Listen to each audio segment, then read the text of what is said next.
People Television, VOP. Stay tuned. Uyi Osarate is my name. I am a friend of the microphone, Voice of the People TV. That name is unique, and the brand is very sweet. I like the packaging, picture qualities, camera qualities, and then of course, the quality of human beings I see sometimes on your channel. I talk and get paid, and I look forward to being in your studios. Oh yes, you are on to Voice of the People TV. Live here in Benin City, the cradle of black civilization. What are you waiting for? Tune in, bro. VOP TV. Now, you have more than a voice.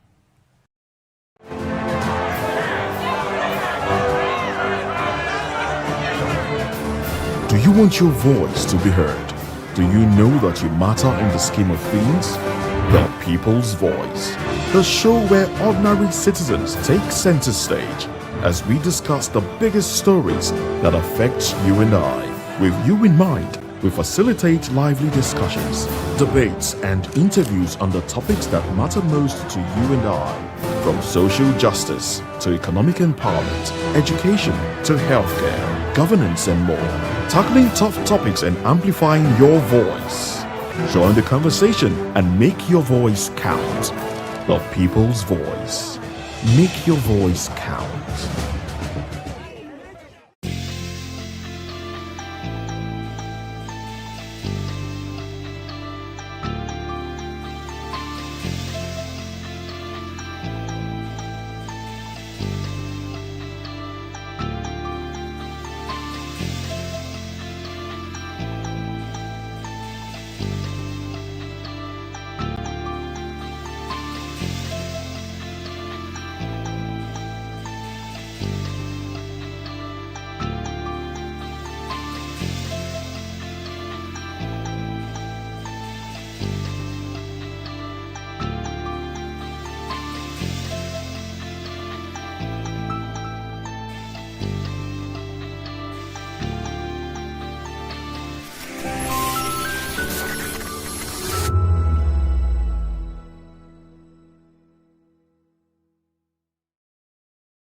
What happens in the hush behind hangar doors? Who signs the papers that gamble with lives? Which truths were grounded before they even ever had wings?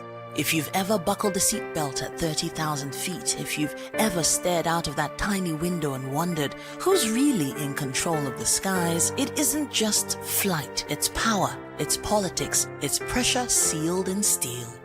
We're peeling back the clouds from runway risks to sky-high secrets. We're diving deep where most dare not to look. Aviation Scope, every Sunday at 7 p.m. only on Voice of the People TV. We don't just report, we reveal. We don't just ask, we uncover. Because when it comes to the skies, ignorance is turbulence. Aviation Scope, the sky isn't the limit, it's just the beginning. Good evening, Africa. My name is Bamakore, actor, model, producer, and I'm giving a big shout out to VOP TV, man. Visit our website www.vop.ng for fresh and trending news. Also watch us live on SLTV channel 264, VOP TV, Voice of the People Television. Behind every broken desk lies a broken promise. Education shapes the nations, but who is asking the right questions? Introducing Edu Dialogue, the show that goes beyond the surface, exposes the cracks, the corruption, and the silence in Nigeria's education system. Edu Dialogue, Saturdays, 3 p.m., only on VOP TV. We break the biggest stories. From missing funds to policy failures, we ask the tough questions and demand real answers. Edu Dialogue, this Saturday, 3 p.m. on Voice of the People Television. To know the happenings in the maritime sector, join us on the program Maritime Frontiers on VOP TV as we discuss key areas in the maritime sector, from aquaculture, maritime transportation, maritime labor regulation, oil and gas exploration, ferry and passenger insurance, marine pollution and prevention, port operations, and lots more. Maritime Frontiers, exploring Nigeria's blue economy. Are you ready for the extraordinary? Something big is happening on your screen. Introducing VOP TV, now streaming on SLTV channel 264. From breaking news to captivating conversations, news analysis, giving you all sides to the story. We break in-depth discussions on the issues that matter, from politics to sports, entertainment, and lifestyle. VOP TV on SLTV channel 264. Join us as we redefine what television means to you. Voice of the People Television, VOP TV. Now you have more than a voice.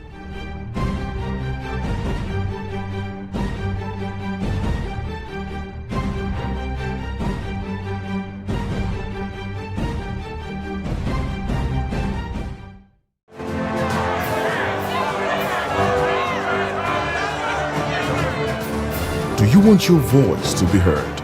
Do you know that you matter in the scheme of things? The People's Voice, the show where ordinary citizens take center stage as we discuss the biggest stories that affect you and I. With you in mind, we facilitate lively discussions, debates, and interviews on the topics that matter most to you and I, from social justice to economic empowerment, education to healthcare, governance, and more. Tackling tough topics and amplifying your voice. Join the conversation and make your voice count. The People's Voice. Make your voice count. The red carpets, awards, the razzmatazz, music, fashion, interviews, and more. Spotlight on Voice of the People Television. Let's feed you with all the juicy stories in the global entertainment space, bringing you the glitz and glamour as it is hot. Stay tuned to Spotlight, 1 p.m. Monday to Friday. Spotlight on VOP TV. Entertainment like never before.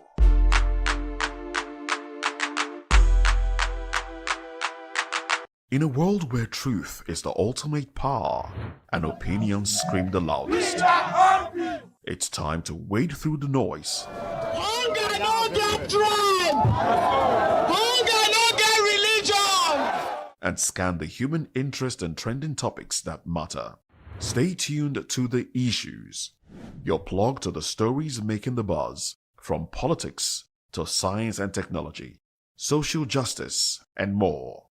Let's tackle the tough questions and expose the truth. The Issues on Voice of the People Television, Mondays to Fridays, 8 to 9 p.m. The Issues. Don't just react, understand. Hey guys, what's up? How you all doing? They call me Ovisha Nelson One, your number one celebrity host, and you are watching Voice of the People Television, VOP. Stay tuned. Uyi Osarite is my name. I am a friend of the microphone, Voice of the People TV. That name is unique, and the brand is very sweet. I like the packaging, picture qualities, camera qualities, and then of course, the quality of human beings I see sometimes.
Well, good morning and welcome to VOP this morning. I am Moses Humphrey. Now let's take you through the lineup for today. Peter Obi's ex-running mate, Dati Baba Ahmed, declares 2027 presidential ambition under the Labour Party. Berom youths demand proscription of headers, Union Miyetti Allah. Prosecution of its leaders after deadly Plateau attacks. And also EFCC alleges politicians' interest groups are plotting to interfere with investigations of criminal suspects. Now, these are the major focus for today, but of course there are other conversations that Nigerians are having, and we'll dive into those as well in the course of time. I am Moses Humphrey. And I am Chukwuma Okoro. Good morning and thanks for joining us. Now, talking about interesting trending stories. The Oyo State Police Command has confirmed the killing of 5 personnel of the Old Oyo National Park by people suspected to be bandits in a late-night attack on the National Park Service office in Oloka, Ikoyi-Ile, in Orire local government area of the state. Well, the incident, which occurred at about 9 p.m. on Tuesday, January 6, 2026, was first reported on social media with a post on X stating that armed men had stormed the National Park Service facility and killed 5 officers on duty. Well, reacting to the development, the Police Public Relations Officer, PPRO, of the command, DSP, Ayalande Olayinka, had confirmed the attack, describing it as a coordinated assault by yet-to-be-identified assailants. Security presence has since been heightened around Orire local government area and its environs, as residents remain anxious over the development. Well, the police assured members of the public that efforts were ongoing to stabilize the area, recover the bodies of the slain personnel, and bring the perpetrators to justice. That's the usual payoff line. Where the National Park Service office is located close to a vast forest corridor that has in the past raised security concerns among local communities and security agencies. Nigerians woke yesterday to this very unfortunate news, and our hearts go out to people that lost loved ones in that very unsavory incident. And I'm just wondering, in Oyo State, unknown gunmen this time, Nigeria has clearly been enveloped by insecurity. We have a situation where there was a bomb blast, an attack on terrorist hideouts in Sokoto. And what the security agencies told us, Nigerian government told us that, look, they were acting on intelligence and that they are monitoring the movement of these terrorists. Monitoring their movements with intelligence, and it got to a point where you don't even know, probably where they bifurcated, open source, people go here, people go there. So what is the value of that intelligence if you are monitoring them and you cannot take them out? Now they have wreaked havoc in parts of Oyo State. Who knows where else it will be? Quite unfortunate. Now it speaks to the larger issue, surrounding the problems of insecurity. And I asked, and I keep asking, we have a situation where people are hailing United States of America, people are hailing Trump for stepping in. No problem, I like that. But the question I've always asked is, for how long are we going to do this? How long is the United States going to do this? There is something in insecurity, there's something they call open source. You see how Boko Haram started. First of all, it was Boko Haram. They splintered. They had Lakurawa, they had Mahmuda, and within Lakurawa and Mahmuda, they are likely to have leadership problems and they'll splinter again. That's open source. They keep dividing, splintering until you have about 30, 40 of them. And you are unable to track them. In this situation now, who takes responsibility for what happened in Oyo State? We don't know. So it's not lone wolf. There could be a sect. And it's very well coordinated. Take out 5 people. Now it's in Oyo State. And by the time you trace them to Oyo State, probably they are back to Taraba. And from Taraba, before you know it, they are in Niger. How are we going to solve this problem with the assistance and collaboration of the United States of America? If you ask me, the onus lies on the federal government, the military, the Nigerian security agencies, because you have boots on ground. If you are doing air surveillance and you are tracking them and you are not taking them out, for what need? What's the need of that intelligence? What's the need of that? And people from Southwest, the governors have been shouting, we have these people infiltrating the Southwest. When they were taken out in some parts of the Northwest, they started trickling in, to the Southwest. The governors met Well, I don't know the outcome of their meeting, but they met, and all of these. We see people, Aboyeka farmers, I hope I got the word right. They have been complaining, over 4,000 of their members killed in cold blood, in farms, in forests, in the southwest. I don't even want to talk about what's going on in parts of Enugu and Ebonyi State. The South is not spared. The entire country is enveloped by insecurity. And we have a government, we have security agencies, we have a new Minister of Defense, we have a new Chief of Defense, we have new Chief of Army Staff, Air Force, and everything. The synergy is simply not there. We had better get these things right. Otherwise, Nigeria will unravel. And if it does, it will be very, very disastrous. There's a lot going on around the world. Even the world now might unravel, as you say it might unravel. And a lot is happening. But, China is there throwing threats at America. Some are arguing if that's AI or if that's actual threats. Even though China is, a booming economy, but do they really have what it takes to confront America head on? And some are, a lot is going on the world stage. But back home in Nigeria, our problems are not as big as that of some other countries, but we are dealing with it with kid gloves, unfortunately so. These people, it has become obvious to every Nigerian, even a child born a week ago, that the government, at all levels, are not ready to fight the issue of insecurity in Nigeria for whatever reasons. And, the very hurtful part in all of it is that Nigerians are the ones paying with their lives. The lives of Nigerians are placed on the table, and, politics is being played with it, and people are dying. Now, we've seen the spate of insecurity, banditry, kidnappings, killings, and infiltrating the South. It's gradually eating deep into the South. And when it starts, very soon it will get to Lagos.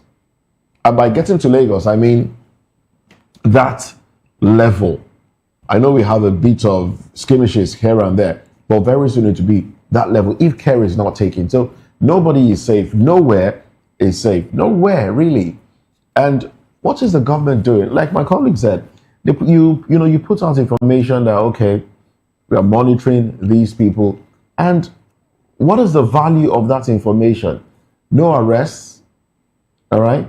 Even when some other security agency, Amotekun, arrest a large number of them, 39 of them, what was done?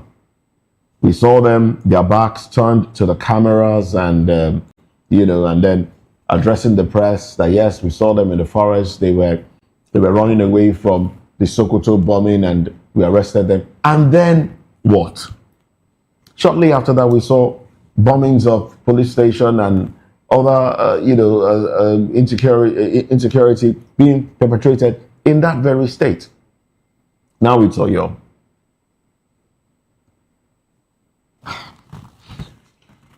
It will get to a point where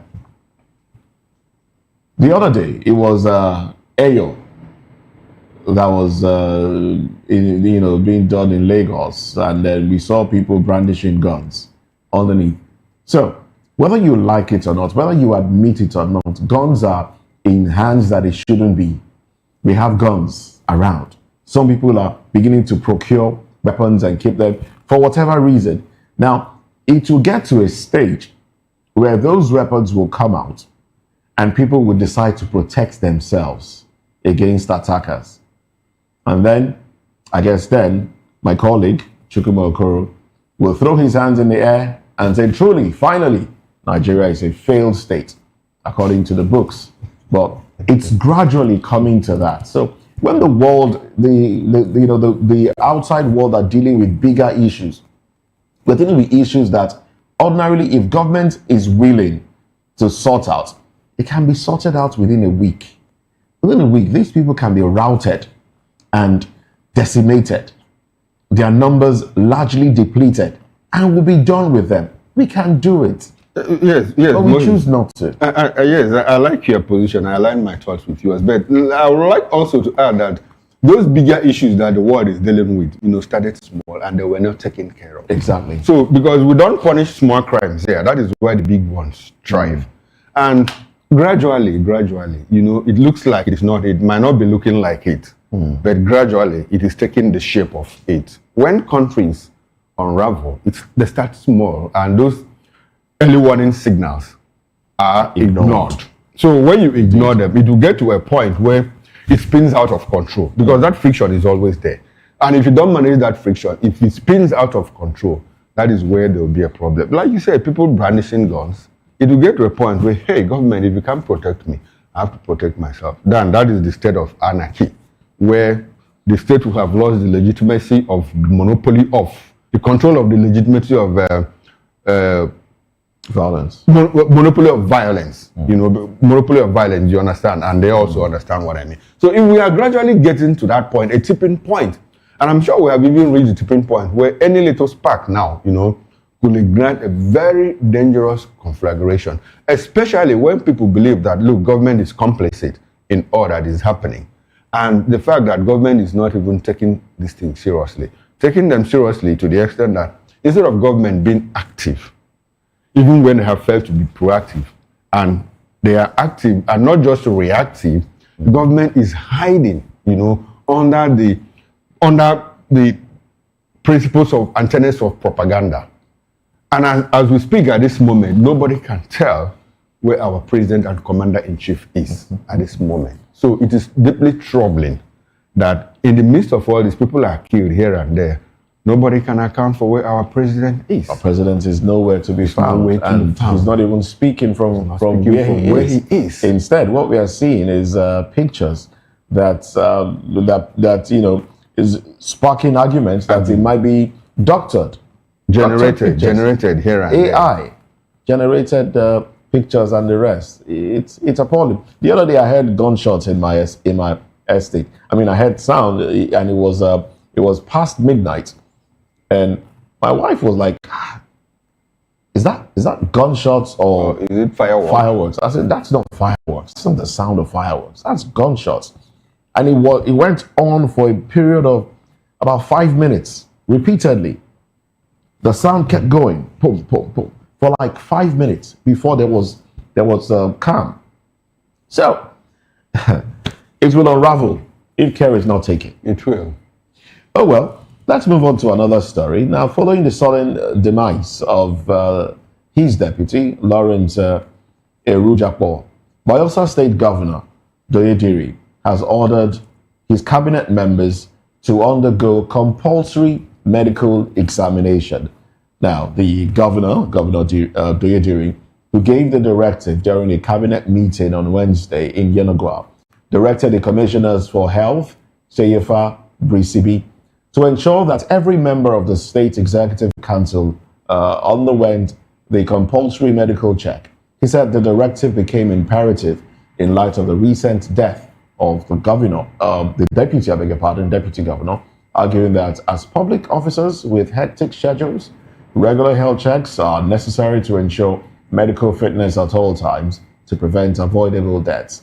The governor noted that although deaths were inevitable, humans can take preventive measures to enjoy good health and live a longer life. Oh, well, this, I think, is just public posturing.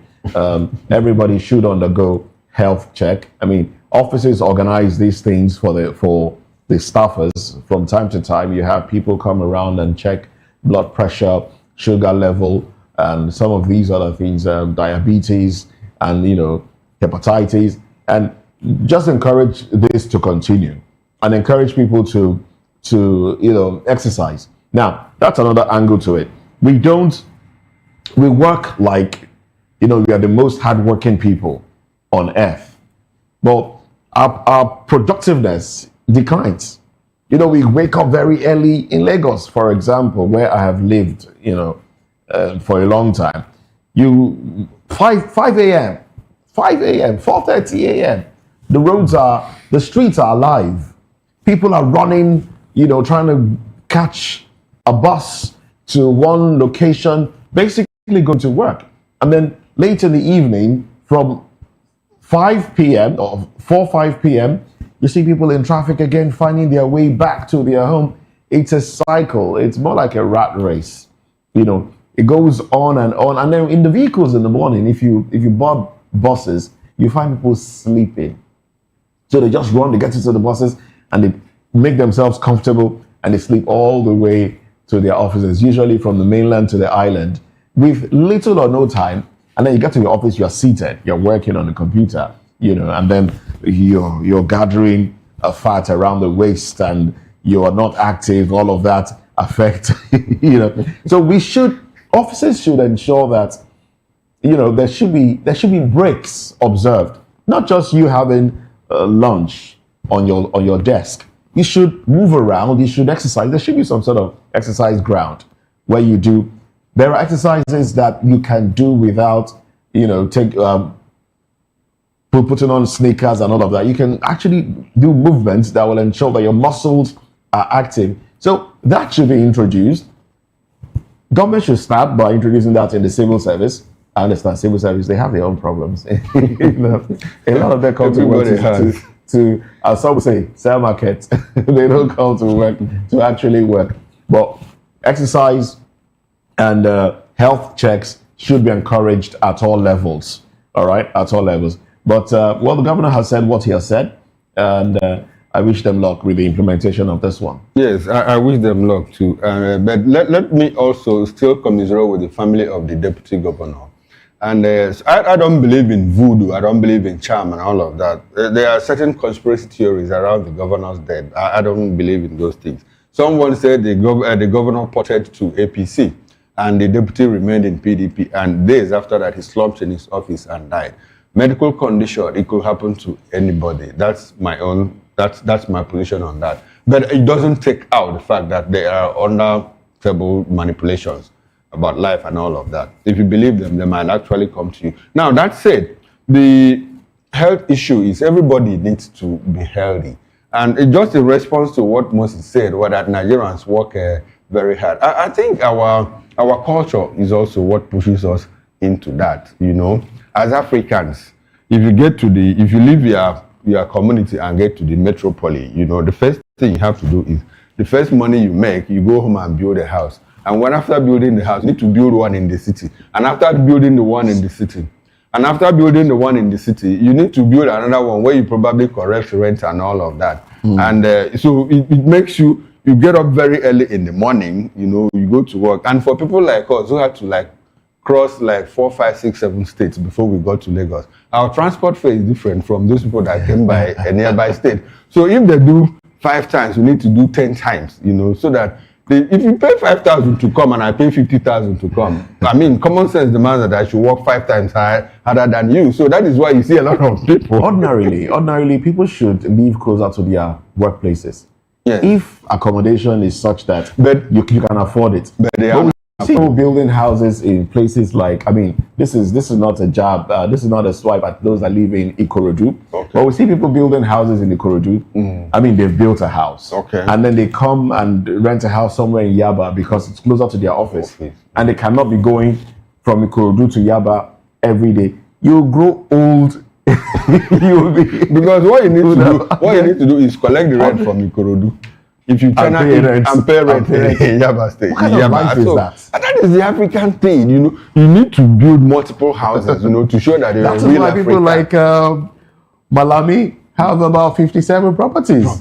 Spread around. To himself. So if he finds himself in Katsina, he doesn't need to pay hotel bills. Finds himself in Abuja, he has a house. In Lagos, in Port Harcourt, he has a house. You know, big man. So it's an African thing, and that is why that's why corruption will continue to flourish, because our value system, you know, promotes those things.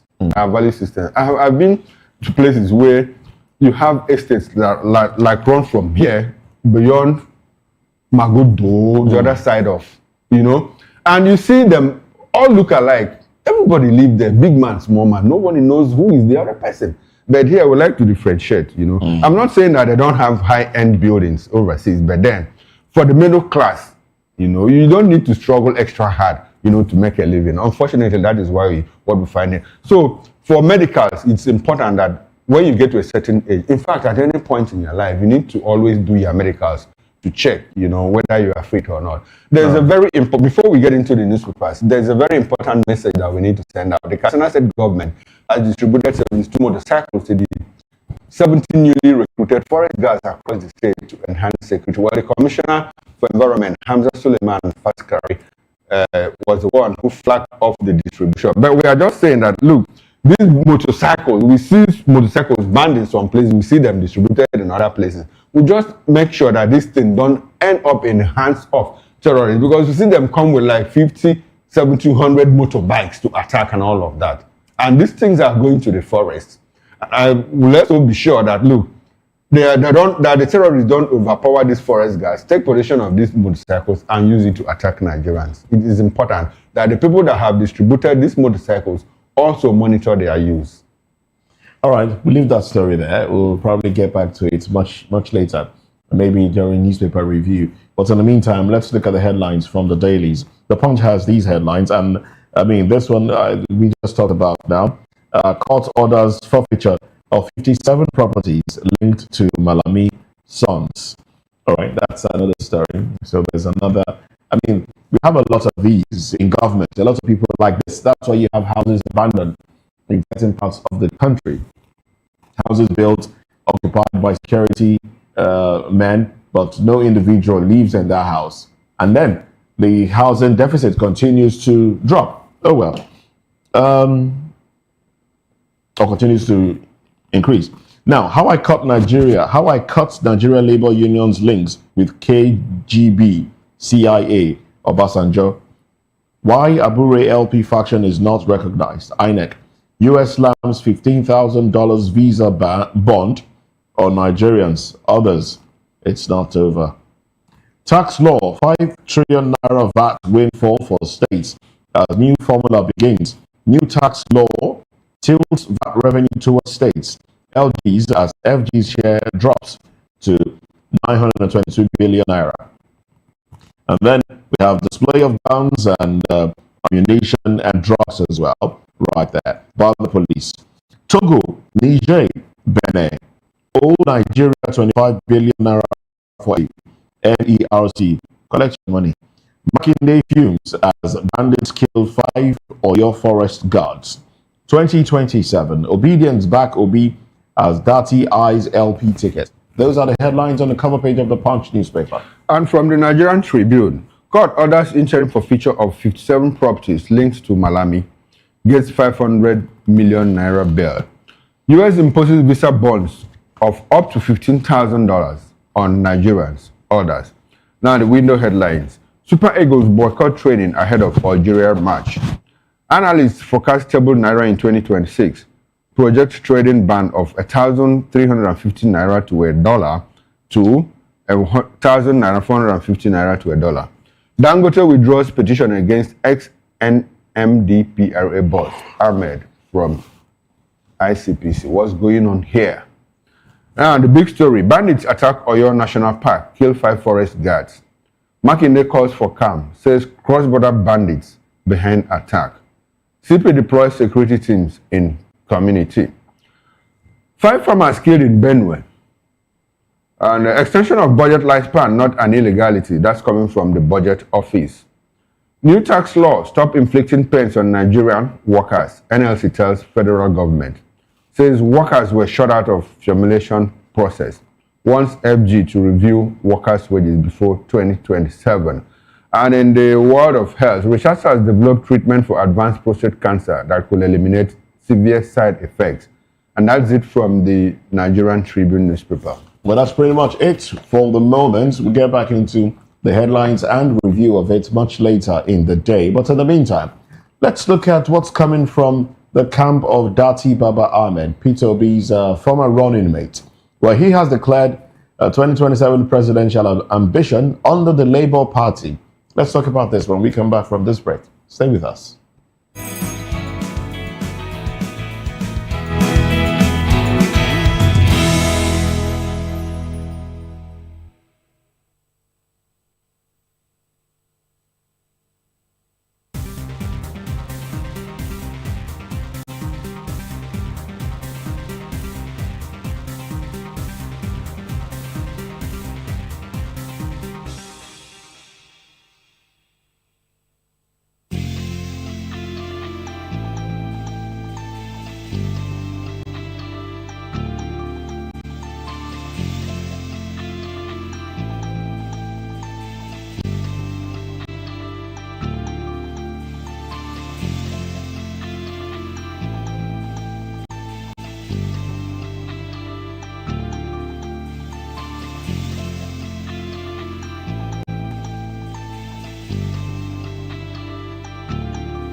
Hey guys, what's up? How you all doing? The coming of Isha Nelson One, your number one celebrity host, and you are watching Voice of the People Television, VOP. Stay tuned. Fubara'S is my name. I am a friend of the microphone, Voice of the People TV. That name is unique, and the brand is very sweet. I like the packaging, picture qualities, camera qualities, and then of course, the quality of human beings that I see sometimes on your channel. I talk and get paid, and I look forward to being in your studios. Oh yes, you are on to Voice of the People TV. Live here in Benin City, the cradle of black civilization. What are you waiting for? Tune in, bro. VOP TV. Now, you have more than a voice. Voice of the people. You can hear me now. My name is Patrick Doyle, and I wish that you continue to echo the voices of the people. Big up VOP TV. My name is Suibifa Dokobo. Please keep watching VOP TV. Hi, my name is Kwekumali Ikenda Onyekwena, and I am with the Voice of the People TV. Now, if you're looking for the veritable channel for information, politics, robust discussions, you don't need to go far. VOP has you. VOP will always have you. Thank you. Hi, my name is Patrick Diabwa, aka Ibani Chuka, Amayanabo the Eagle King, and you are watching VOP TV. Stay with us. Fubara'S is my name. I am a friend of the microphone. I talk and get paid, and I look forward to being in your studios. Voice of the People TV. That name is unique, and the brand is very sweet. I like the packaging, picture qualities, camera qualities, and then of course, the quality of human beings that I see sometimes on your channel. I be like, well, this TV station will go places. Voice of the People TV. Oh yes, you are on to Voice of the People TV. Live here in Benin City, the cradle of black civilization. What are you waiting for?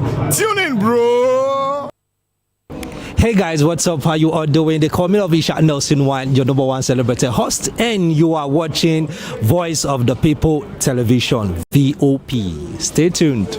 Good evening, Africa. My name is Bamakore, actor, model, producer, and I'm giving a big shout out to VOP TV, man. Keep watching.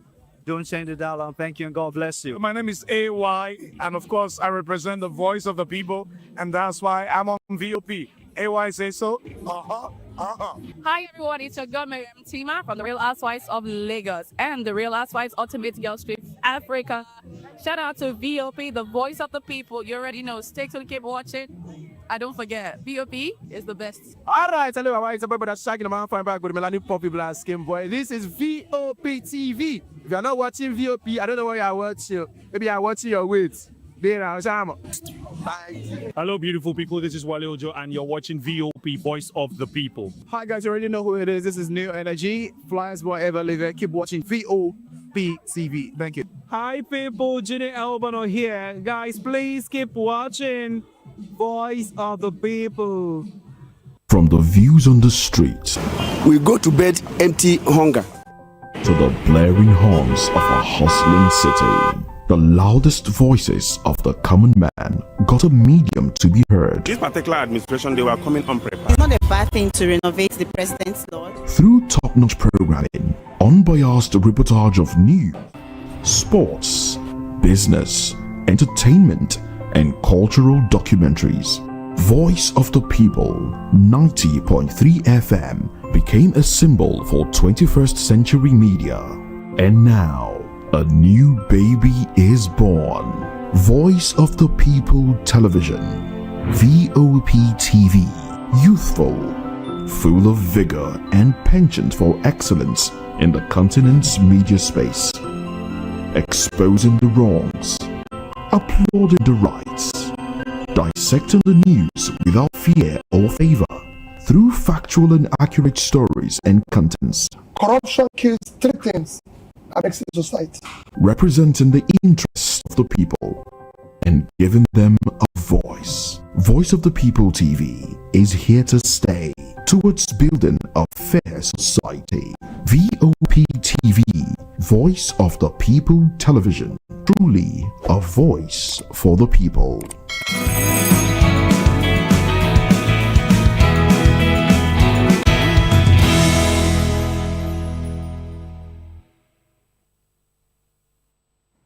All right then, welcome. Thank you very much for joining us again. Now let's dive into the conversation proper. Former vice presidential candidate of the Labour Party in the 2023 general elections, Dati Baba Ahmed, has formally declared interest in contesting the presidency in 2027 general elections. Baba Ahmed made the declaration at a rally held at the party's national secretariat in Abuja. The declaration is coming barely 1 week after Obi announced his departure from the Labour Party for the African Democratic Congress, ADC. Speaking to party members and supporters, Baba Ahmed said his aspiration was neither reactionary nor dependent on Obi's political decision, adding that his presidential ambition predates the 2023 election. Well, let's take a look at how he has come and what is to come for the Labour Party and Dati Baba Ahmed. We do have with us in the studio a veteran journalist, Reporter. I saw that one coming. That was why. Well, we have Dele Fanimo with us in the studio. Good to have you. Good morning. We're also being joined by Adams Atta Esquire. Is a legal practitioner, chartered human resource practitioner, and he joins us live in the studio. Thank you very much. Good to have you. Yes, good morning. Good morning Thank you to for you. having me. And we'll be going virtual as well, bringing on Comrade Destiny and Abulele. He will join us from Benin City, our Benin outstation. He's former executive chairman of the Southwest Local Government Council area, former member, Edo State House of Assembly. Also, joining us virtually, we have Chijoke Alexander Oji, a public affairs commentator. So yes, it is a full house. And let's dive into the conversation. I would like to start with you, Mr. Fanimo. And Dati Baba Ahmed seems to be a lot more bolder now. What he has always said, look, he would like to see the Labour Party work. He would like to fix things in the Labour Party.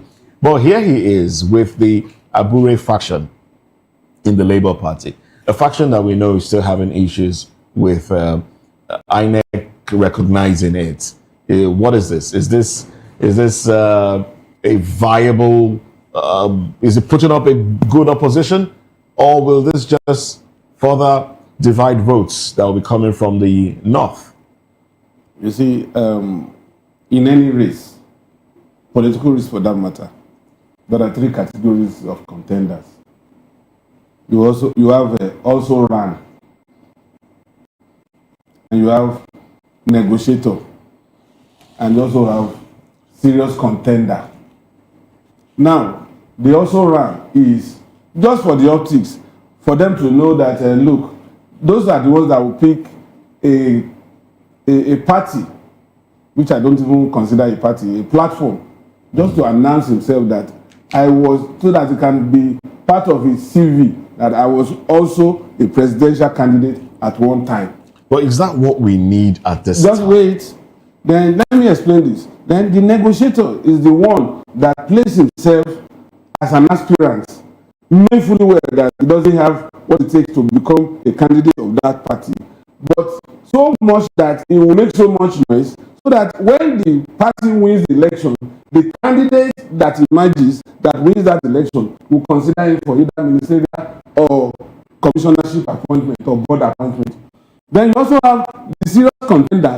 Those ones are the ones that will say, come rain or shine, I have the muscle, I have the financial muscle, I have the cloud, I have handshake across the Niger, so I am good to go. Okay, I'll come back to you. I'll come back to you. Sorry, I'll come back to you. Let's hold our thoughts first. Okay. And then you will now give me who and who fall into the categories that you've mentioned now, the three of them. But first, let's listen to the man himself, Dati Baba Ahmed. Let's hear from the horse's mouth, as it were.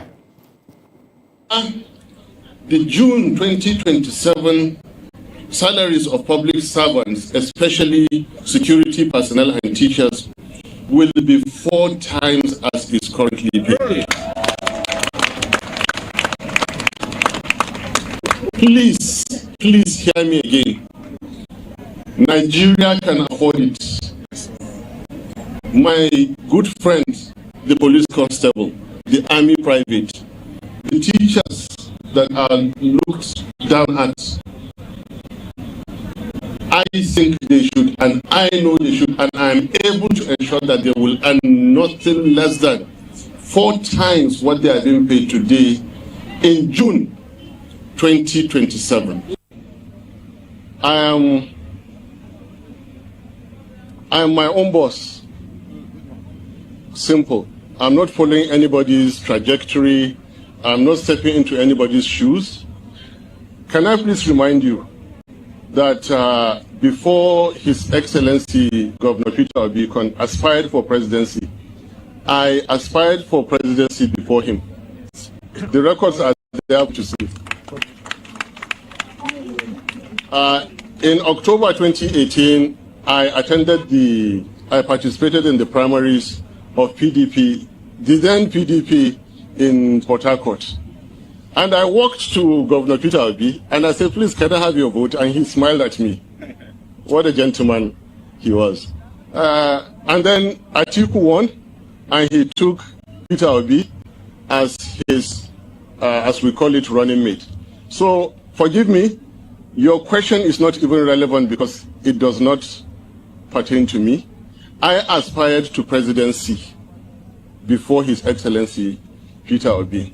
And if you heard me well in what I just submitted, I saw a rare opportunity for national unity to have elected Peter Obi in 2023.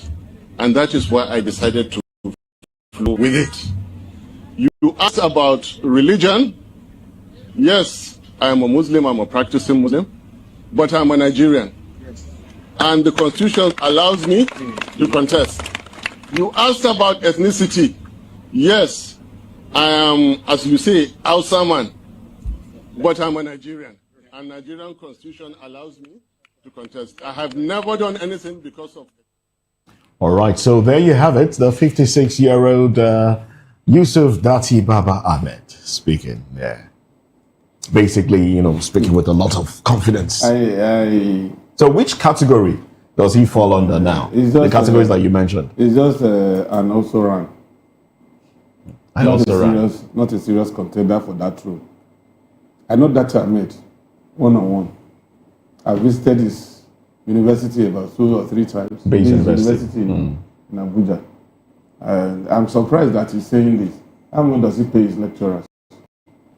He should start from his university and triple or quadruple the salary of his lecturers. How much does he pay them? Out to say yes. How much does he pay them? How much?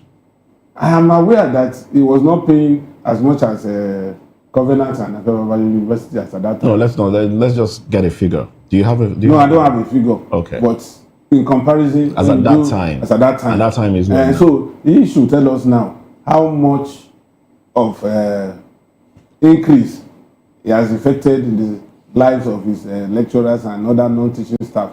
But he also said that Nigeria has the resources to do all of that. Maybe he doesn't have. Maybe Nigeria. Maybe he has all the figures in Nigeria. I'm not saying that if he gets to that point, but these are just political statements. So he's also an also run. He's not getting anywhere. He knows that he's swimming in a shark-invested pool. And I don't know how, if a Peter B would move away from Labour Party, knowing fully well that Labour Party is as good as APC. Okay, we'll come back and talk about his influence, his contribution to Peter Obi's 6.1 million votes in that election. He didn't contribute anything more significant to Peter Obi's over 6 million votes. He didn't contribute anything. He's a non-starter in politics in Nigeria. That's the truth. You're calling a former senator a non-starter. How did you lose his senatorial seat in court. It was the court that sacked him and didn't go for appeal. So what does that suggest? Tell me. No, tell us. Tell us. What does that suggest? What does that mean? He suggested that he knew that the process leading to his emergence as a senator was not too good, you know. So if somebody is a different ball game, contesting as a senator and then contesting as a president. For anybody to contest as president of this country today, with a heavily monetized environment, you can't be banding 50 billion. And I think there's a lot to talk about, you know, around that element. Let's bring Barrister Atta into the conversation. Now, Barrister Atta, if you watch the video, you listen to Dati Baba Ahmed, when he was talking about Peter Obi, they come across as someone who is angry that probably he was abandoned. And does it look like Peter Obi took a wrong decision to have left the Labour Party at the time that he did? Because that is the impression that it creates, that look, we should have stayed in the Labour Party to fix it and move on. And watch that video. I think it was Julius Abure that sat beside him. And we all know the role that Julius Abure, my colleague mentioned it, INEC recognition, non-recognition, and how to use man and all of that. Was it wise for Peter Obi to have left? Two questions in one. Well, I think Peter Obi, this is a bigger opportunity for him to have exhibited that he can carry the party. He ought not to have abandoned the party at this time. What, as a reasonable person, because even ADC that Peter Obi joined a few days ago, I'm reliably told that there's no proper arrangement for him.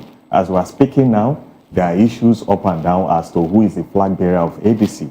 So you can't abandon a house that you have built for some time and then you go to where you don't. Well, yes, you have to stay back. That's the beauty about politics. If you look at the antecedent, you will see that to collapse on you. You will see that. You will see that Peter Obi. I say it with due respect to all his supporters out there, but it's important that we bring it to the public domain. You see that the political prostitution and jockeying for one party over the years is common with Peter Obi. Have you considered the fact Peter Obi and Alhaji Atiku Abubakar? They have left about. Have you considered the fact that running under a party that is divided, factionalized at the time, with the umpire, INEC, undecided as to which one is the actual faction of the party, winning elections under that party might even render the win null and void? I agree with you. That is a law. There are different factions in all the parties now. If you go to ADC, there are different factions. No, there are you no wait different within a reasonable time, you will see that it will play out. Within there are some other people there. You are prophesying. There are some people there who are challenging the competency of David Mark leadership. So it doesn't matter of time. And with time, it's the same people that abandoned PDP, the same people that abandoned Labour Party that are there. Conflict of interest will spark up very soon. Coalition. They form the coalition. Yes, I agree with you. But my point is that there is no proper concession among the key parties. Peter Obi is now saying that he's not going to contest as the vice president thereabouts and that he wants to be the flag bearer of that party. Whereas there are some other people that are there. His boss, as often referred to, because anytime he sees Alhaji Atiku Abubakar, he always refers to him as leader. He's still there. So are you thinking that they will give him the flag, they will give him the tickets under that party? It's not going to be easy for him. So he ought, for me, I think it's a bigger time for him to stay back. Labour Party is a brand already. All you need to do, you come back home, you reconcile your differences. Labour Party is a brand, and when did it become a brand? It's when Peter Obi joined them. He himself is the maker of that party. You don't abandon where you have made. All you need to do as a leader, you come back home and then you see how you can reconcile your differences. Where you are going to, there are a lot of big issues in that party, ADC. Let me say this openly. So it's not a clear coast atmosphere. You must know, at least you know where you're coming from, but you don't know where you're going to. All right, let's go to Benin, where we have Comrade Destiny and Abulele. Comrade, good morning to you. Welcome to the conversation. Now, what are your thoughts on this statement, the position of Dati Baba Ahmed? And of course, I do understand that you've been following the conversation so far. Is this what does this portend for Labour Party as they approach 2027 elections? Yeah, Mr. Moses, my brothers there at the studio, Happy New Year. Happy New Year to you. Same here. Yeah, I want to say, you see, there are many of wiki around the polity. I align totally with what Mr. Fanimo, if I'm right, I guess I'm right, what he said. You see, we must learn to call a spade, and it's never a guiding fork. At this point in time, let's put politics aside. As a Nigerian and someone that is concerned about what is happening in our security, in our economy, in our family lives, we must come together with one voice, with a formidable and a viable opposition to be able to confront the monster head on. But what you see, I don't know whether they now allow their interest to becloud their cognitive reasoning by way of be there for the people. At any rate, why do we go into politics? Primarily, I must be very frank. Yes, interest is there. Primarily, it is to uplift the life and the living of the people. Primarily. Yeah, the interest is there. I understand. People say the interest comes first. But for some of us that have one time or the other embraced or perhaps worked in NGO, we understand that passion in everything you want to do, passion. If I understand you clearly, you're saying that Dati Baba Ahmed has passion?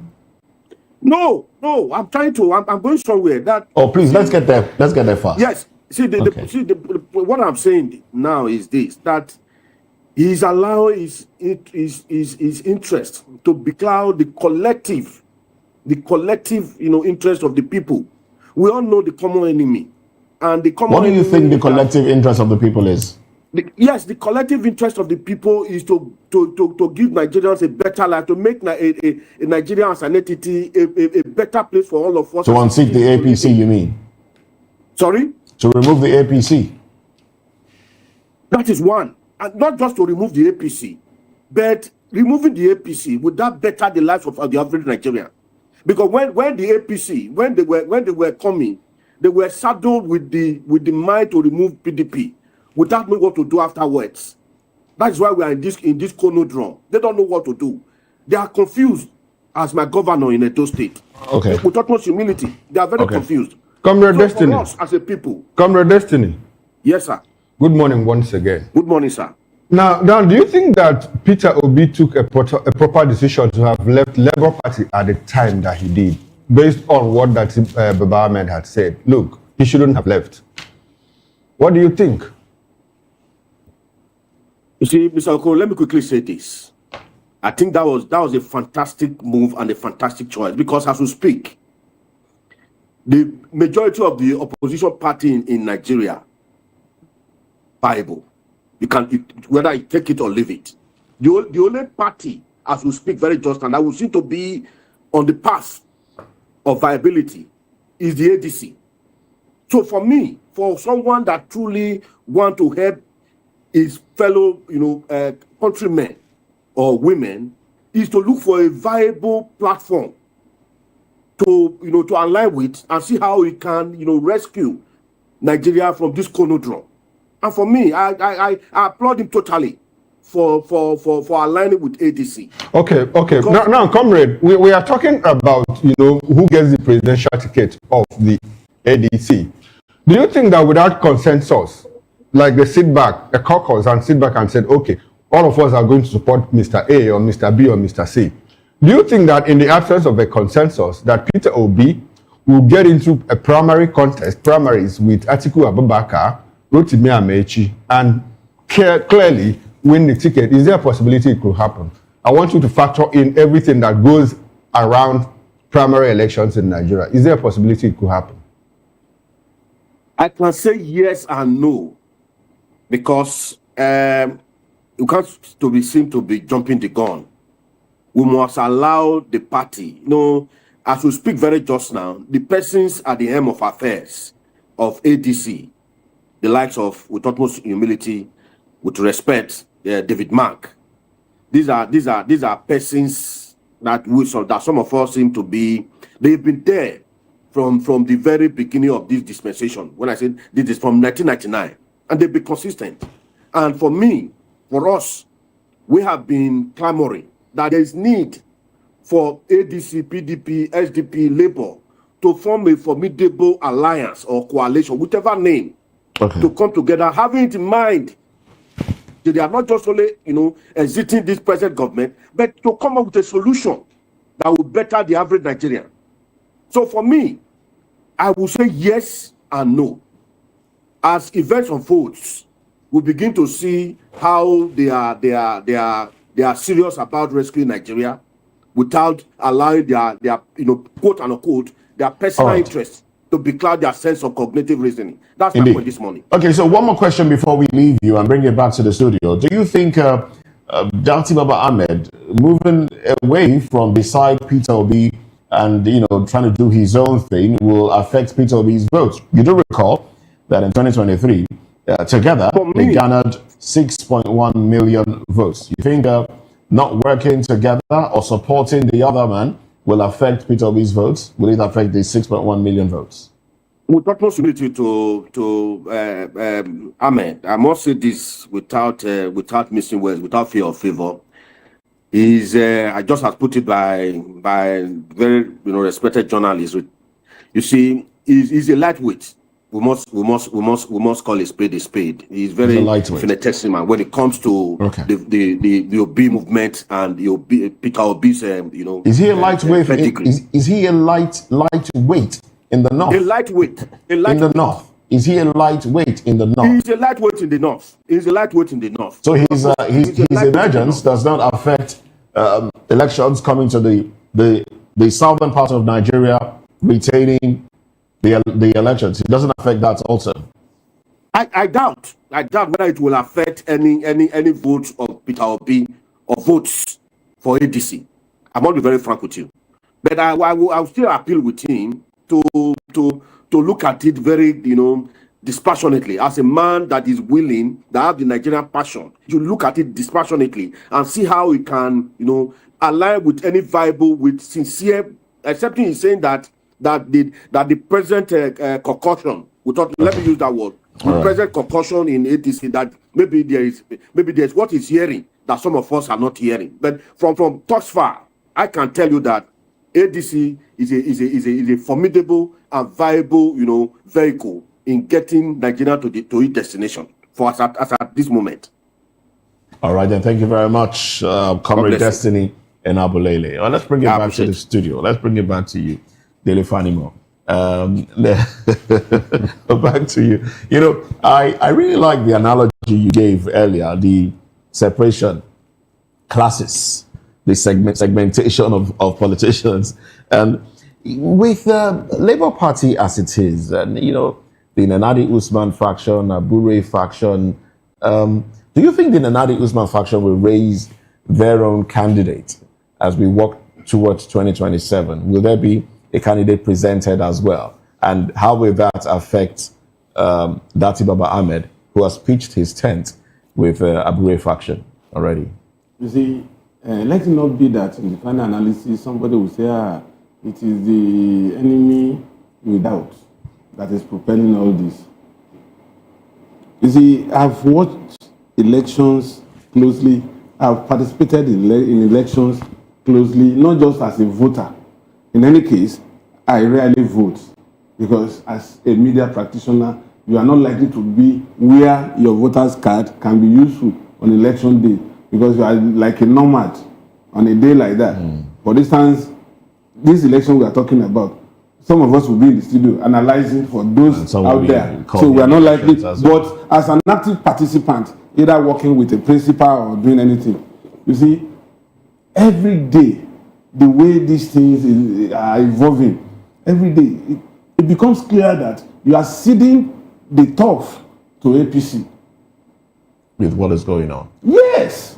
Now, let me tell you, when opposition is in fragment, the incumbent has its way. And I'll give you examples. when Ajimobi was contesting in Oyo State, at some point he was an underdog. The first time he contested. But because rather than a 2-horse race election, it became a 3-horse race. And so what Ajimobi did was to make sure that Ibadan and his environment, because of the factor of Omowane Joshe is our son, let him go. He held on to that, which was about 35% of the total vote that will be coming from the state.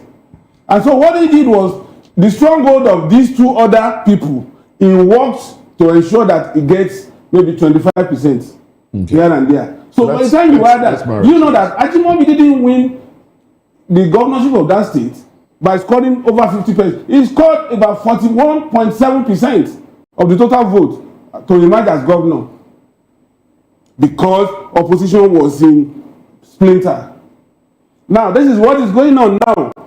Just the same thing in those states. When he went to that election, it was another dog. Okay, so clearly the opposition is already clearing the coast for delinquents. For instance, if, let's just assume without conceding, that Ahmed becomes the candidate of Labour Party, and there is a major upset because 24 hours is too long a day in politics. You never can tell. Adi Farati was coasting home in a second bid. Suddenly, Rufus Giwa died in an accident, and they used it against him, and he lost that election to Agagu. So that's why I said anything can happen in politics. But right now, as we speak, imagine, let us imagine and paint this scenario that Ahmed wins an election using this platform that is shaky, that is sinking. All the other party candidates should do is to instigate one faction against the other, because as at now, INEC has not endorsed only a particular, because the problem with Labour Party has been thrown back to Labour Party to resolve beyond the dictates of the courts, and it's not likely that they will resolve it until election. So either way, if the Abure faction endorses him, he has to contend with another Usman faction in court to challenge how Abure endorsed him. It's the same thing with PDP, Ayam faction and Turaki faction. If anybody endorses, don't forget the case of Zamfara. The losers in Zamfara election had gone back to their various bids to sort out themselves for another 4 years before the court called them back and said, come and take over. Just because of one mistake of a particular faction endorsing candidates against the other faction who went to court and won. So that's why initially when I was saying that these political arrangements. But these are politicians at play here. Are you saying they don't know these things that you just mentioned? So that's why I said, what exactly is propelling that's why I said Dati Ahmed is an also ran for the optics. He's content with having a CV.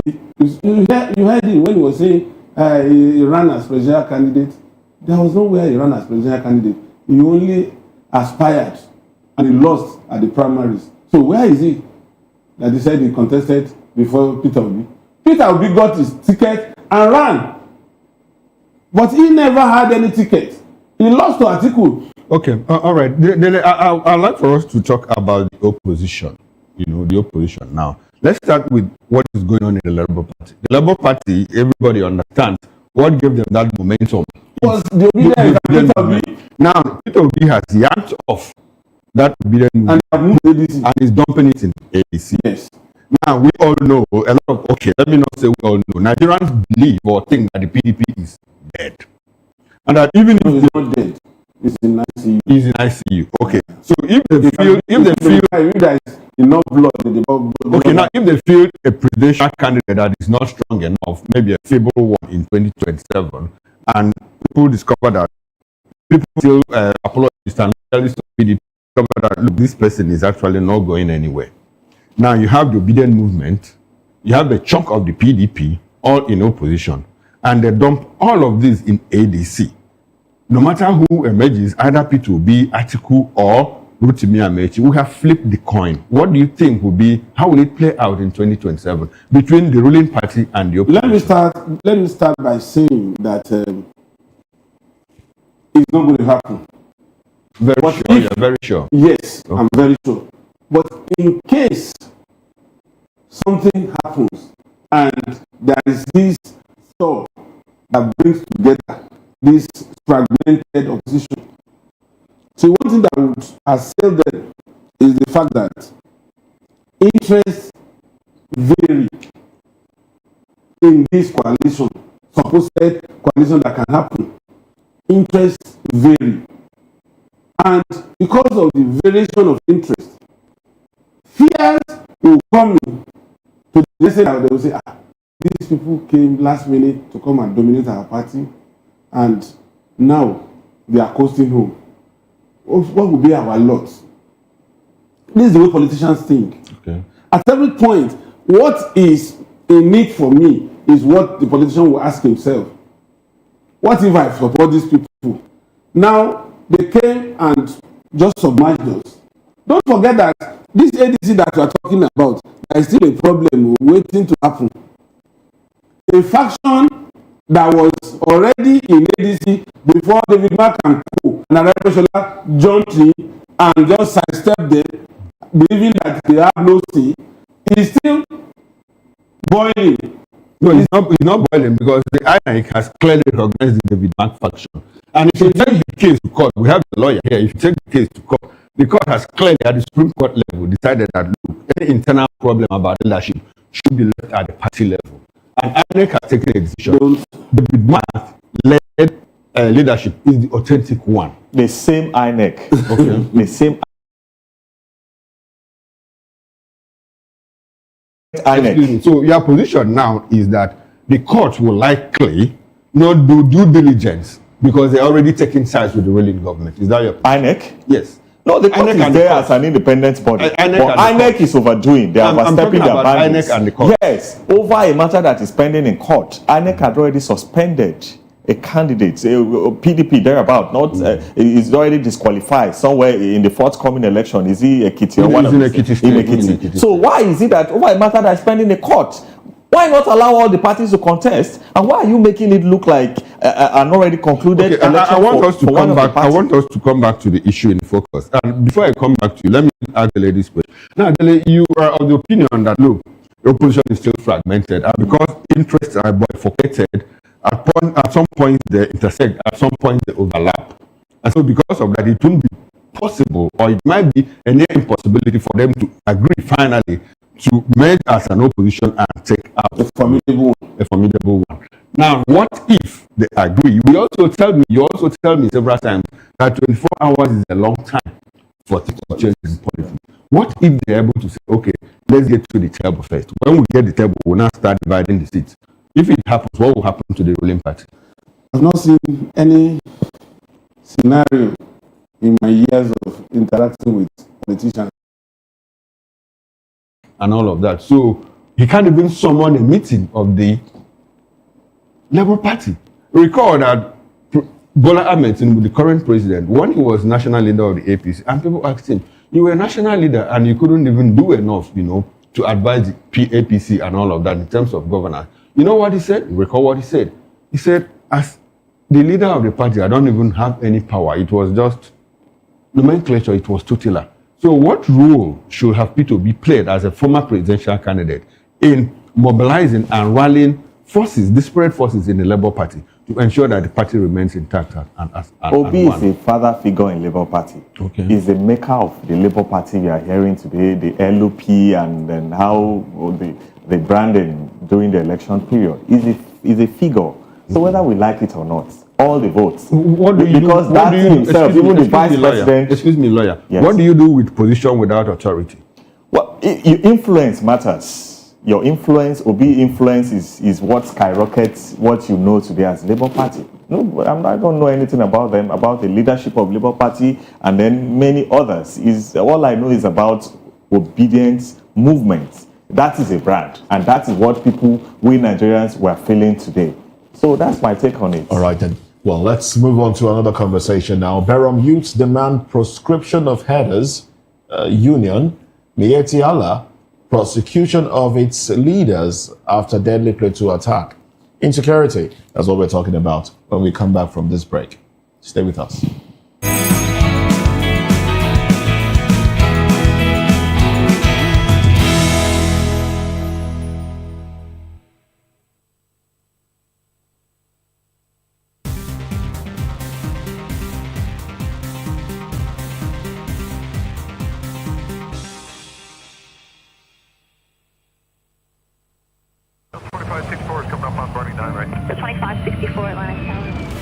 What happens in the hush behind hangar doors? Who signs the papers that gamble with lives? Which truths were grounded before they even ever had wings?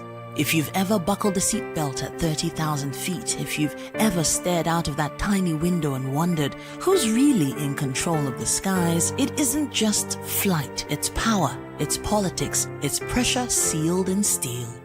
We're peeling back the clouds from runway risks to sky-high secrets. We're diving deep where most dare not to look. Aviation Scope, every Sunday at 7 p.m. only on Voice of the People TV. We don't just report, we reveal. We don't just ask, we uncover. Because when it comes to the skies, ignorance is turbulence. Aviation Scope, the sky isn't the limit, it's just the beginning.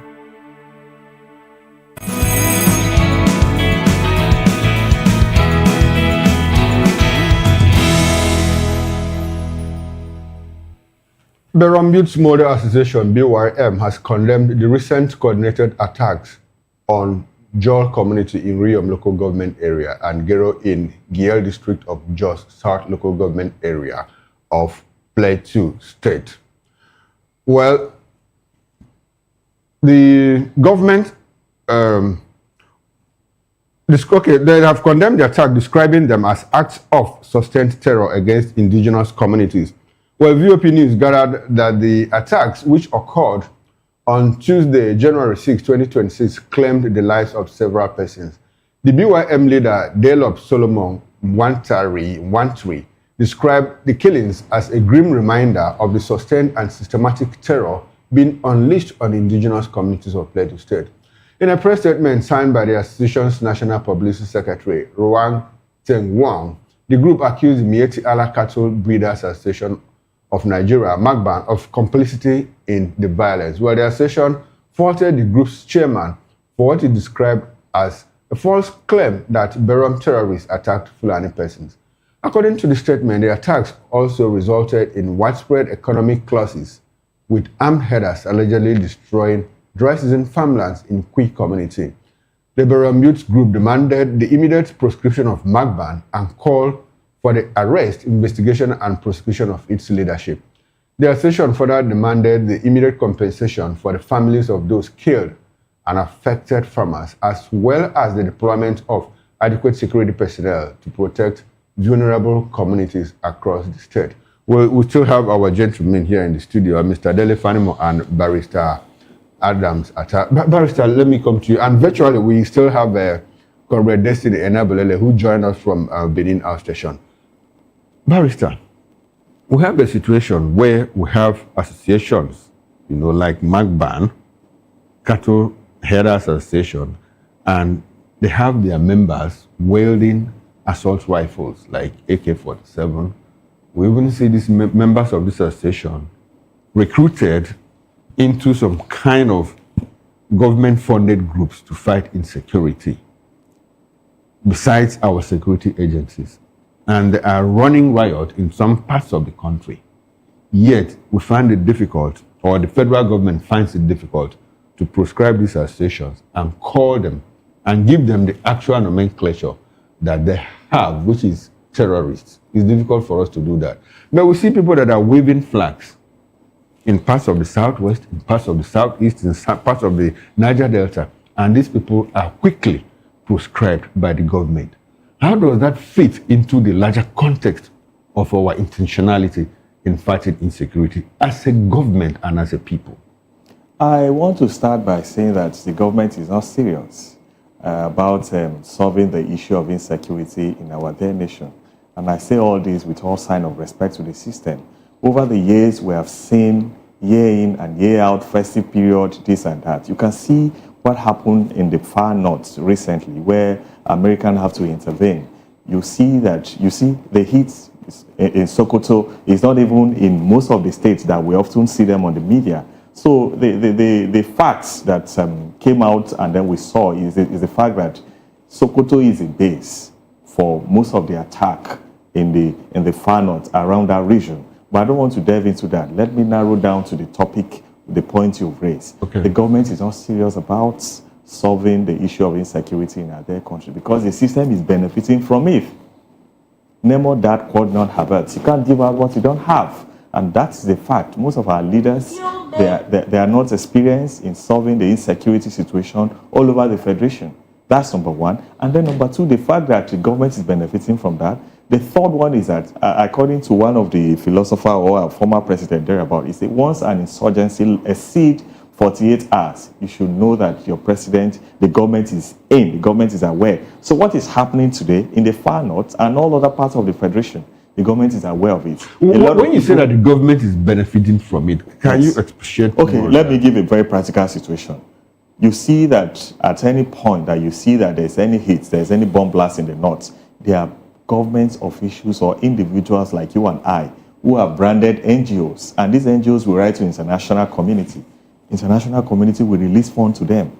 That's number one. And then number two, release funds to them to cater for the affected victims and all those things. They are feeding from it on a fat note. And then number two, the fact that governments, a lot of money is being budgeted year in and year out for insecurity in the Federation. What is it that money is going to the states, money is being disbursed at the federal level, and then to private hands, private companies and everything? Where is the money going to? Is it that we don't have enough weapon to fight all these people within? These are enemies within, in the system. So for me, for each life that is being affected at all time, I put the burden on the government. Because the primary responsibility of the government is to protect life and properties. So you are not just there as a mere cosmetics and then you are being paid on a daily basis and you are not concerned about the life. Life and property is of importance. The provisions of the Constitution is clear. Okay. All right. Now government should take the responsibility for the failure of the system. The failure of the system. Let's bring Dele into this conversation. Then I want us to bring into focus what happened on Tuesday in Oyo State, where 5 workers of the Oyo National Park were murdered in cold blood. You know, people just went there. Up until this moment, they are still characterized and classified as unknown gunmen. Went into the park, opened fire, and at last count, 5 people already dead. Now, what do we see? Abokoya Farmers Association has always complained that farmers are being killed in parts of the Southwest. Oyo Southwest governors have been meeting in all of this. Why is it difficult? I go back to that question for the federal government to say, look, Mieti Allah, you are banned as an association. Why is it difficult for the government to do that? Now, let me say that I saw the Tuesday attack. I saw it coming in the south, particularly the southwest and possibly southwest, because when you disperse a group, it becomes very difficult to track that group. Now, the terrorists, whatever name you are calling them, they are terrorists. Bandit or kidnapper, they are terrorists. Because there is still fear in the country, not just in individuals.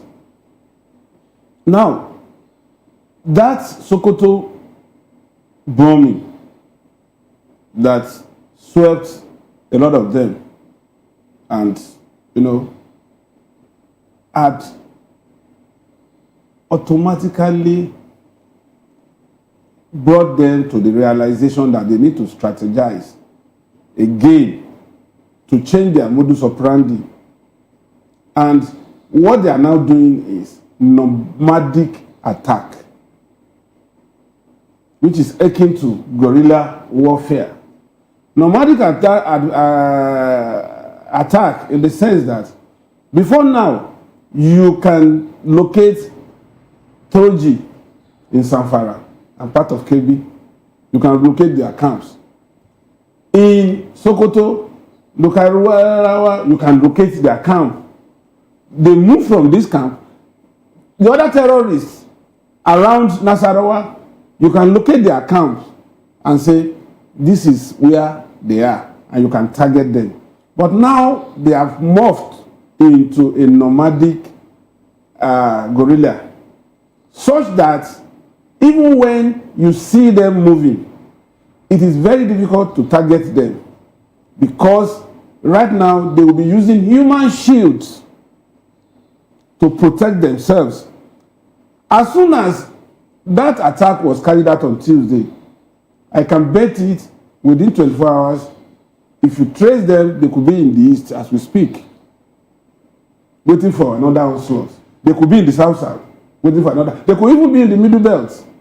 So they are not going to be static again. Okay. So the fact that they are no longer static, it means you have to, as much as possible, activate superior intel and apply the necessary technological know-how using the drones and the satellite images to track these people and stop them in their track.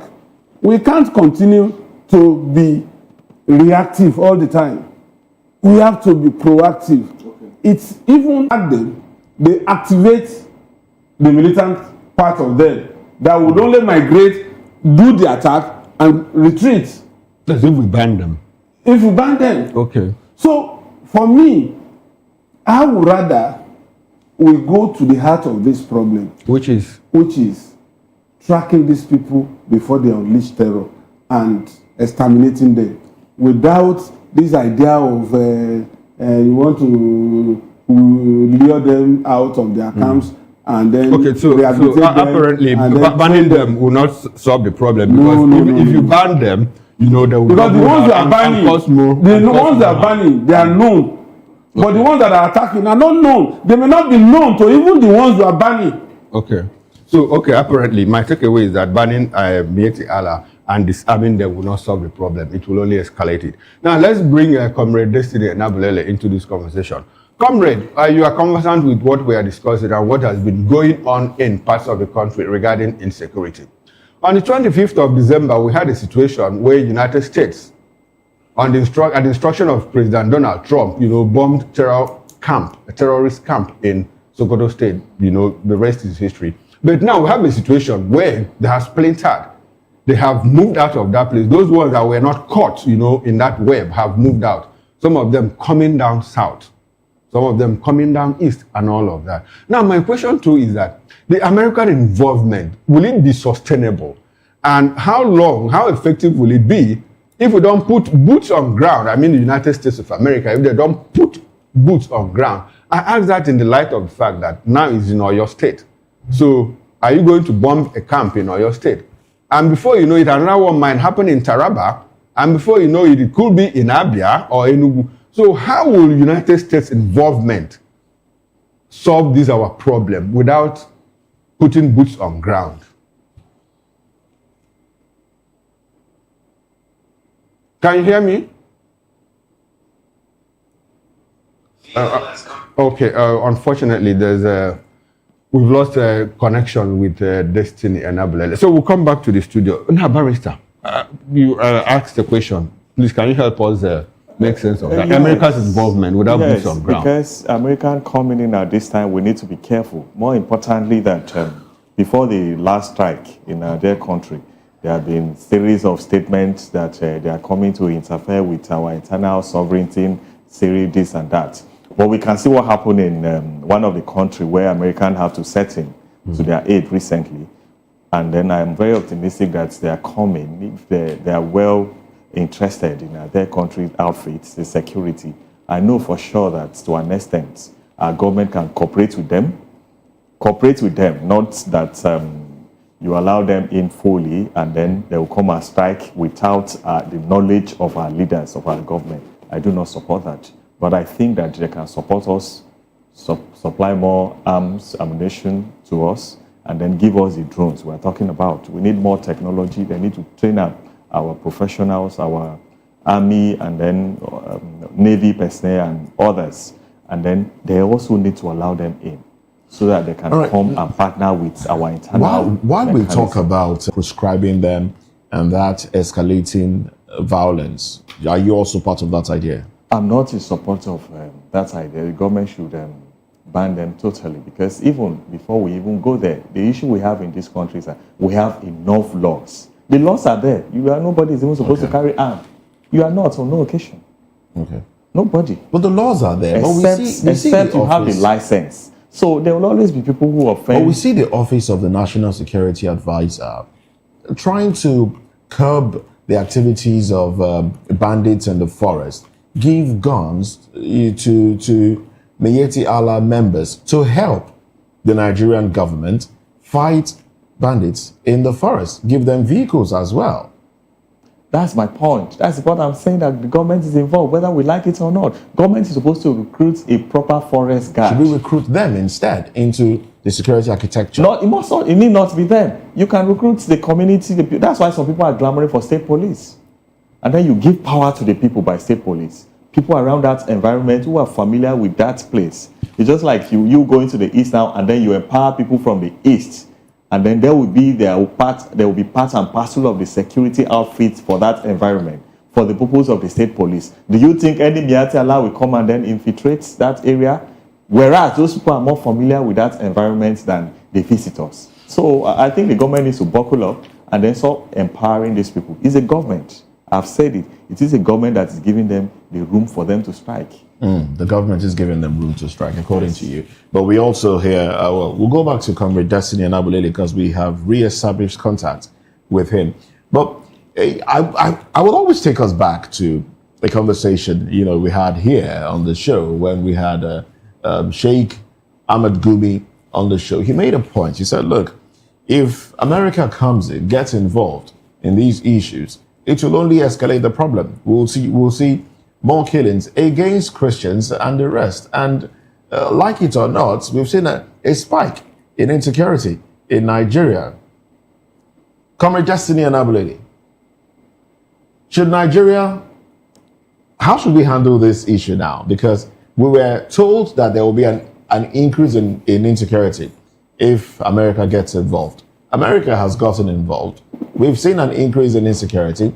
Our government, who says it's tracking these insurgents, really isn't doing anything. But the lives of unarmed Nigerians are being taken. Nigerians are dying in numbers. What should be done? Should we negotiate again? Mr. Moses, it is laughable, just as one of the speakers said, that the issue of collaborating, foreign machinery collaborating with our local security formations are very germane. But let me say this. You and I know that all our security formations, I use the word all, without any I don't know how to put it. They are all compromised in the sense that they are no longer, in tune, or they are no longer in love with their mandate or constitutional duty. Rather, they are in bed with money, and they are not. Majority of them, the hierarchy, they are now becoming contractors.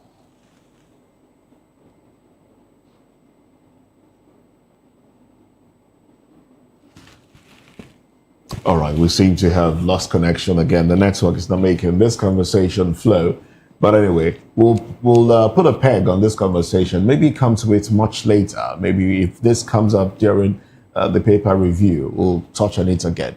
But in the meantime, let's look at what the EFCC is saying. EFCC alleges politicians' interest groups are plotting to interfere with investigations of criminal suspects. This is coming from the EFCC. Let's look at this statement. Stay with us.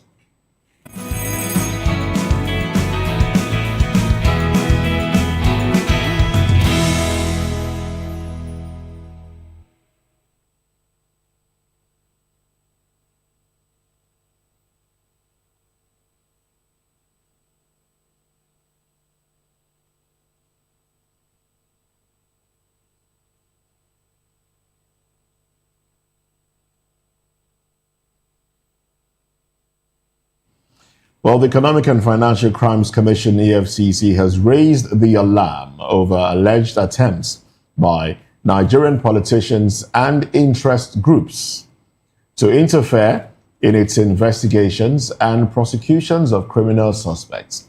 In a statement issued on Wednesday, the anti-graft agency warned of what it described as planned campaigns of calumny by individuals and groups with vested interest in suspects currently under investigation or facing prosecution by the Commission.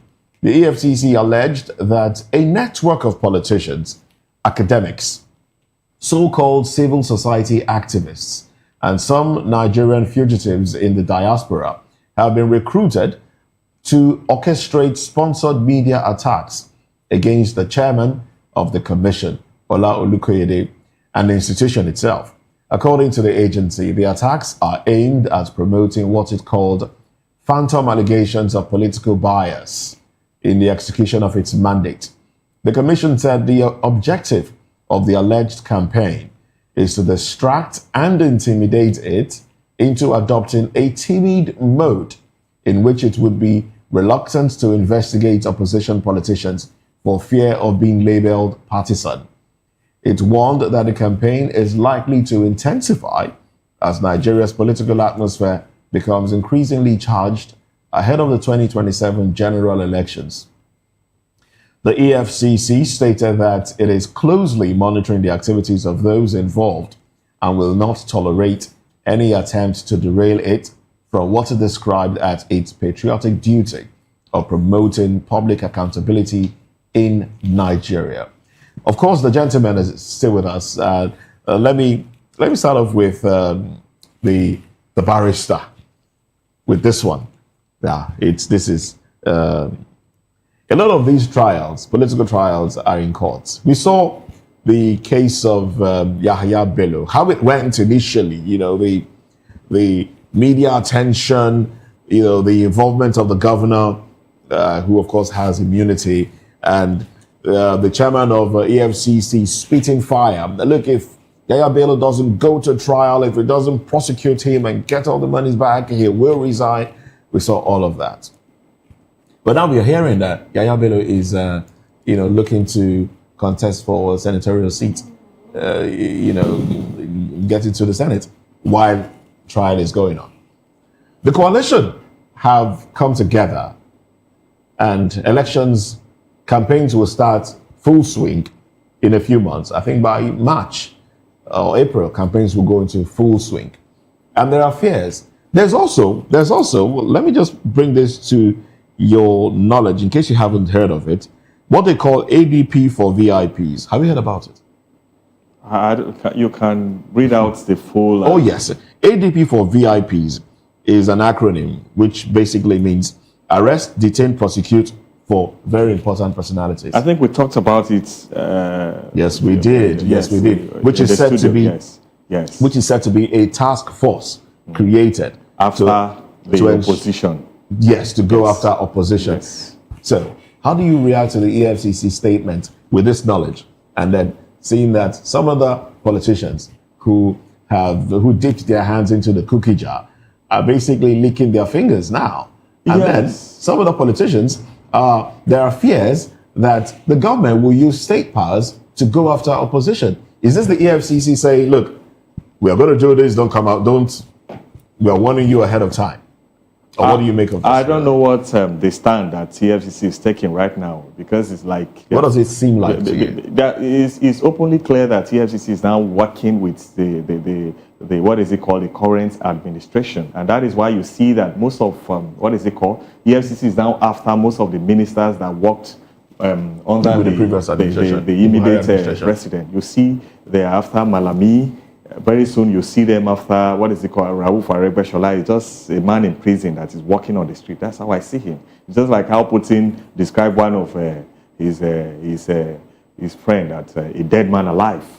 That's how I see the likes of Rotimi Amechi. Even Ngige is still in the same depth right now. He's being prosecuted by EFCC recently. Just that we are not hearing more about that case again. And most of the ministers that worked under Buhari, they are being prosecuted.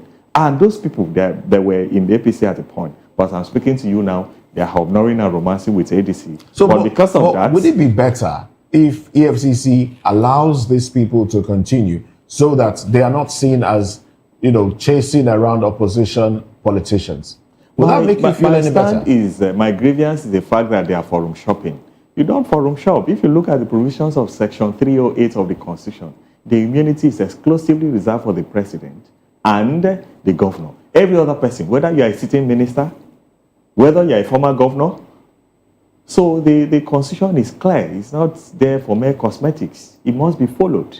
Section 308, that immunity is for the governor and for the president. Every other person. So this idea of forum shopping, going after former ministers that are not of the same party with them now, that are not speaking the same language with them, because according to them, once you join APC, your sins are forgiven. Barrister Atta, yes. If these people were innocent, would the EFCC go after them? No, you don't. The provisions of the Constitution is clear. You don't, even though you are arrested, the presumption of innocence is on your side. Everybody is innocent. Even God, in the case of Adam and Eve, he knew they were wrong. But he still gave them opportunity. Why did you do this? Why have they not, why have they not gone? You can't be a judge in your case. Why have they not gone after Peter Obi? Well, I don't know, because apparently, because if you look at the time, Peter Obi have led power for the past 10 years. They are going after the immediate people. They have not gone after Atiku recently, because Atiku left power as far back as... So you think they might still go after them as well? That's what some people are saying, but I'm saying from the antecedent and from what we have seen, they are going after the people who have been in power. Criminal cases are not time-bound. Yes, they are not time. There's no statute bars to criminal matters. But if you see their modus operandi, you agree with me that they are going after ministers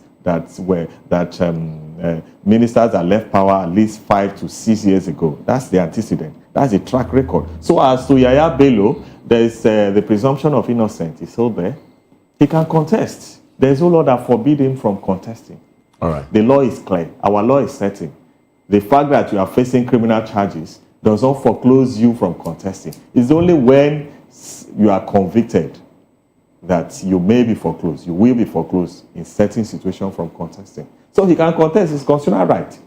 All right. Mr. Dele Fanimo, the EFCC now, is in the focus now. And they're saying, look, we might go after people, but don't come after us when we do. What will the EFCC do for you to consider their actions and prosecution of politicians that have erred fair and just, as against the perception that all they do is go after those that are in the opposition?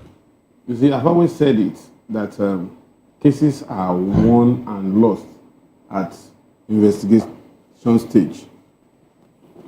The array of evidence against an accused person determines the severity and conviction of such an accused person.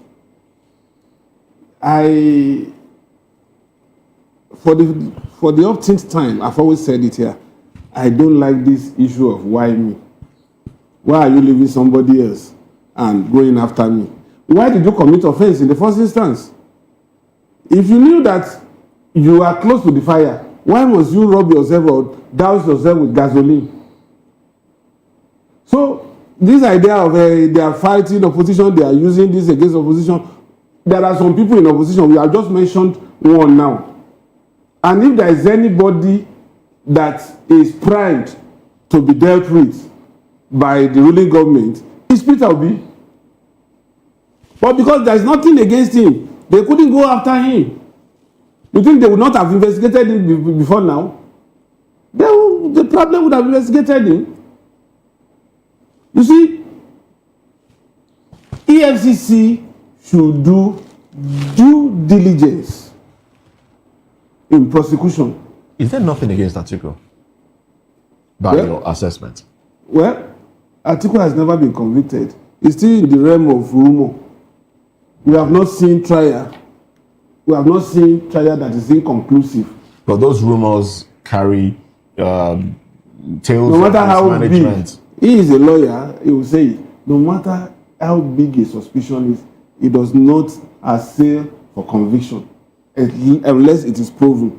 Yes. But can't those rumors instigate some sort of trial? EFCC relies on petition. If you are very strong about it, there was a time a special purpose vehicle allegation was made against Atiku. But it was in the realm of public domain, but there was no petition. So let somebody who is intentional, who knows that he has a case. If the EFCC goes after him now, would you conclude that, okay, now somebody has petitioned the EFCC? If somebody has petitioned and he has a prima facie case against Atiku, he can be arrested. Barrister, because he doesn't have any immunity. Can the Attorney General of the Federation initiate a petition and a prosecution against Atiku Abubakar? Yes, the Attorney General of the Federation is the chief custodian of our legal system. He can prosecute, he can investigate, he can authorize, he can petition, he can do and undo as far as our legal system is concerned. Okay, so now back to the question that Moses asked. Why do you think that they have not done it against that? I cannot preempt. Why do you because we have seen that and heard from the mouthpiece of the person that worked with Alhaji Atiku Abubakar, his boss. And the man, you read Obasanjo's book and then you see a particular page or a particular chapter is dedicated to his experience with Atiku and all those things. They have to reconcile their differences at a point and all those things. But you agree with me that those allegations, whether we like it or not, whether they are prosecuted or not, they affected his integrity and then affected his, his political career up till date. Some people don't seem to agree with him up till date. When you mention his name, the first thing that will come, the first impression that will spark up is that criminal or this and that and everything. So it turned on your integrity. It's just like how you call Peter Obi's name now. You see the kind of aura, the kind of feeling, the kind of ambience. And so will the flow EFCC be just if Atiku emerges as the flag bearer, the candidate of the ADC, and then investigation and prosecution starts? Why will not the EFCC be just? Why not investigate him now? That he had not even Maybe they are gathering evidence. It's not a ticket. No, it's more than the crime. When Atiku was in power, let me say this openly, that Atiku is not holding any state to ransom. I want to say this with due respect. He's not holding any state to ransom. Just like how you see some leaders, our former governors, there will be that they want to be a godfather to a sitting governor. I have not seen that Atiku is holding any state to ransom since he left power per se. Just like how you see that a leader from this region, from the west, was holding about 5 or 3 states and thereabouts and all those things. Atiku is not known for that. So it will not be easy for you. Criminal thing. It will not be easy to trace some elements of fraud against him. Because it's a criminal act. It's not a criminal act, but directly or indirectly, you will see that as far as you are benefiting from the proceeds of that state, the governor is stealing the money of that state and then is giving to you. It's a crime. Oh, okay. It's a crime, whether we like it or not. It's a crime against the state, where you act as the godfather, and then for each appointments, approvals, the governor. So in essence, what you're saying is President Bola Ahmed Tinubu can be prosecuted for that crime of conniving with governors to take monies from. If you look at my statement, I did not mention the name of Mr. President. I'm very specific because I know that Section 308 of the 1999 Constitution is clear. The immunity clause is there for Mr. President. Where he leaves office. But however, if he leaves office, if you leave office for the past 50 years, 100 years, the immunity, once you leave the power, immunity is gone. But however, I want to say this, even the former President Olusegun Obasanjo, he can still be prosecuted today because there is no statute bar once it comes to crime. Once an offense is committed as far back as 200 years ago, if the government is aware of that offense now, the government can prosecute you. All right, thank you very much, Barrister Adams Atta. Thank you very much for your contribution on the program. Well, this is where we draw the curtains on VOP this morning. Barrister Adams Atta, Esquire, legal practitioner, chartered human rights resource practitioner, and also Dele Fanimo, and public affairs commentator. And we've also been speaking with Comrade Destiny Anabulele. Unfortunately, the network did not allow us to conclude our conversation with him. Thank you very much, gentlemen. That's it on VOP this morning. At 10 o'clock, newspaper review comes on the air. We'll be looking at the papers at that time. I am Moses Humphrey, wishing you a beautiful day. Join us again at 10.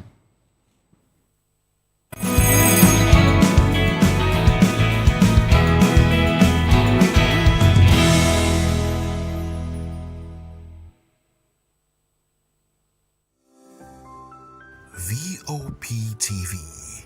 Now, you have more than a voice. Are you ready for the extraordinary? Something big is happening on your screen. Introducing VOP TV.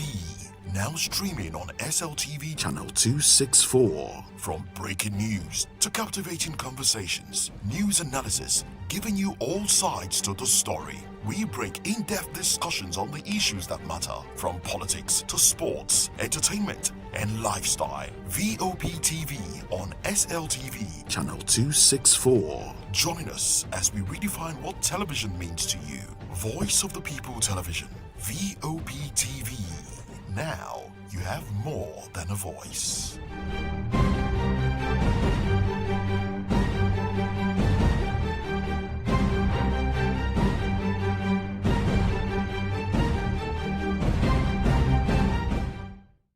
We encourage you to click on the like button and subscribe to our YouTube channel. We are Voice of the People TV. Also follow us on all our social media platforms. We are at VOP TV Live. Visit our website www.vop.ng for fresh and trending news. Also watch us live on SLTV channel 264.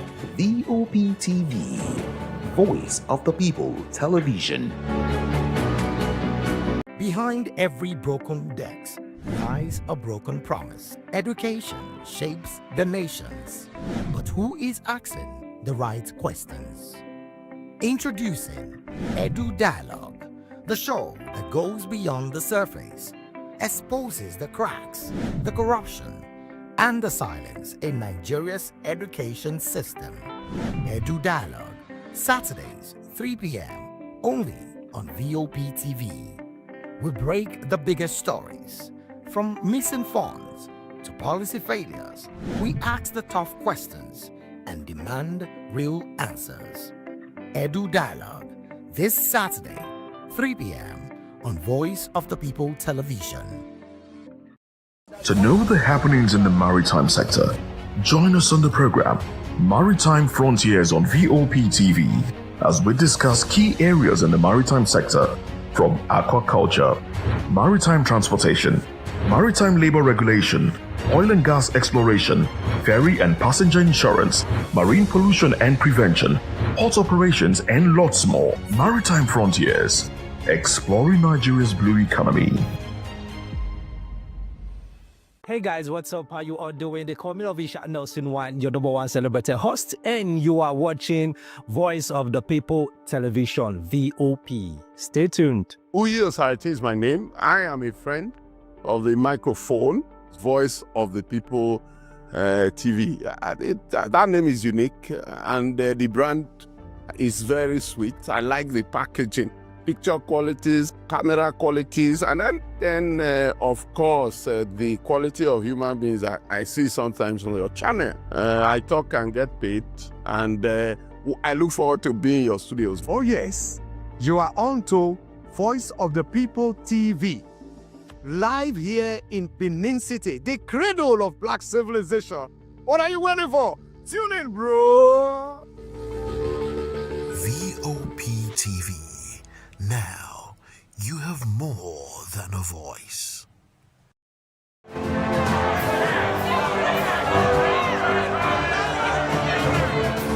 Do you want your voice to be heard? Do you know that you matter in the scheme of things? The People's Voice, the show where ordinary citizens take center stage as we discuss the biggest stories that affect you and I. With you in mind, we facilitate lively discussions, debates, and interviews on the topics that matter most to you and I, from social justice to economic empowerment, education to healthcare, governance, and more, tackling tough topics and amplifying your voice. Join the conversation and make your voice count. The People's Voice. Make your voice count. The red carpets, awards, the razzmatazz, music, fashion, interviews, and more. Spotlight on Voice of the People Television. Let's feed you with all the juicy stories in the global entertainment space, bringing you the glitz and glamour as it is hot. Stay tuned to Spotlight, 1 p.m. Monday to Friday. Spotlight on VOP TV. Entertainment like never before.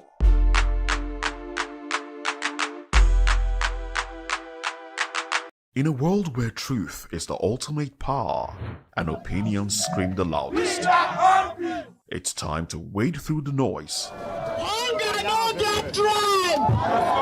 Hunger no get religion! And scan the human interest and trending topics that matter. Stay tuned to The Issues, your plug to the stories making the buzz, from politics to science and technology, social justice, and more. Let's tackle the tough questions and expose the truth. The Issues on Voice of the People Television, Mondays to Fridays, 8 to 9 p.m. The Issues. Don't just react, understand. In a world where power shifts with every headline. In a nation full of questions. In a world filled with noise, the truth needs the voice. The policies that shapes our world and the economy that determines our future. Every hour, every day, the grapevine keeps buzzing. And together, we are committed to telling the stories that shape our world, because your voice is our focus. Don't forget, our voice matters the most. Let us come together and share our concerns.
Well, thank you very much for joining us. This is Newspaper Review. I am Moses Humphrey. And I am Chukwuma Okoro. Thanks for joining us again. And yes, of course, we still have Dele Fanimo. He stays back, public affairs commentator. Thank you very much for staying back. Pleasure. And joining us virtually, Comrade Destiny Anabulele. We've been able to reconnect to Comrade Destiny Anabulele. He joins the conversation from Benin. And Chijoke Oji also joins us. Chijoke, good morning to you. Good to have you join the conversation. Okay. Now, be aware that it's an open conversation, so everyone with views can chime in. Well, let's dive into it. The Guardian newspaper is up on our table. We do have some of the dailies as well. Well, these are the headlines on the cover page of The Guardian. The window headlines: Why I Remain in LP After Obi's Exit by Dati. Of course, there are riders to that, and we'll get to the riders in a bit. Well, the riders to that one: PDP plans to see Obi Atiku. PDP plans to see Obi Atiku, says Ogidi. Obedient Movement says crisis reading PDP can't woo Obi. All right. Malami, court grants interim forfeiture of 57 properties worth 213.2 billion naira. FG, Nans disagree on abandoned students in Morocco. Supreme Court verdict. 19 months after, governors explore gaps in constitution, resist LG autonomy, and Nayeti Allah Beram youths differ on latest Plateau attacks. Fresh blow for Nigerians as US begins $15,000 visa bond. New tax laws undermine tax system. Democracy, NLT warns FG. Police bust child trafficking syndicate in Anambra, rescue 33 girls. Kaduna farmers seek FG's help over 10.16 billion naira 2025 loss.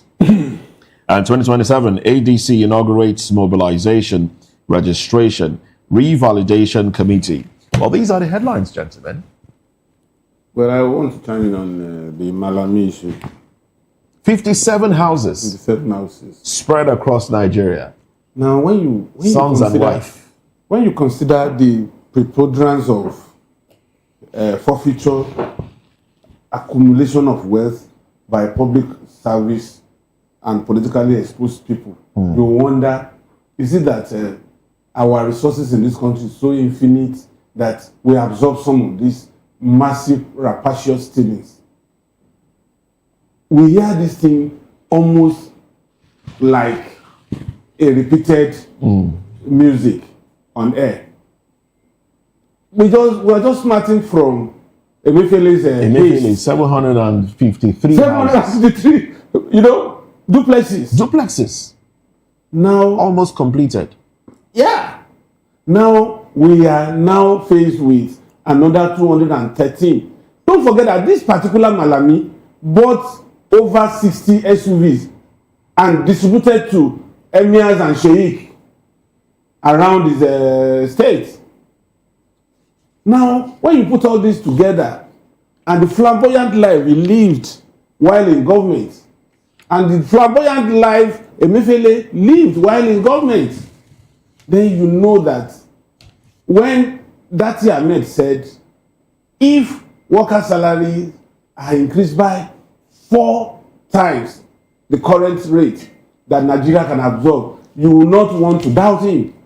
How could somebody who was not known to be in the league of Afefe Balola, Olanipekun, and the rest, before he became Attorney General of the Federation, amass this kind of stupendous wealth in that office, not as Minister of Finance, yes, because not as CBN governor. All of it is said to be. So you can now imagine when he was if he was in that office, Finance Ministry, what he would have acquired.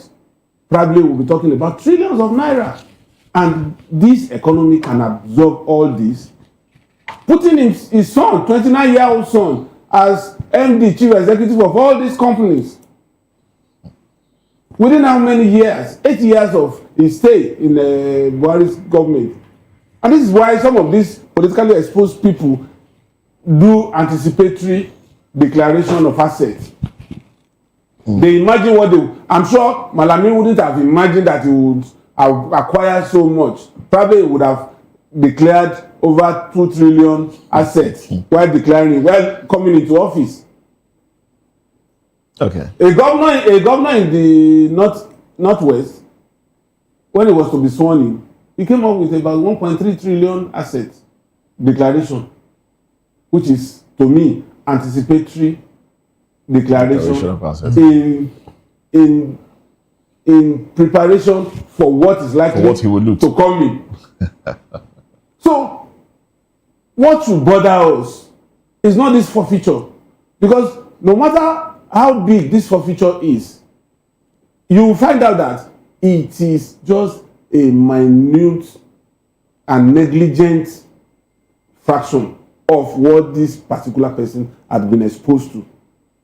We have not talked about is, for somebody to acquire this within Nigeria, you can be sure that you would have saved some outside this country. Yes, in case these ones are captured. Now, to answer your question directly, whether the resources are infinitesimal, I will say yes and no. Yes, to the extent that the amount of wealth that we have in Nigeria, it's able to take care of, even if our population was 500 million naira. 500 million people. You see, the thing about naira is, I'm even speaking about naira. And I once said that if I get into government, I will be as clean, you know, as a play that was just watched. Now, that said, I think this speaks to what we call elite consensus in Nigeria. No matter the level of our fragmentation, no matter the level of disintegration within the polity, it's more like cosmetic, because that elite consensus is always there. They're always united at the top. Yeah. And that is why it is difficult for us to fight corruption, clearly. Now, if you go back from 1999 up until 2026, from the presidency to the least minister, talking about the Minister of State, who will you exempt? Under Obasanjo, hardly can you. Under Obasanjo, you have a certain sum of money for the power sector that up until today, we are still... What about national ID card? Good. Sunday, Afolabi and all of them. So, from the presidency up until under Jonathan, we had what the Zienil Alison Madeke did, and we are still receiving, you know, monies recovered from her. I don't even want to talk about Abacha. No, that one is... Now, so, it speaks to the elite consensus that we have in this country. Who is going to probe who? Who is going to recover from who? So, they use these people, they use us as pawns, and you now discover that the ones that stray, they try to beat others back into line. See, if you don't come in, this is likely to happen to you. Why? We are hearing all of this about Malami because now he declared for the ADC and wants to be governor of his state. And they say, no, you can't take all of this money and dump it in the ADC. It should be in a particular political party and a particular system so that it will help us in 2027. How about Hadi Sereki and all of this? So this forfeiture of a thing doesn't even solve our problem. And our problem will not be solved until such a time that we have that selfless leader who will come out and say, look, my cupboard is clean, no skeleton. I am clean. If I come after you, come after me. Until we have such a person, that is the only time we will say, look, we have corruption under our feet and we are fighting it. Until we do that, until we have that kind of person, we'll just be doing this approach here and there. Source of it's worry. not going to solve our problem. You know, another source of worry here is today, nobody remembers Emefiele again, except for people like us. Nobody. We have forgotten him. No, maybe until his case comes up. Comes up again. Sometime by the end of January. This Malami's case had subsumed Yahya Bello's case. If not for the fact that he said he was going to contest as a senator. As a senator. That's when we recall what has been done that is still pending in court. You know? So, and as long as there is no punishment for infraction, you will still see thousands of Malami, thousands of Emefiele, thousands of Beta Edu, thousands of, you know, we don't punish small crimes. That is why the big ones thrive in society. Yes. So that's my worry. Look at 213 billion naira. You know what that means? Yesterday, Mostly did a bit of a calculation that if you are giving 1 trillion naira, were you on the show? I was on the show. You were on the show. If you are giving 1 trillion naira, you are mandated. You are mandated to spend 1 million naira every day. Every day. It will take you 2,713 years. So you would have lived your life more than 15, 20 times over. over and over. For you to be able to spend it. What is 15, 20 times? They're talking about 100 times. This is before the days of Jesus. If you have believed in the days of Jesus up until now, didn't live up to 1,000 years. Even said that Methuselah didn't live up to 1,000 years. He's our Bible scholar, so up to 1,000 years. So it speaks to. But another thing is, let's interrogate the psychology of all this. What is the motivation for this rapacious stealing? It's society. Because you now find out that the society is the motivation. Society is the motivation. I agree with you. Now let me explain this. If there is outright rejection, there was a time when somebody like me was growing up, and you dare not leave the village and come back in 1 year with a car. Your father will instantly, publicly disown you until you are able to explain how you got that car. But today, look at a sitting senator said, if you have to steal, make sure you steal more than enough, so that now you have that pride that you have stolen. No. And then you can negotiate. Yes, 1 trillion naira. Ali Ndume, to be very precise. Yes, Ali Ndume. I didn't want to mention his name. I've mentioned his name. Yes, he's on record. He's on record. Yes. That. Now, for such a person, what that means is you need to have money to chase clouds. And you need validation from the society. If the society frowns at your sudden wealth, you won't have the courage to steal as much as this. But emirs took those cars, Malami gave, sheikhs took, religious leaders took. Without asking questions. Without asking questions. So it's a clear motivation for further stealing. What are you going to expect from this kind of person and if he becomes governor of Kebbi State? These vehicles were double-digit million naira vehicles. We're talking about between 120 and 150 million naira apiece. Not even double-digit, three digit. Yes. You know. All right. Let's bring Comrade Destiny into this conversation. Comrade, what are your thoughts on this one? All right, then we've not established. So, but why I say it's society, you know, that pulls us into all of these things. There was a time, like you said, growing up, if a young man goes to town and he comes back, you know, with a vehicle, Kingsmen will call him and ask you, how did this happen? And he will need to offer explanation. Credible. On this table, there was a story someone told. I can't recall who told that story. A certain young man, you know, went to do apprenticeship with his boss, you know, and after 2 years, he came back with a vehicle. And when he came back, his father said, has your Oga settled you? He said no. He said no. So how come you come about and this? The mother was like, leave my son alone and please leave my son. Others are doing it. And 2 days later, the boss came back and said they discovered that his son had stolen, that boy, his apprentice has stolen so much amount of money.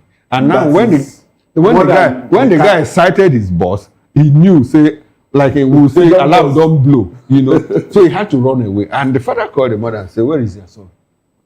The woman kept short, you know. So in those days, if you come back, they don't get a chieftaincy title. No. If your source of income is unknown.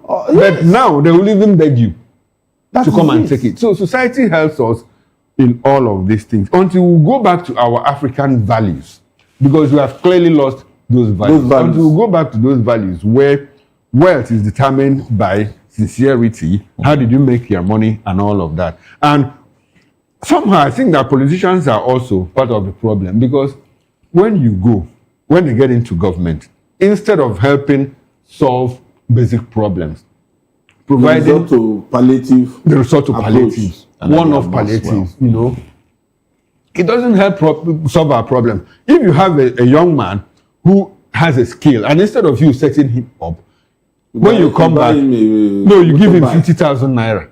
You even buy a motorbike. He abandons his trade, the skill that he has acquired.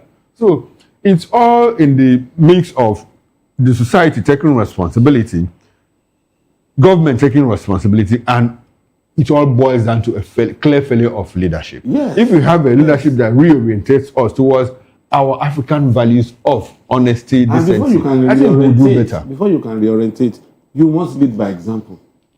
It will be it's a very tough call because you have to clean the urgent table. Exactly. And it's going to take a very long while. But the point is, it's doable. It's doable. Somebody will come around one day and decide to kiss the bullet for the people, and it will happen. Okay, now let's talk about the U.S.-Nigeria issue. I mean, it's when we heard that, for a lot of us, when we heard that Nigeria was collaborating with the U.S. to fight insecurity in Nigeria, we felt, okay, this collaboration will, give us further better grounds in terms of bilateral relations. Bilateral relations. Thank you very much, and the rest. But it doesn't seem to be the case because the slams, the bans, the visa ban and restrictions did not abate. They didn't go away. They're still there. In fact, today's headline, fresh blow for Nigerians as United States begin $15,000 visa bond. Makes it even more difficult for Nigerians seeking the B1, B2 visas to go into the US. I know your opinion. Stay in your country. My opinions are very many as far as this is concerned. Okay. Well, let's not talk about stay in your country and better your country. No, you have to stay. You have to stay. Wait, Moses, I was also going through that through that route. Okay. Now the point is, the moment Trump visited Xi of China, and there was a brief on the enormous resources that China is exploiting from Nigeria. That was the game changer. That was when Trump started focusing on Nigeria. This terrorism thing, just like look at Venezuela. For the optics, people will assume that Trump was trying to save Venezuela. But no. He was just trying to recoup what they lost some years back. Now, if Trump had been adequately briefed that what we are sitting atop here in Nigeria is more than tenfold compared to what America rely on to show up its economy, what then will come to your mind?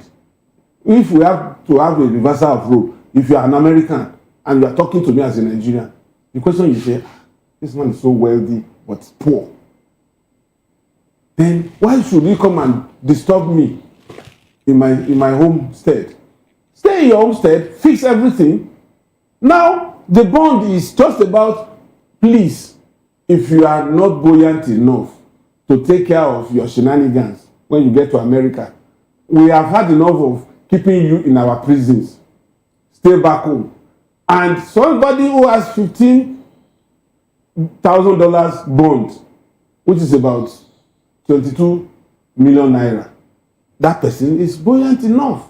So if he's thrown back after misbehaving in America, there's something to hold on to. So it's just like a collateral for coming to visit their country. And must you visit their country? It's not compulsory. Stay back at home. There are some people that are successful in Nigeria that have never entered Murtala Mohammed Airport or Nnamdi Azikiwe Airport. Politicians, you mean? Politicians, you mean?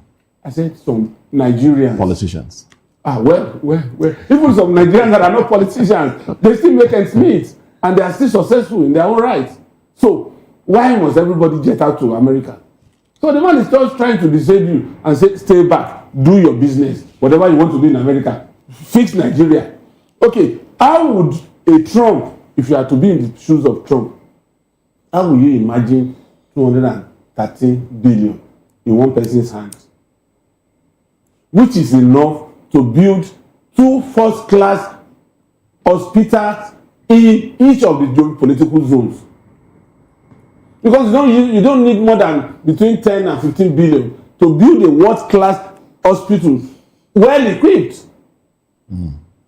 So if 12 world-class hospitals are in somebody's pocket, the 753 duplexes, when it translates to, at that time, the average cost was put at 200 million naira.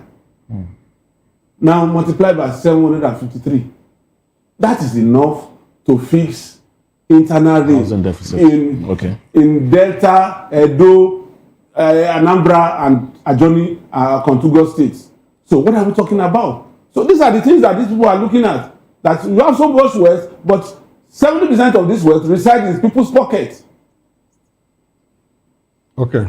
Okay. Well, Dele, you have said a lot, but I beg to disagree with quite a few things that you said about, like when you said that America got to know about Chinese involvement in Nigeria because Trump visited Xi in China. No, it's just to escalate it. He knew all along. No, exactly the point. America, in terms of gathering intelligence, I'm not sure that anybody can rival the United States. They always have it. I'm talking about going to Venezuela too. Well, I understand the economic interest of United States of America in Venezuelan oil, but let us also know that America has large deposits of oil, the shale oil, and they have been able to compress, to collapse the technology of producing that shale oil. So they have in abundance. Now, I'm speaking about coming or staying back to fix Nigeria. $15,000, you translated, you changed it, is about 22 million naira. I've always been of the view, like Moses clearly knows, that, look, if you can't go to America, you are in Abia State and you can't go to America, you can come to Lagos, you can go to Akure, you can even go to Ilori, and make a living there. So we all have to stay and fix Nigeria. The Americans that come here, they don't come because they are looking because they are looking for greener pastures or better life. They come here to do business, as expatriates, and go back. The Chinese that come here, they don't come here because they are looking for, they might be looking for business, but as a matter of fact, they come here to do business. So, but when we migrate because this place is too tough. This place is too hectic. I cannot survive and all of that. And our government is not infrastructure. Our government is not helping too, because if the economy is clearly built up, the exchange rate will simply drop. Definitely. It will simply drop. That's the only motivation. That's the only motivation. So people should stay here. What America is trying to do is, what Trump is trying to do, to keep tightening the news, so that there could be some form of internal dissent here, so that Nigerians can start to hold their leaders to account. It might get to a point where if they feel that, look, we can't do it by the ballot, they can even organize a dissent here in terms of a conflagration that will enable whoever to come in and do the needful if it becomes necessary. So that is what they are doing. So if you can't travel, you stay here and make Nigeria work. Today, Diabon told us that Nigeria is the only country that we have. So we have to stay back here and make it work. About the issue of insecurity, when Trump came, and dropped that bomb, or when he said he was coming, guns are blazing, I asked that question.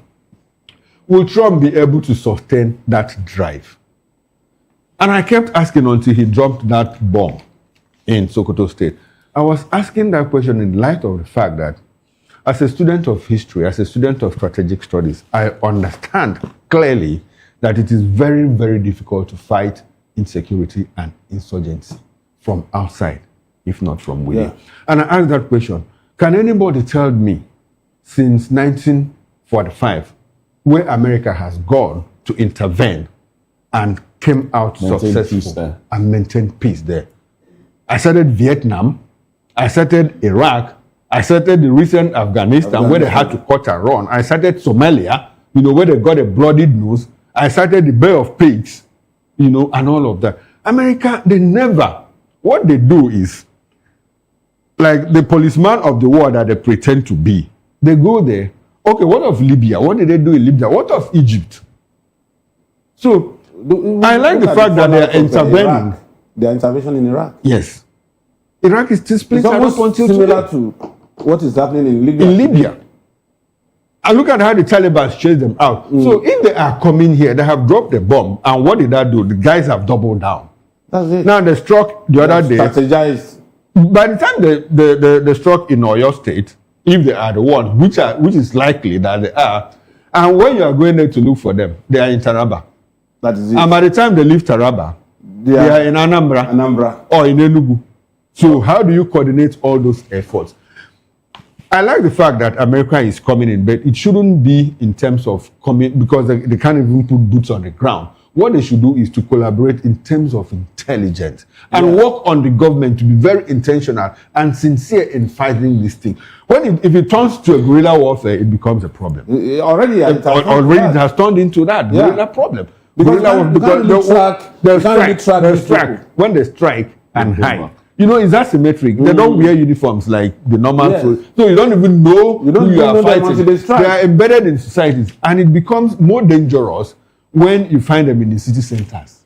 Like a bomb goes off in central Abuja or in central Lagos. One bridge is brought down. It becomes a very big problem. So the only way to tackle it is to work with intelligence and take them out from the root. You know, Israel, you know what Israel does? Israel goes to identify the cells and take out that cell. When they take out that cell, they start to build. By the time they rebuild, Israel is also following them. That is what we need to do at this point. Because saying that, oh, Trump, okay, where is he going to bomb now? Most times, they don't even go to the cell.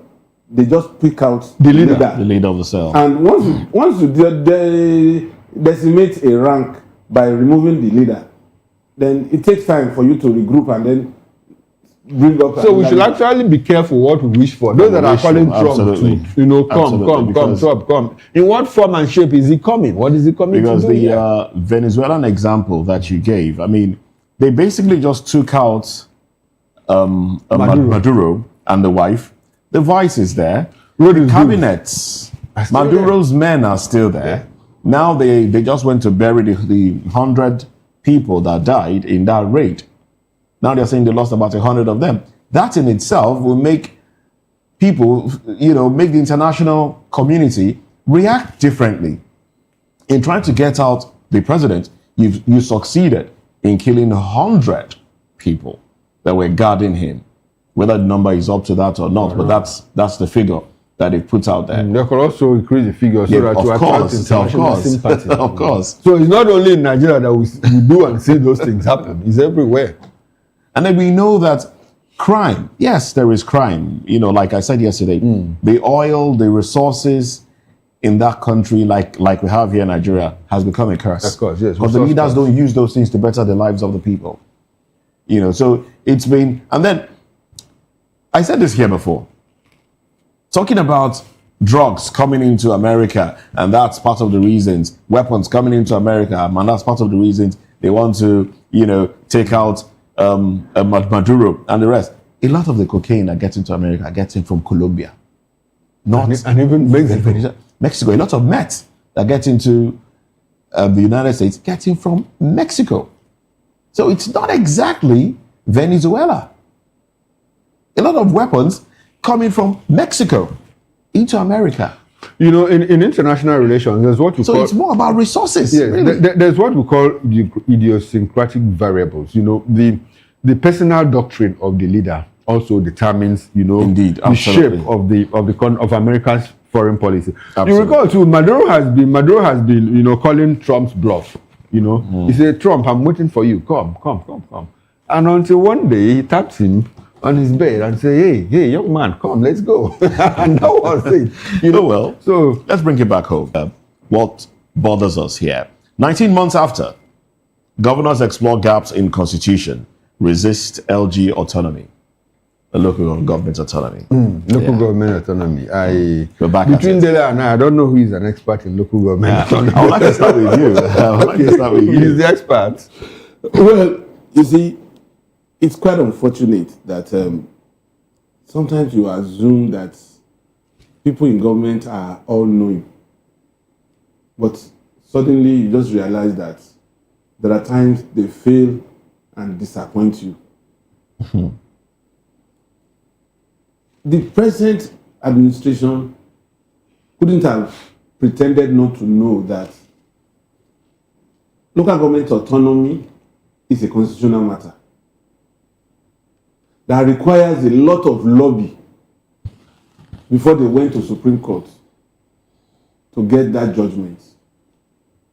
And one thing is, either we like it or not, people naturally resist anything that will deflate their ego. That Supreme Court judgment actually deflated the egos of the governors. Because what you did was to say, I don't care about you. I can always lord it over you. And there's no way they will not resist. Two, these governors are major beneficiaries of local governments as appendages of the state. Because most of these governors, they don't steal from state resources. They steal from local government resources. Using pliant local government chairmen that were installed by these governors. Even through electoral process, they are always installed. That's why you have a PPA that went into election in Rivers State within 2 weeks and cleared all the local governments. And show me a particular state that had conducted election in this republic that had failed to at least get 95%.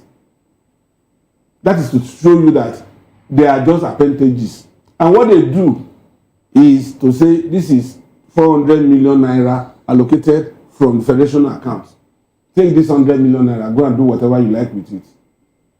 The rest 300 reside with the state governor. Meanwhile, the local government chairman had signed 400 million. Even the 100 million naira given to the local government chairman, the contractors that will execute projects, if there is any, will be sponsored by the state governor. And what besides that local government chairman that says, no, it will not happen. We have seen examples. A colleague, Wale Adedayo, Ijebu East, confronted the state governor and said, no, enough is no, I'm not going to play this game. And it was bloodied. He's still reeling from that crisis. Fashuba in Ekiti State, when he confronted Fayose, he lost his twin brother in the process because they were identical twins. They wanted him out because the man said, I cannot be signing 100 million naira and be collecting 20 million naira. If EFCC comes, how do I defend myself? Already I have signed. And it was the same thing that a former senator, when he was chairman appropriation, came to a particular institute in Ibadan on oversight visit. The man, the professor, gave 40 million naira as he was here, parting gift. When the thing became a big problem, ICPC prosecuted him, and he's serving his 9-year jail term in Agodi prison today. So these are issues, and what I would have expected Tinubu as an astute politician to do is to get the buy-in of some of these local, the state governors before taking this thing to the public domain. And he has challenged. It's just like you are studying the honest of a bee. There's no way it will sting you. Let me take it up from there. But the president's action of having to bypass the governors and go to the Supreme Court. Yes. I've also asked myself this question. People in government, when we take an architectonic stance, as an architect, you have a building, you are standing outside, and you view it. It's different from what the person inside is seeing. Yes. So I asked myself that question. Is it that they are bereft of knowledge, or that they simply know what they are doing?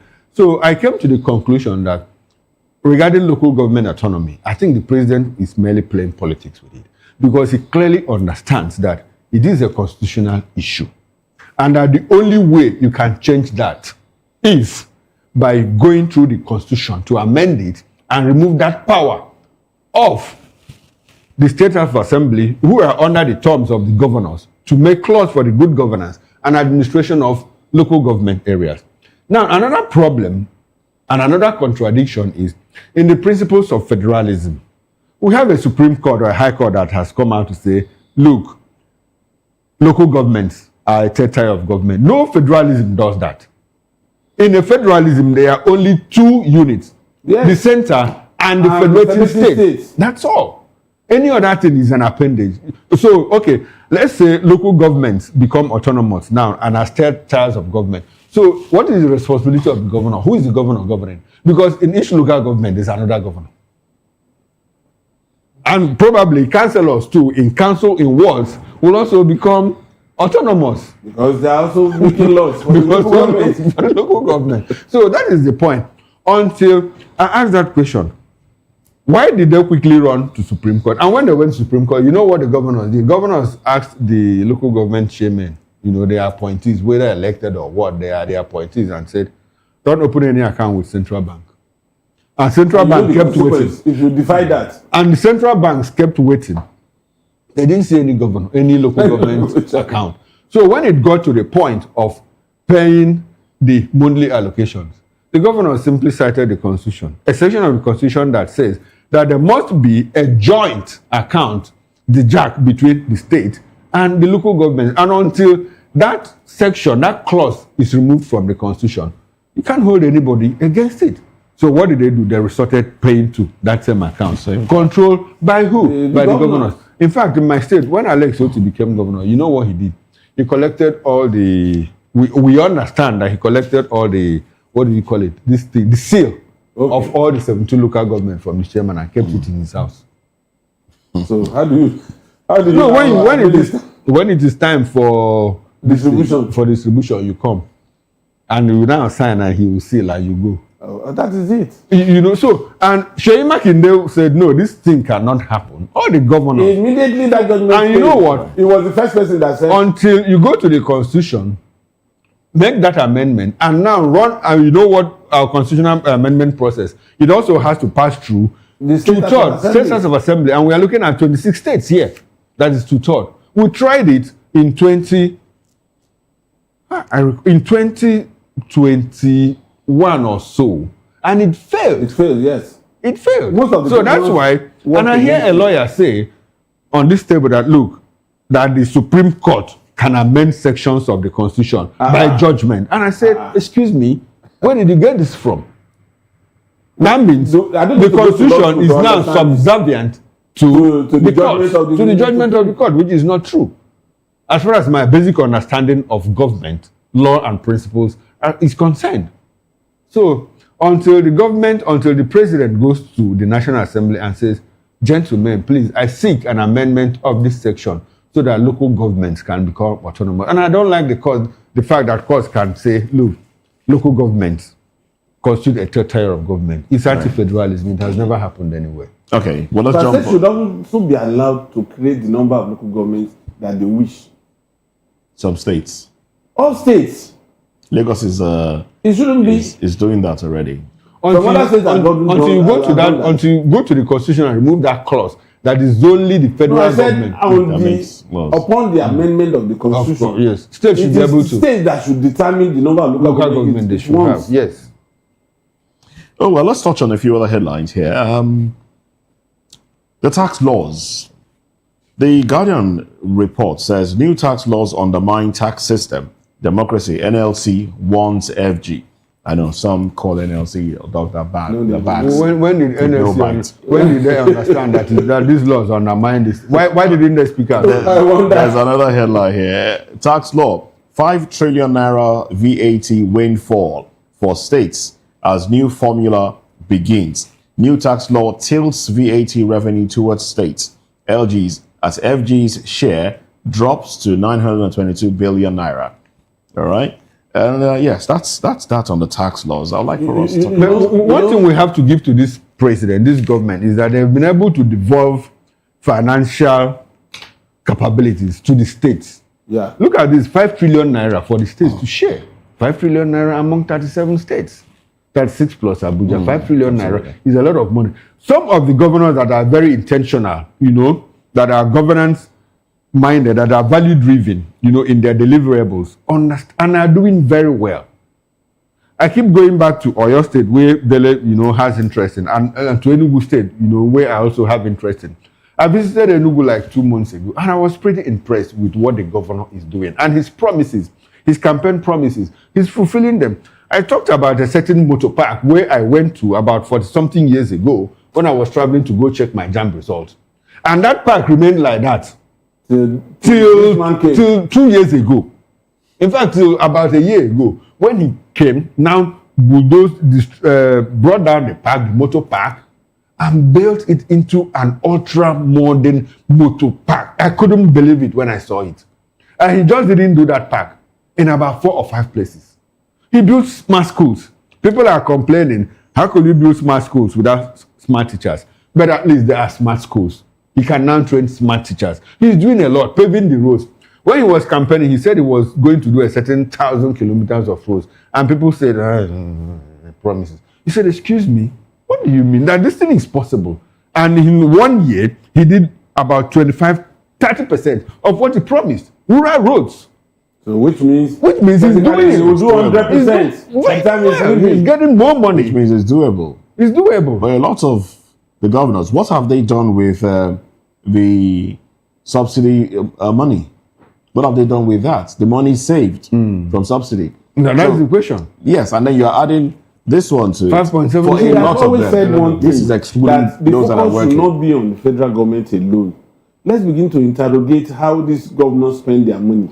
Indeed. I cannot place governor for your state side by side with my state governor.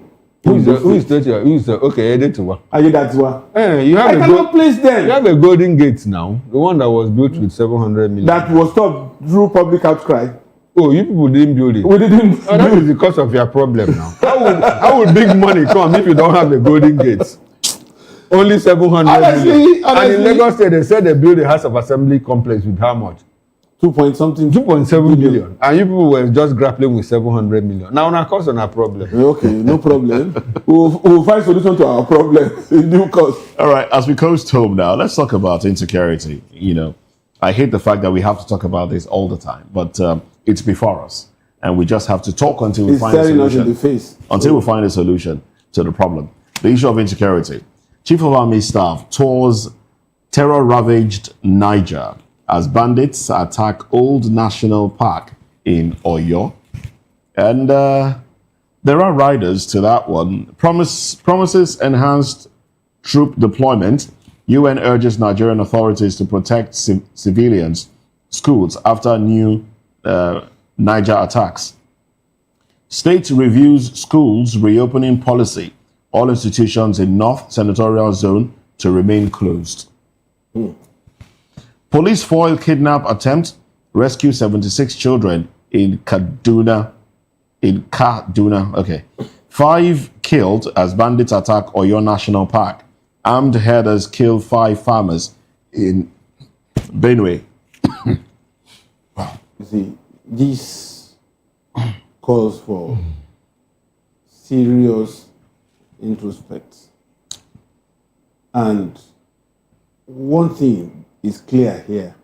It's like you saw a beehive and without protective jacket, you just attack that beehive. You are not likely to understand where bees will be coming to swarm around you. Now, the point is, these people have changed the modus operandi of their attack. They are no longer going to use cells where you can track them. How many forests are you going to bomb? Now, it is becoming more difficult because, like Chukuma said earlier in the previous program, you can't identify these people until they unleash terror. They go around. For instance, if somebody that is riding Okada is a terrorist, how do you identify him among the number of Okadas around your area? He could do surveillance without you knowing. And he could come at any time without you preparing for him. I think we're making excuses for these people because if our security agencies have been working, they would have planted moles in the terror groups. That's what I'm saying. That would feed them with information. They should now adopt another method. The method before now is to send Air Force jets to bomb the enclave. But where is the enclave you want to bomb now? Now they don't even gather. They don't even local gather intelligence. It requires technology, and it requires proactive measures, not reactive measures. Now, even if you track down these killers of those men at the Oyo Park, is it going to bring back the lives of those that have been killed? No! You should be able to stop them in their track before they unleash this terror. That's the only game changer here. You see, my position in all of this, if you talk about the responsibilities and the workings of the security agencies, if you sit closely with 1 or 2 people that are highly placed, in either the military or in SSS, and you listen to them, you understand that the problem is not lack of knowledge or lack of intelligence. The problem is we know what to do, but we don't want to do it. It's as simple as that. If the government is sincere in routing out these people, in a matter of months, they will all be cleared. They will all be cleared. But it is that, and I keep asking you, I keep asking Dele, and I ask Barrister Darlington, political will, where can we buy political will? Is there anywhere that they are selling it? Because that seems to be the major problem. That's the major problem. That seems to be the major problem.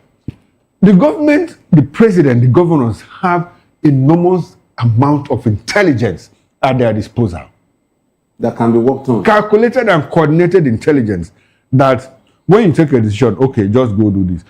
Does it surprise you that when probably a chief of someone that is highly placed in the police force or in the military or in government is kidnapped, in a matter of hours, that person is rescued, except in extreme cases where they are determined that they must kill that person.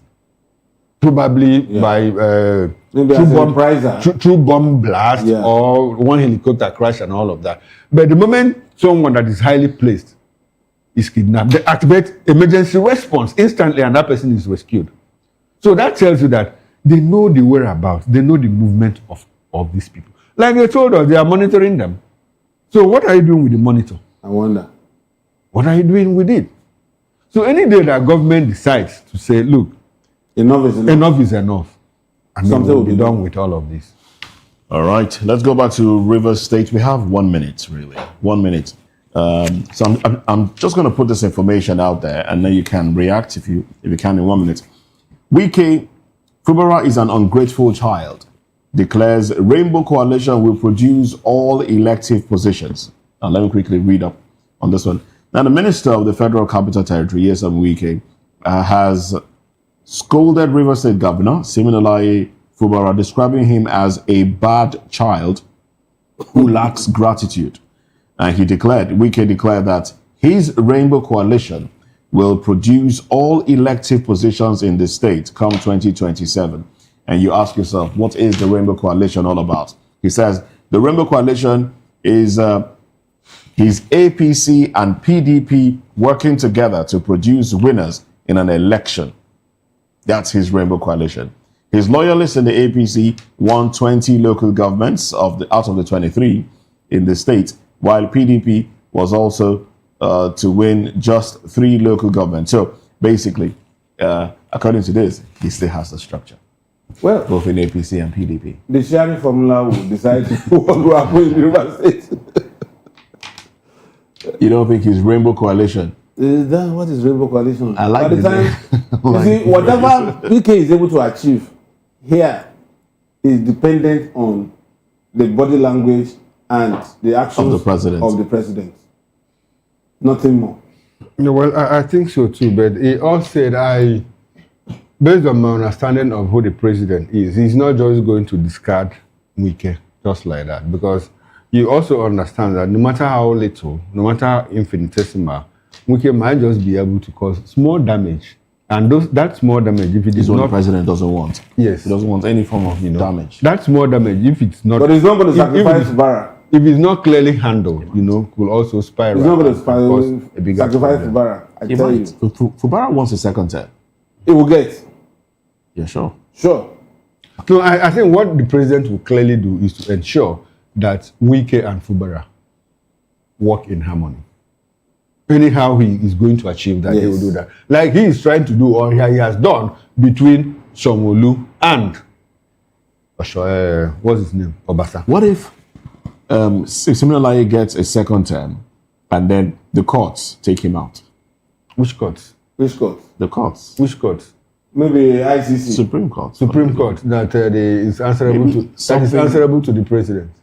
It could be the president. No, maybe except you are telling, except Fubara gets a second term and the president doesn't get a second term. That is it. That is it. And it's not going to be, Wike is not going to be influential in that administration because he stands in opposition. No, let's even say that the president wins. Do you think that Wike will be influential in the second term? He is not going to, because he would have concluded his assignment. He's just a consultant. They might Once you just finish make, your job, they might you just hand make over him to the owner. They might just make him an ambassador. Go to Russia and bring go to Russia and drink vodka and all of it. Since he likes You said that. You heard me say it. Well, that's it on the show. Big thanks to Daily Fanimo for his contribution. Chukwumakoro, who makes a comeback later tonight at 6 p.m. on Political Lens. Yes, on Political Lens. And I'll be joined by Prince Kasim Afubuwa, the Commissioner for Information in Edo State. And we are going to interrogate what is going on in Edo State in terms of building up the economy, democracy, and citizens' rights in Edo State. Join us there, and it promises to be quite interesting. Well, there you have it. That's it on the show. I'm Moses Humphrey. I'll see you next time. Sports comes up next. Bye for now.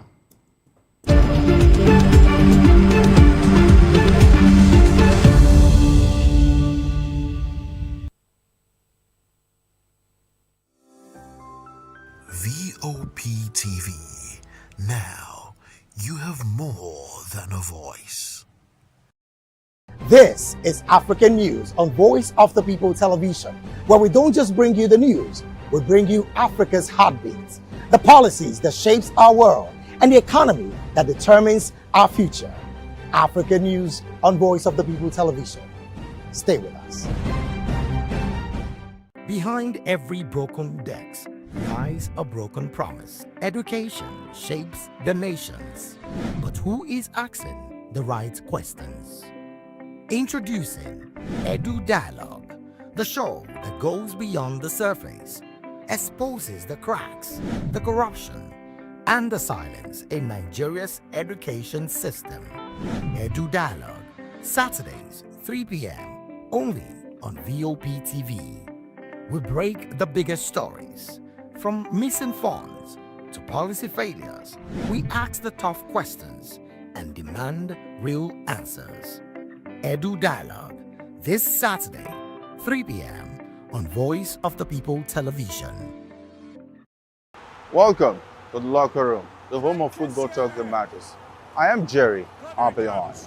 Join us every weekday, Monday to Friday at 5 p.m. Nigerian time, as we share the hot takes and hot debates in the exciting world of football. And joining me are the usual suspects, Ikechukwu and Mayowa, as we break down all the hot takes and everything that's happening in the football. Don't just watch football, live it with us. Catch us on the locker room and Voice of the People Television at 5 p.m. Nigerian time.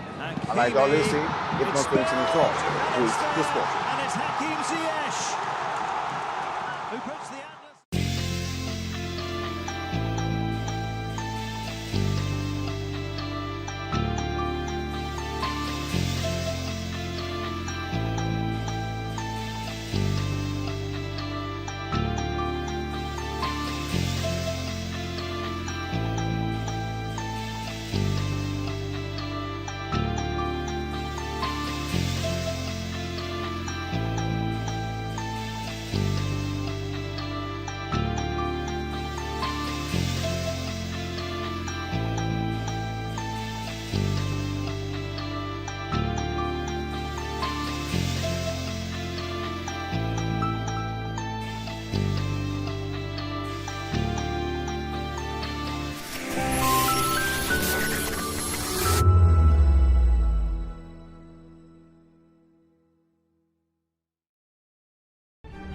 In a world where power shifts with every headlines, news breaks and events happens, we bring you unbiased and explicit information on politics, economy, and state of the nation.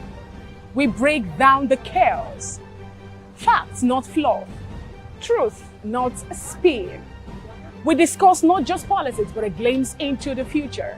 Voice of the People Television. Now you have more than a voice. In a world where truth is the ultimate power and opinions scream the loudest, it's time to wade through the noise. Hunger no get tribe.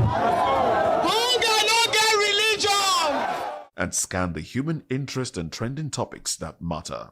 Stay tuned to The Issues, your plug to the stories making the buzz, from politics to science and technology, social justice, and more. Let's tackle the tough questions and expose the truth. The Issues, on Voice of the People Television, Mondays to Fridays, 8 to 9 p.m. The Issues. Don't just react, understand.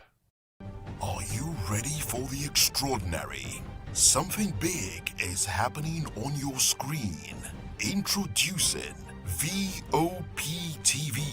Now streaming on SLTV channel 264. From breaking news to captivating conversations, news analysis, giving you all sides to the story. We break in-depth discussions on the issues that matter, from politics to sports, entertainment, and lifestyle. VOP TV on SLTV channel 264. Join us as we redefine what television means to you.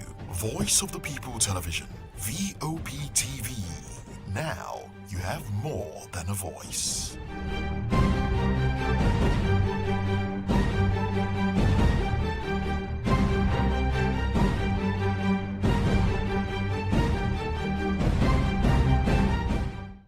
The red carpets, awards, the razzmatazz, music, fashion, interviews, and more. Spotlight on Voice of the People Television. Let's feed you with all the juicy stories in the global entertainment space, bringing you the glitz and glamour as they hot.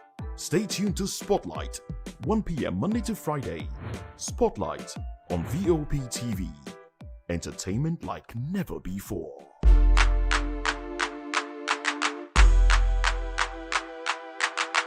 We encourage you to click on the like button and subscribe to our YouTube channel. We are Voice of the People TV. Also follow us on all our social media platforms. We are at VOP TV Live. Visit our website www.vop.ng for fresh and trending news. Also watch us live on SLTV channel 264.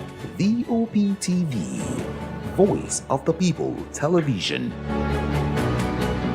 Hey guys, what's up? How you all doing? They call me Ovisha Nelson One, your #1 celebrity host, and you are watching Voice of the People Television, VOP. Stay tuned. Uyi Osarite is my name. I am a friend of the microphone, Voice of the People TV. That name is unique, and the brand is very sweet. I like the packaging, picture qualities, camera qualities, and then of course, the quality of human beings that I see sometimes on your channel. I talk and get paid, and I look forward to being in your studios. Oh yes, you are on to Voice of the People TV. Live here in Benin City, the cradle of black civilization. What are you waiting for? Tune in, bro. VOP TV. Now you have more than a voice.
The 2564 Atlantic Tower. What happens in the hush behind hangar doors? Who signs the papers that gamble with lives? Which truths were grounded before they even ever had wings? If you've ever buckled a seatbelt at 30,000 feet, if you've ever stared out of that tiny window and wondered who's really in control of the skies, it isn't just flight, it's power, it's politics, it's pressure sealed in steel. We're peeling back the clouds from runway risks to sky-high secrets. We're diving deep where most dare not to look.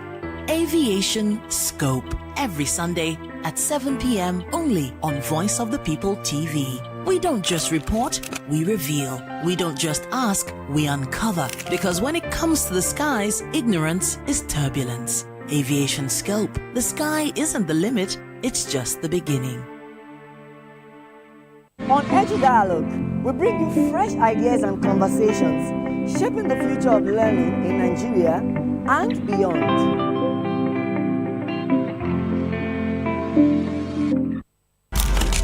In a world where power shapes with every headline. In a nation full of questions.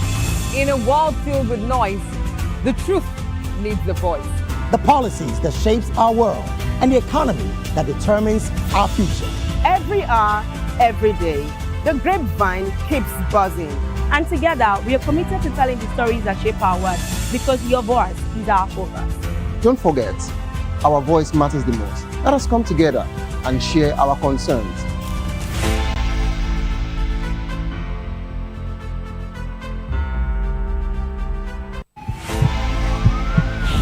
This is Health Check, your weekly guide to better living, smarter choices, and trusted answers.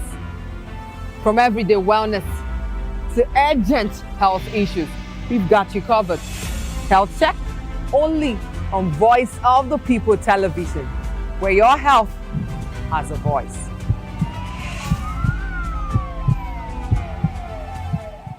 Mr. Familoni, and here's to VOP TV. Keep watching, stay tuned, do not touch that dial. Arara, my name is Made Kuti and you're watching VOP TV. Keep watching. Welcome, my name is Zika Davis. Distinguished ladies and gentlemen, boys, viewers, everybody, boys and girls. This is VOP TV. Do you know what that means? Voice of the People TV. You don't have a voice, don't come here. You better make sure your voice is heard. Are you ready for the...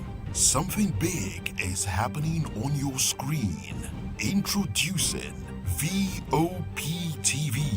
Now streaming on SLTV channel 264. From breaking news to captivating conversations, news analysis, giving you all sides to the story. We break in-depth discussions on the issues that matter, from politics to sports, entertainment, and lifestyle. VOP TV on SLTV channel 264. Join us as we redefine what television means to you. Voice of the People Television, VOP TV.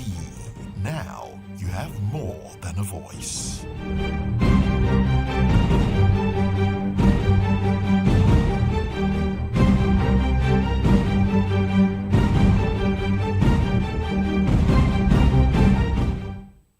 World where truth is the ultimate power and opinions scream the loudest. It's time to wade through the noise. Hunger no get tribe! Hunger no get religion! And scan the human interest and trending topics that matter. Stay tuned to The Issues, your plug to the stories making the buzz, from politics to science and technology, social justice, and more. Let's tackle the tough questions and expose the truth. The Issues on Voice of the People Television. Don't just react, understand.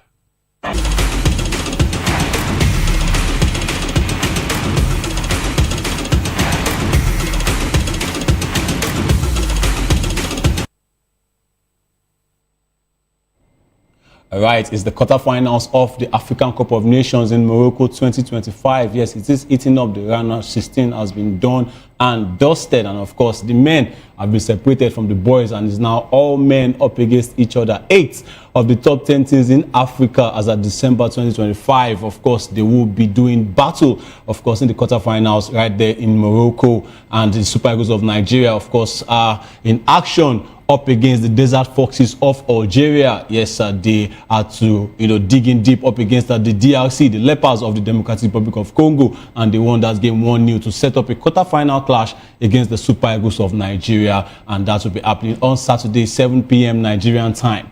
Good morning and welcome to your show Sports Republic, and I am Afiz Ogunbanjo. Yes, I'll be your host this morning. And of course, yes, we have a lot to talk about. You know how we do it on the show this, every day, of course, every day, Monday to Friday. You know how we do it on this show for the next 15 minutes thereabouts. We give you the juiciest stories from the world of sports. And of course, I want to say, welcome on board as we go on to give you the best of stories. And before we do that, yes, let us tell you that you can also follow us on all our social media handles. And of course, on YouTube, we are on Voice of People TV. And of course, VOP TV Plus. You can like, comment, and of course, subscribe to the channel. And turn up the notification bell so that you won't miss any of the exciting episodes on our show, Sports Republic, and also other shows we give you right there on those platforms. And yes, where can we start but the AFCON? The Super Eagles of Nigeria ready to face the Desert Foxes of Algeria. Yes, it's up against Riyad Mahrez. Yes, 2019 all over again. But in camp, this that we've been avoiding over the years is big 2026, and it is shocking to say this is happening again. And it's about the unpaid dues, the NSC, the NFF. What is going on? The players are threatening to boycott the game again. This is not what we should be seeing. We saw this during the World Cup qualifier. All led to the William Troost-Ekong story and all of that. Right now, the Super Eagles are facing a potential crisis ahead of their AFCON 2025 quarter-final match against Algeria. The Nigerian Football Federation, NFF, has confirmed that the Central Bank of Nigeria, CBN, has begun processing the payment of allowances owed to the players and team officials, with funds set to be paid directly into their individual bank accounts. And this development comes after reports of unrest within the squad, with players threatening to boycott their match against Algeria over delays in payments of their entitlements. And this is not something we should be seeing right now, especially in a tournament of this magnitude. This is the AFCON. We saw what happened during the World Cup qualifiers. Ultimately, the Super Eagles lost their World Cup tickets. Yes, and maybe potentially to Congo because they still have to play, the intercontinental playoffs. But yes, we can say ultimately Nigeria is not going to the World Cup in 2026 this year.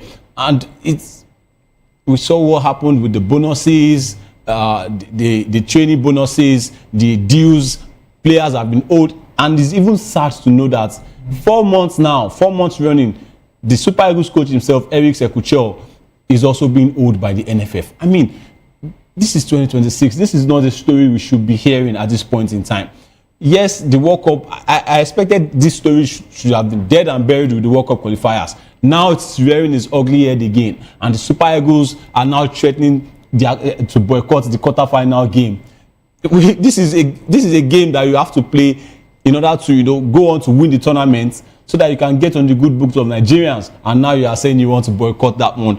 And of course, all calls have been made to the NFF, and now they are now coming out to say, look, that they are going to pay into the bank accounts of the players directly. I mean, what if this noise is not being raised? What if this dust is not being raised? Is it going to go down again just like that? I mean, you can't keep doing this. The money, I'm sure, has been disbursed, and the players are not getting their due diligence. This is really poor on the side of the NFF. According to journalist, for Toby Adepoju, he said the NFF official said the monies have been processed from CBN to individual banks, and the players and officials will receive all their bonuses when the process is completed. And also we have other journalists coming out. They reported also that the Super Eagles are threatening to boycott their AFCON 2025 quarterfinal match against Algeria. Over unpaid allowances, with win bonuses from 4 matches against Tanzania, Tunisia, Uganda, and Mozambique still outstanding. The Super Eagles of Nigeria, they won all these games. I can say against all odds, because going into the tournaments, most Nigerians were not even upbeat. They were not excited, because you don't know the kind of Super Eagles that will turn up. Now these boys came in, they grabbed the games by the scruff of their necks, and they won all 4. None of these games, in fact, even the Mozambique game did not even go to extra time. They won this game 4-0 convincingly. Tunisia was supposed to be the toughest match for them. They won, I won't say convincingly, but they were leading 3-0 at some point until the inconsistencies at the back also came up again. Tanzania, they won that one. It wasn't impressive, but they got the win. Uganda, even with a B side, you can call it a B team, they still went on to win that game. I was expecting all these win bonuses should have been paid immediately after these games, so that situations like this will not happen. But unfortunately, the NFF, they choose to, always give us something to talk about. And yet, we are going to definitely talk about them. They have to pay those fees. And if the Super Eagles at this time around, I know they are going to cause like a mixed reaction. So people will say, hey, why would you go on to boycott such a game? Why would you want to threaten the NFF? This is not about threatening the NFF. This is about you doing what you should do. This is about taking accountability. This is about, trying to raise your integrity. And the NFF, they've had a long history of not doing this. They have to do this time around because all hopes of Nigerians are now on the Super Eagles. They are getting more attention than even ever before. Some are even saying that they are the best set of players, to ever wear the green jersey of the Super Eagles. And of course, that one is up for debate because these couple of players have not done what some players have done in the past. I mean, representing the World Cup in 1994, the 1996 Olympics, even this AFCON 2013, yes, those players that won it in 2013, they still have something, to brag about when it comes to legacy. But I'm sure these players can go all the way because they've shown that in the first 4 games, Tanzania, Tunisia, Uganda, and Mozambique. Look at that Mozambique game, for example. In fact, they shouldn't even tell you as they are playing those games, just ready their fees and pay them. But the NFF, I mean, I'm sure they are going to do this one this time around. They had the perfect run in the group stage, recording victories 2-1 up against Tanzania, yes, 3-2 over Tunisia, and 3-1 against Uganda, before delivering an emphatic 4-0 win over Mozambique in the round of 16 clash. And they are set to now face Algeria in the quarterfinal showdown. This one, arguably, is the match of the round for me. And the Super Eagles up against Algeria. Algeria themselves, they were also perfect in the group stage. The only 2 teams in this tournament so far that were perfect in the group stage. 9 points from possible 9, 3 games played, 3 games won. And the Super Eagles of Nigeria, they scored 12 goals and conceded 4 only. I mean, come on, this shouldn't be happening. And the NFF, they should do better. And yes, they are set for that quarterfinal showdown scheduled for Saturday, January 10th, 2026 in Marrakesh, and with a coveted semi-final berth at stake. And the NFF, they reportedly approved a lucrative bonus structure for the players, with each player earning a substantial payout if they lift the Continental Trophy in Morocco. I find this one a bit funny because you are saying they are going to get a bonus, they are going to get a payout if they lift the trophy. The win bonuses for each games played, have you paid? That's the question. You haven't paid that one. You are already promising them a payout if they lift the trophy. This is not about, I know you are trying to motivate them to go on and win the title, but are you ready to pay the fees? For each game played, the first game against Tanzania, the second game against Tunisia, the third game, the group stage bonuses should have even been sorted before going into that game against Mozambique. But the NFF, like I said, they choose to give us, a script to write, and the bonus package is seen as a strategic motivation move by the NFF aimed at boosting morale, rewarding discipline, and driving performance as the team navigates the tournament's toughest phase. Well, it's good to see how this is actually going on, because you are aiming to boost morale, but you are not paying the match bonuses of each single game that should have paid 4 games hanging, and you still want them to give you the 100% and go on and win the tournament. Just at the end of the day, they will win that tournament, and you will still owe them, because this is not as if it's something you haven't done before. Of course, players even from generations past are still complaining. We saw what happened with the late Peter Rufai, the likes of Taribo West, Joseph Yobo, Austin Okocha, people complaining about monies that have gone. Mikel Obi also coming out to talk about how he personally settled stuff. If you don't know the NFF, this is actually like putting a stain on our white linen when it comes to Nigerian football, and you should do better. This should not be happening at the AFCON. We have enjoyed this AFCON tournament so far. We don't want to be seeing anything like this. We want to see results. We want to see the Super Eagles of Nigeria tackle Algeria and get the results, get to the semi-finals. Whoever comes in the semi-finals, whether it's Cameroon or Morocco, get the better of that team. Go on to win the trophy and bring smiles to the faces of Nigerians. And trust me, I'm going to say this again. If you want to get on the good books of Nigerians, they have to win this AFCON. Nothing Nothing short of that. They just have to win this Cup of Nations. They got to the final at the last edition, right there in Cote d'Ivoire. They lost in the final to Cote d'Ivoire. If we are facing the host again, of which we won't get to face the host in the finals this time, because they are in the same part, they are in the same bracket, potentially in the semi-finals. Go on to be the hosts, go on to the final and win it. And of course, I'm sure the Nigerians maybe will be willing, to forgive you for not making it to the World Cup altogether. And wait, let's move on from that one, and let's go on to still sticking with the Super Eagles, still sticking with the NFF. This time around, they've come out to downplay reports of a rift in the Super Eagles camp following an on-field altercation between Victor Osimhen and Ademola Lookman during Nigeria's 4-0 win over Mozambique. And the incident, which occurred shortly after the hour mark, saw Osimhen confront Lookman over a perceived failure to pass the ball in a scoring position. However, team administrator Dayo Enebi stated that the issue has been resolved internally, saying there is no problem whatsoever in our camp. And whatever people saw as a crisis between the two brothers was easily resolved as a couple of hours later, all is good. And Lookman, who was named man of the match, dismissed suggestions of a rift, and Super Eagles media officer Promise Efoge also dismissed reports that Osimhen threatened to leave the team's camp.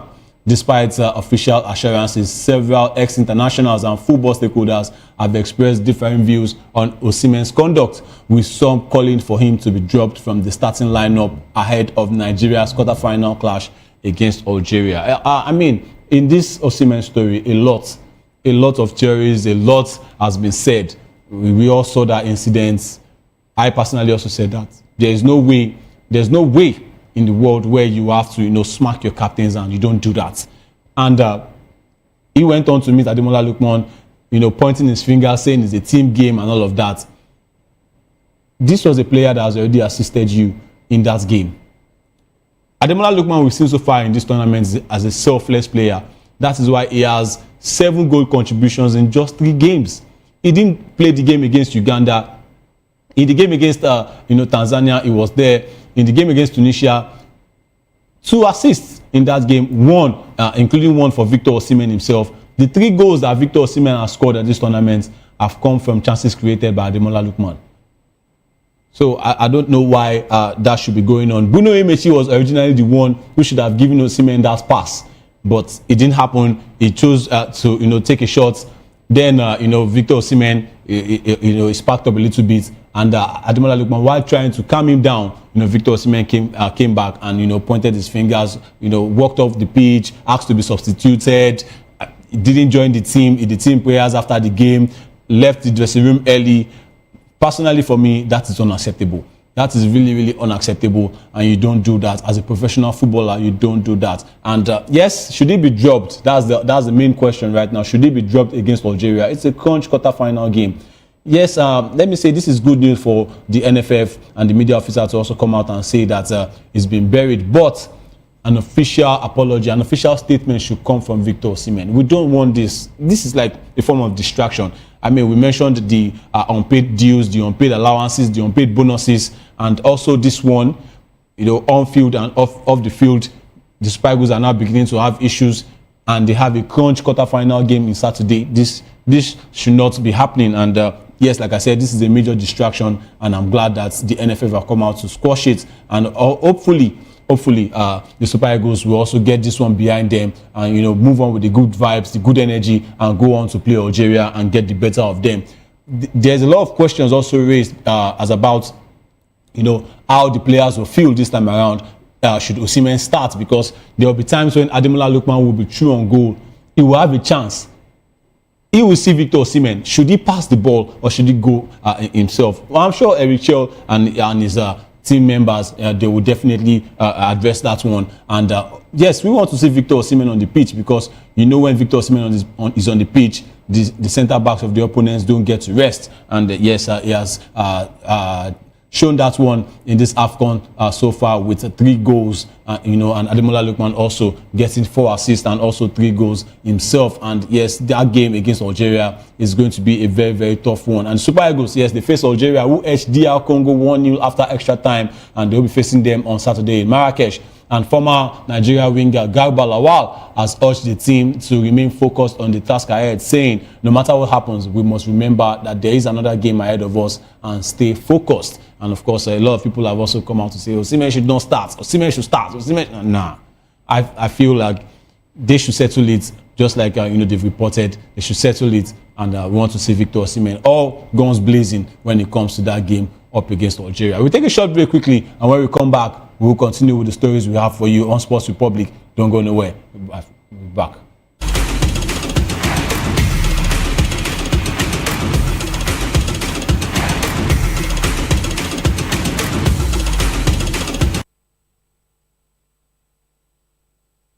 The red carpets, awards, the razzmatazz, music, fashion, interviews, and more. Spotlight on Voice of the People Television. Let's feed you with all the juicy stories in the global entertainment space, bringing you the glitz and glamour as it is hot. Stay tuned to Spotlight, 1 p.m. Monday to Friday. Spotlight on VOP TV. Entertainment like never before.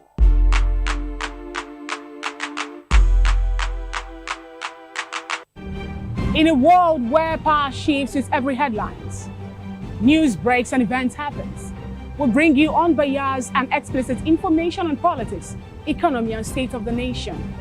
We break down the chaos. Facts, not fluff. Truth, not spin. We discuss not just politics, but a glimpse into the future.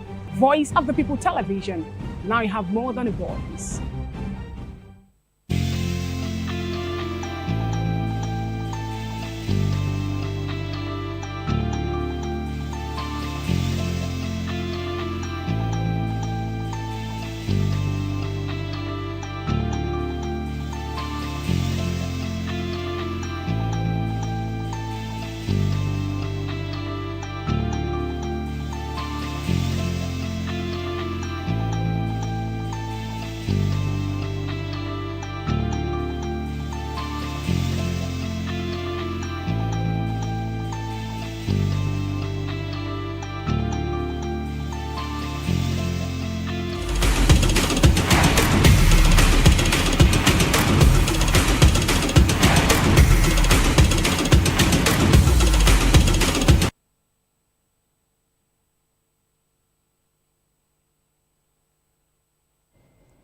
All right, you're welcome back and still your show Sports Republic, and we are still talking AFCON and CAF this time around. Yes, the Confederation of African Football, they've appointed a Somali referee, Omar Altan, to officiate the Africa Cup of Nations. Yes, a quarter-final match between Nigeria and Algeria on Saturday. Altan, a respected referee on the continent, was selected for the 2026 FIFA World Cup and previously handled the Algeria versus Mauritania group clash at the 2023 AFCON. Nigeria, led by Franco Mali and Eric Sekuchel, secured their spot in the quarterfinals with a 4-0 win over Mozambique, while Algeria defeated DR Congo 1-0 in extra time thanks to Adil Boubina's 118th minute strike.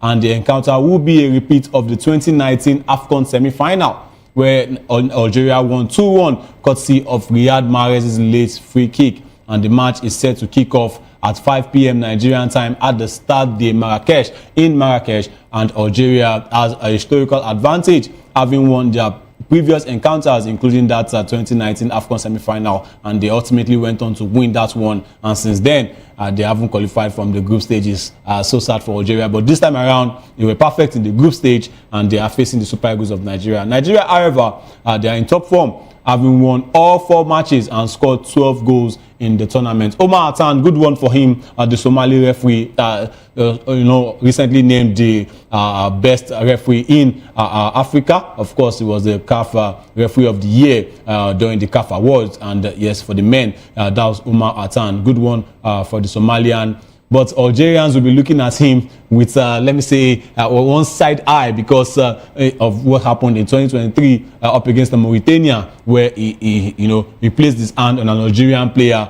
But I'm sure that one is by the way right now. And Omar Altan, yes, that's him on your screen right there.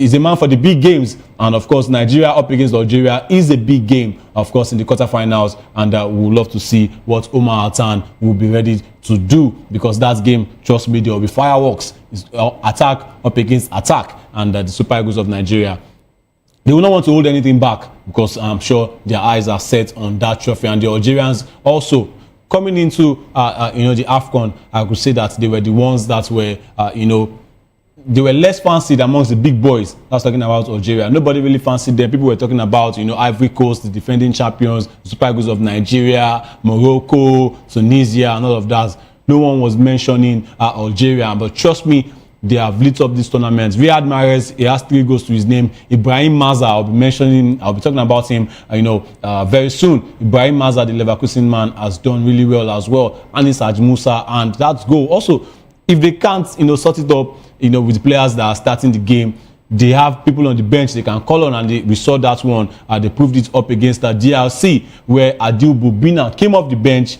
and that was a stunner. That was a game worthy to win any round of 16 clash. And of course, they are going on to face the Super Eagles of Nigeria, the 2 spotless teams right there in the AFCON. They are going on to face each other. These are games that should be happening in the semi-final or even in the final. But of course, this AFCON has saved us everything, and we are seeing a game of this magnitude in the quarterfinal. Good one to whet our appetite, and we are still sticking with AFCON. This time around, we are going to take an expansive view of the round of 16 games. Of course, let's look at the results of the round of 16 games. Let's give you the preview, and before we go into the quarterfinals, the results from the round of 16 right there. Senegal up against Sudan. Before I came on here, a friend of mine challenged me, and he said I should mention, all goal scorers, and I'm like, let me see if we can try to do that. Senegal up against Sudan. Of course, Sudan took the lead through Ahmed Abdallah, and Senegal, their quality shown that one. Sudan were almost, heading for an upset, but Senegal, they buried that one in the first half, and went on to increase their lead in the second half. 2 goals from Papi Gueye, the Villarreal man, and a goal from one of the, let me say, young players of the tournament so far, Ibrahim Mbaye. I appreciate the fact that he just switched up to Senegal. He's a French youngster.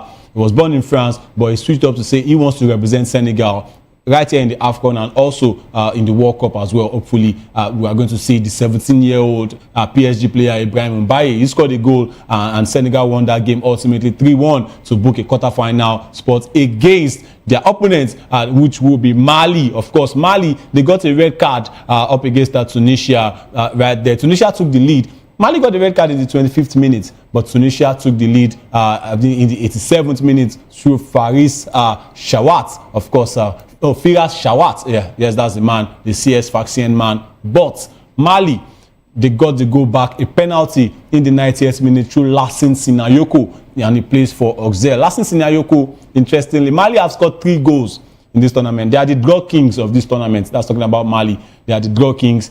They've played 4 games. 4 draws after 90 minutes, and including that game up against Tunisia. They have scored 3 goals in the tournament, and the 3 goals have been scored by one man, Lassine Sinayoko. Lassine Sinayoko scored in the first game against Zambia, scored up against the host Morocco, and also scored in that game against Tunisia. He's their Mr. Dependable from the sports. He has 5 goals right now from 2 AFCON tournaments. That's talking about Lassine Sinayoko. And Morocco as well, the hosts, they defeated Tanzania.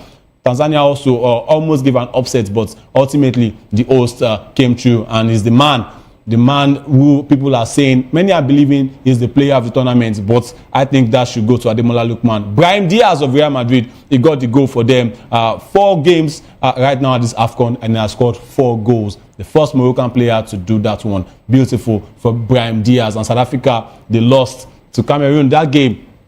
South Africa, for me, they had everything to defeat the Cameroonians, but ultimately they lost that game. But Cameroon, of course, Junior Chamadu, he scored the first goal, and the lead was doubled by Christian Kofani, also one of the young stars of this tournament also so far. Christian Kofani, he got the second goal, but South Africa pulled one back through Evidence Magokpa, yes, who plays for Orlando Pirates, and Cameroon are going on to face Morocco right there. Egypt, yes, they played Benin Republic. Of course, Egypt, they took the lead through Ayman Atia. Fantastic goal.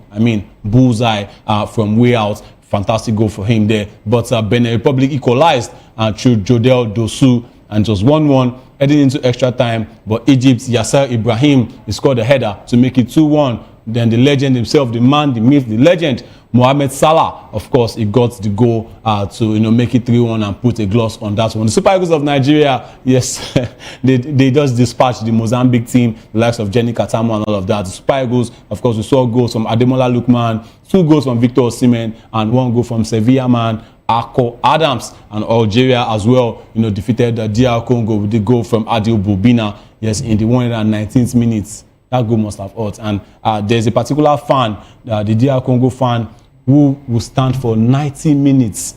He will stand for 90 minutes. All their games at this AFCON, he stood for 90 minutes. But this time around, he had to go and, sit down. And Mohamed Amoura, he did something where he went to meet the fan. He showed him, how he was standing. Then he went on to sleep. But he has gone on to apologize, saying he didn't mean for any of that to happen. That, it's just during the heat of the moment. And Côte d'Ivoire, the defending champions, of course, they made light work of Burkina Faso. They are border brothers because they are like siblings. They share the same border. And of course, Côte d'Ivoire, ultimately showing who the bigger man was, who the bigger brother was, of course, right there, defeating Burkina Faso. And interestingly, Côte d'Ivoire's goalkeeper, Alban Lafont, yes, he was born in Burkina Faso, formerly French youth goalkeeper, also switched allegiance to Côte d'Ivoire. And yes, the likes of the Dango Ouattaras, they have about 8 players in the Burkina Faso team that were born in Côte d'Ivoire. So there are many players out there. It's about like 2 siblings, playing, but the bigger brother was shown there by Ivory Coast. 3-0, they won that game. Amad Diallo with a goal and an assist. He got the first goal. He assisted the second goal for Yan Diomande, who plays for RB Leipzig, and the third goal from Bazoumana Touré. Yes, right there for Côte d'Ivoire. And the quarterfinal is all set. Yes, and the African Cup of Nations has shown up some exciting storylines. We are seeing players that will be shining in the quarterfinals. But before we bring you those players, let's look at the expansive map right there in the round of 16 and, of course, in the quarterfinals. So we will be seeing teams that will be facing each other right there in the quarterfinals. It's been a fantastic one at the AFCON so far. And let's look at the new faces that will be shining in the quarterfinals. Brahim Diaz is one. Okay, look at the quarterfinalists right there. Senegal, right there. We have Idrissa Gueye. Mali, that's the man I was talking about earlier, Lassine Sinayoko. He's been Mr. Mali, this tournament so far. Morocco, Brahim Diaz, of course, right there. Egypt, I know a lot of people will be expecting Mohamed Salah to be on that one, but they've been represented right there by Manchester City's Omar Marmoush. You could see Amad Diallo just beneath him right there. Algeria, that's Mohamed Amoura. And of course, Nigeria's captain, Wilfred Onyeye Ndidi. And Cameroon's own Carlos Baliba, who plays for Brighton. Good one. I mean, top 8 teams. Top 8 teams, let me say, out of the top 10, not the top 8 teams, not the top 8, but 8 teams out of the top 10, in the African rankings. From the FIFA rankings, we could see them. Best 8 teams in Africa, they are going up against each other. A lot of people are saying they should be upsets and all of that, but look, this AFCON has shown that the big boys have come to the party. They are not here to play. And Mali might be the less fancied, but they are in top 10 in Africa for a reason. And they are playing Senegal. That one is going to be tough. Morocco will be playing Cameroon. Egypt will be playing Côte d'Ivoire. And Nigeria will be playing Algeria. It's going to be tough. It's going to be tough. And now, let's look at these players. We are seeing 5 new faces that will be shining in the quarterfinals. Brahim Diaz of Morocco is number 1. That man, 4 games, 4 goals. Yes, the first Moroccan to get that record. He scored in his first 3 games. The second Moroccan after Ahmed Yassar in 1976 to do that one. Good one for Brahim Diaz, the Real Madrid man. He hasn't really had the chance to play under Xabi Alonso so much this season, but he has been instrumental in Morocco's campaign, scoring in every game, including the crucial strike to beat Tanzania in the last 16. We also have Christian Kofane. Yes, he's 19 and he plays for Bayer Leverkusen. He has impressed for Cameroon. He has scored 2 goals in 3 starts, and both goals are match winners. I must say, let me say, thumbs up and big ups for Christian Kofane. He has really done so well for himself. And yes, Eta Eyong was the one who started for Cameroon, up front. But since Kofane stepped up, he has been scoring the winners. He scored that one up against Mozambique, and he also scored against South Africa to put them in the quarterfinal. That's the man right there, Christian Kofane, 19 years of age, plays for Bayer Leverkusen, and I must say Bayer Leverkusen's manager will be saying good one. He has also scored 5 goals in 10 starts for the German club, this season. Good one for Christian Kofane right there, the 19-year-old. Let's move on now and let's talk about Ibrahim Mbaye as well. 17, I spoke about him earlier, 17-year-old PSG winger. Yes, he has made a significant impact for Senegal, setting up goals and also scoring against Sudan. Good one for Ibrahim Mbaye right there. He's 17. Yes, you have him right there on your screen. 17-year-old, came up, born in France, representing Paris Saint-Germain, but he said, I want to play for Senegal. Not after they've qualified, for the World Cup. He says, okay, now I want to go and play. They asked him, will you play for us? And he said, oh, I will play. He's just 17, and yes, he has asked questions saying, Ismail Assar, I'm coming for your place, because he's a right winger. He can also play on the left wing. He's saying, Sadio Mane, Ismail Assar, I'm coming for your place. And with the opportunity he has had so far this AFCON, he has done really, really well. Took his goal beautifully in that game against Sudan, and he got a good goal for himself. But also, we have Maradona himself, Ibrahim Maza, another Bayer Leverkusen player. He plays for Algeria this time around, Ibrahim Maza. People have been saying it's going to be all about Riyad Mahrez, but Ibrahim Maza has stepped up. For me, if he doesn't win player of the tournament, he should definitely be winning young player, because he has done really, really well. He has thrilled Algeria fans with his attacking prowess. Yes, you have him right there, Ibrahim Maza, young player, also plays for Leverkusen. Leverkusen boys are showing themselves in this AFCON, and it's a good one both for the German club and also for Africa. And yes, they have thrilled Algeria fans with his attacking prowess, scoring in their opening win against Sudan and starting every game since. Yes, a lot of people will be saying that's sport, because they're attacking midfielder. They are saying that spot should be given to Fares Shaibi, who plays for Eintracht Frankfurt. But Ibrahim Maza has stepped up, and Algeria, they have a wealth of good young players. Anis Ajmusa, who also plays for Feyenoord, is there. Zerouki, who plays for Feyenoord, is also there. I mean, we have the likes of Icham Boudaoui, good players. Riyad Mahrez is just happy, taking the auxiliary role. But good one ultimately. And their opponents, the Super Eagles of Nigeria, yes, the opponents in the quarterfinals. We also have somebody who has also lit up this AFCON. Maybe not getting all the goals. He's a striker. Maybe not getting all the goals, but he's playing, in a 2-striker formation, 2-striker tactic, and he's, either assisting or scoring. And that's talking about none other than Akol Jerome Adams, the Sevilla striker. For me, a lot of people are saying that he is like the revelation of the tournament, but I would say maybe the likes of Amad Diallo, Ibrahim Maza, and Christian Kofane. But trust me, if he goes on to have a beautiful game against Algeria, maybe scoring goals and assisting, trust me, he is in that conversation. That's talking about Akol Jerome Adams. And he also, left camp to go visit his sick mom, but he's back, and I'm sure he's ready to fire on in that game up against Algeria. That's the man right there, Akol Jerome Adams. He was criticized in that game against Tanzania. People saying his impact was not felt, but I'm sure he took that one in his stride, and he went on, to deliver excellent performances. In that game against Mozambique in particular, took his goal beautifully, and also dedicated that goal to his mother. Good one for Sevilla striker Akol Jerome Adams. He has also made his presence felt, and he scored on his debut, and also playing a starring role in the 4-0 demolition of Mozambique. These young guns are giving their teams a fresh perspective, and it's shaping up to be an exciting tournament. And the quarterfinals are just around the corner with Nigeria. Yes, they will be in action up against Algeria in Marrakesh. Before I move on, I want to also give a shout out to a certain Alban Lafont. Yes, the goalkeeper for Ivory Coast. Currently keeps for Panathinaikos. Yes, right there in Greece. Fantastic tournament. He's also had, also switched nationality. That's the man right there, Alban Lafont. At some point, he was the best young goalkeeper in French football. Right now, that would be Guillaume Rest, who plays for Toulouse. But right now, yes, Alban Lafont, he now plays for the Ivory Coast. He has done really well. For me, I think he's the only one that will rival Edouard Mendy of Senegal to be the best goalkeeper at this tournament. People are saying Yasin Bono, but for me, Yasin Bono has already really been tested. Even Stanley Wabali, I know Nigeria have conceded 4 goals.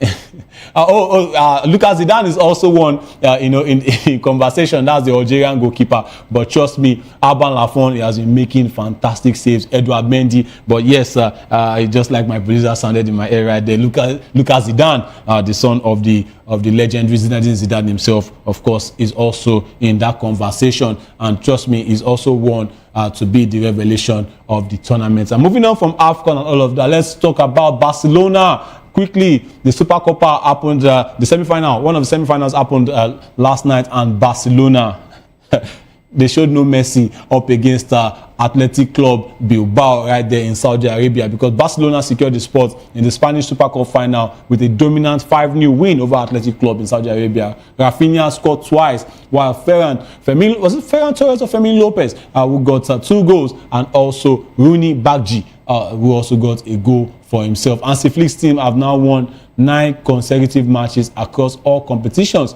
and the match was a one-sided affair with Barcelona scoring 4 goals in the first half. Torres opened the scoring after 22 minutes, and the Fermin also, and as well we also have likes of Rooney Baggi, who has been struggling for minutes, but I won't blame him, because a certain Lamine Yamal is the one that is competing with on that right wing. And of course, you know, when Lamine Yamal is fully fit, is the one that will be getting that starting shares. And Rafinha sealed the win with a fair shot into the top left corner. For me, they did that man a great disservice when he was named 5th in the Ballon d'Or rankings. Of course, he was the best player for Barcelona last season, without a doubt. He's been injured, for most of the beginning of this season, but he's back and he's fit and firing, and he did that one up against Athletic Club. And they will be waiting for either of the Madrid clubs, that's talking about Real Madrid or Atletico Madrid, because they will be in action in the other semi-final. And Athletic Bilbao, they had a miserable night with goalkeeper Unai Simon making a costly mistake that led to Barcelona's 3rd goal. And the Barca's best chance came when Oyan Sanset hit the post, but it wasn't enough to change the outcome. And Barcelona, like I said, will face either Real Madrid or Atletico Madrid in Sunday's final. And the team is looking to defend its Spanish Super Cup title, having won it last season. Good one for Barcelona. Good one for Marcus Rashford also, having his debut in that competition. Generally, Barcelona, they are the team to beat. And trust me, any of the teams, Real Madrid or Atletico Madrid, should they make it to the final, they will have it tough up against the football club Barcelona, the Blaugrana themselves. Also, we saw action in the Premier League, and this time around, it is eating up in the Premier League. Let's take a look at the Premier League results. Good games went down last week, and today we are going to be seeing Arsenal up against Liverpool. But before we talk about Arsenal and Liverpool, let's give you the results from the Premier League match week 21 fixtures. Man City were in action. Manchester United were in action as well. The first game for Darren Fletcher. Also, we have likes of Chelsea that were also in action. Yes, as the table stands, Arsenal, they are leading with 48 points right now because they have a game in hand. But let's look at the results. Quickly, let's look at the results. Manchester City, they are now floundering in the title race. At home, up against Brighton, Erling Haaland got a goal, but an equalizer came from Kaori Mitoma, and it was 1-1. And now Arsenal have the advantage because they will be in action up against Liverpool today at home. Fulham, yes, up against up against Chelsea. Pardon me, right there. Chelsea, they are not beating the allegations. They got another red card again this time around. That was silly for Marco Cucurella, by the way. And also, Callum McFarlane, that should be his final match for Chelsea as caretaker manager, because Liam Rosinho, he was there, he was watching that game, and of course he will be taking over the Chelsea team very, very soon. Fulham won that game 2-1, and yes, that goal, the winner was given by Harry Wilson, and it ended 2-1 in favor of Fulham. Everton, yes, they also got red carded too, for that matter, up against Wolves. And yes, Michael Keane got the goal for Everton, but Matheus Mane, who has been doing well for himself, 2 goals now in 2 games for the youngster. Also, another team perceived to be a title challenger, Aston Villa. Yes, they also floundered because they drew 0-0 at Selhurst Park up against Crystal Palace. Bournemouth, wow, this one was the story of the night for me. Bournemouth up against Tottenham. Yes, in Antoine Semenyo's last game for Bournemouth before he gets the deal done with Manchester City. Yes, the Ghanaian, yes, is moving for 65 million to Manchester City, but he got the winning goal. Late goal. His last touch for Bournemouth was a winning goal. And of course, the Vitality Stadium, they were on their feet for the man. That's the man right there on your screen, Antoine Semenyo. He is joining Manchester City. And trust me, that goal up against Tottenham, good one for Bournemouth. In fact, you could see the Bournemouth fans, they were just very, very happy for him, and they were applauding him, and they are wishing him all the best when he goes to Manchester City. Let's look at other results right there in the Premier League. We also saw the likes of Brentford in action because they defeated Sunderland 3-0. Igor Thiago, that man right there, I'm sure those that are playing the Fantasy Premier League, the FPL, they will be very, very, very happy if you have him in your team. That's talking about Igor Thiago. He's now on 16 goals because he got a brace in that game up against Sunderland. He is really chasing Erling Haaland for that one. And I mentioned Antoine Semenyo being the story of the night. Let's look at Newcastle up against Leeds United. That game, this particular game was it was like a basketball game at some point. All end-to-end action. Leeds United, they took the lead. No pun intended. Leeds, the lead right there. Brandon Aronson getting the first goal. Newcastle equalized and they took the lead as well. But Leeds came back. They won. They were leading at some point 3-2. Aronson scoring again. Then in the 90th minute, in fact, in additional time, they equalized right back. That's talking about Newcastle. And in 90 plus 12, that's talking about the 102nd minute, Newcastle got the winner. From the person who scored the first goal for them, it was the one who came back to also score the last goal. And Nigeria's table tennis star, Quadri Haruna, of course, is kicking off his 2026 season at the WTT Champions Doha, taking on China's Liang Jinkun in the men's round of 32 clash. Haruna is looking to bounce back after missing out on the WTT Cup finals in 2025, and he will be competing for a share of the $500,000 prize purse. Haruna has a competitive history with Jinkun, having defeated him at the 2021 WTT Cup finals, but losing 4-1 at the 2018 Korean Open. And their Doha clash will mark their third meeting, with both players eager to tilt the head-to-head record in their favor. And Africa's top female player, Anna Goda of Egypt, will also be in action, facing former world number 1 Zhu Yuling of Macau in her opening match. And Goda is aiming to upset the established order and secure crucial ranking points. Meanwhile, Egypt's Omar Assar, that's number 2 in Africa, he had a disappointing start to the year, losing 3-1 to Japan's Shunsuke Togami in the first round match. And despite this setback, Assar has signaled his intent to challenge the sports elite in 2026. Of course, that's our man Haruna Quadri. He missed the end of the year WTT Cup. He missed it in 2025, but he's aiming to be back. And of course, to wrap up, let's give you news from the NBA. The NBA 65-game rule is causing controversy among players and fans. And the rule, part of the player participation policy, requires players to participate in at least 65 games to be eligible for awards and honors. And this aims to discourage teams from load managing star players, but it's impacting players' legacies and award chances. Nikola Jokic, the Denver Nuggets star, is a prime example. He is leading the NBA in rebounds and assists, averaging 30 points per game. But a knee injury puts his MVP chances at risk. If he misses more than 17 games, he won't meet the eligibility threshold. And Jokic's injury highlights the rule's rigidity, with some arguing it should be scrapped.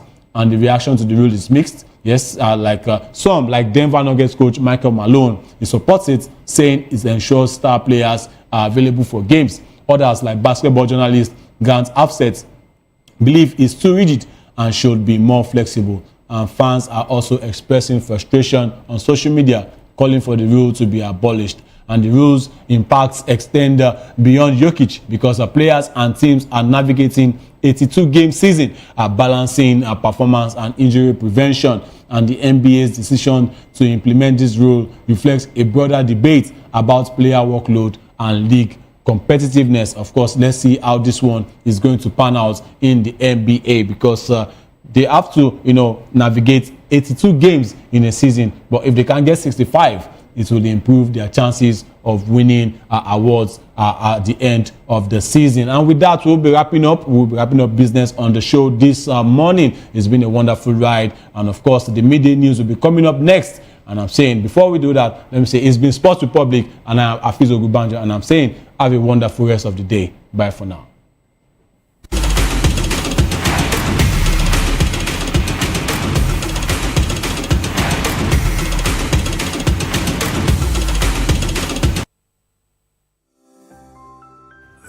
VOP TV. Now, you have more than a voice. The red carpets, awards, the razzmatazz, music, fashion, interviews, and more. Spotlight on Voice of the People Television. Let's feed you with all the juicy stories in the global entertainment space, bringing you the glitz and glamour as it is hot. Stay tuned to Spotlight, 1 p.m. Monday to Friday. Spotlight on VOP TV. Entertainment like never before.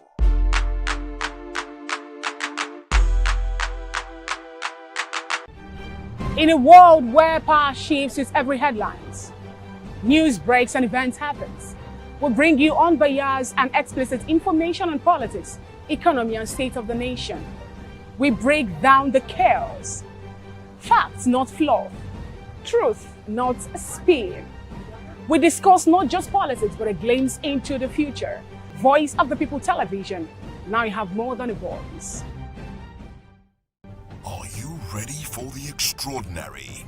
Something big is happening on your screen. Introducing VOP TV. Now streaming on SLTV channel 264. From breaking news to captivating conversations, news analysis, giving you all sides to the story. We break in-depth discussions on the issues that matter, from politics to sports, entertainment, and lifestyle. VOP TV on SLTV channel 264. Join us as we redefine what television means to you. Voice of the People Television, VOP TV. Now you have more than a voice.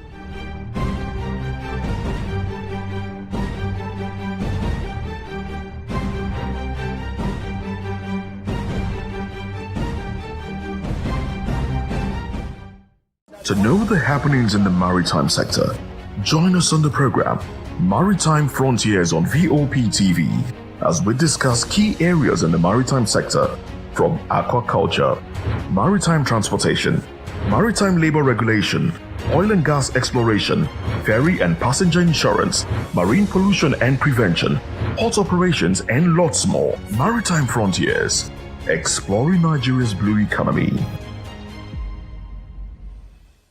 We encourage you to click on the like button and subscribe to our YouTube channel. We are Voice of the People TV. Also follow us on all our social media platforms. We are at VOP TV Live. Visit our website www.vop.ng for fresh and trending news. Also watch us live on SLTV channel 264.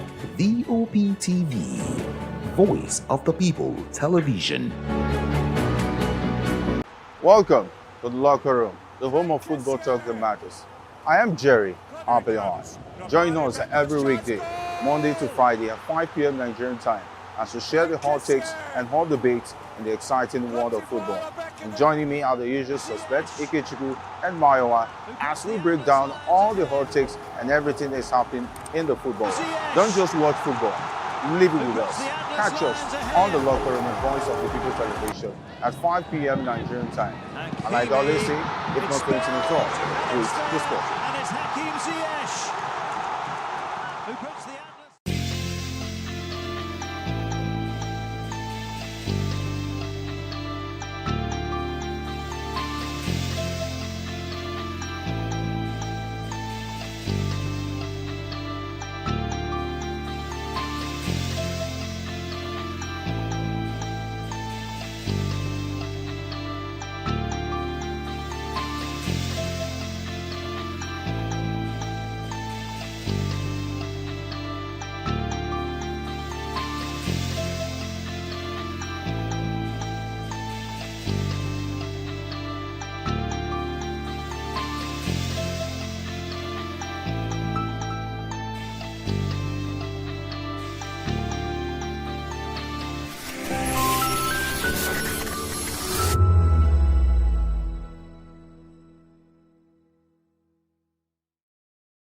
Asu Rock is a large outcrop of granitic rock located on the outskirts of Abuja, the capital of Nigeria. It's a 400-meter prominent monolith with a peak height of 936 meters above sea level. It's one of the city's most noticeable features. The Nigerian Presidential Complex, Nigerian National Assembly, and Nigerian Supreme Courts are located around it. Much of the city extends to the south of the rock. Aso means victorious in the native language of the Asokoro people, the ethnic group predominant in the area. Asokoro means the people of victory. This was the site of the 2003 Aso Rock Declaration, issued by the heads of government of the Commonwealth of Nations during the CHOGM held in Abuja. It reaffirmed the Commonwealth's principles as detailed under the Harare Declaration, but set the promotion of democracy and development as the organization's priorities. The then President of Nigeria, Ibrahim Babangida administration, founded Aso Villa in 1991, the same year that Nigeria's capital was transferred from Lagos to Abuja, and it is situated on the outskirts of Abuja, Nigeria's capital. The Aso Villa mansion is surrounded by the Nigerian Presidential Complex, the Nigerian National Assembly, and the Nigerian Supreme Court. Much of the town is located to the south of the rocky outcropping. It was also the site of the Aso Rock Declaration, issued by Commonwealth heads of government during the CHOGM in Abuja in 2003. The chapel, cafe, and mosque are all located within the villa complex. There are several rooms for various functions inside the Nigerian Presidential Mansion in Aso Rock. The building houses the offices of the Nigerian President and Vice President, as well as meeting spaces. Behind every broken desk lies a broken promise. Education shapes the nations. But who is asking the right questions?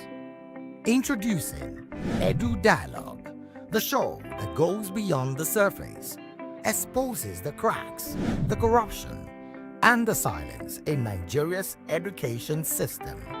Edu Dialogue, Saturdays, 3 p.m., only on VOP TV. We break the biggest stories, from missing funds to policy failures. We ask the tough questions and demand real answers. Edu Dialogue, this Saturday, 3 p.m. on Voice of the People Television.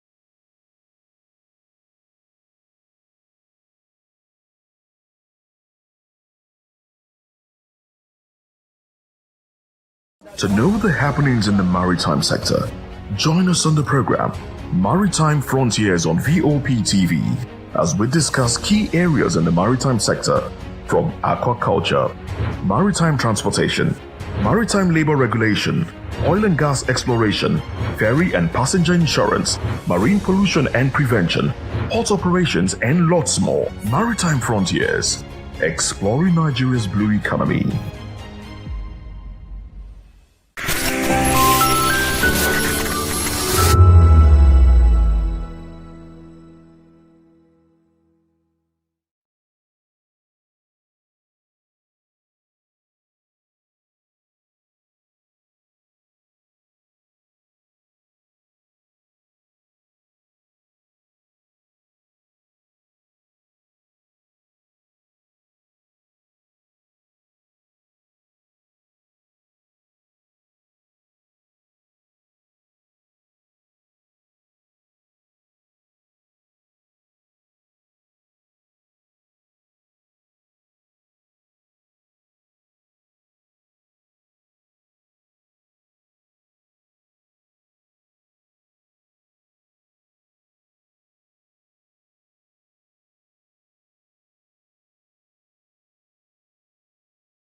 2564 is coming up on Barney 9, right? The 2564 Atlantic Tower. What happens in the hush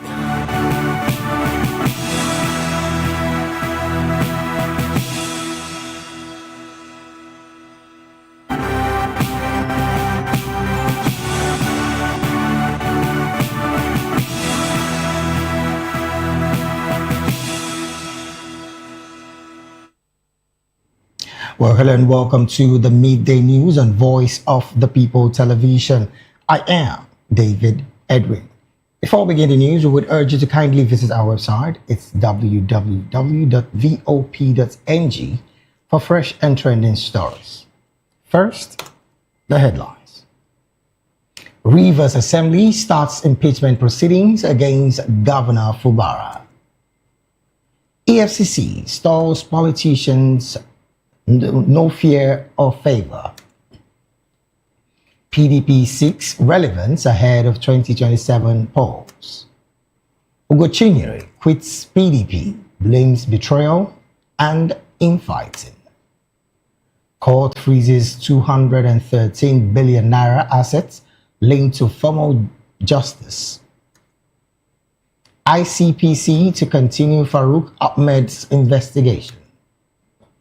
In the world of business, LPG prices stabilizes as consumer breathes.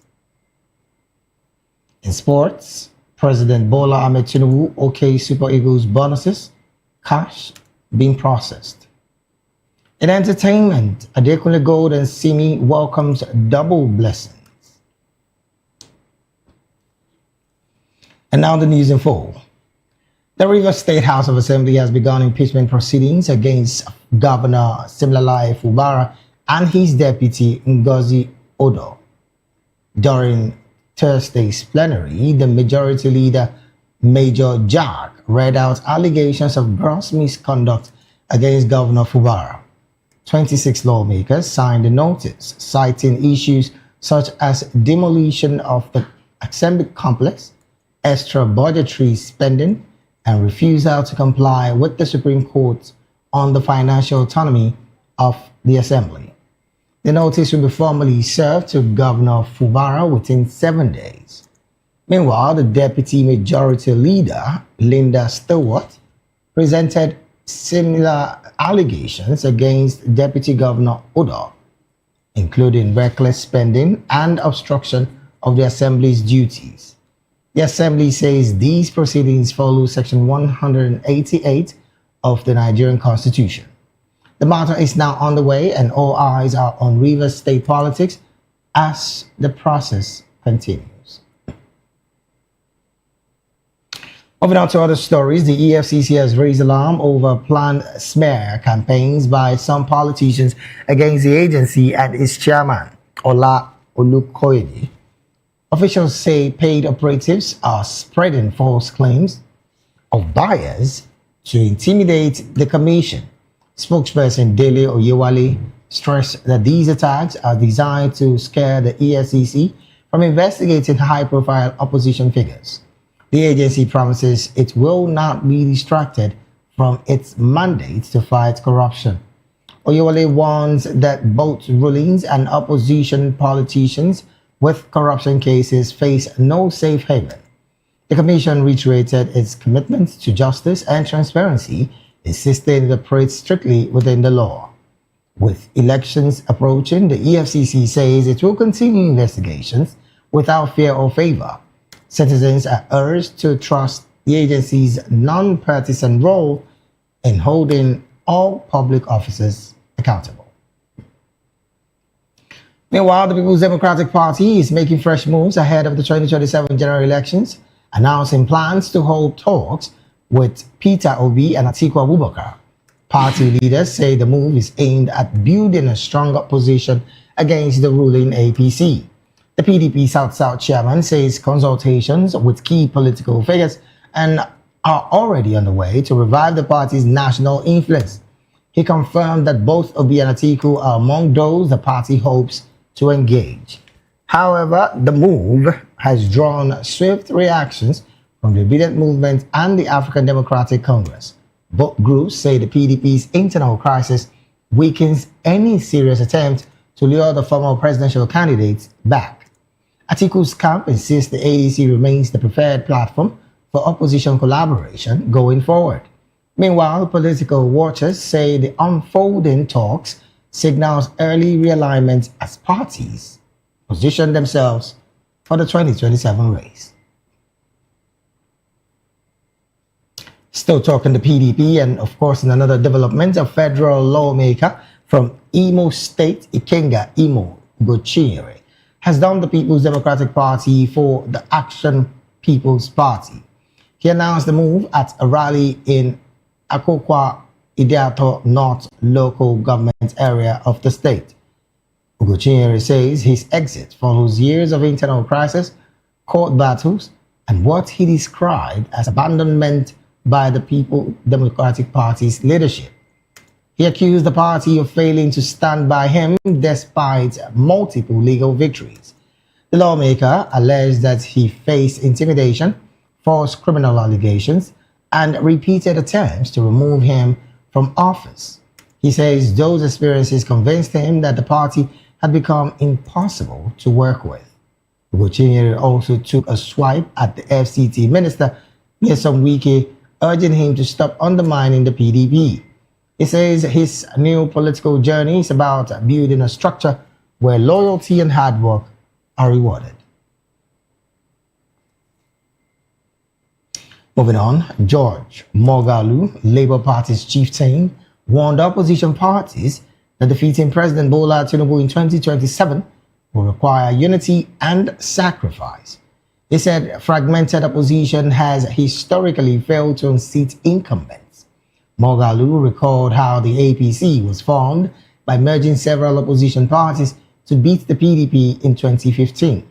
He said alliances alone aren't enough. Leaders must drop personal egos. He emphasized that strong opposition benefits the people, not just politicians. Governance improves when leaders face credible competition. Moghalu stressed that without cohesion, any attempt to dislodge Tinubu will be a mirage. He urged parties to unite with shared purpose to present a formidable challenge. Away from that report, a federal high court sitting in Abuja has ordered the interim forfeiture of 57 properties linked to former Attorney General of the Federation, Abubakar Malami, and 2 of his sons. The assets are valued at over 213 billion naira. The court says the property are reasonably suspected to be proceeds of unlawful activities. They are spread across Abuja, Kebbi, Kano, and Kaduna states and have now been temporarily taken over by the federal government. Justice Emeka Nwite granted the order following an application by the Economic and Financial Crimes Commission (EFCC). He also directed that the forfeiture notice be published, giving interested parties 14 days to show why the assets should not be finally confiscated. Meanwhile, Malami, his wife, and son are already facing charges over an alleged 8.7 billion naira money laundering case. The matter has been adjourned to January the 27th for a report on compliance with the court's order. Moving on, the Independent Corrupt Practices and Other Related Offences Commission says it will continue its probe into Farouk Ahmed, the former CEO of the Nigerian Midstream and Downstream Petroleum Regulatory Authority, despite Aliko Dangote withdrawing his petitions against him. Dangote had alleged that Ahmed spent over $7 million of public funds on the education of his 4 children in Switzerland. The petition was withdrawn after Dangote requested that the Economic and Financial Crimes Commission handle the matter, since a similar complaint was already under their review. The ICPC stressed that the withdrawal does not stop the investigation. The Commission has already begun verifying the claims, including contacting the Swiss schools listed in the petition.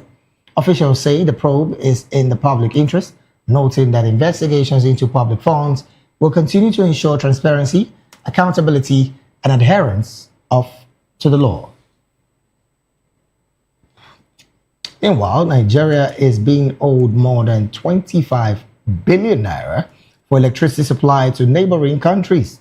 The Nigerian Electricity Regulatory Commission disclosed this in its third quarter 2025 report. According to the regulator, Togo, Niger, and Benin Republic failed to fulfill pay for power delivered under bilateral agreements. Record shows that less than 40% of the invoice amount was remitted during the period. NEC says the unpaid bills have been accumulated to $70.8 million. The electricity was generated by Nigerian power companies and transmitted through cross-border arrangements. While international customers struggled to pay, domestic buyers performed significantly better with over 87% remittance. The development is raising fresh concerns about Nigeria exporting electricity while revenue recovery remains weak.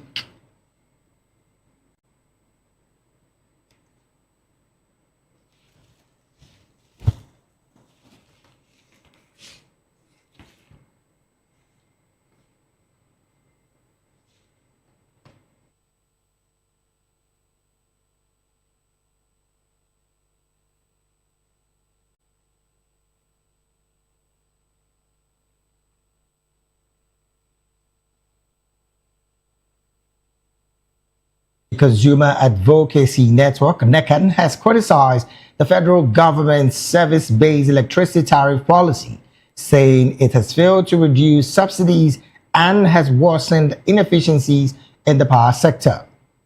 NECAN Secretary Uket Obonga accused distribution companies of collecting tariffs despite inconsistent power supply, calling for urgent reforms. Meanwhile, citizens are speaking out on the electricity challenges, urging the federal government to provide a stable and reliable power supply. Voice of the People TV's Matthew Guswada has more in this report. The Nigeria Electricity Consumers Advocacy Network, NECAN, has criticized the federal government's service-based electricity tariff policy, saying the changes have failed to reduce subsidy payments and have instead worsened inefficiencies in the power sector. Speaking on the policy, NECAN National Secretary Uket Obonga said the introduction of the Band A tariff regime, which the government had described as a way to reduce subsidies, has had the opposite effect. He accused the distribution companies or DISCOs of continuing to collect tariffs despite inconsistent power supply, and noted that the original purpose of the service-based tariff system has collapsed, pointing to fundamental flaws in Nigeria's electricity demand structure.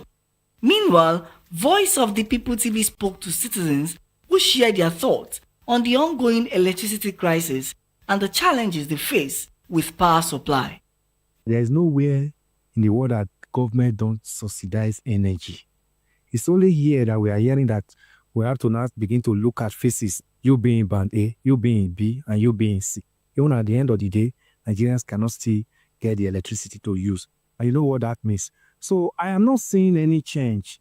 The way NEPA was unbundled, we were like, oh, we're going to see difference. We saw Genco, we saw Disco, we saw Transmission Company of Nigeria and all others. Unfortunately, the Genco are doing well. They are generating. But when they transmit to national grid, the system cannot carry it. Then we'll now begin to see failure in transformer and even the wires. And at the end of the day, you will not get light. In that same country where it is not, the electricity is not available, somebody is saying is categorizing the band. It's making some people to be A, to pay higher, some people to be in B and all that. What was the criteria that was used in this band, distribution of this band? Have you asked? Were you asked which of them you want to belong to so that I'll give you 24-hour electricity? Would you like to be in band A? Do you know how many people are living in some area where they have band A that they cannot pay? These are people who are struggling to even meet their daily on daily basis. Then you are not telling them being in band A when they cannot pay. The federal government need to look into what we are talking about. We need to look into how were these things done. These are the things I was expecting the National Assembly to do. So since it's not working, let's look for a way to see how to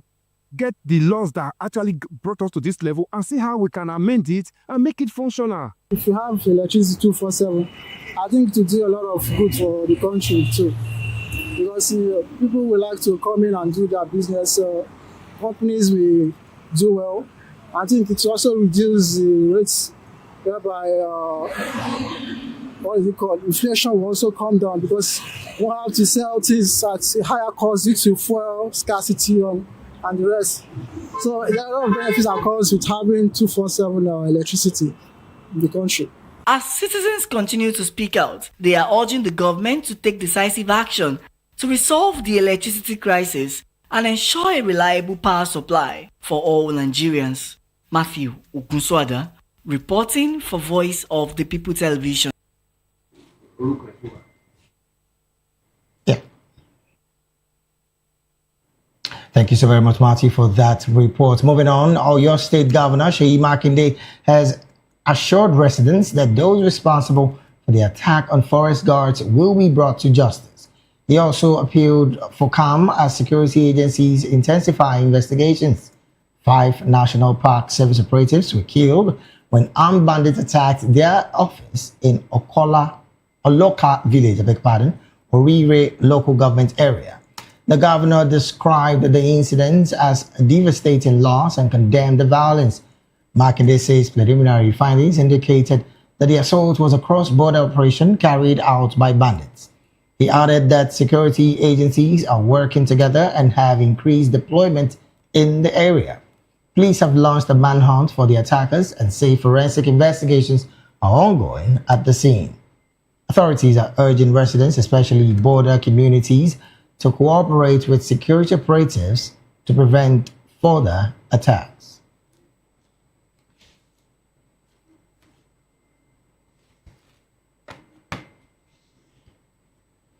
You're still watching the media news right here on Voice of the People Television. We'll go straight to the analysis segment of the news. And joining us now in the studios to make sense of these stories and more is Mr. Dele Fanimo. Mr. Dele Fanimo is a seasoned reporter right here in Nigeria and also a public and political affairs analyst and commentator. Mr. Fanimo, a very good afternoon to you. And good afternoon, David.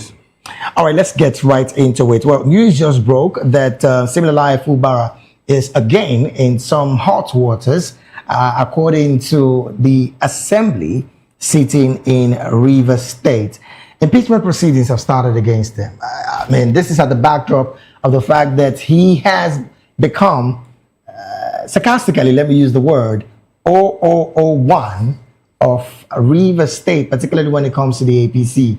What's your position with these news emanating from Rivers State, particularly on the impeachment of Governor Siminalayi Fubara'S and his deputy in that state? Well, the impeachment process may not succeed after all. You think so? I assume that it won't.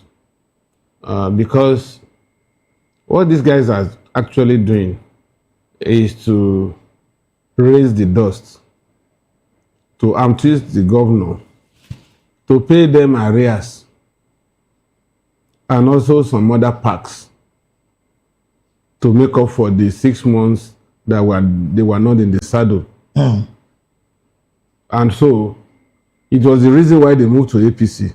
They know that if they're in PDP, it will be a rougher fight for them to have their way to remove the governor.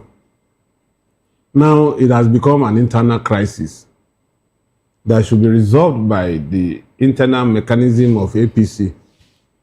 And the ultimate decider of the direction of the House and that of the governor is the president and the presidency.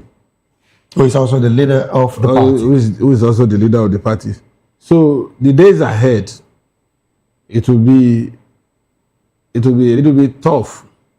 And Rivers State will be in the news for the wrong reasons. There will be brickbats. Okay. And people are persuaded to believe that it is Wike that is doing this. Yes, they must have briefed Wike. And they must have told him that, look, we need to remove these guys. And Wike will probably have given them his tacit support. But it's no longer the PDP thing. It's now APC thing. And already they are closing in on Wike to say, look, there is a way that this thing is structured, that the person who is in charge, even the national party, and the national leader of the party, said it recently, that Fubara remains the 001. That was the exact word he used. And some other party stalwarts had said that too. So what that means is Wike may not have the stranglehold he used to have on River State now. And so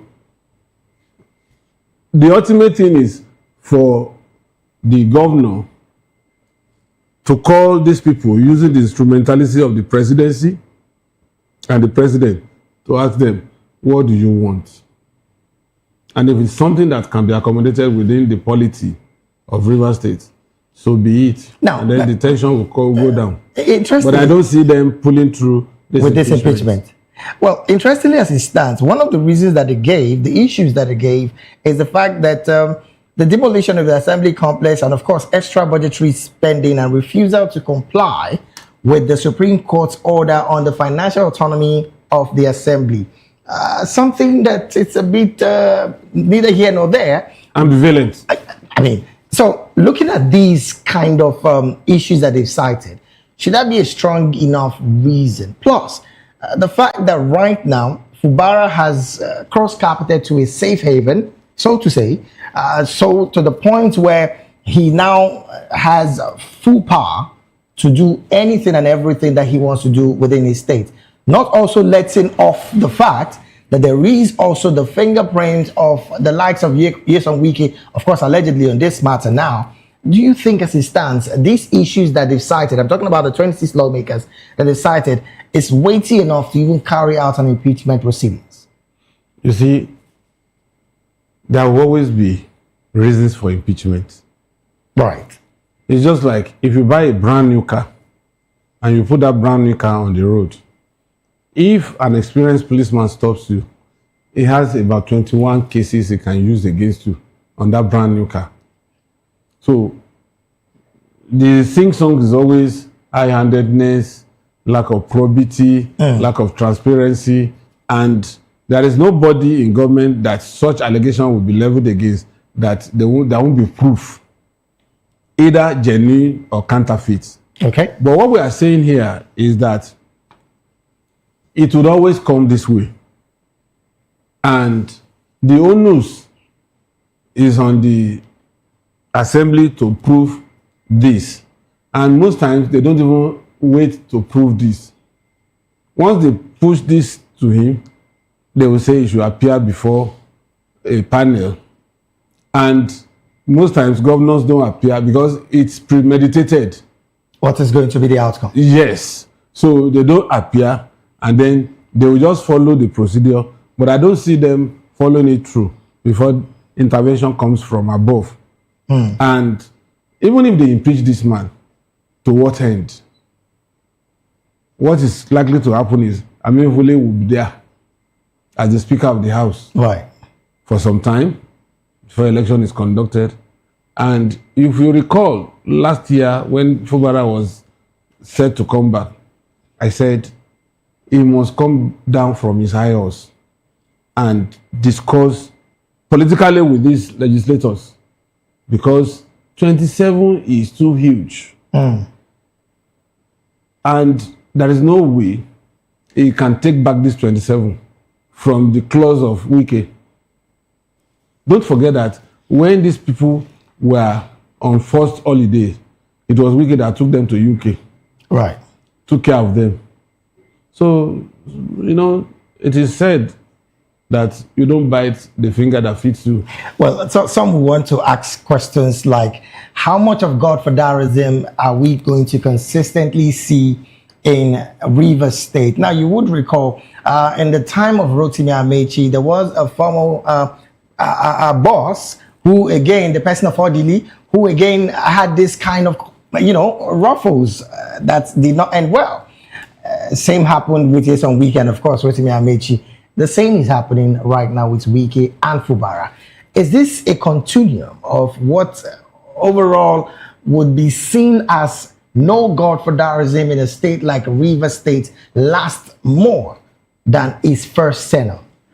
You see, as long as politics is heavily monetized, there is no way you will not have godfatherism playing out. I like the choice of word, heavily monetized. Heavily monetized. And as long as a chief executive at whatever level automatically becomes the leader of a party, there is no way you won't have this godfatherism.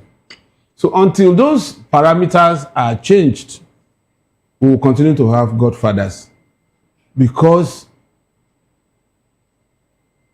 there is a difference between want and need.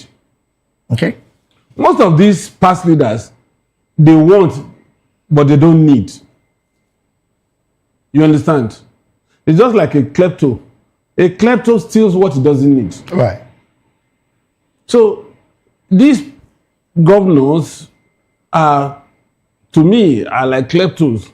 Because if you have been in the saddle for 8 years, what else? If some people can manage with less than 100,000 naira a month, now some of you people, you have close to 200 billion, 300 billion in your kitty, which translates to the fact that 3 generations after you, if they don't even work at all, they'll be fine. They will be fine. So why are you now still holding on to the jugular of your successor in office, if not for the fact that there is this rapacious inclination to steal? And most times, they don't even enjoy this loot. Now, Mr. Fanimo, before we jump off this particular conversation, there is the conversation surrounding the fact that Nyesom Wike have been used and finally dumped by the presidency. How true do you see this perception? Because as it stands, Fubara has decided to join the APC, which again is a straight win for 2027 for the APC in Rivers State. How true? How very true do you see this statement? You see, for you to answer that question correctly, you need to understand the mindset and body language of the president.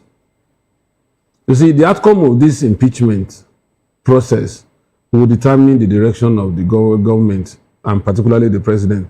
Now, let me tell you this. It was the same thing I said when Ayedatiwa wanted to contest as Ondo State governor. And there was this particular man, Akinteriwa, who was the finance commissioner of Akiti. The man was just mopping up and down, ironing aircraft, branding Ashwebi and all that. So a friend just called me and said, this man is big on the card.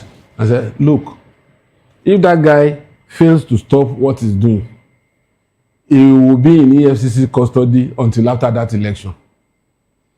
5 days later, EFCC picked him. How can you be a commissioner for finance for almost 6 years and there won't be anything traced to you?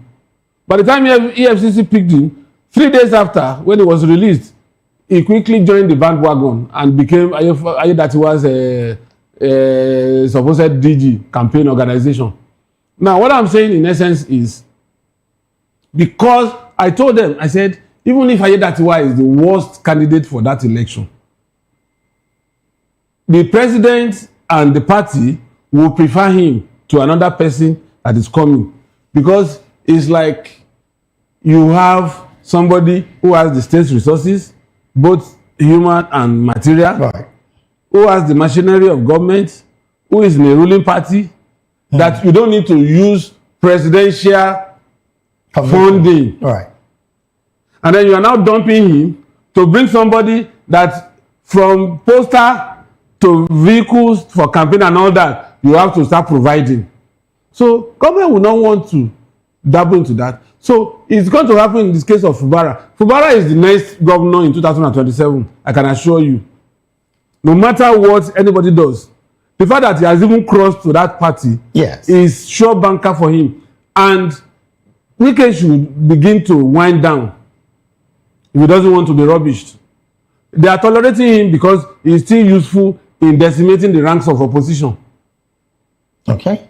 Close to election, when the coast is clear that nobody is going to tackle the current administration at the ballot, I can assure you, you will see how they will gradually decimate Wike to the point that after the election, it will not even be good to be touted as chairman of a board, not to talk of a ministerial appointment. Oh, well, what a way to answer that question. Well, let's jump to another conversation, shall we?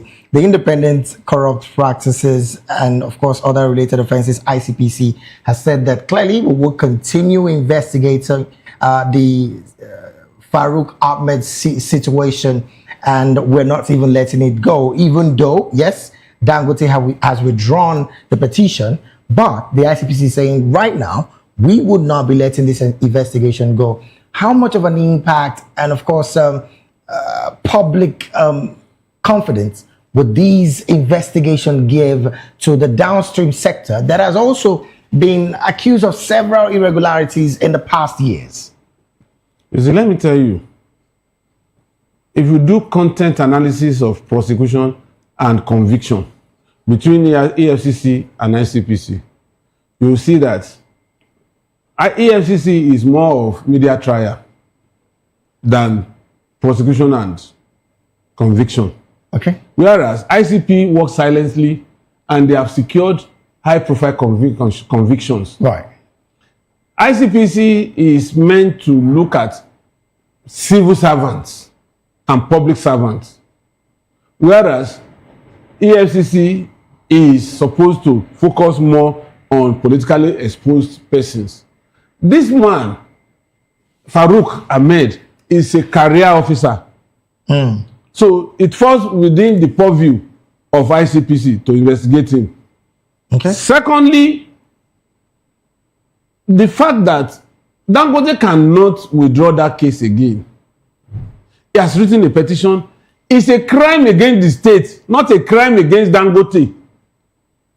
If Dangote had reported Farouk that he stole his money, and he now goes back to say, that money I declared missing, I found it in my closet, so this man does not need to answer charges. It's a matter that will be withdrawn. But this is a case of state money. You are only a facilitator. If that case goes to court, Dangote is not going to be Dangote versus Farouk Ahmed. It is the state versus Farouk Ahmed. State is the prosecutor. And in this case, it is ICPC that is prosecuting. So, Dangote cannot withdraw that case because it's not a crime against him. You only facilitated the exposure of that fact, those facts on this case, and not that you are injured directly by what Ahmed Farouk did, because it is your money, my tax, your tax, and Nigerians' tax that Farouk had allegedly stolen to fund private use. And so, no matter what, the only person that can prevail on the ICPC to withdraw this case is either the presidency or the Attorney General of the Federation. Well, interestingly, the ICPC is clearly saying we are not even backing down. Yes, even though Dangote withdraws his own case. Yes, they are saying they cannot back down. Yes, on the fact that it's Dangote that reported this case. Dangote only helped government to unravel alleged corruption. Now, how much of a whistleblowing is this case, particularly on the civil service? And of course, I know you've been big on the fact that the highest corruption in the land is the civil service. How much of a major whistleblowing is this Dangote situation with Ahmed Farouk? And how much investor confidence would these give to investors coming into Nigeria in this new year? So let me tell you something. There is nowhere in the world that we don't engage in bribery. Some people call it lobby. Some people call it tip. Right. A lot of issues, depending on the magnitude of what is exchanging hands. You understand? But the point is, it's a plus for us that we are exposing these shenanigans. And I urge those concerned to pursue this case to a logical conclusion. There is something about Farouk. Have you forgotten the Farouk With Otedola. Otedola, yes. Now another Farouk with Dangote. Let another one come with another big man. At least, out of 20 rats in the room, if we are able to kill 2, it decimates the ranks of the rats that are eating deep into our fabrics. So for me, it's a plus.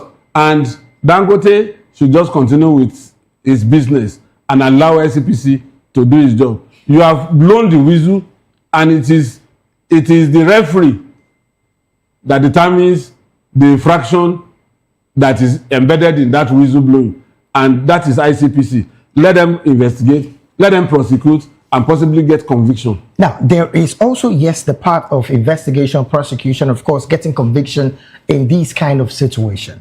How can the federal government close the gap for civil servants to loot this much? Because we're talking about $7 million. I mean, practically something that can help a full local government gain major development. A full local government? I'm just saying, talking about just no. We are talking the about price of things being skyrocketed. Now let's do an analysis of this.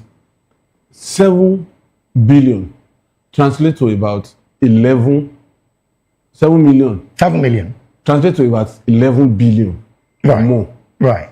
Now, do you know that a local government does not require more than 200 million naira to build a health center? Some contractors are still being owed. Wait. The ones that have even executed 200 out of 11 billion to build one health center, which means if there are 10 wards in that local government, they should be able to build health center in 10 wards, which amounts to 2 billion. Right. Equipping these health centers requires just about 100 million each.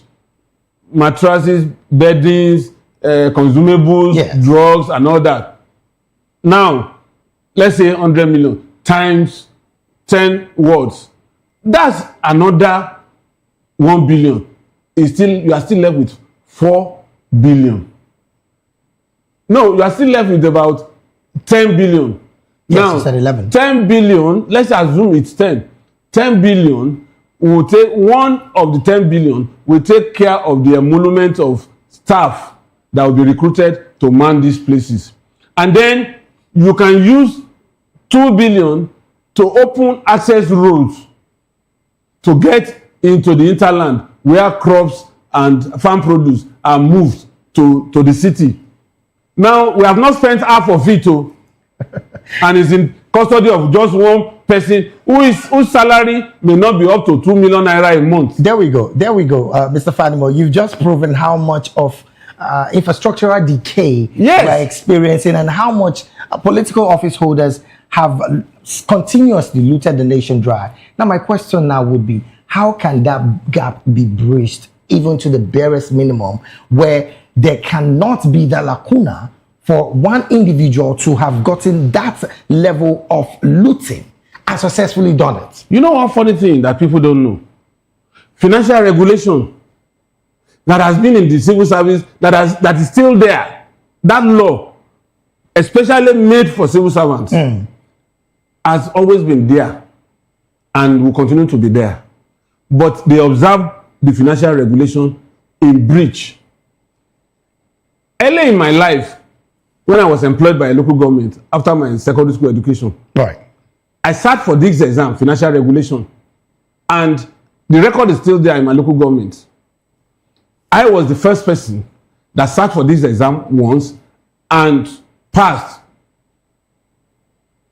I understand the financial regulation to the extent that if a clerical officer on level 4 or 5 minutes on a file that requests for 10 naira, and that senior clerical officer says, in line with section so, subsection so, subed so of the financial regulation, this particular request cannot fly. If it gets to permanent secretary, except that permanent secretary wants to go to jail, he will never touch it. But Babangida came with his DG appointment that somebody on level 10 can become DG overnight. And that eroded the power of the civil service. And we are still living with it today. that man on level 10 or 12 who is aspiring, who wants to be in the good books of the state governor to become permanent secretary overnight, yes, will just bypass that law and approve 25 billion naira. Well, we don't have a choice in making this available because what we are producing, what we are generating, our transmission lines cannot carry it. So rather than lay in waste, why don't you ferry to this? And unfortunately, they know that if we don't give them, it will be a waste. And so federal government will continue to push it to them, and it's better to be owed than waste. That's the logic.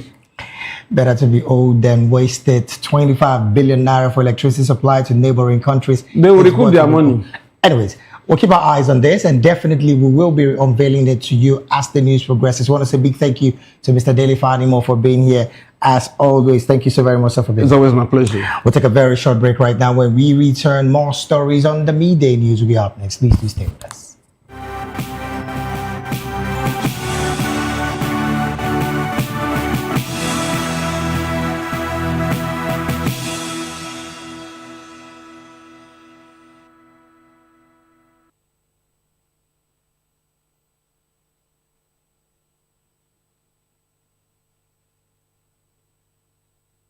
Glad to have you back. And it's still the midday news right here on Voice of the People Television. Now to more stories. Panic swept through parts of Mero in Lagos on Wednesday as violent youths clashed openly on the streets. The disturbance forced residents and motorists to run for safety in broad daylight. Eyewitnesses say the clash happened around Kabowe bus stop, and with youths, young men seen chasing one another while armed with axes. Drivers reportedly abandoned their vehicles as fear spread across the area. One resident said he had no choice but to leave his car and hide in a nearby house to avoid being caught in the chaos. Others also waited until calm returned before retrieving their vehicles. The violence was allegedly triggered by a dispute over unpaid ice cream, which quickly escalated into a dangerous confrontation. Police are yet to comment on the incidents, raising fresh concerns over growing street violence in Lagos communities. Lagos schools will resume for the second term on January the 12th. The Commissioner for Basic and Secondary Education, Jamiu Ali Balogun, confirmed this. Authorities are urging to follow strict health and safety protocols. Government officials have been deployed to inspect schools and ensure compliance. Teachers, parents, and guardians are commended for supporting a smooth reopening. The resumption covers all public and private schools, secondary and technical colleges across the state. Schools are expected to start both academic and administrative activities immediately. Ali Balogun emphasized the government's commitment to a safe and conducive learning environment. Parents were urged to prepare their wards adequately for the new term. Moving on to other stories, it will interest you to know that the Oxford English Dictionary has added 22 new expressions from Nigeria and other West African countries to its 2026 update. The move reflects the growing influence of West Africa culture, music, food, and everyday language globally. Among the Nigerian words included are abeg, Afrobeat, biko, amala, nyash, and moi moi, while Ghana contributed terms like panlogo and light soup. The entries work as nouns, verbs, or adverbs, depending on context. Experts say these conditions show the global spread of Nigerian and West African expressions. The 2025 update had already included words like Jakpa, area boy, Yahoo boy, and Suya, further cementing Africa's impact on English. Linguists believe acknowledging these words help preserve cultural identity while highlighting how African languages continue to shape global communication. The dictionary plans to expand recognition of African contributions to future updates. And from that, we'll move to the world of business. Cooking gas supply is improving across major states, with prices now ranging from 1,000 naira to 1,400 naira per kilogram. Retailers and consumers are cautiously optimistic after last year's severe shortage. Industry officials say the market is stabilizing, with some plants selling directly to consumers below 1,000 naira. Logistics and location, however, still influence retail prices in various areas. The recent price drop follows disruption caused by a dispute between the Dangote Refinery and Workers' Union last September. Many hope that consistent supply will make clean cooking more affordable for all households. Authorities say major marketers are steadily supplying gas, and retailers are adjusting prices accordingly. Consumers are advised to shop around for the best rates as availability continues to improve. And from business, we move straight to sports. AFCON 2025 has introduced some dazzling new talents, from Morocco's Brahim Diaz to Nigeria's Akko Adams. Each has made a huge impact in the debut tournament. Cameroon's Christian Kofani and Senegal's Ibrahim Baye have impressed with crucial goals. Algeria's Ibrahim Massa, nicknamed Mazzadona, has also shone brightly behind the striker. Adams starred for Nigeria with a goal and an assist in the last 16 win over Mozambique. These rising stars are reshaping the tournament's narrative. Fans are watching eagerly as these young players battle established stars. Expect fireworks as quarterfinals kick off this weekend.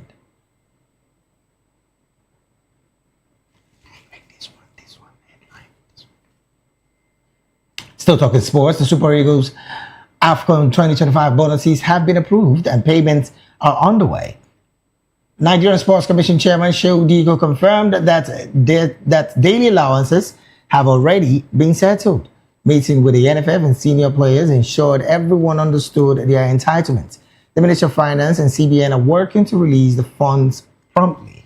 Players have won all matches so far, scoring 12 goals to reach the quarterfinals. They will face Algeria in Marrakesh on Saturday for a semi-final sport.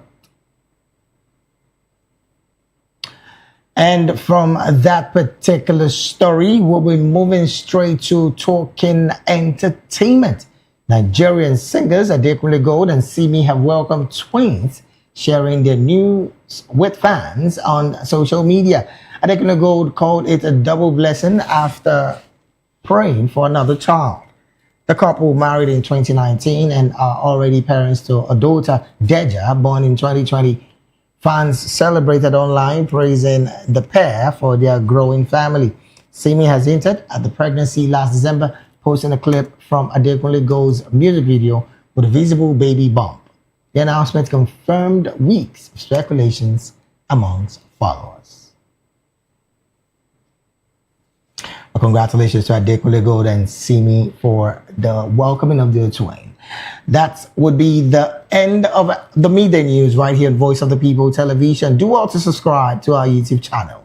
On YouTube, we are at Voice of the People TV, and on all other social media platforms, we are at VOP TV Live. Thank you so very much for being a part of this broadcast. I am David Edwin. Do have a good afternoon.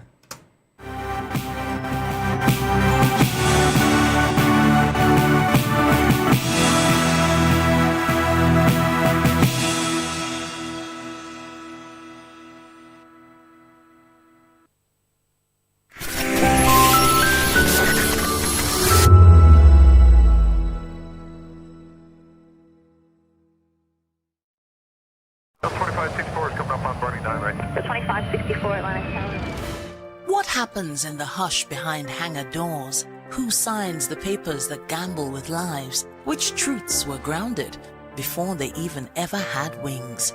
If you've ever buckled a seatbelt at 30,000 feet, if you've ever stared out of that tiny window and wondered who's really in control of the skies, it isn't just flight, it's power, it's politics, it's pressure sealed in steel. We're peeling back the clouds from runway risks to sky-high secrets. We're diving deep where most dare not to look. Aviation Scope, every Sunday at 7 p.m. only on Voice of the People TV. We don't just report, we reveal. We don't just ask, we uncover. Because when it comes to the skies, ignorance is turbulence. aviation scope, the sky isn't the limit, it's just the beginning. Voice of the people, you can hear me now. My name is Patrick Doyle, and I wish that you continue to echo the voices of the people. Big up VOP TV. My name is Suibifa Dokobo. Please keep watching VOP TV. Hi, my name is Kwekumali Ikenda Onyekwena, and I am with the Voice of the People TV. Now, if you're looking for the veritable channel for information, politics, robust discussions, you don't need to go far. VOP has you. VOP will always have you. Thank you. Hi, my name is Patrick Diabwa, aka Ibani Chuka. I'm Ayanabo the Eagle King, and you are watching VOP TV. Stay with us.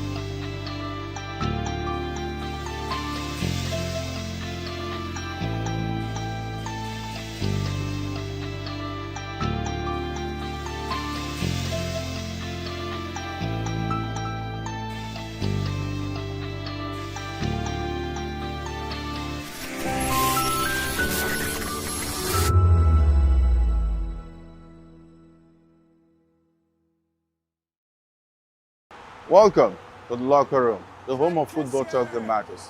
I am Jerry Ampeyon. Join us every weekday, Monday to Friday at 5 p.m. Nigerian time, as we share the hot takes and hot debates in the exciting world of football.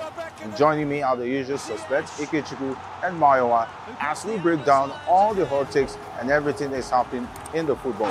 Don't just watch football, live it with us. Catch us on the locker room and Voice of the People television at 5 p.m. Nigerian time. And like I always say, if not 20 minutes off, with the sport. This is African News on Voice of the People television, where we don't just bring you the news, we bring you Africa's heartbeats, the policies that shapes our world, and the economy that determines our future.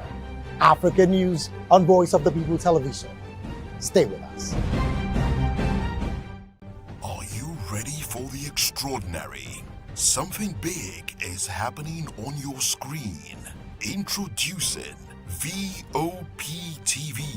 Now streaming on SLTV channel 264. From breaking news to captivating conversations, news analysis, giving you all sides to the story. We break in-depth discussions on the issues that matter, from politics to sports, entertainment, and lifestyle. VOP TV on SLTV channel 264. Join us as we redefine what television means to you.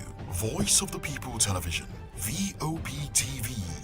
Now you have more than a voice.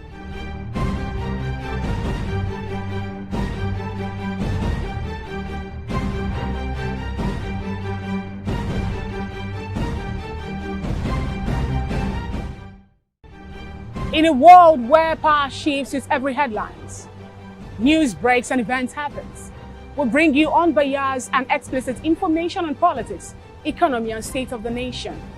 We break down the chaos. Facts, not fluff. Truth, not spin. We discuss not just politics, but a glimpse into the future. Voice of the People television. Now you have more than a voice. The red carpets, awards, the razzmatazz, music, fashion, interviews, and more. Spotlight on Voice of the People television. Let's feed you with all the juicy stories in the global entertainment space, bringing you the glitz and glamour as it is hot. Stay tuned to Spotlight, 1 p.m. Monday to Friday. Spotlight on VOP TV. Entertainment like never before.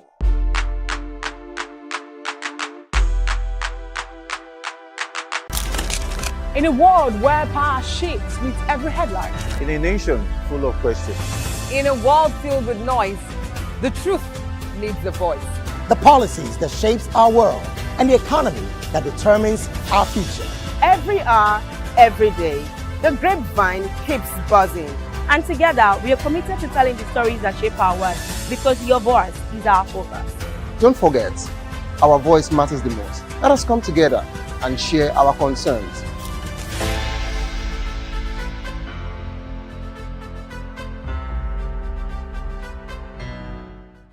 To know the happenings in the maritime sector, join us on the program Maritime Frontiers on VOP TV as we discuss key areas in the maritime sector, from aquaculture, maritime transportation, maritime labor regulation, oil and gas exploration, ferry and passenger insurance, marine pollution and prevention, port operations, and lots more. Maritime Frontiers, exploring Nigeria's blue economy. In a world where truth is the ultimate power and opinions scream the loudest, it's time to wade through the noise. Hunger no get tribe! Hunger no get religion! And scan the human interest and trending topics that matter.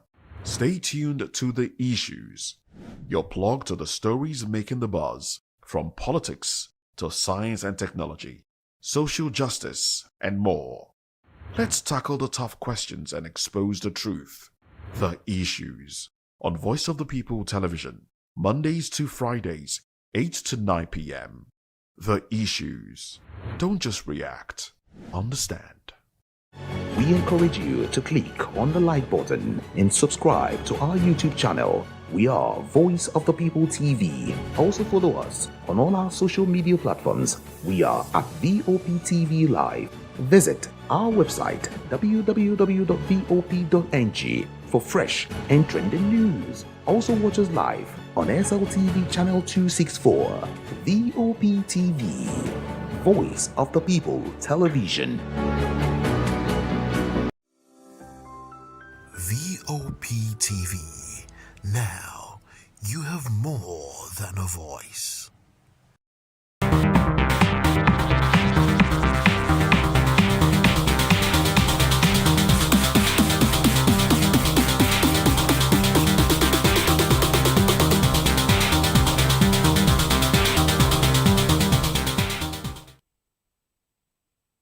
Hello, people. Welcome to Spotlight on VOP TV, the place where stories come alive and voices matter. This is a show where we shine the light on creativity, style, culture, and music, and purpose-driven people who are shaping the world around us. And yes, don't forget, I'm your special baby girl, Precious Agmanu, aka Call Me Prezi.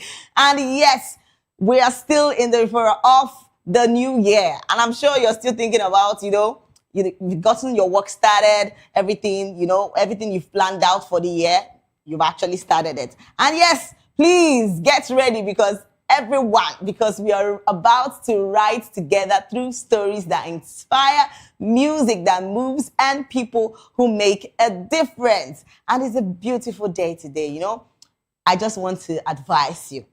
We still have a long time in this 2026. So please get ready, prepare yourself well, because all the things, all the ideas you've been trying to work out for this year, it's surely going to come. So yes, we're going to talk about a lot of things today. And first off on our list today, we're talking about Nigerian footballer icon and former Super Eagles captain Austin J.J. Okocha has joyfully celebrated a major family milestone as his daughter Daniela Okocha recently got married in a beautiful and well-attended ceremony. The wedding, which took place in early January 2026, drew attention across social media and the Nigerian entertainment space. So after photos and videos from the event surfaced online, Daniela, a law graduate, was seen glowing alongside her husband as family, friends, and close associates gathered to witness the union, which blended elegance with cultural tradition. A particularly emotional highlight of the ceremony was the moment J.J. Okocha formally gave his daughter's hand in marriage, offering prayers and blessings as a proud father. So the former football star, widely regarded as one of the Africa's greatest players, was praised by fans for for the strong bond he shares with his daughter. The wedding comes after weeks Daniela announced her engagement in December 2025, an announcement that had already generated excitement among admirers of the Okocha family. This 2026 is already bustling with a lot of good news. And I'm already excited. Do you know what I'm trying to say? See, our celebrities not just they see, this is 2026. Celebrities don't they drop back to back. You should be coming down. But this is actually beautiful. You see, JJ Kocha's daughter, getting married and a lot of weddings. This one already starts now. And everybody done the may una they give us a space this year. I take a beg una last year, una to do. If you don't enter this one now, I won't start again. Hey God, but it's actually beautiful, starting off the new year with a lot of good news, a lot of weddings, a lot of babies. I cannot wait. Okay, a lot of people have actually come out, to say congratulations to JJ Kocha's child, and they're all saying, this is actually beautiful. And come to think of it, she's a pretty woman. Come on. So let's take some comments of what people have actually come out to say concerning this. A lot of people say congratulations. And yes, Nick C for you said congratulations and happy married to the couple. And Easy Evida said congratulations dear. I will live to see my children get married. Amen. Actually, come to think of that, it's a beautiful thing that you have your child, and when your child at a young age and your child grows up and wants to get married, you'll be alive to see your children also get married. It's actually a blissful thing to think about. Come on. JJ Kocha, I think this is particularly the happiest moment he is in, because definitely it's his daughter and he's going to be so happy. I can see the smiles on his face. Who doesn't desire his or own child to be happy? You get what I'm trying to say? Love is good, though. And for those who don't already prepare their mind, say, hey, please, I want to be a grandmother. I want to, please, be coming down. I know that you want your child or your son or your daughter to get married. Definitely they will. But please, don't pressure them. I'm telling you, because trust me, a lot of Nigerian parents, especially the mothers, they always like pressuring their children. As if say, if they not married the next year, they not go marry. You should be coming down. We all know that you also want your grandchildren. You also want your grandchild. We also know that you want us to get married and live happily. But please, give us British space this 2026. This 2026, just more than they understand us. Maybe we are not ready. Do you get what I'm trying to say? And not just pressure anybody. Anybody that you feel that your child, any of your child that you feel that is not ready, please, just give them some space. Their time will come. And that is just the truth. Please, to our mothers, we're too dramatic.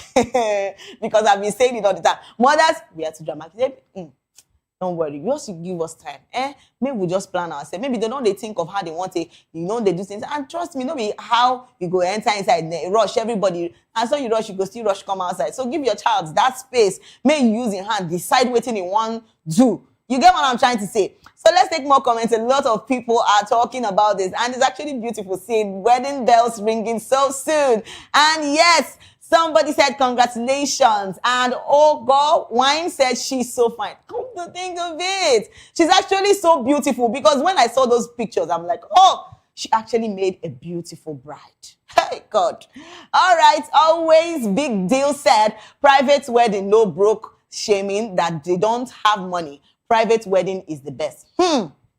Please, as always, Big Deal. I thank you for that, because a lot of people, celebrities, basically, they love, simple wedding, private wedding, while some want to do, tell the whole world that, my daughter is getting married. But which one do you choose? Me, if you ask me, I always prefer the, simple thing, just do your thing, no stress, no plenty guests. But this is Nigeria that we are in.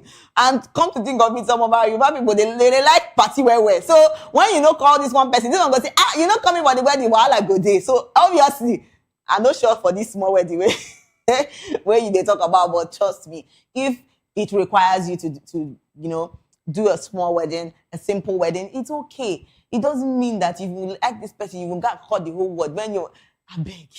This time, this 2026 is now for intentional people. This year, just do your thing. Don't allow anybody, talk you into bad things, talk you into things that you don't want to, you don't feel like doing. Yes. Trust me. All right, let's take more comments. A lot of people are talking about this, and it's actually beautiful seeing this. And yes, Favor Girl said, JJ, that I watched his wedding. Auntie, be like say you don't they old. Make you go check yourself too. As you watching wedding, you don't mean say no, but they play. All right, Pretty K said, too pretty. This year I'm joining class 2026. Hey, no be small. Oh, all the class 2026. Oh yeah, it is time. Come on, line up. Actually, it's gonna be very beautiful because seeing you, please pray Adil, because this wedding, people who don't prepare their mind say they go prepare the singles. For the people that don't want to get married this year, maybe they are saying 2027.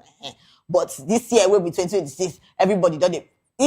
The people who don't line up, they're plenty. Now just they give them dates one by one. All right, let's take one comment. And somebody else said, too pretty this year. I'm joining class 2026. I don't congratulate people rich. I am tired. Oh, sorry about that. But the God will give you your own too.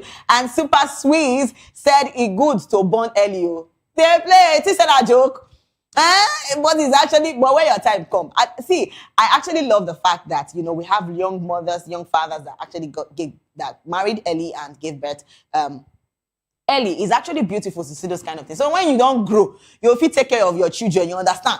Give them that time. You will still be, you know, your young self taking care of your child. But not be everybody they're lucky. Do you get what I'm trying to say? It's not everybody that can be so lucky, you know, to train their children so early. So when your time come, hola, that is the thing. If your time reach for you, you hold on. Everybody's destiny no be the same thing. You have your own destiny. This one can get your own. If you do it, better for them. You understand what I'm saying? Let's take more comments because a lot of people are so happy for JJ Okosa's child and they are saying congratulations to him. So yes, let's take more and more comments of what people have come out to say.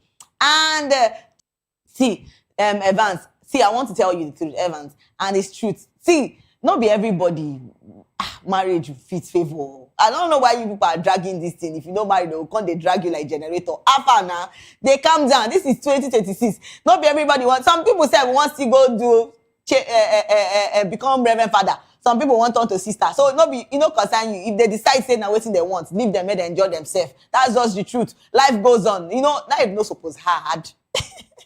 Let's take more comments. A lot of people are talking about this. We have a lot of comments concerning this wedding. And it's actually beautiful. See the couple, enjoying bliss together. See, love is sweet, oh. No, if there's no wine, you say love. No, love is sweet. When you meet the right person, actually, love is actually sweet. And even the video talk say, when money enter, love is sweeter. So please, let there be love and let there be money too, to combine the both of them and everything will be going well.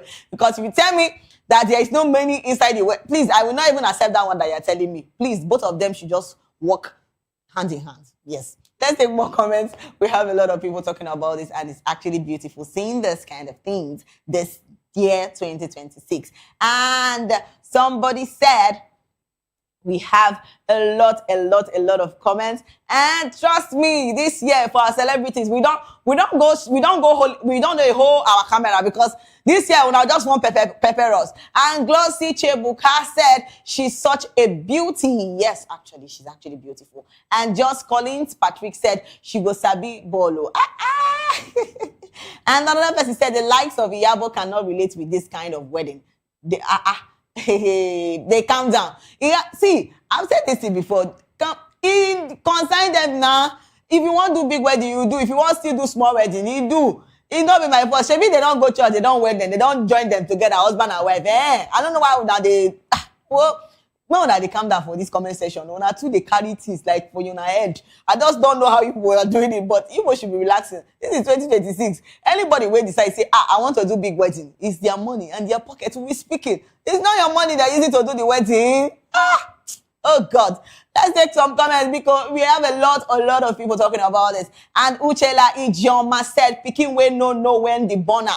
Congratulations to the Okochas. Oh, okay. And Free Scotty said, why are her fingers like that?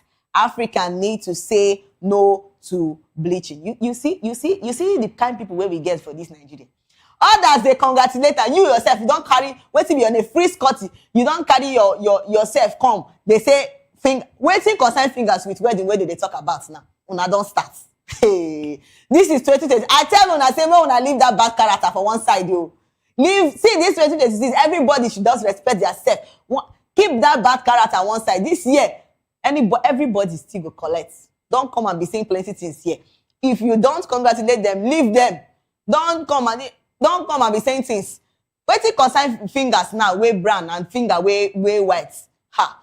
Lord help you. Okay. Let's take more comments. We have a lot of comments. A lot of people are talking about this and saying congratulations to the couple. And Annie said she's adorable. And Yield said congratulations. Trust me, this is actually beautiful seeing, weddings like this. This new year, just January, we will just enter a lot of weddings. And this already done, they give you hope, They give you hope small. Say, this year is a wedding go surplus.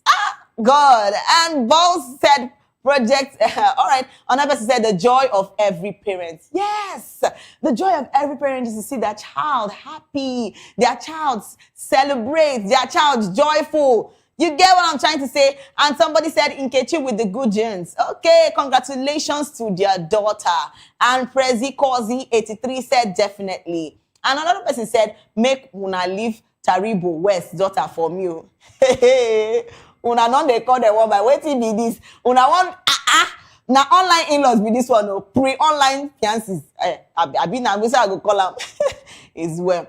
But what I'm trying to say is that you see this year is actually, with the signs that we are seeing, it actually feels, and I know it's a beautiful year already. So please, you will won't marry. And you go marry, calm down, not they too rush. And when you meet that right person, try to do well to that right person, but make both of them understand on yourself. I don't want year later say, this one happen, we can't divorce. No, this year, I don't tell una say anything where they cause divorce, more I just keep on one side.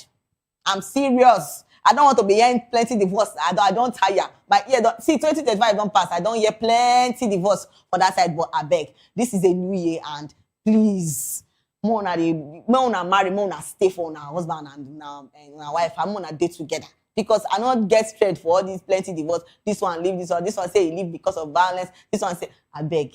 This year, try get sense. That's what I can say. All right, and that's it for that. And congratulations to Okshe's daughter. And that's actually beautiful. We have another story to talk about. And guess what? You see, I've been talking about all these things, and you think, say, hey, it's a lot of things this year.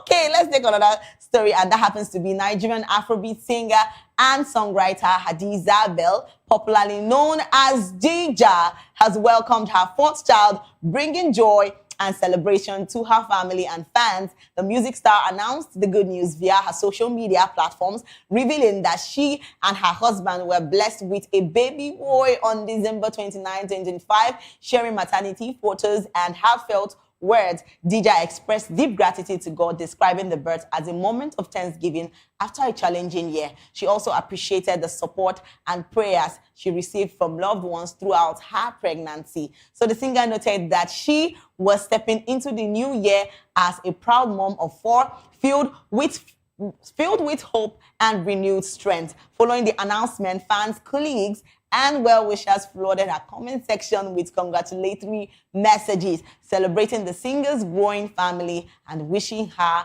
and the newborn good health and happiness. Shebi, I talk am for here. I said this year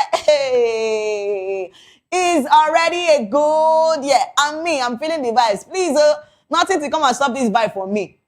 Otilo, yes, because why? From, wedding to babies. And this actually sounds so good. Please, tell me, Dija, for a long time. And this is actually beautiful. For a child, this is actually beautiful to see. See babies, Oh, it just they do me say this 2026 is God. Give me my own. See, I don't want to shout, but see, our people where go born this year go plenty. As weddings just they flow. We see now, so you go they enter. Everybody want to carry their own. And trust me, it's actually beautiful seeing Dija. And something came up to my mind. I'm like, this woman is always sweet. Sweet 16. Even with the pregnancy, with all the whole stress where women they pass through, you understand? Giving birth, everybody will come, they get fat body, big tummy. But trust me, even with everything, she still looks beautiful to see. Come on. And that's actually beautiful to see. You see, last year, 2025, I counted how many children were on day. Everybody does it. Our women. This one are Hebrew women. All right, it's actually beautiful to see this. And you know, a lot of people have actually come out to say, congratulations to Dija. It's actually beautiful. And yes, I'm loving this already. So yes, let's take some comments of what people, and God finally gave you that thing. See this year, I no agree. Quechery, if not Igbo people say, stay there, not go anywhere. You're going to get your blessings. And trust me, yours will come. And yes, let's take more and more comments of what people are saying concerning DJ. And yes, Lady J Live said, Mommy. Ooh. You know the sound of when babies call you, Mommy, I want this, I want this, I want that. It's actually beautiful. And the superstar said, congratulations. Actually, this is so beautiful. You see? Getting your children's babies, beautiful babies for that matter, it's actually beautiful. And yes, let's take more and more comments of what people have coming out to say. And Aquapem Polo said, congratulations, my sweetheart. And Miss President said, congratulations, my love. And another said, Mama Bear, love always, congratulations, and God's favor. Is actually seeing. I don't want to really categorize this basically, but when you see babies, newborn babies, if you never see where they don't born before, just try them. I'm telling you, when the baby don't come out, the kind, the smooth skin, the fine face, especially, you know, women babies, like ladies, newborn baby girls, they fine. Even the boys too, they fine, but I know one side now, before they go say, Precious, you still like baby girl, waiting with this, I beg go. All right, let's take more and more comments of what people are coming out to say concerning this. We have a lot of comments. Trust me, babies will go plenty this year, this 2026 is going to be a lot. Because everybody down there in the line, you go even the surprise, say, not be this person we just married 2 days ago, I be last month, I be, you don't born. That's so the thing they surprise everybody. All right. Somebody said, congratulations, Boo. And Makamba said, congratulations, Mama Bear. And we have a lot of comments. Come on, trust me. And another person said, congratulations, Mama. And Black Pekin said, Mama Bear. All right, G-Wagon Posh. Venza Bugatti, only you, one name. Wala Debbie, that yo. And he said, congratulations. We have a lot of comments. Let's take more and more comments of what people have actually come out to say. And come to think of it, you know, music, DJ and music and everything. It was actually, I vibe to DJ's songs those days. You get what I'm trying to say? And I'm still vibing to those songs. I want you to know. See, it's a lot, because everybody wants to listen to, you know, songs, Afrobeats, and the rest of them. It's actually beautiful. Our celebrities are doing. See, 2026, 2025, they give hit. Everybody, they drop. I can't ask myself, I say, wait till be this. If you say this are celebrities, they don't get this. Better let them say, we get one place where they write, say, see, if you're not even, if you're not born, if you're not builders, if you're not, I can't ask, I say, please, you should be taking it easy. It be like say, you get what they tell us, maybe we know. Yes, maybe there's something people are doing that people are not telling us. Maybe they don't tell us and say, please, you people should be quick. And you are not telling us. I beg, any info, may una tribe they drop for us. Please, we are all human beings too. We don't want to be left aside. But one of those things is, you know, pray and talk to God. That's actually it. Yes, trust me. You know, you get some people where don't they pray to God about something for a very long time. And because they never get them, they go out of God's way to get all those things. He said, because I say I must get them by fire, by force. They calm down. God know the reason why he never give you that thing. He still know the reason why he go still give you. When he won't give you, the date when he won't give you. So not to the rush. They calm down. Put the work. Do the things where you supposed say you supposed to do. You know, say from your own end, you don't already settle. But trust me, when your own time comes, you go take up. I'm telling you. Yes, and that's the truth. We have a lot of comments. Let's take more and more comments of what people actually coming out to say concerning Dija, because it's actually beautiful seeing new babies the year 2026. And Rama said, congratulations, Mama. And another person said, congratulations, my darling Didi. Alayaraya. Mana baby. And another person said, congratulations. And I am Nado said, oh, bless.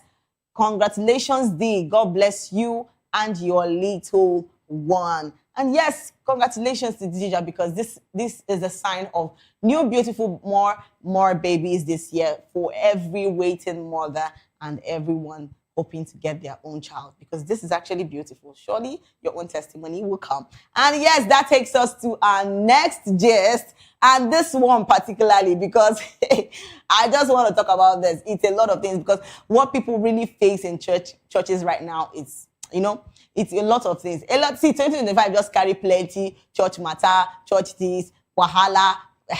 We can't they ask self. Say people when know they go out far. I beg go. Don't make this kind of thing, change your mind. Say, oh no, they go church. But God will help us. Amen. All right. The next gist we're talking about, a church has reportedly instructed its congregation not to associate with a female member who became pregnant out of wedlock. So sparking discussion online about religious discipline and community support. According to posts shared on social media today, the church suspended the woman from active membership after her pregnancy became known and directed other members to avoid social contact with her. Even outside church activities, critics have immediately taken to social platforms to condemn the move as harsh and unforgiving, arguing that a place of worship should be more supportive and compassionate towards someone facing such a situation rather than isolating them. So the report circulating widely on Facebook and Instagram claimed the church leadership justified the directive on more grounds, citing doctrinal views on premarital sex and sin. Supporters of the decision on social media says the action is meant to reinforce accountability and uphold the church standards, while opponents say it unfairly punishes the woman and deepens stigma around unplanned pregnancies. The story continues to unfold as reactions grow and calls for clarification intensify online. So this person is saying a church member got pregnant out of wedlock. She was suspended, but baby is born. He refused to do naming and said church members should not go there too. So can you see that we've not gotten a hold of this grace and mercy thing? It's actually funny. And come to think of it, it's not even about this particular thing. When you I don't think they will even wed you. There are some churches that you will get pregnant and maybe a few months to the wedding, they're not going to wed you. That is just the truth. You won't get married in their church. You go and find somewhere else to do your wedding. And come to think of it, I've been asking these questions for a long time. I said, is this really right? These steps, some churches and some congregations are taking. Is this the right thing to do? Because I can't ask myself. I say, I know say people they see, you understand. I know they justify anybody. But it's the truth. People, do all these things. But that is why God is merciful, right? So why still put those stigma on them and tell them because they did this, they cannot. I know say punishment go there, but then you are not meant to be judging them because that looks like you're judging them. Do you get what I'm trying to say? It's a lot, Jari. It's a lot. I don't even know how to put this, but trust me, it's a lot. People don't come out, talk plenty things concerning this. A lot of people don't express their own say, now so church they do. Say people when they go church, they fear. Say, if that's what they do, okay, me I know is well. All right, let's take some comments of what people have actually come out to say concerning these things. And yes, Maria Ogu 89 said these trying times when you all are supposed to show her love. You see, you said Umekesi OBJ said, Lord, it's how these people play God for me, Sha. All right, Ebony Gold 124 said, "Ego, I beg go. No, call church you. I know they. See, don't be calling church. I don't have strength. See, I'm telling you the truth. Just talk." So Ehi girl said, "Una they segregate for church now. I thought the church is for everybody." Yes, because come to think of it, when you people start, staying away from people because she got pregnant, what is all this? I'm like saying, even the people when they get pregnant and they know they even wed them, I'm like, okay, but this thing already happened. Don't you think that is the time you're supposed to bring these people closer to God? Maybe they don't already know, say they don't, you understand? They don't sing. Bring these people closer to God and talk to them. But no, some of them go say, no, you cannot marry my church. I cannot wed you as a priest. What is all this? It's too much. Come to think of it, it's too much. People that make some people say, no, they even think about this, talking about church all the time, because people when we talk say they're pure, you feel count them, but it's well. All right, let's take more and more comments of what people are saying about this. Because me, I don't talk. I say this thing when they segregate, go, everybody they shout, say, no, now they calm down. This church, now everybody church. But I think when people like this come up, you people are, that is what you people are there to do. You talk to these people, give them that hope, give them that joy. But no, things the other day they go left, they go as well. All right, another person said the hypocrisy of the church. They condemn abortion and punish single parents before you say that fornication is a sin and that people should abstain some punishment and excessive, and this further drives people away from the church. I talked about that. And the church is not a place for perfect people, but a place where imperfect people are made perfect in Christ. Until that perfection is attained, you have to show people a bit of grace, just as your heavenly Father showed you. You see, and another person said, what is the lady still doing in that church? Abime she run at Jessica Bay. All right, is well. And Ojo said, church like courts, no more love in churches, just money and power play. It's well. And another person said, if you check the children of the owner of the church, now them rotten pass. All right, let's take more comments. We have a lot of comments, people talking about this. And it's actually, it got me thinking. I feel the church has to be more kind these days. Now, people say, I'm sorry, but people when they go to church, they're more kind these days than even the people where they call church people. Because I saw a post where someone said, for like, I see person where they pray. They don't go tag and say, nah, so church people go, they pray like this now by this time. And I'm like, what is all this? And make una know they give us bad name. People where they, believe in God and seriously, it's too much. Let's take more comments. A lot of people are talking about this, and trust me, if na me go that church, I tell you, I'm not gonna step my feet on that church again. I'm telling you, I'm not gonna even go again, because waiting when I preach. If they preach kindness, so why don't you show that kindness? If you preach love, so why don't you show that love? Do you get what I'm trying to say? Let's take more and more comments and see what people have actually come out to say. A lot of people are saying things concerning this. Let's take more comments. And yes, Precious Chris X said, who are they exactly to condemn her? Are you Jesus? Yes. Ask them that question though. So Isaiah Wonder said the church is right. Even in secondary school, if you get pregnant, they will send you home. The house of the Lord has rules and regulations too. Okay. After going home, you will not come back again. Abi. Okay. And official said church. Okay. Picking Nicole said, yes, Christ. And at 4 o'clock, okay. Una don't carry your cup of Pastor Chris cup of butter come here. I take God beg me when I leave the man.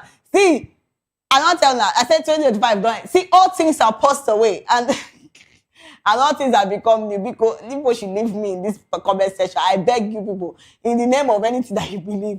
All right, and that's it for that. I still continue to say this. Please, let all these things not stop you from showing love, from showing care.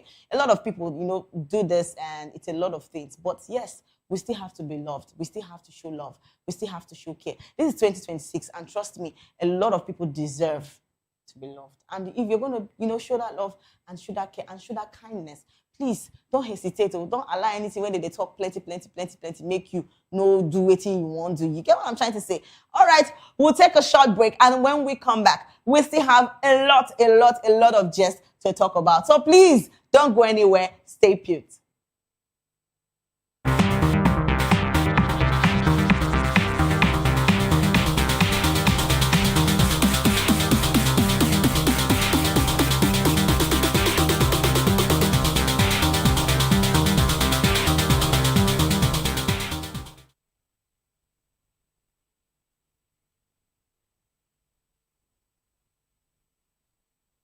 Good evening, Africa. My name is Bamakore, actor, model, producer, and I'm giving a big shout out to VOP TV, man. Keep watching.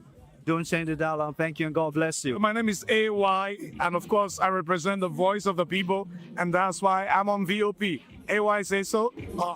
Hi everyone, it's your girl Miriam Tima from the Real Housewives of Lagos and the Real Housewives Ultimate Girls Trip Africa. Shout out to VOP, the voice of the people. You already know. Stay tuned, keep watching. And don't forget, VOP is the best. All right, hello, everybody. It's about Shaggy, the man from back with Melanie Poppy Black Skin Boy. This is VOP TV. If you're not watching VOP, I don't know why you're watching. Maybe you're watching your weight. Bye. Hello, beautiful people. This is Wale Ojo, and you're watching VOP, Voice of the People. Hi, guys. You already know who it is. This is New Energy. Flyers, whatever, live. Keep watching VOP. VOP TV. Thank you. Hi, people. Jenny Albano here. Guys, please keep watching Voice of the People.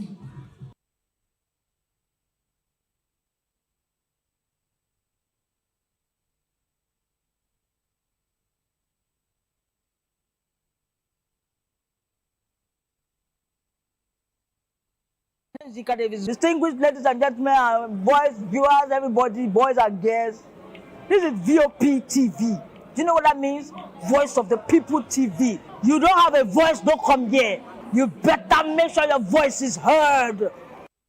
Hey guys, what's up? How you all doing? They call me Lovisha Nelson One, your number one celebrity host, and you are watching Voice of the People Television, VOP. Stay tuned. Uyo Sarati is my name. I am a friend of the microphone, Voice of the People TV. That name is unique, and the brand is very sweet. I like the packaging, picture qualities, camera qualities, and then of course, the quality of human beings that I see sometimes on your channel. I talk and get paid, and I look forward to being in your studios. Oh yes, you are on to Voice of the People TV. Live here in Benin City, the cradle of black civilization. What are you waiting for? Tune in, bro. VOP TV.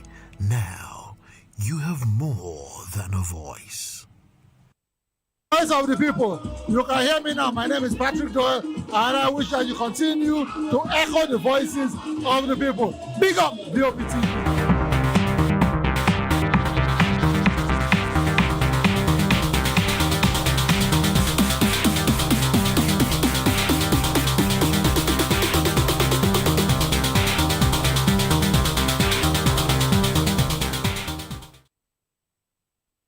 And yes, welcome back, my beautiful people, to the show Spotlight. And I know you're enjoying yourself already because I am.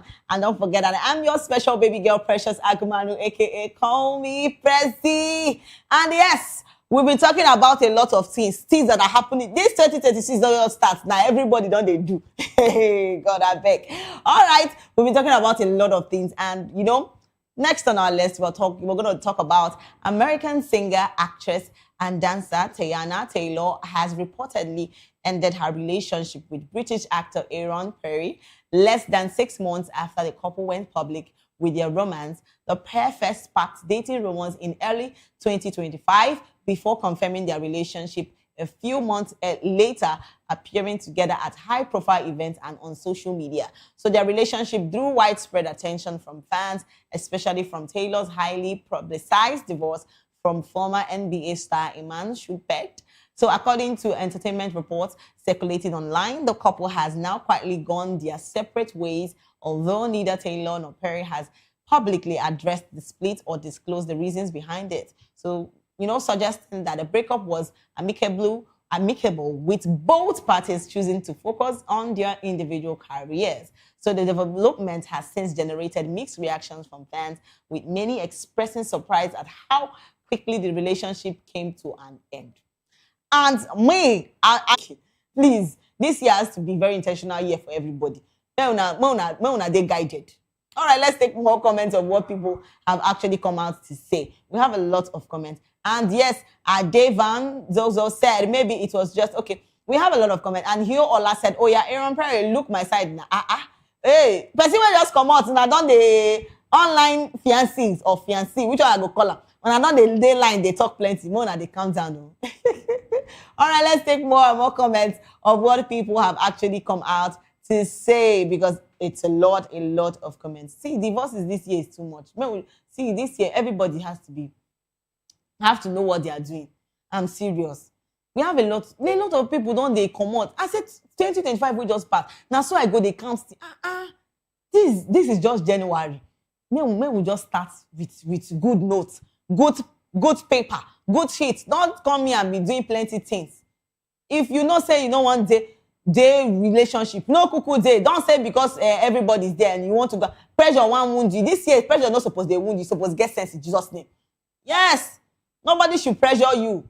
And they tell you truth, oh, may nobody pressure you. We have a lot of comments. Let's take more and more comments of what people are actually saying about Aaron Perry and Tyler. And yes, another person said, going to get my man, you Perry don't tell you say na you being woman. Kilo dey, you no go there where you dey.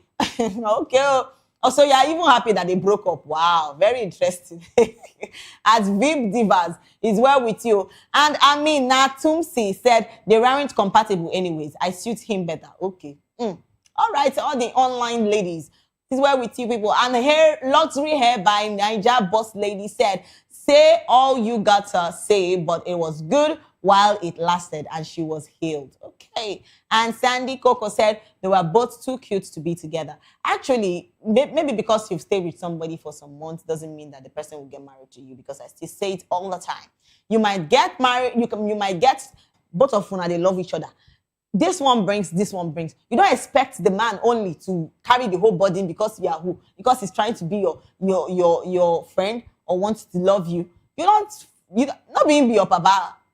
I'm saying this basically because for our ladies, they always say, my man is, yes, every lady loves the man taking care of, your man taking care of you. And it's actually beautiful. Very well we get the odogus. You understand what I'm trying to say? But then, don't make it like it's your right. Auntie, now your papa and your mama born you. No come the stress person.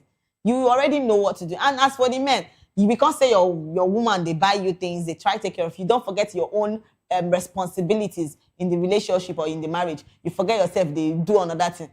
I pity you. This is 2026. Better do that. See that bad character where you get for 2025. Maybe it ends there.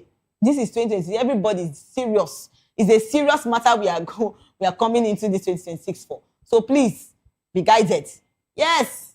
All right. Let's take more and more comments. We have a lot of people talking about this. And yes, another person said, I just like how you all are analyzing their relationship in this comment section because it's a lot. All right, we have, and somebody said, Lord, please laugh out loud though, because I don't know what to say again, because trust me, see this year's relationship, I just pray that everybody should just be aware of what they are doing. Because it's not last year, everybody, plenty break up and everybody is shouting up and down. This one will come out and come on the comment section. Like, I think when you even have a heartbreak or when you come into a relationship, you're not supposed to even the announcer. Yes, because it's too much. Everybody they say any smart in heartbreak, any smart in divorce. Kilo day. All right. And another person said, all right, we have a lot of comments. Let's take more and more comments of what people have actually come out to say. Trust me, this year, I just pray, say, make you meet your type. And King Mufasa said, NASCAR do this thing. Okay. And Favi I said, finally, they don't leave my man for me. It's well with you. That your man, may no check you. All right. Pearly Doll said there was never any chemistry between them at all. How did you know? You there with them at Pearly? All right. Jolo Fix said, I told you she will try to turn him out. He can't do what her ex can. Okay. Peace Dahlia said, I don't know why I'm happy about this. Okay. It's well with you. Be happy. And another person said, I'm a hater for shouting yes. You see, say some people they happy say you don't come up for relationship, but it's well. But I still pray that, when you actually waiting for something, you're trying to date somebody, be intentional. This year, you don't need all those bad energies. You get what I'm trying to say? If you know that this person, first talking stage has to be connected with a lot of things. You have to be more spiritual, more intentional, a lot of things this year. And work, yes, because people won't do waiting they won't feel, they say they want to. Later they go come and say, I'm done. I don't want to get married. You know, be so, I'm telling you, don't be so. See, everybody they give anybody heartbreak this year. I just feel everybody should be loved. Everybody should be kind. Everybody should feel that presence, that love, that kindness around you. Don't be every time heartbreak. My ear don't they pay me because of heartbreak and divorce. This is 2026. Maybe they try. It's a lot of things. All right. And yes, we're still taking more comments of, Taylor and Aaron. So let's take more and more comments of what people are actually saying concerning that. Because me, see this year, anything with concern relationship matter, more than no carry and come near me. I don't want to be hearing things every day. They tell me heartbreak. Tomorrow, they go tell me, see, what I want to be hearing this year is testimonies and beautiful things. Babies, cars, you got your new car, you got your new house.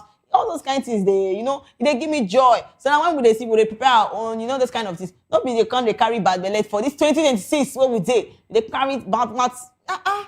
More that they calm down. No, I don't have chance. Please.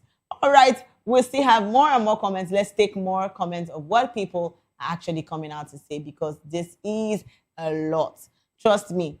And somebody said, government supposed ban relationship. Hey, Jesus. Hey, God. So anybody when on the go dates, make government ban them. God, I beg go is well. For those of you where they do relationship, try you. This is 2036. May they no serve you breakfast and make yourself no try serve them breakfast. That's my own advice. All right, and this is where we draw the curtain. To my amazing viewers, thank you so much for staying with us on the Spotlight Show. Trust me, I actually enjoyed myself, and I'm sure you did too. And yes, remember, if you're going viral or going global, please stay true to your stories. And don't forget to follow us on all our social media handles at VOP TV Live, and subscribe to our channels for more exciting episodes and updates. Till next time, I am Precious Akumanu, aka Call Me Prezi. This has been Spotlight, where voices meet purpose. So, bye for now.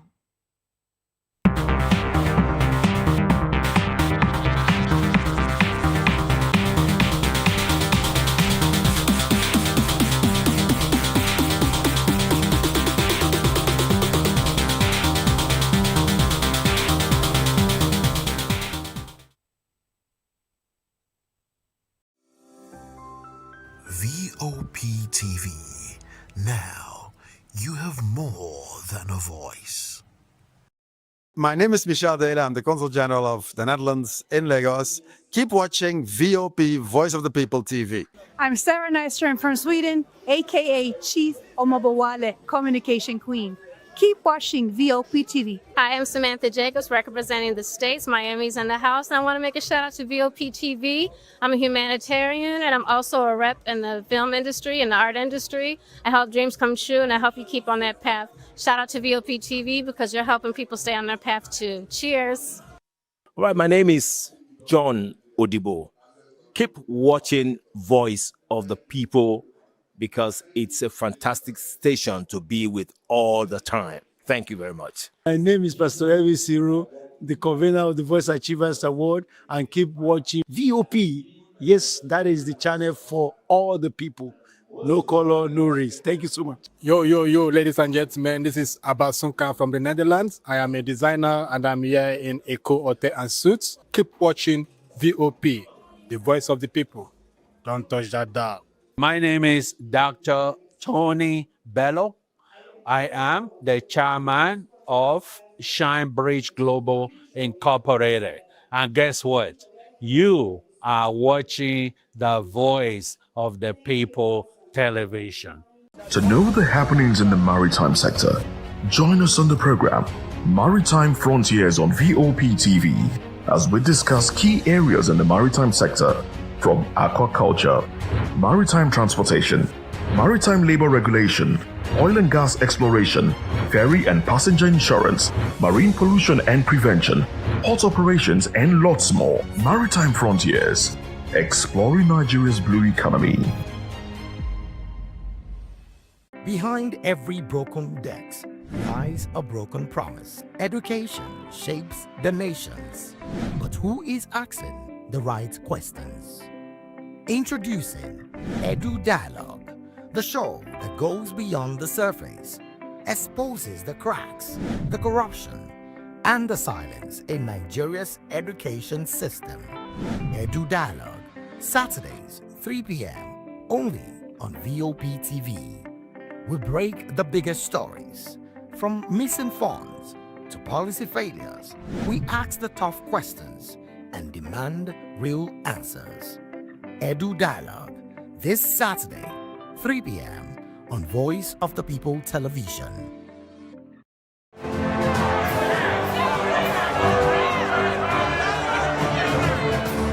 Do you want your voice to be heard? Do you know that you matter in the scheme of things? The People's Voice, the show where ordinary citizens take center stage as we discuss the biggest stories that affect you and I. With you in mind, We facilitate lively discussions, debates, and interviews on the topics that matter most to you and I. From social justice to economic empowerment, education to healthcare, governance, and more.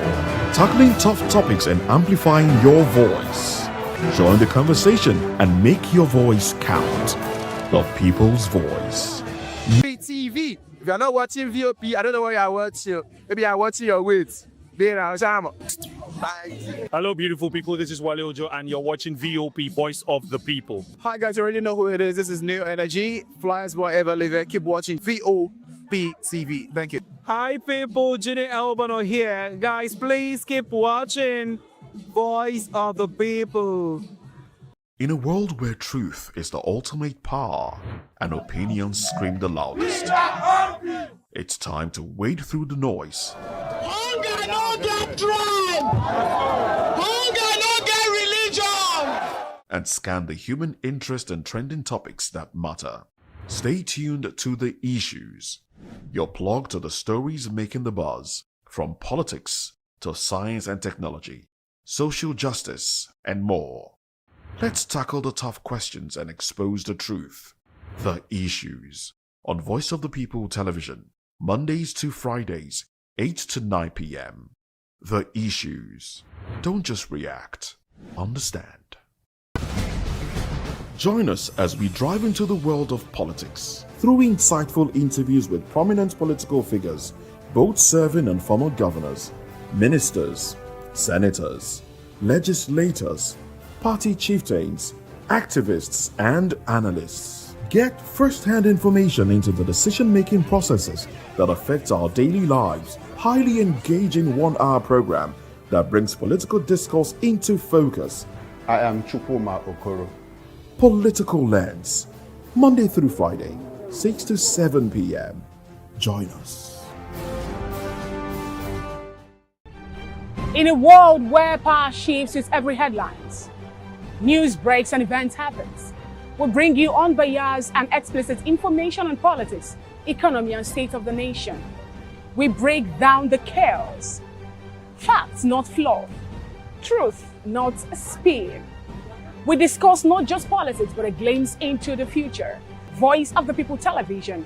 Now you have more than a voice. In a world where power shifts with every headline. In a nation full of questions. In a world filled with noise, the truth needs a voice.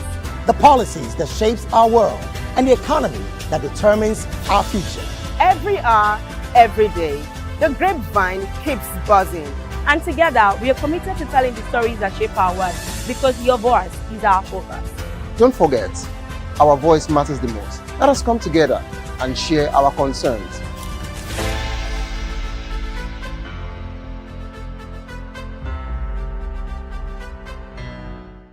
Hey guys, what's up? How you all doing? They call me Ovisha Nelson One, your number one celebrity host, and you are watching Voice of the People Television, VOP. Stay tuned. Uyi Osarite is my name. I am a friend of the microphone, Voice of the People TV.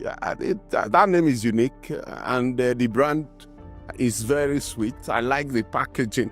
Picture qualities, camera qualities, and then of course, the quality of human beings that I see sometimes on your channel. I talk and get paid, and I look forward to being in your studios. Oh yes, you are on to Voice of the People TV. Live here in Benin City, the cradle of black civilization. What are you waiting for? Tune in, bro. VOP TV. Now, you have more than a voice. This is Health Check, your weekly guide to better living, smarter choices, and trusted answers. From everyday wellness to urgent health issues, we've got you covered. Health Check, only on Voice of the People Television, where your health has a voice.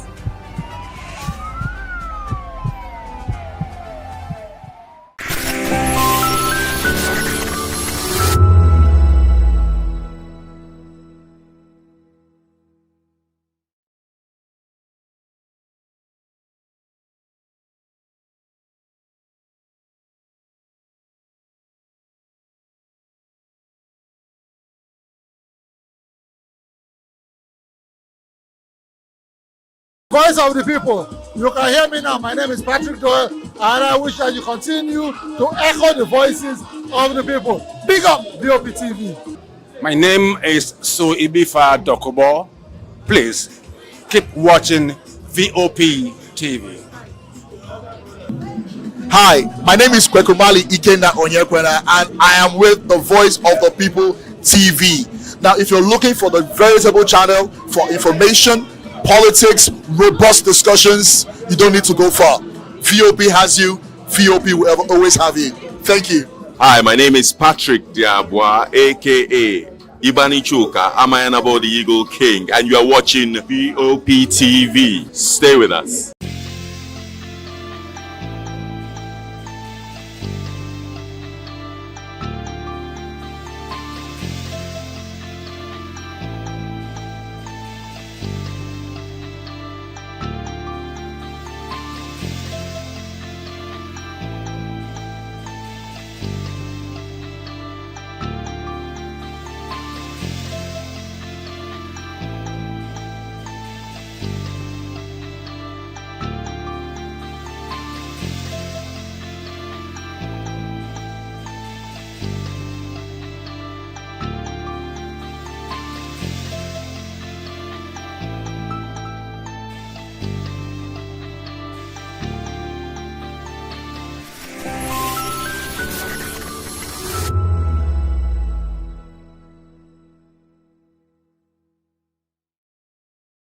Welcome to the locker room, the home of football talk that matters. I am Jerry Arpillon. Join us every weekday, Monday to Friday at 5 p.m. Nigerian time, as we share the hot takes and hot debates in the exciting world of football. And joining me are the usual suspects, Ikechukwu and Mayowa, as we break down all the hot takes and everything that's happening in the football. Don't just watch football, live it with us. Catch us on the locker room and Voice of the People television at 5 p.m. Nigerian time. And like I always say, if not 20 minutes off, please discuss. This is African News on Voice of the People television, where we don't just bring you the news, we bring you Africa's heartbeat, the policies that shapes our world, and the economy that determines our future. African News on Voice of the People television. Stay with us. Are you ready for the extraordinary? Something big is happening on your screen. Introducing VOP TV. Now streaming on SLTV channel 264. From breaking news to captivating conversations, news analysis, giving you all sides to the story. We break in-depth discussions on the issues that matter, from politics to sports, entertainment, and lifestyle. VOP TV on SLTV channel 264. Join us as we redefine what television means to you. Voice of the People Television, VOP TV. Now you have more than a voice.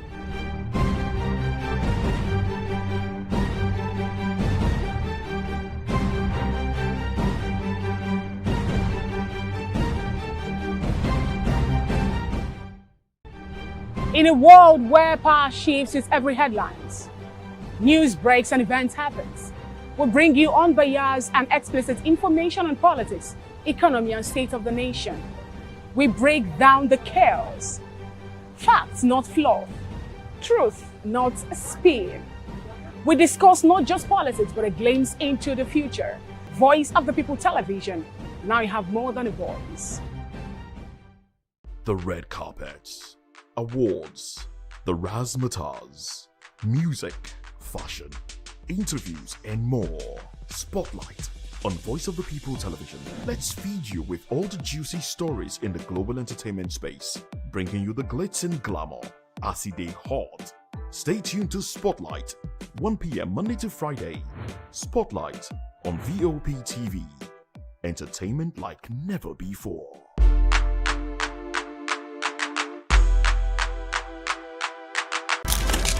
In a world where power shifts with every headline. In a nation full of questions. In a world filled with noise, the truth needs a voice. The policies that shapes our world and the economy that determines our future. Every hour, every day, the grapevine keeps buzzing. And together, we are committed to telling the stories that shape our world because your voice is our focus. Don't forget, our voice matters the most. Let us come together and share our concerns. Maritime sector. Join us on the program Maritime Frontiers on to resume aid. Somalia, a war-torn country in the Horn of Africa, is one of the world's least developed nations. Somali officials have yet to comment on the aid suspension. In another development, the President of South Africa, Cyril Ramaphosa, has dismissed speculations that United States President Donald Trump might invade South Africa. Speaking to the media on Wednesday, Ramaphosa said that he is not worried about a supposed invasion. This comes after the U.S. carried out a military operation in Venezuela in which they bombed the capital, Caracas, and captured its leader and his wife, Nicolas Maduro. Ramaphosa went on to say that it must be noted that the U.S. is an important country in the world, but added that an invasion of his country by the U.S. was far from reality. Moving on, South Africa is hosting a major international naval exercise this week, bringing together vessels from China, Russia, and Iran. The exercise, previously known as Exercise Morsi 3, has been renamed Wheel for Peace, with China taking the lead. The exercise involves vessels from BRICS plus countries, including Russia's Stereo-Gauche-class corvettes, Stoichkov, and China's Type 052DL guided missile destroyer Takshan. Iran's 103rd Flotilla is also participating. The drill aims to improve maritime safety, joint operational procedures, and the protection of key shipping routes, according to the South African National Defense Force. The exercise will run from January the 9th to the 16th, 2026, in South African waters. Security experts noted that the exercise comes from at a time when South Africa's Navy is facing challenges. Critics, however, questions the implication of hosting countries like China, Russia, and Iran, citing concerns about South Africa's diplomatic positioning. Away from that report, the Egyptian Red Crescent, that's the ERC, on Thursday dispatched its 112th aid convoy to Gaza, carrying more than 118,000 food parcels, winter clothing, and thousands of tons of humanitarian supplies. As Egypt continues its relief operations for the besieged territory, the convoy included 755 tons of flour, more than 970 tons of medicine and medical supplies, over 160 tons of personal care items, and about 1,580 tons of petroleum products, according to the ERC. It also carried 30,970 winter clothes items and 920 blankets in response to worsening weather conditions in Gaza. Since the outbreak of the war on the Gaza Strip in October 2023, Egypt has delivered more than 780,000 tons of aid to Gaza through the Rafah and Qam Abu Salem crossing over more than 760 consecutive days, according to the statement by the ERC. Report says the operation has involved coordination with 59 countries and was supported by 943 relief flights and 617 maritime aid shipments. Meanwhile, Amnesty International says Uganda's main opposition is being subjected to a brutal campaign of repression ahead of the country's general elections on January the 15th. The Ugandan presidential candidate, known as Bobi Wine, wears a flak jacket and helmet while campaigning to protect himself from gunfire. But reports say the safety gear offers no protection from the stinging clouds of tear gas that often follow him on the campaign trail. Wine is challenging President Yoweri Kaguta Museveni, who has ruled Uganda since 1986 by repeatedly rewriting the rules to stay in power. Term and age limits have been scrapped, rivals jailed or sidelined, and state security forces are a constant presence at opposition rallies as Museveni seeks a seventh term in election on January the 15th. Wine, a music-turned-politician whose real name is Yagunlani Sentamu, faced similar setbacks in 2021 when he first ran for president. He was often roughed up by the police, clothes stripped from his body, and dozens of his supporters were jailed. In an interview, Wine said that this time the military has largely taken over the election and that at least 3 of his supporters have been killed in violent campaign events. Still in Uganda, as Uganda approaches general elections on January 15, 2026, UN experts have warned that the pervasive climate of fear in Uganda, marked by allegations of enforced disappearance, the use of disproportionate force against political opposition supporters, and the intensified suppression of civil society and independent media is not conducive to peaceful elections. The expert says that they are worried the patterns observed in the run-up to the January 2026 elections are very similar to those reported in the 2021 elections, in which at least 18 cases of enforced disappearance were confirmed. Reports say since the start of the election campaign, authorities have allegedly deployed heavy security forces to supply rallies of the main opposition party, the National Unity Platform NUP, using chemical irritants, water cannons, and live ammunition at close range, resulting in at least 1 confirmed death. And from Uganda, we'll straight to Kenya, where a high court in Kenya has temporarily suspended the implementation of a new standard levy introduced by the Kenyan Bureau of Standards, that's KEBS, following a petition by the Green Thinking Action Party, GTAP. The levy, gazetted in August 2025, was set to increase charges on manufacturers by 900 to 1,400%. GTAP argued that the levy was unconstitutional, discriminatory, and would cripple local manufacturers. The court's interim ruling effectively stopped implementation of the contested levy until the matter is heard and decided by issuing orders maintaining the status quo.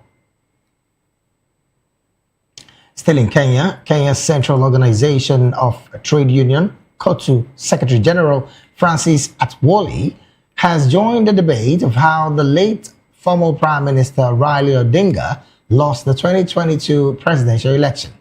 This development comes amid mixed reactions within the Orange Democratic Movement, that's the ODM, regarding individuals who contributed to Raila's loss in the 2022 elections.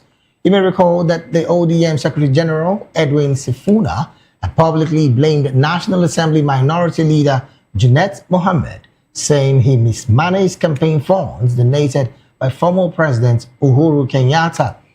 But speaking on a television program on Wednesday, Atwoli claimed Uhuru contributed largely to Raila's failed presidential bid.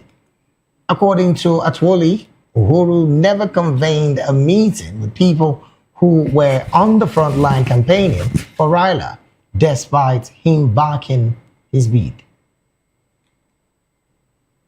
Moving on to other stories, a top official of the job, Sekhala-led National Democratic Working Group, that's the NDWG, in Zimbabwe, has died.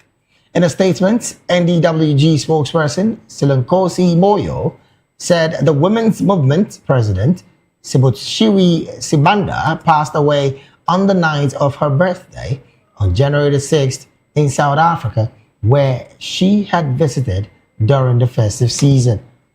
Moyo describes Sibanda as an unsung heroine of unmasked proportions, who was dedicated to the democratic struggle against tyranny and dictatorship in Zimbabwe. You're still watching the African News right here on Voice of the People Television. We'll go on a very short break right now. When we return, more stories on the news will be up next. Please stay with us.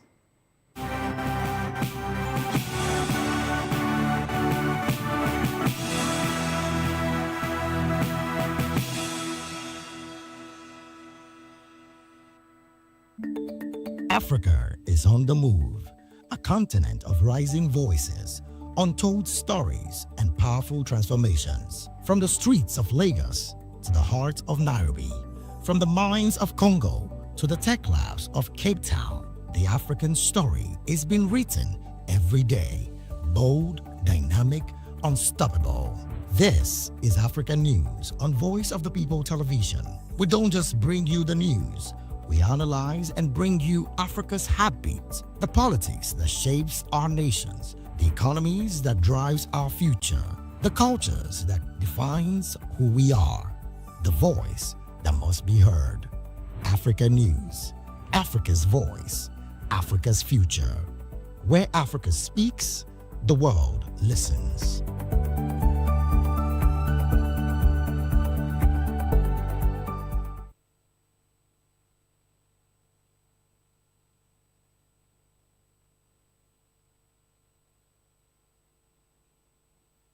Hey guys, what's up? How you all doing? They call me Ovisha Nelson One, your number one celebrity host, and you are watching Voice of the People Television, VOP. Stay tuned. Fubara'S is my name. I am a friend of the microphone, Voice of the People TV. That name is unique, and the brand is very sweet. I like the packaging, picture qualities, camera qualities, and then of course, the quality of human beings that I see sometimes on your channel. I talk and get paid, and I look forward to being in your studios. Oh yes, you are on to Voice of the People TV. Live here in Benin City, the cradle of black civilization. What are you waiting for? Tune in, bro. VOP TV. Now, you have more than a voice. Voice of the people. You can hear me now. My name is Patrick Doyle, and I wish that you continue to echo the voices of the people. Big up VOP TV. My name is Ibifa Dokubo. Please keep watching VOP TV. Hi, my name is Kwekumali Ikenna Onyekwena, and I am with the Voice of the People TV. Now, if you're looking for the veritable channel for information, politics, robust discussions, you don't need to go far. VOP has you. VOP will always have you. Thank you. Hi, my name is Patrick Diabwa, aka Ibani Chuka, Amayanabo the Eagle King, and you are watching VOP TV. Stay with us. Fubara'S is my name. I am a friend of the microphone. I talk and get paid, and I look forward to being in your studios. Voice of the People TV. That name is unique, and the brand is very sweet. I like the packaging, picture qualities, camera qualities, and then of course, the quality of human beings that I see sometimes on your channel. I'll be like, well, this TV station will go places. Voice of the People TV. Oh yes, you are on to Voice of the People TV. Live here in Benin City, the cradle of black civilization. What are you waiting for? Tune in, bro. Hey guys, what's up? How you all doing? They call me Ovisha Nelson One, your number one celebrity host, and you are watching Voice of the People Television, VOP. Stay tuned. Good evening, Africa. My name is Bamakore, actor, model, producer, and I'm giving a big shout out to VOP TV, man. Keep watching. Don't change the dial. Thank you, and God bless you. My name is AY, and of course, I represent the voice of the people, and that's why I'm on VOP. AY say so. Hi everyone, it's your girl Miriam Tima from the Real Housewives of Lagos and the Real Housewives Ultimate Girl Trip Africa. Shout out to VOP, the voice of the people. You already know. Stay tuned, keep watching.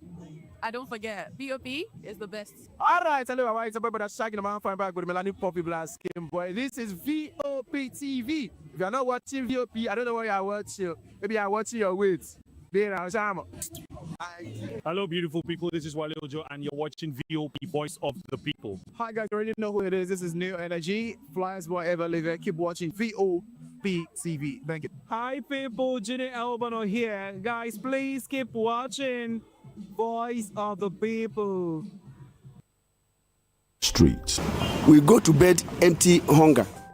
to the blaring horns of a hustling city. The loudest voices of the common man got a medium to be heard. This particular administration, they were coming unprepared. It's not a bad thing to renovate the president's lawn. Through top-notch programming, unbiased reportage of news, sports, business, entertainment, and cultural documentaries, Voice of the People 90.3 FM became a symbol for 21st century media. And now, a new baby is born. Voice of the People Television, VOP TV, youthful, full of vigor and penchant for excellence in the continent's media space, exposing the wrongs, applauding the rights, dissecting the news without fear or favor, through factual and accurate stories and contents. Corruption kills three things that makes a society. Representing the interests of the people and giving them a voice. Voice of the People TV is here to stay towards building a fair society. VOP TV, Voice of the People Television, truly a voice for the people. 2564 is coming up on Burning 9 right now. 2564 Atlantic Tower. What happens in the hush behind hangar doors? Who signs the papers that gamble with lives? Which truths were grounded before they even ever had wings? If you've ever buckled a seatbelt at 30,000 feet, if you've ever stared out of that tiny window and wondered who's really in control of the skies, it isn't just flight, it's power, it's politics, it's pressure sealed in steel. We're peeling back the clouds from runway risks to sky-high secrets. We're diving deep where most dare not to look. Aviation Scope, every Sunday at 7 p.m. only on Voice of the People TV. We don't just report, we reveal. We don't just ask, we uncover. Because when it comes to the skies, ignorance is turbulence. Aviation Scope, the sky isn't the limit, it's just the beginning. On Edu Dialogue, we bring you fresh ideas and conversations, shaping the future of learning in Nigeria and beyond.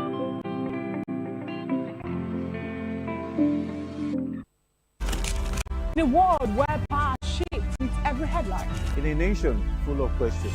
In a world filled with noise, the truth needs the voice. The policies that shapes our world and the economy that determines our future. Every hour, every day, the grapevine keeps buzzing. And together, we are committed to telling the stories that shape our world because your voice is our focus. Don't forget, our voice matters the most. Let us come together and share our concerns.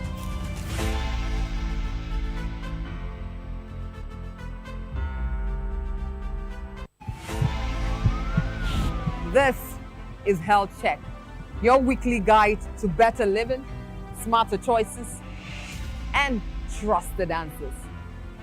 From everyday wellness to urgent health issues, we've got you covered. Health Check, only on Voice of the People Television, where your health has a voice.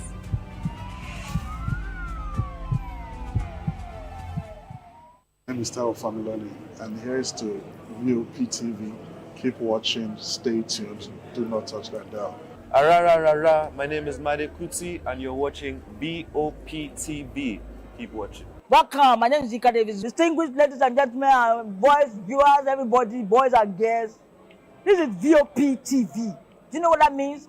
Voice of the People TV. You don't have a voice, don't come here. You better make sure your voice is heard. Are you ready for the extreme?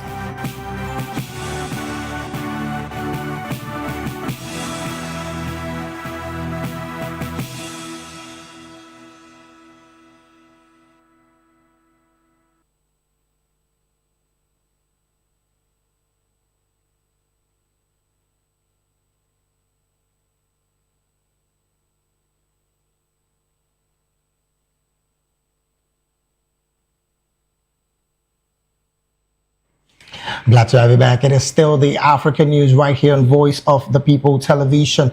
Leading a little more to all the stories, the death toll after a boat carrying Europe-bound migrants outside of Gambia's coast of New Year's Eve has risen to 39. Two government officials told newsmen as survivors described the vessel as overcrowded and dilapidated. Gambia's defense ministry last week put the death toll at 7 and said more than 200 people could have been on board. A total of 112 persons have been rescued as of Wednesday, and this is according to Sima Lowe, Public Relations Officer for Gambia's Immigration Department and senior defense ministry official who asked not to be named as he was not authorized to speak to press. The migration route used by West Africans trying to reach Spain via the Canary Islands is widely viewed as one of the world's deadliest. Survivors who spoke to newsmen after being released from hospital in Gambia this week said the boat has been heading for Europe. Moving on to other stories, Zambia has abandoned plans to extend its International Monetary Fund as the IMF loan program before the scheduled expiration at the end of this month. The IMF body has declared this in a statement, while the authorities initially requested a one-year extension of the extended credit facility, that's the ECF arrangement. They have since informed the IMF team that they will not pursue this option. This is according to the statement by the IMF spokesperson.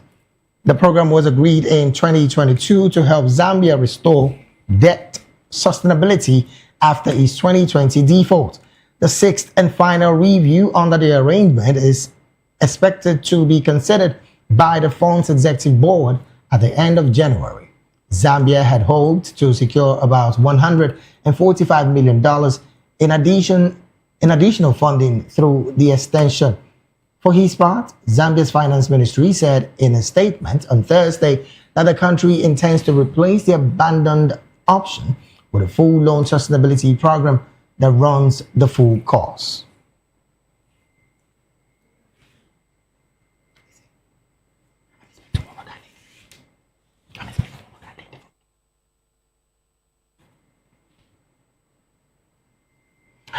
Glad to have you back. It is still the African news right here on Voice of the People television. We'll go straight to the analysis segment of the news. And joining us now to make sense of these stories and more virtually all the way from Uganda is award-winning Dr. Joseph Opu. Dr. Joseph is a doctoral fellow with the Dar es Salaam University Gulu in Uganda. A very good afternoon to you, Dr. Joseph. Yeah, thank you so much, David. Thank you so much, all the viewers of this television. And I'm not sure which other person is there to analyze the events with me, but I'm happy to be hosted by you. Happy New Year to you, David, and to all our viewers. Thank you so very much for being here, and Happy New Year to you. It is about time because we have been expecting that you join the conversation. I understand that you're on transit and you had to really stay back to be a part of this conversation. Once again, I want to say thank you for joining this. Yes, you can even see the environment. I've just stopped along the road to have the conversation ongoing. Thank you so very much. We also have joining us virtually. I'm hoping she's already with us. I'm talking about Jolene Sider. She is also a public and political affairs commentator, joining all the way from Kenya. Also, we have virtually from Zimbabwe, Dr. Mazimba Mavasa. Dr. Mazimba is also a public and political affairs analyst and a media communication consultant. I understand they would be joining us in no time. Well, let me start off with, Doctor, interesting conversations coming from your country, particularly on the upcoming election in January 15th. We understand that so much have been said about opposition suppression and, most importantly, the internet suspension. You are in Uganda. Please let us know, and of course, let Africans know what the situation is presently in Uganda, particularly on the part of electorate who are preparing for the January 15th general election. Yeah, thank you so much, David, and to all our viewers. Uganda is preparing for elections. Only a few days ago, about 6 days left. And then we shall go to presidential and parliamentary elections. And I think so far the candidates are progressing well. All candidates are busy campaigns left and right. The electors are preparing to go and cast their vote on 15th of January. Of course, we have had the cases of electoral violence, especially against some opposition candidates. And we're having a bit of technical situation. Okay, go ahead. I was interested with the network. Yes, so I go was saying ahead. that I strongly condemn any electoral violence against any presidential candidate here in Uganda, but particularly the biggest focus I think is happy to see this kind of violence happening in Africa, especially in the century. We shouldn't be it's happening, because people should be debating their manifestos, their agenda, what do they have for the people. And I think that should be what is happening. You see that people have been brutal in the local student campaigns and many more others. So I strongly condemn that. Now you talked about internet. I have seen on social media that internet may be switched off either toward the election or on the day of election. I have not got any communication from the government. These are only speculations from the people. Until I hear anything concrete from government, then maybe I should be able to. But first of all, there should be no need to do this. Because if you do it, but what is the reason? What are you hiding? What are the intentions? Of course, we had this happening sometime in Tanzania when there was electoral violence. I think internet was switched off for some time. But we have always had this is not the first time Uganda is going to elections. Uganda has had elections, and we have never heard that internet has been switched off. We are wondering why it might happen this time around. So to me, for that is yet speculation. Until I get concrete information from government, but I pray that it does not happen, because it reflects very negatively from the international community and the rest of the world. All right, then. Well, I'm still staying with you about that situation in Uganda. Interestingly, as it stands, the UN clearly have said that 2026 is mirroring 2021 with some very hard evidence, according to the experts who made that statement. I mean, the chain of command and orders, deployment logs, and body cam footages prove the military has taken over election security.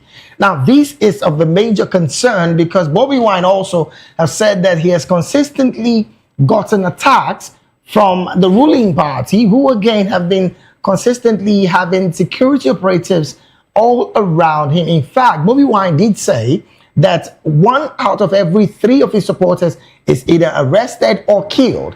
How much of these allegations are true, judging with the fact that voter suppression is what is visible, according to the UN statement that has been released just yesterday and today? We have had the series of demands, series of cries, series of complaints from National Unity Platform leadership, headed by one Robert Chagulanyi, popularly known as Bobby Wine, who is the presidential candidate. Right. The complaints are not starting today. The complaints have been there in the past. In fact, at some point in time, the president was forced to give instructions to security to stop beating the supporters of Chagulanyi. And for those who were arrested or in custody, they were instructed to have them out of prisons and many more others. But whatever the case, what happens, anything wrong happens to one Ugandan, it's wrong to all the Ugandans. One Ugandan killed, one Ugandan beaten, one Ugandan in prison, one Ugandan injured. It's not good. It doesn't matter who or she is politically supporting. All right, then. First of all, the Constitution allows that a person has a right to any candidate or to associate with any political party. So we have seen in the media those things happening, and we strongly condemn them as a person who comes from Uganda, because when the violence always the stray bullets happening. All right. For being targeted, but some stray bullets even end up going to people who are doing their businesses. Quite unfortunate. This affects tourism, our businesses. This affects our image in the global community, right, and many more others. So, yeah, I see from the media those happenings are very predominant, and it's not good for our country and our continent. But I pray that at one point in time, all will be well. You know that election anywhere in the world, I don't know, like I've always said in the past, why they always design that election should be free and fair. I know that is a legal language, but for me, why is election, why don't they say free and very good, free and excellent, free and all these ones? I don't know why they start from free and fair. All right, even the US, a developed democracy and economy, there have always been gaps. So we are sure that at one point in time, through dialogue, through communication and all this, it will be well in Uganda and in the rest of Africa. All right, then. Thank you so very much, Dr. Joseph, all the way from Uganda. Let's go to, I understand that Madam Jolene Saida has joined this conversation all the way from Kenya. A very good afternoon to you, Madam Jolene.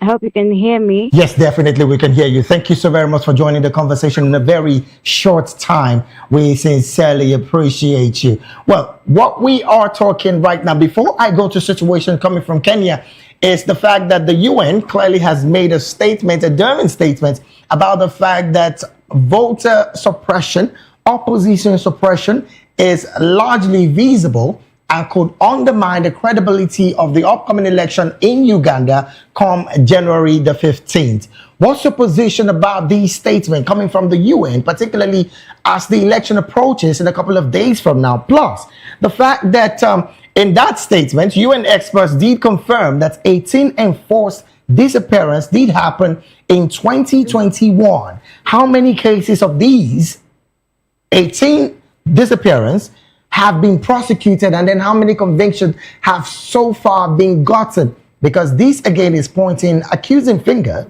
on the man at the helm of affairs. I'm talking about the sitting president, none other than President Yoweri Kaguta Museveni. So, Madam Jolene, what's your position with all of this conversation coming from Uganda?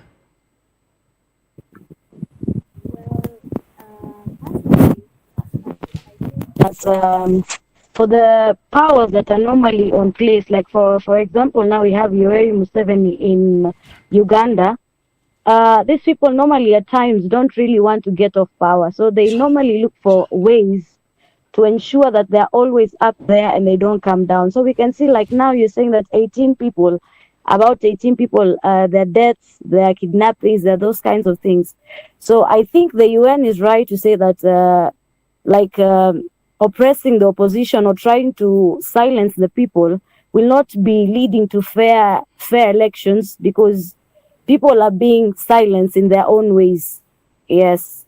All right then. Well, yes. Go ahead. Finish your thoughts. So I think that in Africa generally, because this is not only happening in Uganda, we've seen that all around in African countries, whenever we want to get elections, there's always violence, there's always these things of abductions, there's always deaths, there's always all these kinds of things. It's not as free and fair as it ought to be.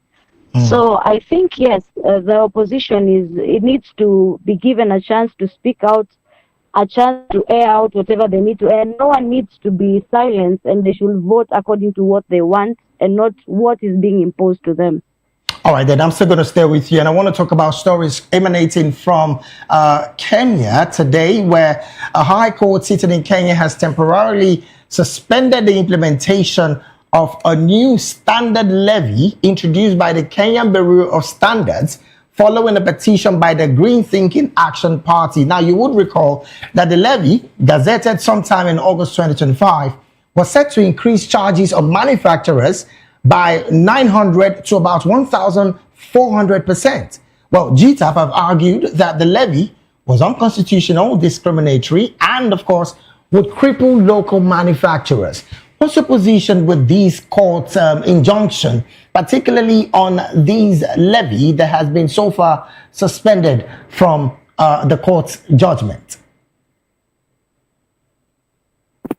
Well, I'd stand with the green whatever, because the levy would like cripple the local businesses, as it says. The local manufacturers will not be able to, because if you're a local manufacturer, it means that you don't get as much income or as much profit as a person who does large scale. So if you look at the local, it'll really cripple them up, because the money they're getting is not enough to pay even for that levy that has been added to them. And we can see even in Kenya, you can see right now everywhere, not even in the cabs only, but everywhere people are complaining about the economic conditions and the way the economy is not where it ought to be. So I think they should go slow on implementing that order and rethink about it. All right. Then. Well, again, now before I let you go on this particular conversation, there is the part of investor confidence that these court interim ruling could affect. Do you think on the part of, say, FDI, foreign direct investment, this kind of court order might just give some confidence on the part of investors coming into Kenya? Because again, local manufacturers clearly are the ones truly to gain from these particular court injunction.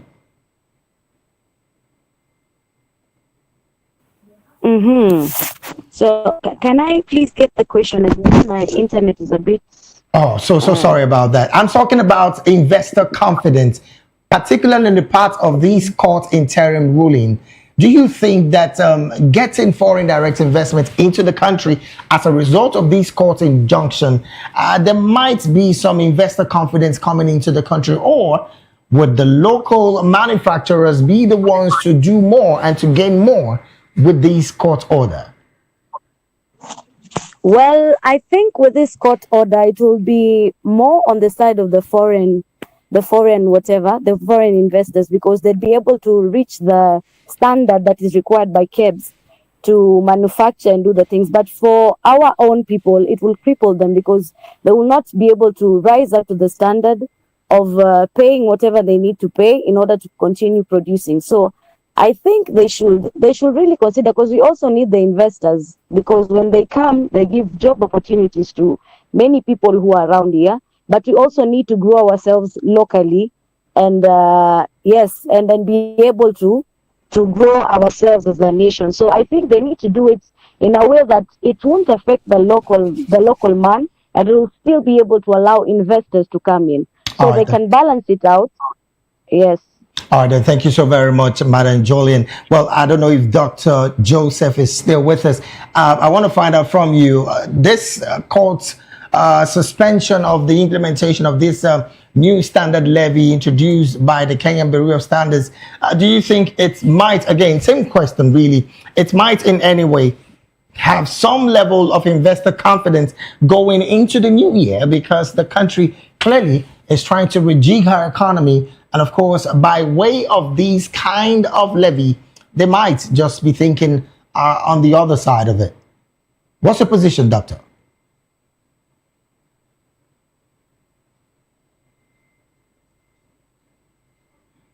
Doctor, I would like you to unmute your mic so we can hear you clearly.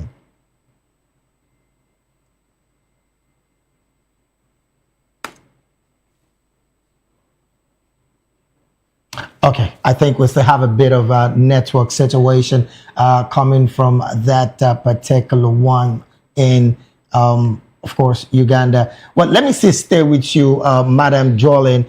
Still, again, going to your country, and of course, there are some indications about the fact that the late presidential candidate, I'm talking about Riley Odinga, after his death, so much seemed to be unfolding from his party, and I'm talking about the ODM. What's your position about the fact that the statements coming from the Kenyan Central Organization Trade Union Secretary, I'm talking about Francis Atwole, who's joined the debate of how the late former Prime Minister Riley Odinga lost the 2022 presidential election. In fact, he's saying that Uhuru Kenyatta did not meet with anybody when, of course, trying to campaign for Riley Odinga. Why is this coming after the death of the former Prime Minister? I'm talking about Riley Odinga. If you have any idea, let us know. For Raila Amolo Odinga, the late Raila, he was a great man in this nation politically, and he really had influence. But on the fact that the Atwole says Uhuru played a part in his death because he didn't talk to some people, I don't think that is true, because Raila himself is a name by himself. Everyone in the country knew about Raila. No one, in fact, even international, not only in Kenya, he was known like worldwide. He was an icon. So we can't say that Raila failed because of Nani Uhuru failing to talk to some people. Right. I think that what made Raila not go through during that time, I think, was him aligning with Uhuru, because by the time that the elections were coming then, if you were to listen to the politics on the ground, because, you know, we have the people, what the people say, because at the end of it, it's the people who vote. The ones who are not known, the ones who are not, it is the Mama Mboga, it is the person in the farm who's going to vote. Most of them do not like the alliance between Uhuru and Raila. I think that is what really contributed to him not going through, but it's not because Uhuru didn't talk to people, because Raila was an icon, Uhuru was an icon. Right. Even Uhuru just acknowledging him is enough. Now, before I let you go, really, as it stands right now, the ODM seem to be having some shaky waters around it. Going into the next election in your country, do you think this looks like a free passage for the ruling party, where, of course, the President, William Ruto, is boldly saying that they might just be having a free hand in the next election?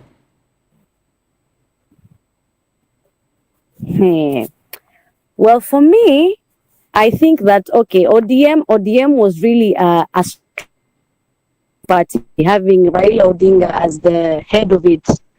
And we can say that as much as Raila has never been president, during all the regimes that he was present, he was still contributing to the regime, because he was like a government by himself.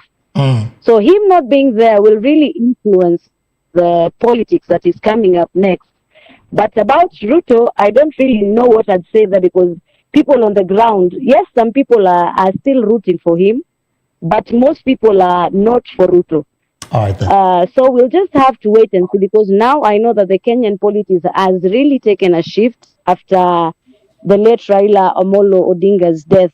Right. So I also am waiting to see how this will turn out, because I don't think it will be politics as usual. All right, then. Thank you so very much. Thank you so very much, Madam Joel Insider, because, I mean, in a very short period, you did turn up, and want to say big thank you for joining and lending your voice on the analysis segment of the African News. Want to say big thank you to you.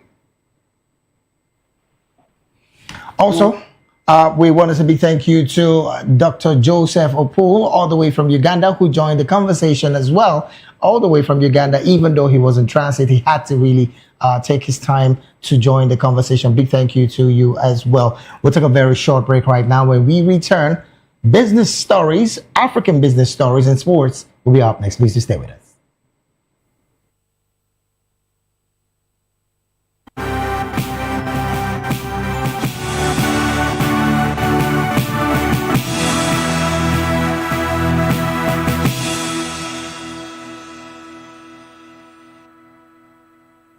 Glad to have you back. It's still the African News right here on Voice of the People Television. Straight we go talking business. De Beers has attracted interest from several business groups and African governments as parent Anglo-American looks to offload its stakes in the firm, the Diamond Giant CEO has told newsmen. Botswana, Angola, and Namibia, all major diamond producers, have expressed interest in acquiring equity in De Beers, alongside a number of business-led groups. CEO Al Cook has said, stopping short of commenting on the status of talks or the names of some of the interested parties. Anglo-American, which owns 85% of De Beers, has valued the diamond producer at about $4.9 billion. On his preference for the company's new ownership, Cook said the focus was not on identity but on alignment with its long-term strategy, including its emphasis on natural diamonds, partnership with producer nation, and growth key in the market. And to wrap up the African News, go straight talking sports. The final draw of the CAF Women's African Cup of Nations WAFCON Morocco 2026 will be held in Rabat on Thursday, 15th of January 2025.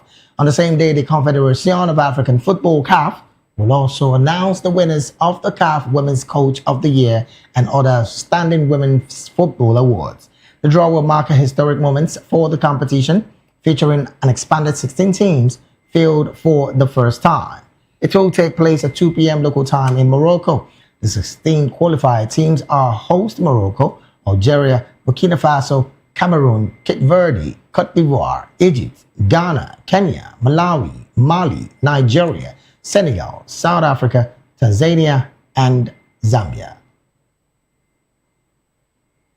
And with that sports story, we've come to the end of African News right here on Voice of the People Television. Do well to subscribe to our YouTube channel. On YouTube, we're at Voice of the People TV, and on all other social media platforms, we are at VOP TV Live. Thank you so very much for being a part of this broadcast. I am David Edwin. Do have a good afternoon.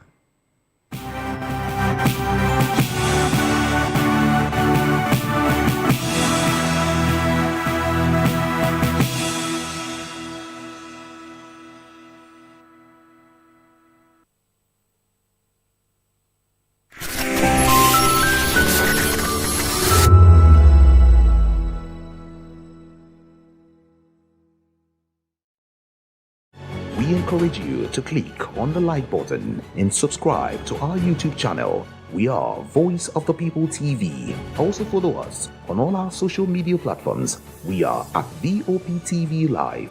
Visit our website www.vop.ng for fresh and trending news. Also watch us live on SLTV channel 264. VOP TV, Voice of the People Television.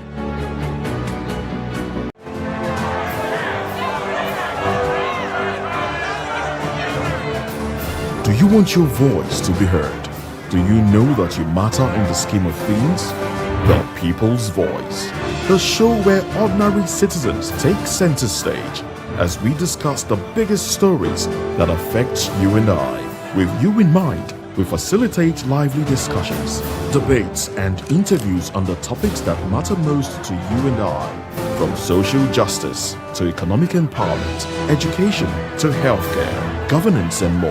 Tackling tough topics and amplifying your voice. Join the conversation and make your voice count. The People's Voice. Make your voice count.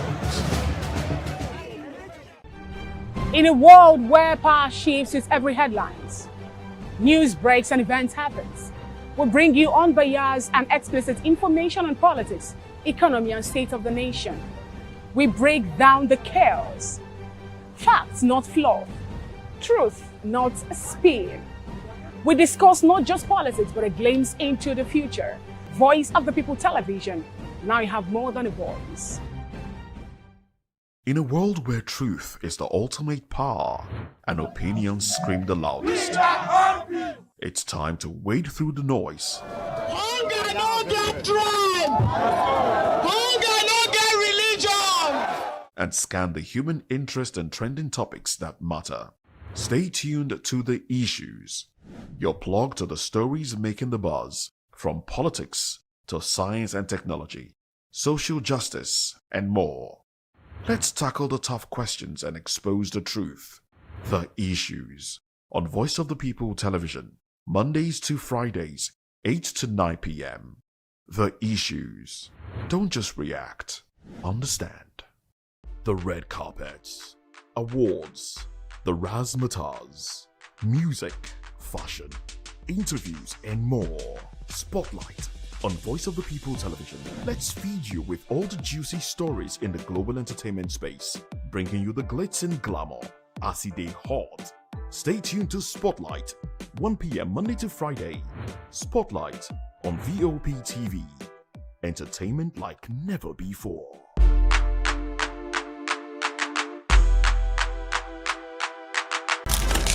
In a world where power shifts with every headline. In a nation full of questions. In a world filled with noise, the truth needs a voice. The policies that shapes our world and the economy that determines our future.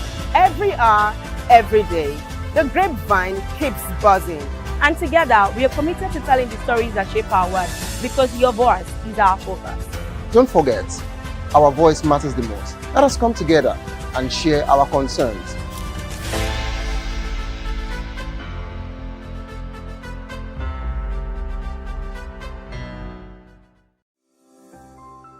VOP TV.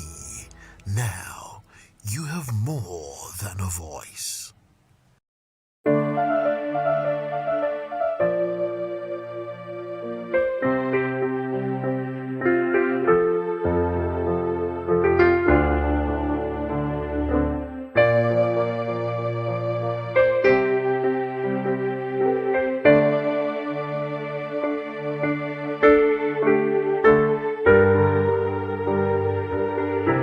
Welcome to Aviation School. I am Chukwemeka Obioma. This edition with International Airlines. Now, under the dry lease arrangement, Air Peace received a Boeing 737-700 aircraft, or 700 if you will. So break it down. Our viewers could actually make a sense of what the topic is about today. What is a leasing company supposed to do in an aviation industry? What are the benefits of having a leasing company in place within the industry? All right. Oh, thank you very much. The benefits are enormous. All right. First and foremost, I'll need to congratulate the Honorable Minister, Festus Keyamo. He has practically brought in his legal expertise into the industry. It's a gap that has been there for a very long time, and for him to come and is able to identify that, I think we need to commend him for that. Is the right direction. Let me just take it one after the other. The leasing company that the government is establishing for the operators in the industry is long overdue. The reason is why I say it's long overdue, because the company is now going to take the responsibilities of being the guarantor. And don't forget, in the past, the industry is facing a lot of challenges in sourcing for aircraft for our space. And that is why you find a lot of operators we operate today. At the next 1 year or 2 years, there are no more there. We have a lot. I don't need to mention names, which we all know. And it's really, really affecting our industry. And this is a country of over 200 million Nigerians that the market is there. Okay. So what government has looked right now is to say, okay, as it is, let's set up a company that will be interfacing with the aircraft manufacturers that or the leaser, because you have some people out there that want to lease the aircraft to our operators in Nigeria, but a lot of conditions are attached to it.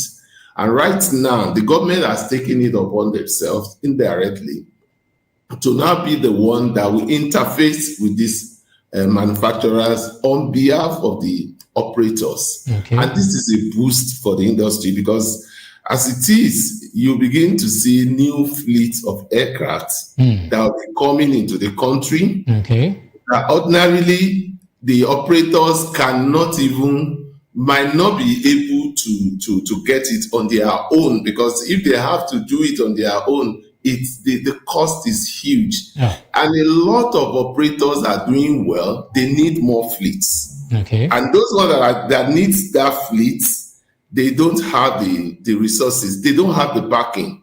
No banks is willing to invest in that industry like we have before. But right now, the establishment of the leasing company will be a kind of is a more like a trust guarantee that they are giving to the aircraft manufacturers. And this is a really is a boost. It's going to boost the industry. We're going to be seeing a lot of new fleets that will come into the country, and there's going to be that, which must also back by a good, effective regulatory monitoring, because that's our major problem in Nigeria, which this time around, if this thing come into place, then the NCAA, the NAMA, and the rest, everybody must just be there to perform that oversight function to ensure that nothing must happen to this agreement, because it's an international agreement they are signing, and it's something that we all must give the support to. So I commend the Honorable Minister for this, for what he has done. And it's going to create a lot of jobs. So that there's no doubt about that.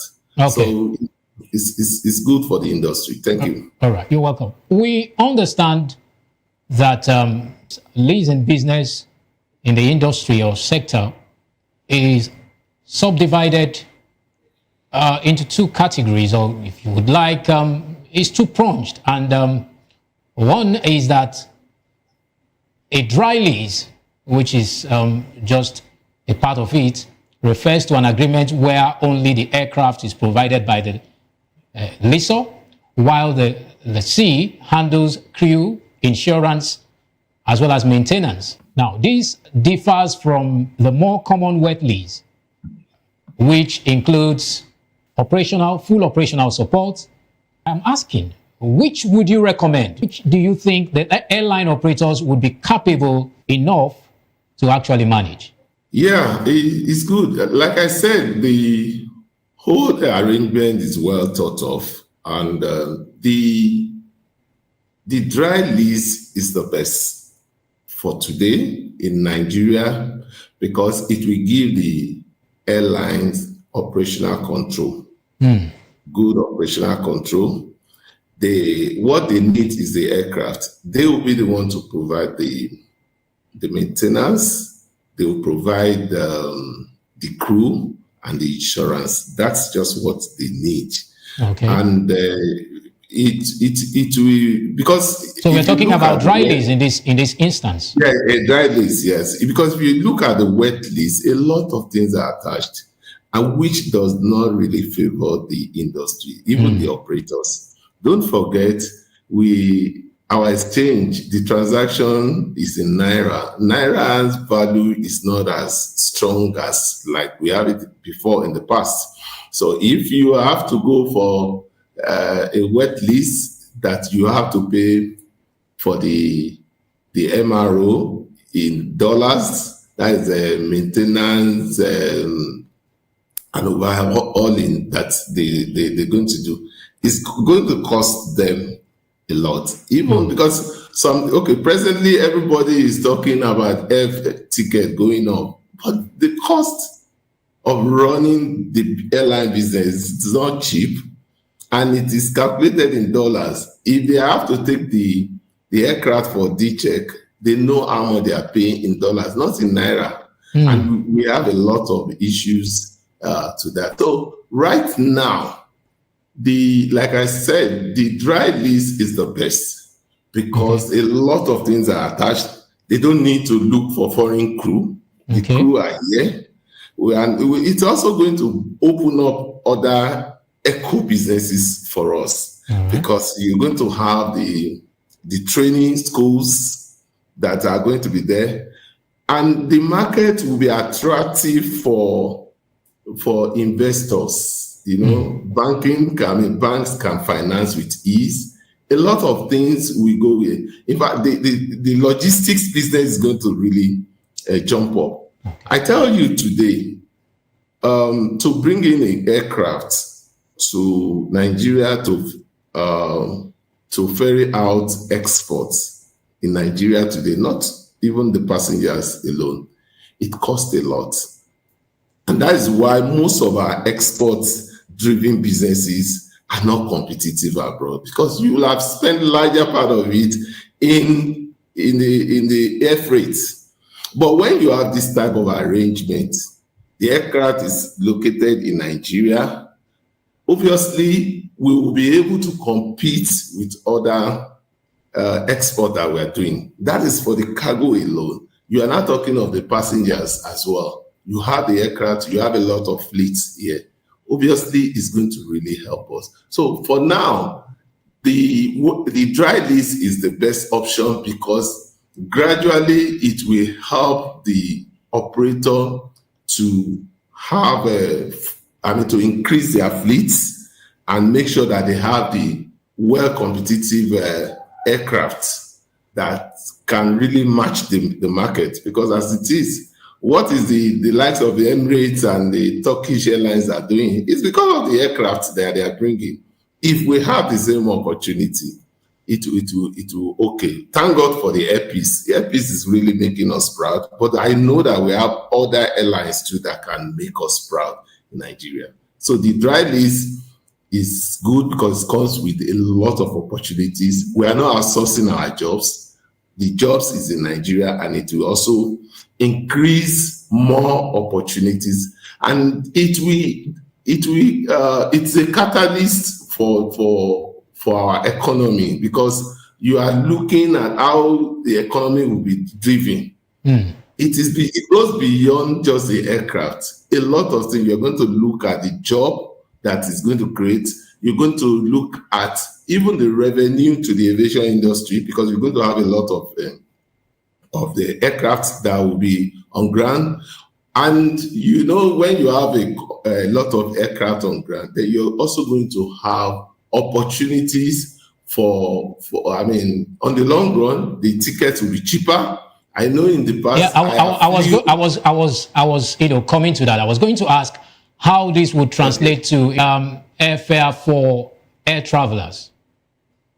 Yeah, when you have many aircraft on ground, it becomes a competition. And the airlines will use everything to attract the travelers. Right now, there are a lot of connectivities in Nigeria in Africa that are difficult, which Nigeria, as a hub of this particular business, it will enable us to have aircraft on ground to do that. I recall there was a time I was going to Malabo. It was not easy. I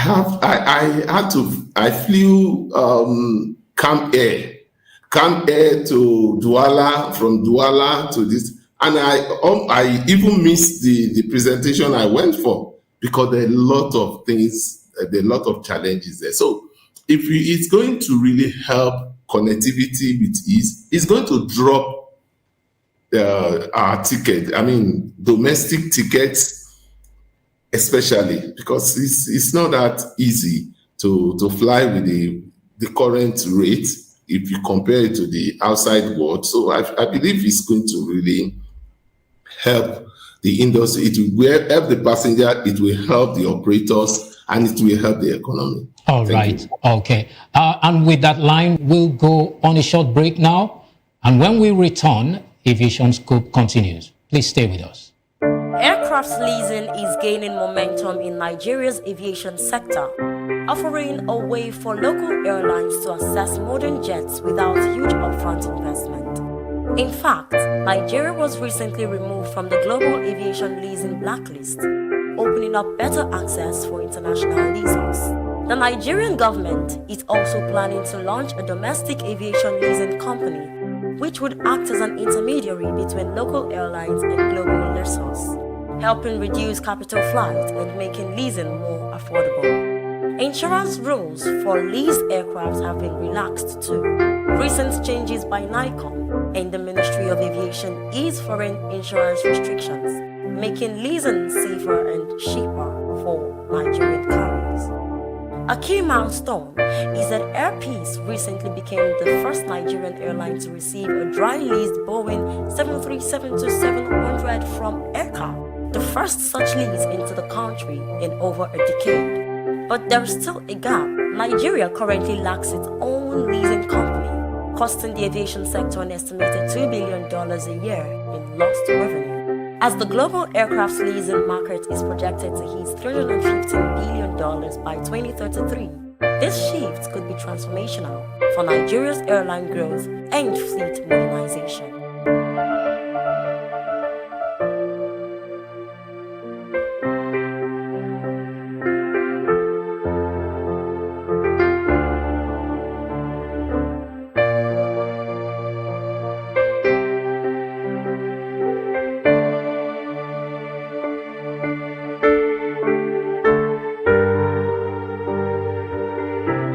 Welcome back. You are still watching Aviation Scoop on Voice of the People TV. We've been discussing about the benefits of leasing, aircraft leasing in Nigeria. And our guest has been Abiodun Adewuni, an aviation expert with over 25 years experience in the industry. Right, Abiodun, let's continue from where we left off. Now, how will the leasing company enable local operators to compete more effectively with international airlines? What are the key factors in achieving this goal? Let's just break it down for our common viewers to actually comprehend what we are talking about further. Yeah, thank you very much. The benefits to helping the local operators, they are many, because one of the challenges our local operators are having is because they don't have the right fleets. The aircraft that they are using, most of the aircraft, there are no flying zone to some areas because of the capacity, or should I say, even the passengers themselves feel somehow, flying some aircraft, because we all know, I don't want to look as if I'm bringing our operators down, but you and I know the difference when we go out there to fly in even domestic flight, and we know what we have. But it's something that they've been struggling with. The major problem has to do with having the aircraft. And the moment the aircraft is provided, obviously, it will open more markets for them. Because they will be looking at having a regional operations and intercontinental operations as well. Don't forget, Nigeria is big. Everything in Nigeria is everything in Africa. So if we are able to have that institution that is really, really working to ensuring that our operators are getting what is needed for them in terms of the aircraft, the key success area that they need to put there into place. One, we must ensure that there is need to avoid political interferences, because that is one of our major problems in Nigeria. That's a valid point you just raised. Yeah, because a company or operator, the international airline, the aircraft manufacturers or the lessors giving you such much aircraft, the aircraft is not cheap. So they want a situation whereby everything that you have agreed is taken on. It's a business that is lucrative, but sometimes we try to apply some Nigeria lackadaisical attitude towards that. But if that is not part of our culture for this particular arrangement, I can assure you that it's going to really help us.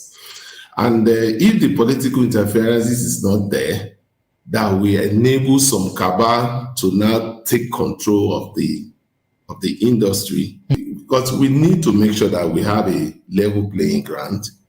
There has to be a checklist for the operators. We don't want a situation whereby a particular operator is seeking an approval from the same company and is not getting it because it's not backed by a kind of a political influence.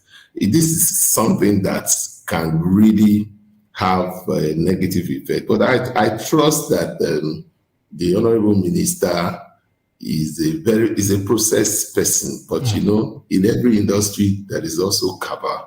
But I just want him to watch out on that. Once that is sorted out, it's okay.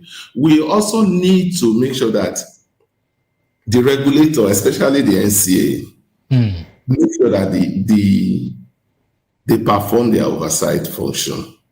Ensure that the maintenance and safety of the aircraft is also something that they must take as important, because this is a country-backed, a kind of a guarantor, a sovereign guarantor entity that the international business owners are looking at. So the moment that they ensure that the safety and the safety area and the maintenance is also there, yes, we are good to go.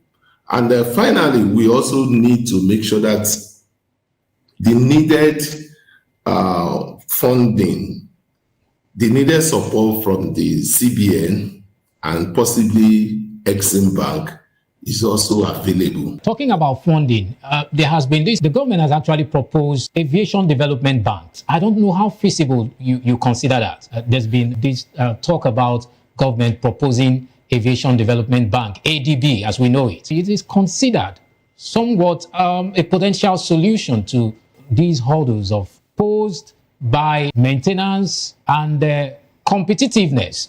For you to be competitive in the industry, that means you must be on your A game financially. So how do you view this? What's your take on that? Yes, with this project, with this establishment of this particular structure, we also need funding, like you said. So it's not out of place if we have what we call the aviation bank. It's very, very important. Look at the recent embarrassment we had to face with repatriations of profit of the international airlines, to the extent that it's affected their frequencies to Nigeria. A lot of passengers suffered because of the challenges, and it also affected the diplomatic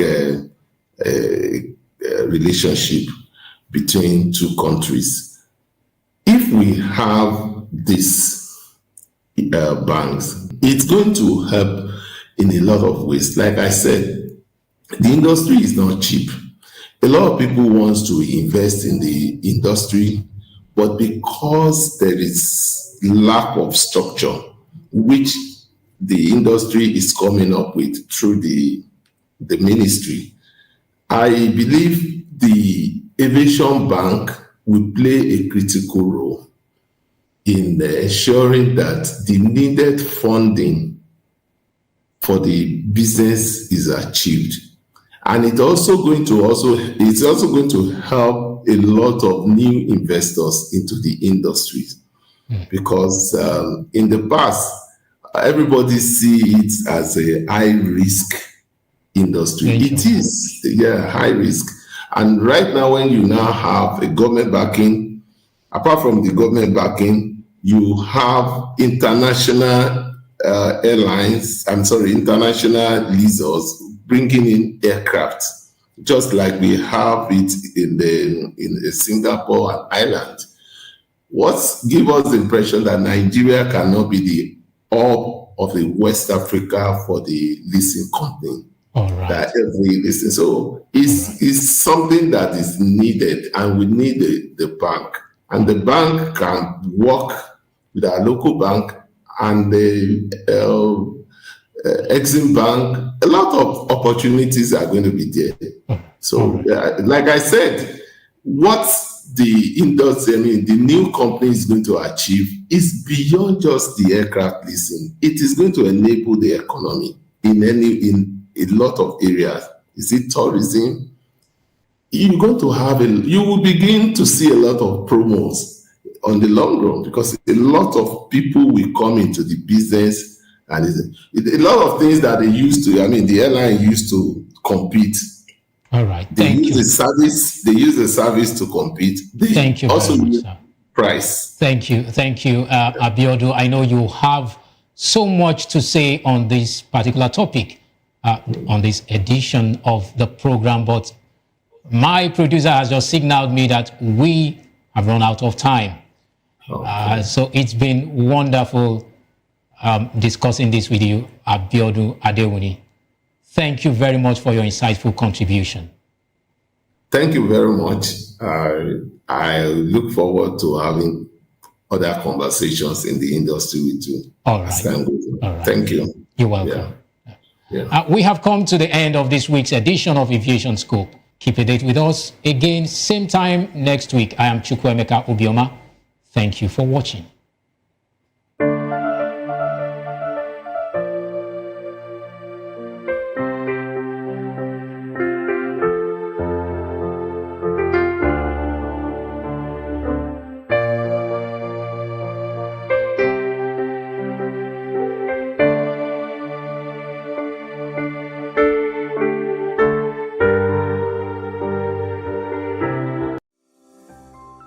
VOP TV.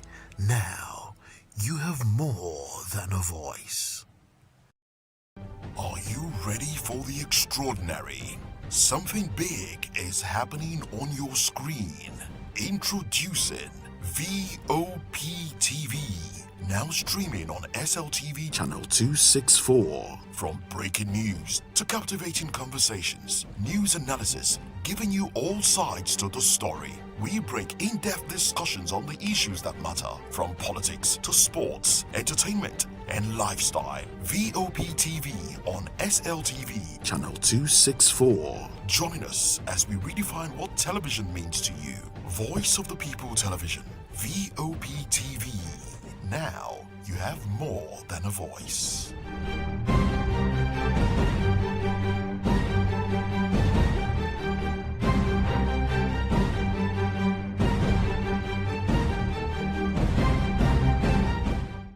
Behind every broken desk lies a broken promise. Education shapes the nations, but who is asking the right questions?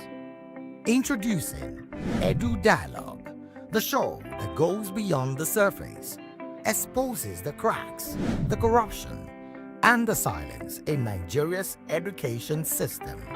Edu Dialogue, Saturdays, 3 p.m., only on VOP TV. We break the biggest stories, from missing funds to policy failures. We ask the tough questions and demand real answers. Edu Dialogue this Saturday, 3 p.m. on Voice of the People Television. In a world where power shifts with every headline. In a nation full of questions. In a world filled with noise, the truth needs a voice. The policies that shapes our world and the economy that determines our future. Every hour, every day, the grapevine keeps buzzing. And together, we are committed to telling the stories that shape our world because your voice is our focus. Don't forget, our voice matters the most. Let us come together and share our concerns.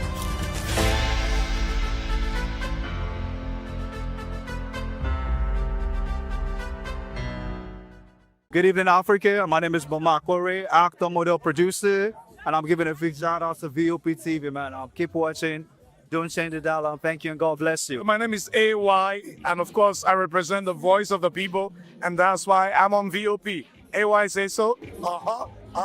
Hi everyone, it's your girl Miriam Tima from the Real Housewives of Lagos and the Real Housewives Ultimate Girl Trip Africa. Shout out to VOP, the voice of the people. You already know. Stay tuned, keep watching. And don't forget, VOP is the best. Alright, hello, it's a boy that's shaking the man fine back with Melanie Poppy Black Skin Boy. This is VOP TV. If you're not watching VOP, I don't know why you're watching. Maybe you're watching your weight.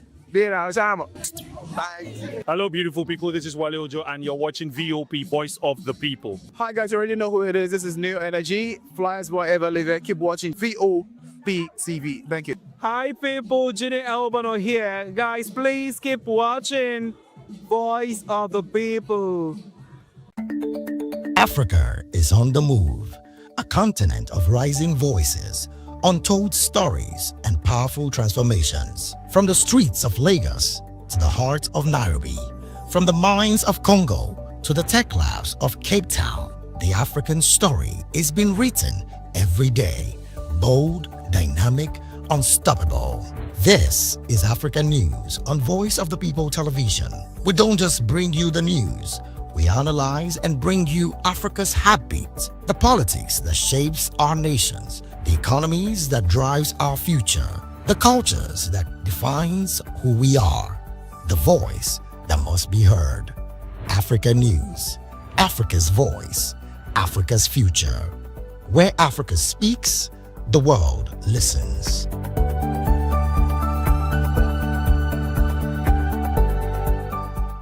Welcome to the locker room, the home of football talk that matters. I am Jerry Arpillon. Join us every weekday, Monday to Friday at 5 p.m. Nigerian time, as we share the hot takes and hot debates in the exciting world of football. And joining me are the usual suspects, Ikechukwu and Mayowa, as we break down all the hot takes and everything that's happening in the football. Don't just watch football, live it with us. Catch us on the locker room and Voice of the People Television at 5 p.m. Nigerian time. And like I always say, if not 20 minutes off, with the sport. To know the happenings in the maritime sector, join us on the program Maritime Frontiers on VOP TV as we discuss key areas in the maritime sector, from aquaculture, maritime transportation, maritime labor regulation, oil and gas exploration, ferry and passenger insurance, marine pollution and prevention, port operations, and lots more. Maritime Frontiers, exploring Nigeria's blue economy. Join us as we drive into the world of politics through insightful interviews with prominent political figures, both serving and former governors, ministers, senators, legislators, party chieftains, activists, and analysts. Get first-hand information into the decision-making processes that affect our daily lives. Highly engaging one-hour program that brings political discourse into focus. I am Chukwuma Okoro. Political Lens, Monday through Friday, 6 to 7 p.m. Join us. In a world where truth is the ultimate power and opinions scream the loudest, it's time to wade through the noise. Hunger no get tribe. Hunger no get religion. And scan the human interest and trending topics that matter. Stay tuned to The Issues, your plug to the stories making the buzz, from politics to science and technology, social justice, and more.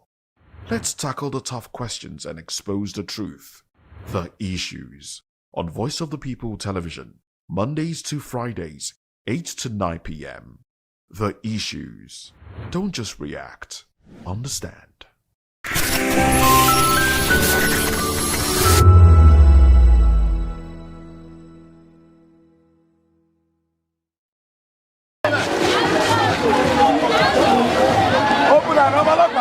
From crowded city streets to rural communities, from riverbanks to oceans, individual families and organizations are joining hands to rid our planet of waste. Plastic pollution, litters, and unmanaged waste have become major threats to both human health and biodiversity. But today proves that the collective action can bring real change. Let's hear from an expert who is an SDGG advocate and the founder of EcoCity Vision, Comfort Omolara Alabi. The World Cleanup Day is a global movement that brings millions of people together to take actions against waste. And it is significant because it is to show that waste isn't just a local problem, but a global one that affects our health, environment, and economy. In today's world, where 2 billion tons of waste are being generated every year, it is important to raise awareness concerning this, encourage collective responsibility, and inspire long-term behavioral change towards a cleaner and more sustainable future for planet.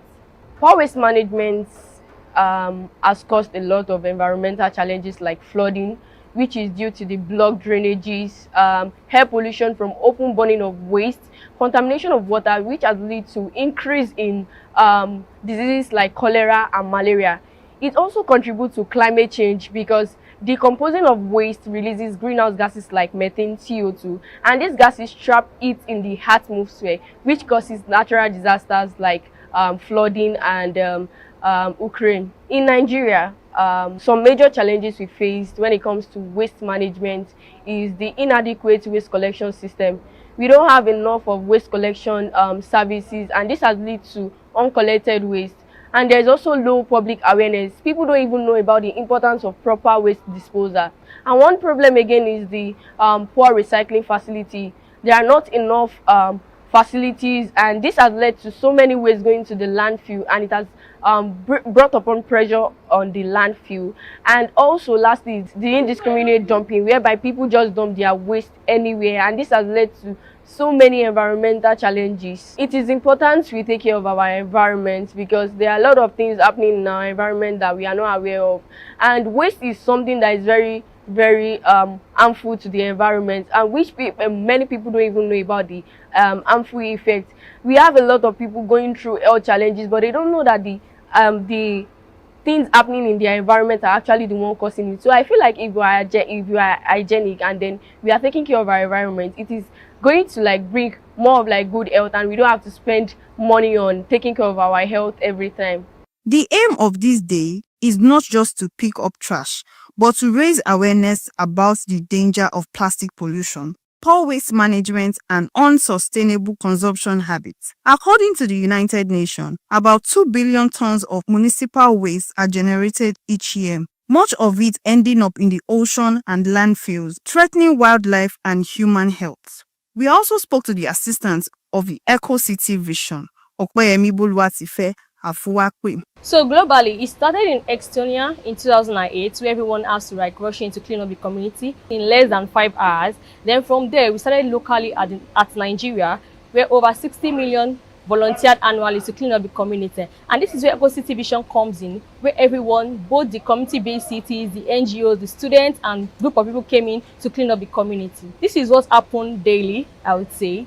So the plastics have affected everyone mostly, especially in my community, where I've seen both rural areas and urban areas. It's like it affects us both harmful, especially for our health, where we have to take plastic as something that we have to reuse, recycle, and reduce. One thing I would say is we have to use the 3 R's, which is called recycle, reuse, and reduce. When you take care of these things, you know how to level out your plastics and not to affect human health. I feel like when you are taking out your, let's say the reuse of bags, reuse of plastics and cans and nylons, it helps us to reduce daily out footprint. When we are taking note of that and we are using it to reuse our things, it makes sure that everything is in a balanced way. My advice to people is, even if the community are not doing it, we can take up this challenge to clean up our community. It is what we do in Eco City Vision. And yeah, a lot of people have come and say, we want to volunteer for this. We have to make the community clean, even if the government are not doing anything. This is my advice to you all. You can take 2 or more 3 people, clean up your community so that it will not affect our health. And this is what we have to do daily to prevent our health. World Clean Up Day is more than just an event. It's a reminder that the planet is our shared home. The real task is not just cleaning once a year, but building a lasting culture of responsibility and sustainability. Victoria Ogbaki for Voice of the People TV. It begins with every one of us. This is our environment, this is our town, this is our community. And the most important thing is that we have to get our environment clean. Health is wealth.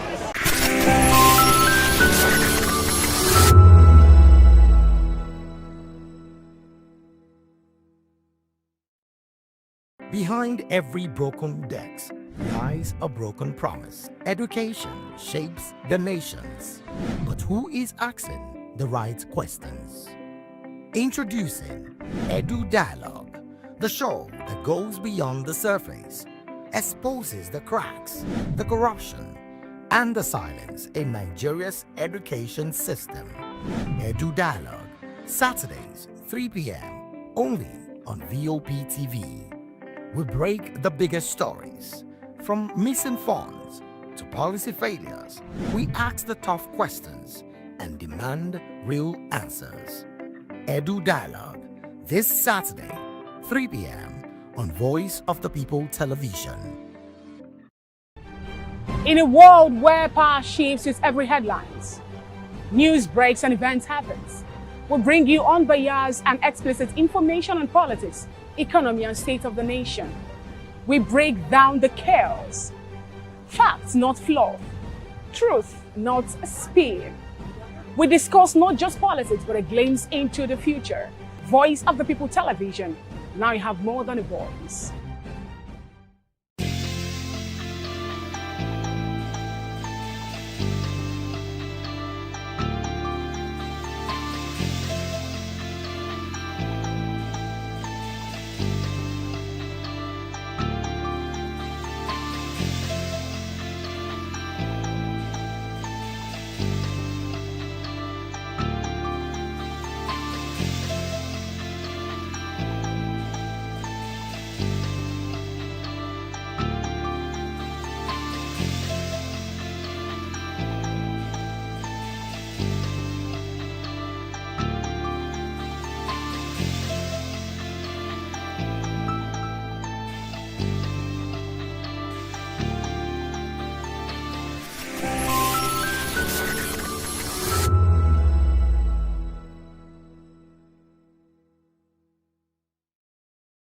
To know the happenings in the maritime sector, join us on the program Maritime Frontiers on VOP TV as we discuss key areas in the maritime sector, from aquaculture, maritime transportation, maritime labor regulation, oil and gas exploration, ferry and passenger insurance, marine pollution and prevention, port operations, and lots more. Maritime Frontiers, exploring Nigeria's blue economy. My name is Tao Familoni, and here is to VOP TV. Keep watching, stay tuned, do not touch that dial. My name is Made Kuti, and you're watching VOP TV. Keep watching. Welcome, my name is Zika Davis. Distinguished ladies and gentlemen, boys, viewers, everybody, boys and girls. This is VOP TV. Do you know what that means? Voice of the People TV. You don't have a voice, don't come here. You better make sure your voice is heard. This is Health Check, your weekly guide to better living, smarter choices, and trusted answers. From everyday wellness to urgent health issues, we've got you covered. Health Check, only on Voice of the People Television, where your health has a voice.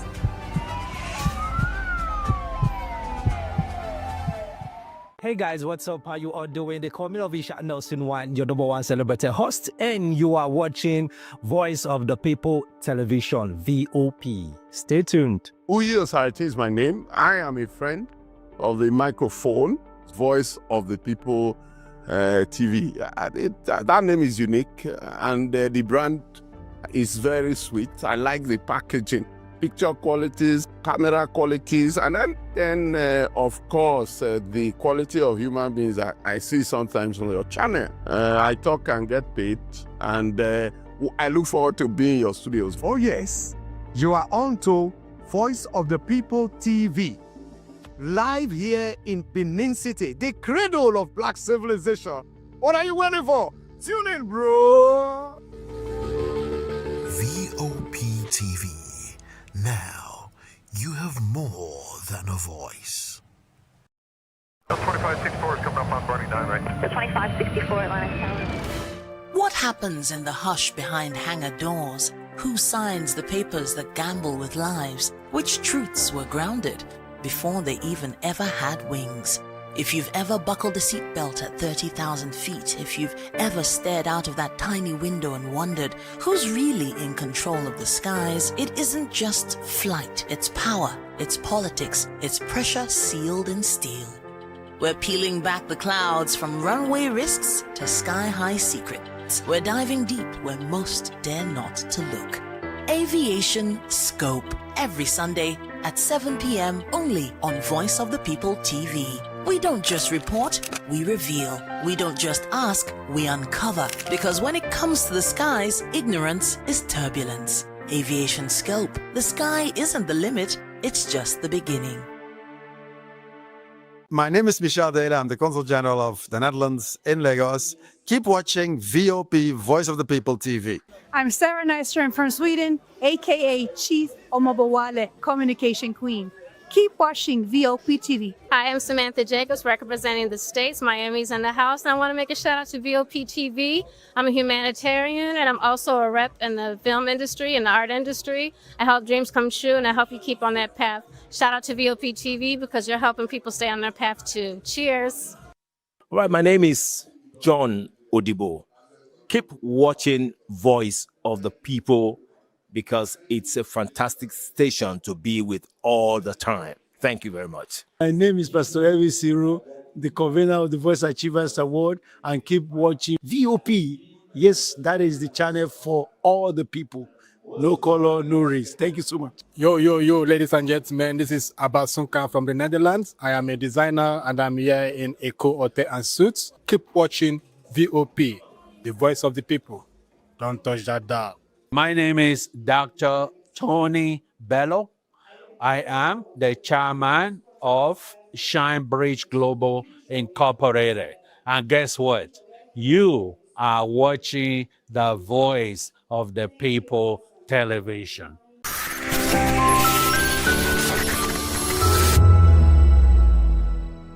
Basketball, media, even road safety. The deaf community in Nigeria has proven that disability does not mean inability. But in an exclusive interview, a deaf rights advocate told us many still face barriers every day from classroom to workplaces.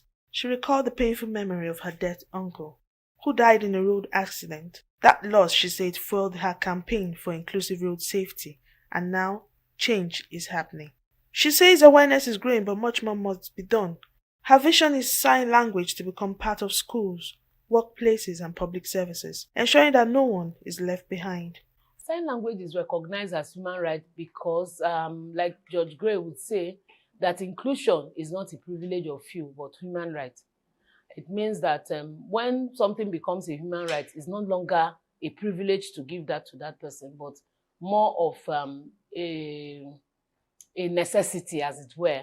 So you can imagine for our work in Speaking Fingers, for instance, I've had opportunities to have met young deaf people who had never been to school. We currently have one we are trying to integrate at 10. We have one that has been integrated now into the school and educational system at 10. Yetunde, she got into school at 10. Today she has a language. She has a language that she uses to communicate. She can speak because she has a sign language to communicate. She's integrated. She currently plays for Milo. So, but back date when we met her, Yetunde will just be there looking at you. She actually has a physical disability alongside her speech and hearing impairment. So you find out that sign language, she can be included. When it is made human rights as a right and not just a privilege, she's also able to access services because the world recognizes it as a language. I speak English today. I wasn't speaking English before. So I wasn't good. My fluency in English was bad. But today I could communicate and people can hear me. Likewise, I can also hear people. So sign language has become a human right because it's not a privilege, but it is a necessity. It is work in progress. Today, we're having this conversation because sign language has been recognized as a language far back 2018. Does it mean that the deaf community existed at 2018? No. It just means that the world has awakened to it because media professionals like you are giving platforms for us to they have this conversation, this dialogue, and by so doing, we are also changing the dialogue. So how aware, really, I don't have instances to say this is it, but I kid you not, we are not where we used to be, even though we are not where we want to be in terms of creating that awareness. By integrating sign language into such training, he or she can be empowered, their voice can be heard, they can be valued, they can be appreciated, and they can have a seat on the table because I have an awareness. Government have policies. And one of the conversations we had today during the commemoration proper in terms of the celebration we had, as a result, someone said, the new competition is collaboration. So if you are not collaborating, if we don't see it from the perspective of multi-sectoral approach and just leaving it to government will always turn out. They sit in meetings, they sit in symposium, they sit in consortium and all those big names and come up with policies. Implementation is still far.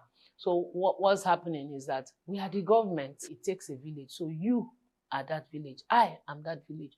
So government is us. And then for government, in terms of positioning, we advocate for the implementation of policies, enforcement of those implementation, providing access for sign language to be given at all forums, for schools to be accessible, is to, like somebody said today, and we all agree, to make sign language a language that can be learned. It was actually the GM of LASODA that left to her that sign language should be a must in every curriculum, and we quite agree.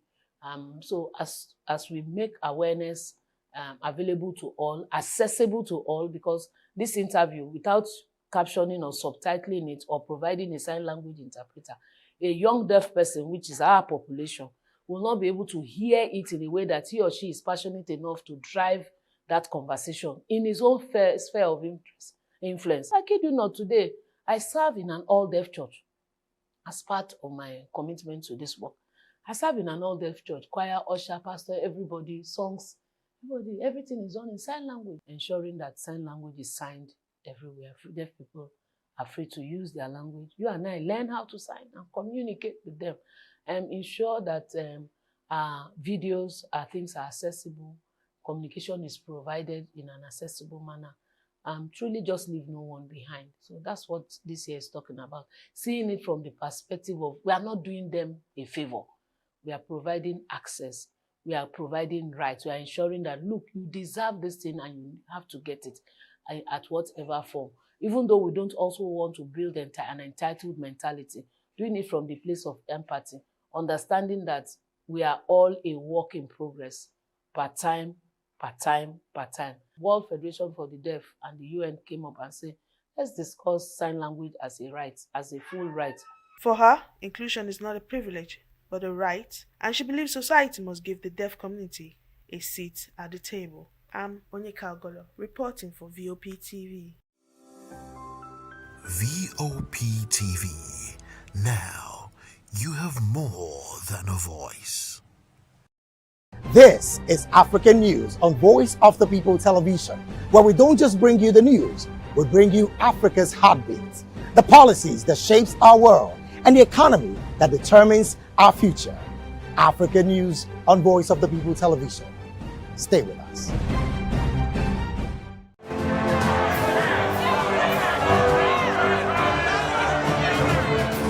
Do you want your voice to be heard? Do you know that you matter in the scheme of things?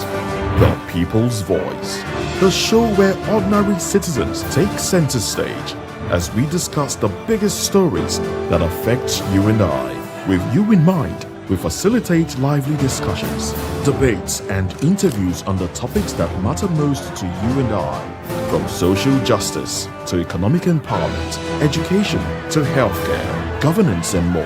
Tackling tough topics and amplifying your voice. Join the conversation and make your voice count. The People's Voice. Make your voice count.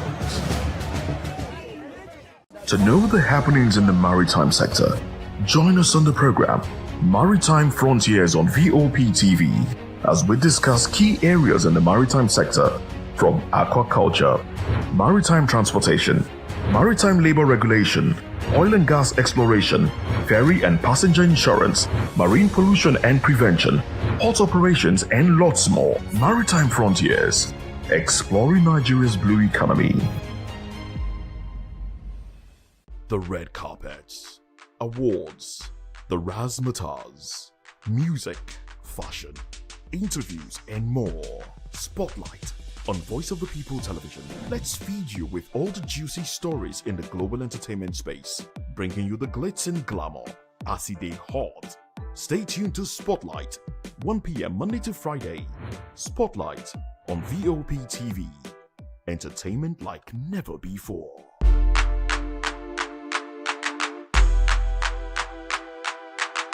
Are you ready for the extraordinary? Something big is happening on your screen.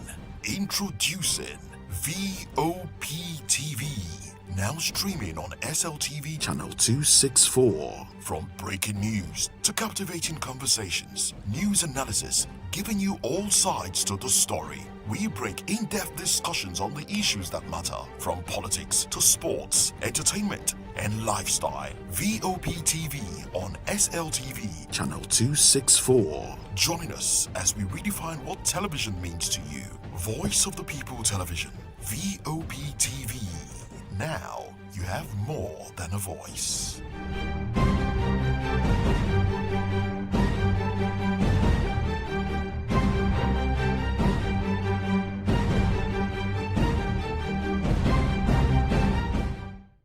Welcome to the locker room, the home of football talk that matters. I am Jerry Arpayon. Join us every weekday, Monday to Friday at 5 p.m. Nigerian time, as we share the hot takes and hot debates in the exciting world of football. And joining me are the usual suspects, Ikechukwu and Mayowa, as we break down all the hot takes and everything that's happening in the football. Don't just watch football, live it with us. Catch us on the locker room and Voice of the People Television at 5 p.m. Nigerian time. And like I always say, if not 20 minutes off, with the sport. Hello there, my name is Damilola Ogunsi, also known as the Goldfish. Hi, my name is Chike Bright Emmanuel. I'm an actor and a filmmaker. Hello, peeps. My name is Yomi E. Adejimo. Hi, everyone. I'm Paul Utomi. Hi, everyone. My name is Stacey Benjamin, and this is Voice of the People TV. I need you to keep it locked to VOP TV. See, are you looking for good entertainment? You want to get good movies, good music, politics, talk shows, sports and entertainment. You really want a channel that gives you everything you need without you having to run around. VOP is where you are. That's Voice of the People. If you're not listening to this, you're not one of us, and you deserve to be killed. Scrap charge. Don't be killed, but watch it, or I'll find you, and I want you. And you are locked on VOP TV. Don't go nowhere. This is where the juice is. This is where all you need for entertainment, politics, movies, and whatnot. And keep watching VOP TV. So keep it locked, because I'm locked already, man, and it's money back guarantee. So you're gonna have a good time, because I do. And please keep watching VOP TV. I won't want you actually. I beg you, subscribe, watch it. If not, whatever you see. You better not touch that dial, because VOP is the plot. My name is Michel Dela. I'm the Consul General of the Netherlands in Lagos. Keep watching VOP, Voice of the People TV. I'm Sarah Nystrom from Sweden, aka Chief Omobawale, Communication Queen. Keep watching VOP TV. Hi, I'm Samantha Jacobs representing the States. Miami's in the house, and I want to make a shout out to VOP TV. I'm a humanitarian, and I'm also a rep in the film industry and the art industry. I help dreams come true, and I help you keep on that path. Shout out to VOP TV because you're helping people stay on their path too. Cheers. All right, my name is John Odibo. Keep watching Voice of the People because it's a fantastic station to be with all the time. Thank you very much. My name is Pastor Elvis Ciro, the convener of the Voice Achievers Award, and keep watching VOP. Yes, that is the channel for all the people. No color, no race. Thank you so much. Yo, ladies and gentlemen, this is Abasunkan from the Netherlands. I am a designer and I'm here in Eco Hotel and Suits. Keep watching VOP, the voice of the people. Don't touch that dial. My name is Dr. Tony Bello. I am the chairman of Shine Bridge Global Incorporated. And guess what? You are watching the Voice of the People television.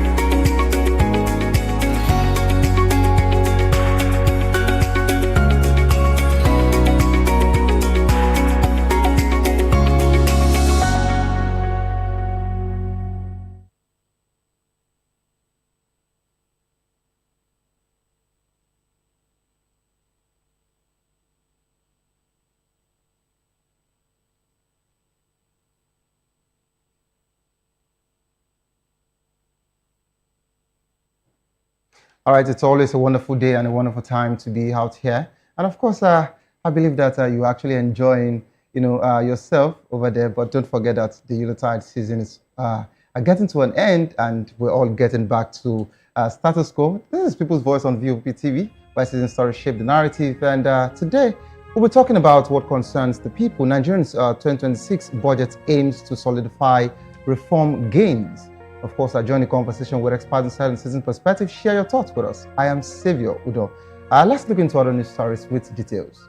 Atiku slams presidency over misplaced priority. The former Vice President Atiku Abubakar has criticized the Nigerian president for its priorities, accusing them of focusing on defending photos of President Bola Tinubu's meal in Paris, while the country struggles with hunger, insecurity, and economic hardship.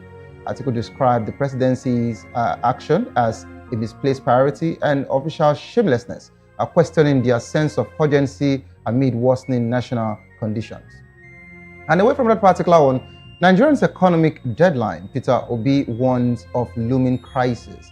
The former Labour Party presidential candidate, Peter Obi, has expressed deep concerns over Nigeria's deteriorating economic situation, citing India's emergence as the world's fourth largest economy as a stark contrast to Nigeria's declining fortunes. India's nominal GDP is projected to reach 4.187 trillion, I beg your pardon, in 2025, narrowly surpassing Japan's 4.186 trillion. Meanwhile, Nigeria's economy is expected to decline sharply, with a projected GDP per capita of 807, down from the 2,586 in 2015. And of course, let's come to Lagos quarters now. Lagos Assembly pledges people-oriented laws in 2026. The Lagos State House of Assembly has reaffirmed its commitment to enacting laws that prioritize the welfare of Lagos residents. Chairman of the House Committee on Information Security and Strategy, Stephen Ogundipe, stated that Assembly plans to surpass its achievement in 2025 that promotes good governance and development. I think this particular one, I'm quite excited about it because this is about Lagos and we're in Lagos, so I wouldn't say anything more than that, but of course, we would want them to do what is best for the people. But don't forget that in as much as this is one of, the largest, and of course we have influx of people here, And being a metropolitan city, we would want the government of Lagos State to also do something about the welfare of the people as regards to accommodation, transportation, and to mention but a few, of course, are the health sectors as well, because Lagos is quite jam-packed, and we just want the government to do more for us here. And let's go back to the NNPP. Of course, they've been making rounds, on papers and of course on national TVs as regards to their situation. NNPP to surprise opponents in 2027 election, says Kwankwaso. Senator Rabiu Musa Kwankwaso, a former presidential candidate of the New Nigerian People's Party, has warned political opponents to expect surprises in the 2027 polls. Speaking to supporters at his Kanu's residence, Kwankwaso expressed confidence in party's strength and preparedness, urging supporters to remain focused and committed ahead of the 2027 elections. One thing about this NNPP situation is going on so much, as regards to, a way they will be tilting to. And their spokesperson, NNPP, if the situation between Kwankwaso and that of the governor of Kano State would look like that of Wike and Fubara in River State as we speak. Away from that particular one, ex-minister Badaru denies defection rumor. Former Minister of Defense, Mohammed Badaru, has declined rumor of his defection to the African Democratic Congress, calling the claims baseless and speculative. In a statement, Badaru reaffirmed his loyalty to All Progressive Congress, saying he remains a dedicated member of the party and has no intention of leaving. Okay, if he says he has no intention of leaving, are we to say he actually does? So let's leave it at that. And let's come to Rivers State now. Rivers crisis escalates. Top APC governors backs Fubara. The Minister of Federal Capital Territory, Nyesom Wike, has faced a setback in his bid to scuttle the 2027 re-election bid of Rivers State Governor Similare Fubara, as several All Progressive Congress governors rallied behind the embattled governor. Multiple sources in the APC confirmed that the renewed hostilities between Wike and Fubara were ignited by some top APC governors. Of course, their decision to back Fubara's second-term bid is based on Fubara'S defection. Okay, and a development in the FCT minister's caucus is actually showing that it's totally bitter, as regards to what some governors in the APC are doing presently with his successor. Okay. To join the conversation, kindly call the number 09044732605. Follow us on social media at VOP TV Live. You can use the hashtag People's Voice on VOP TV, and of course on YouTube we're Voice of the People TV. Kindly hit the subscribe button, and together we can make our voices heard. It is time for us to go on a quick break. As soon as we return, we're dissecting the conversation. Nigeria's 2026 budget aims to solidify reforms gains. Don't go nowhere. Stay tuned, please. I'll be right back.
Do you want your voice to be heard?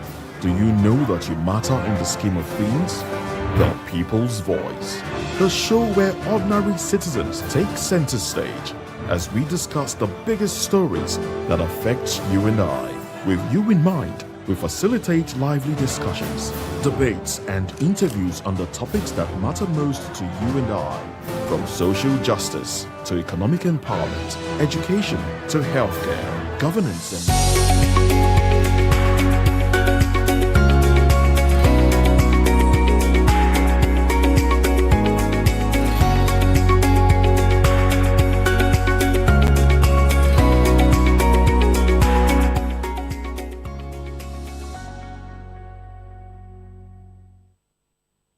and welcome back to the program. It is still People's Voice on VOP television. Yes, Nigerians' 2026 budget aims to solidify reforms gains. That's what the federal government has actually said. The federal government has reassured Nigerians that the 2026 national budget is designed to solidify the gains of President Bola Ahmed Tinubu's reform agenda. Minister of Information and National Orientation, Mohammed Idris, stated that the 58.18 trillion budget focuses on security, infrastructure, health, and education. Key allocations include 5.41 trillion for defense, 3.56 trillion for infrastructure, 3.52 trillion for education, and 2.48 trillion for health. The budget assumption include a 64.85 oil benchmark, 1.84 million barrels of oil per day production, and 1,400 exchange rates. Idris emphasized that the economic reforms are already yielding positive results, with business activities expanding, investors' confidence improving, inflation easing, and Nigerians' external reserves strengthening. The government has also initiated several interventions to directly impact lives, including the Student Loan Program, Presidential CNG Initiative, and Youth Focus Program. We're now being joined by Mr. Dele Fanimo, a seasoned reporter and, of course, a senior political analyst in the studio. Good afternoon, sir. Good afternoon. And one more time, happy New Year again, sir. Oh, really? I think the year is getting old. Of course. The Yuletide season is already, yes, diving, and we're back to factory sets. You can be sure of that. And of course, joining us virtually, we have Dr. Dayo Kayode, a socio-political technocrat and, of course, aviation safety expert. Good afternoon, Doctor. Yes, good afternoon. Good afternoon. Like my brother and friend said there, that the year is already getting old. So there is nothing like Happy New Year. Happy is old. I think this is my fault of being my friend this year. I can see his look with the very cheeks. I congratulate you for that. Hope you will borrow me some. Okay. All right, Doctor. Hello, Doctor. Yes. Are you there? I'm with you. All right, so Doctor, you had our federal government, because it's not just my federal government. It's also they're also your federal government. They talked about how reforms are actually yielding results, and for every of the reforms they've actually done so far, it has yielded results in different ways. And they talked about how the situation has actually eased inflation, and they gave different submissions and different indices that actually state that whatsoever they've been doing is actually working. So I'd like to start as regards to the macroeconomy. What are the key assumptions underlining as regards to the 2026 budget? And for such as oil benchmark price, 64.85 per barrel as regards to production target of 1.84 million per barrel per day. So do you think that the $1,400 is quite a good exchange rate? And all of these particular indices, whenever they get to give us these things, they make it look like, oh, they've done so much and it is actually going on well. What can you say as regards to, or we should just keep following what they've been giving us through the books and papers? Yes. Sorry, let me first of all go back to the news item whereby you were talking about the absentee president showing pictures of himself and some other people in France. Okay. And of which so many people had indicated that those things are AI generated pictures. Now, how can a president of a country like Nigeria, who is even supposed to have addressed the nation in Nigeria on the 1st of January, run to France and say because he's going for a function in Abu Dhabi? That function you are going to in Abu Dhabi, when is it taking place? Is it immediately?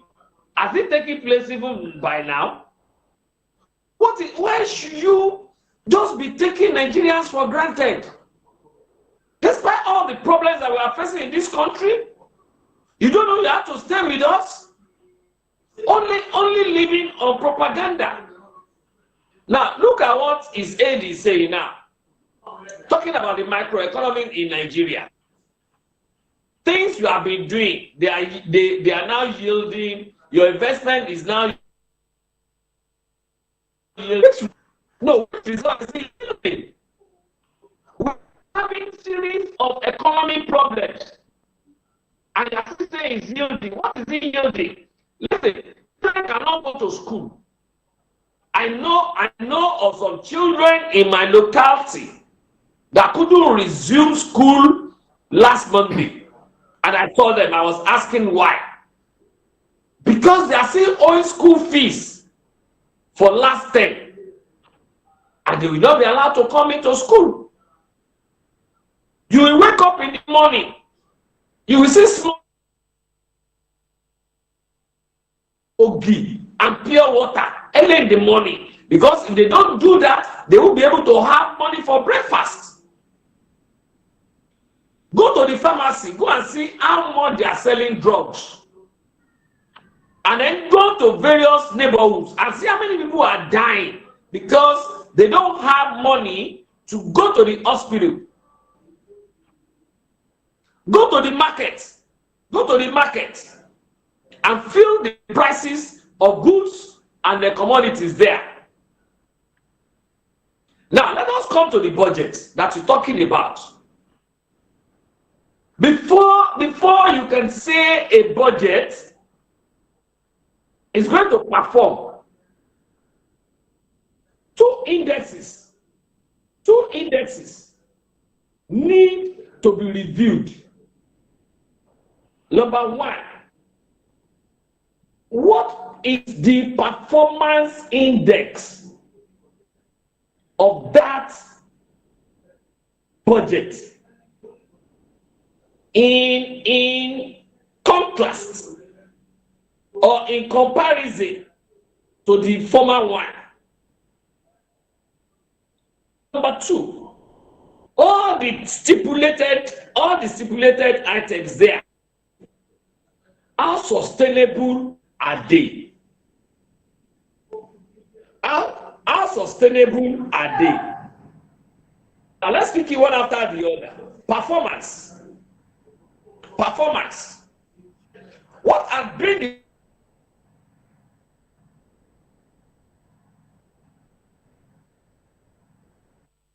All right, I think we have a network glitch. Hello, doctor. That have not been having 30% performance level, and the structure of this one, are they not the same? The structure, are they not the same?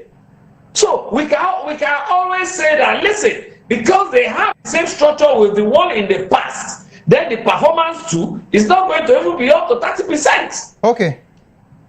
All right. Now, sustainability, the second aspect, please. Sustainability. Okay. The benchmark for the oil that we are using there, the benchmark. Indeed, can it sustain that budget without borrowing or with little borrowing? Because when you look at that budget, a chunk of it is going for debt servicing. And when a chunk of your budget is going on debt servicing, now remaining for infrastructural development that will now bring in economic growth and development to the nation. The market level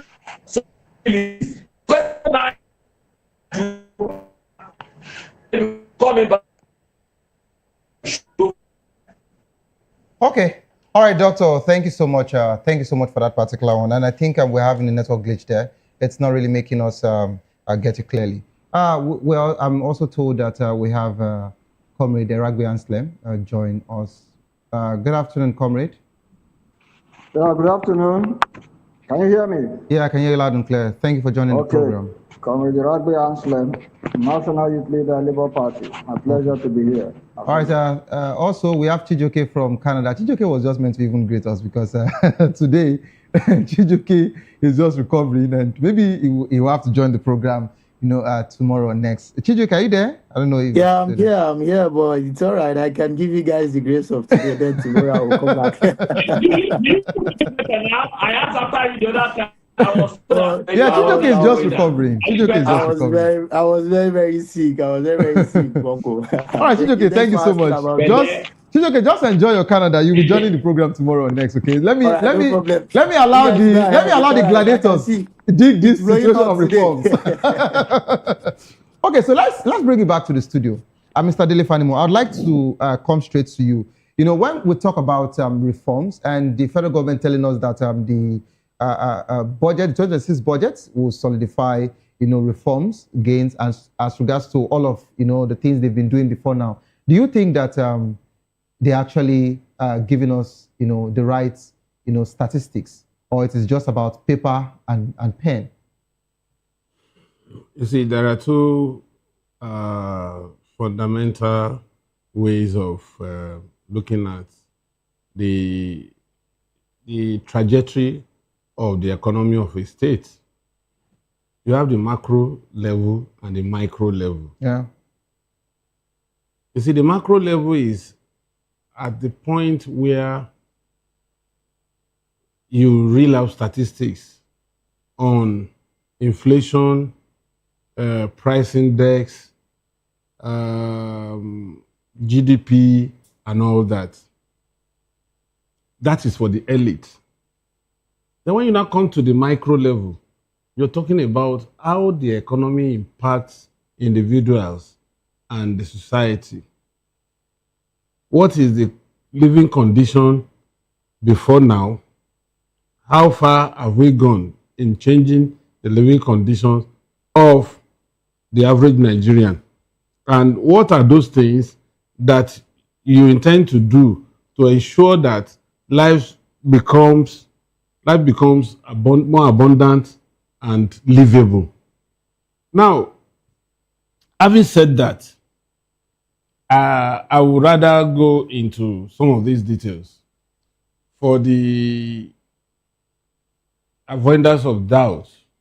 The House of Reps recommended $64.83 to a barrel as the benchmark for this year's budget. But the Senate took a more pragmatic approach to it by reducing it to $60 to a barrel. So technically, there has not been much of harmonization in this regard. But I will go with the Senate. And the reason why I'm going with the Senate is what spikes prices of oil in the international market has been considerably reduced. When you have countries that are oil producers having problems, crises, there is likely to be escalation of price of crude. Then we are moving away from winter now, where energy is more of benefit, more of requirement, to spring, autumn, and then where we have sun and all that.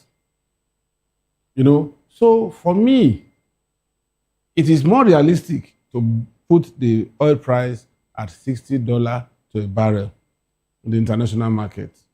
Don't forget that one of the reasons why we had issues with last year's budget was the ambitious $75 to a barrel, which only happened for just 2 days during the escalation of crisis between Israel and their neighboring countries in Gaza.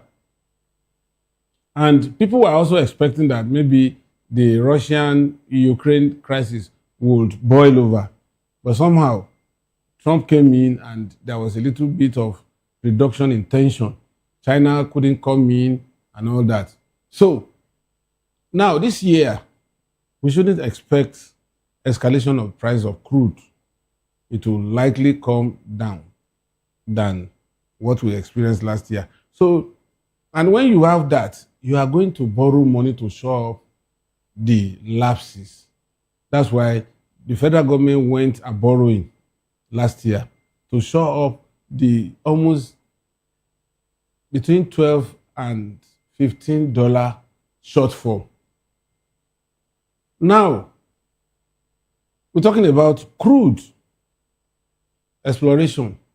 Today, we are hovering between 1.4, 1.450 barrels per day. And that is an improvement over what this administration made. At a point, we are down below 1 million barrels per day. At one point, we were on 800 because of massive illegal bunkering and oil theft. Sir, can the fuel price still come down than this? Is it possible?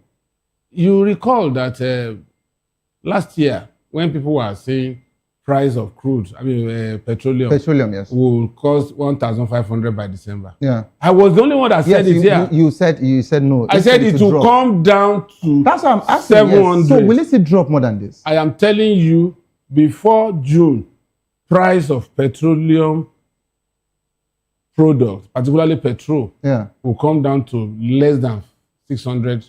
Okay. To naira to. We would actually owe Mr. Dele Fanimo for this particular one. He actually gave that projection, last year. If you recall that I lambasted the reporter of a particular newspaper who wrote on his front page. I said if I were to be, that was the day the newspaper published that story as their lead story, that price of petroleum will cost 1,200 to 1,500 by December. I said if I were to be the editor of that, yes, that I will sack that person yes, for bringing that report to me, because I know it's full of beer parlor analysis. Whenever you come with this particular statement, beer parlor analysis, it means that they're only talking based on emotions. They're not talking about facts and figures. All right, let me go to Comrade Eragbe Amslem. Hello, Comrade, are you there? Comrade Eragbe, are you there? Please unmute your mic if you can hear me.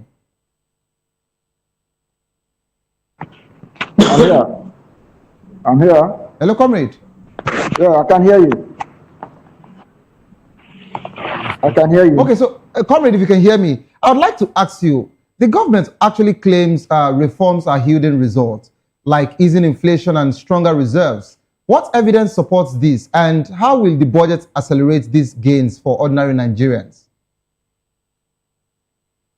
Basically, if you can hear me,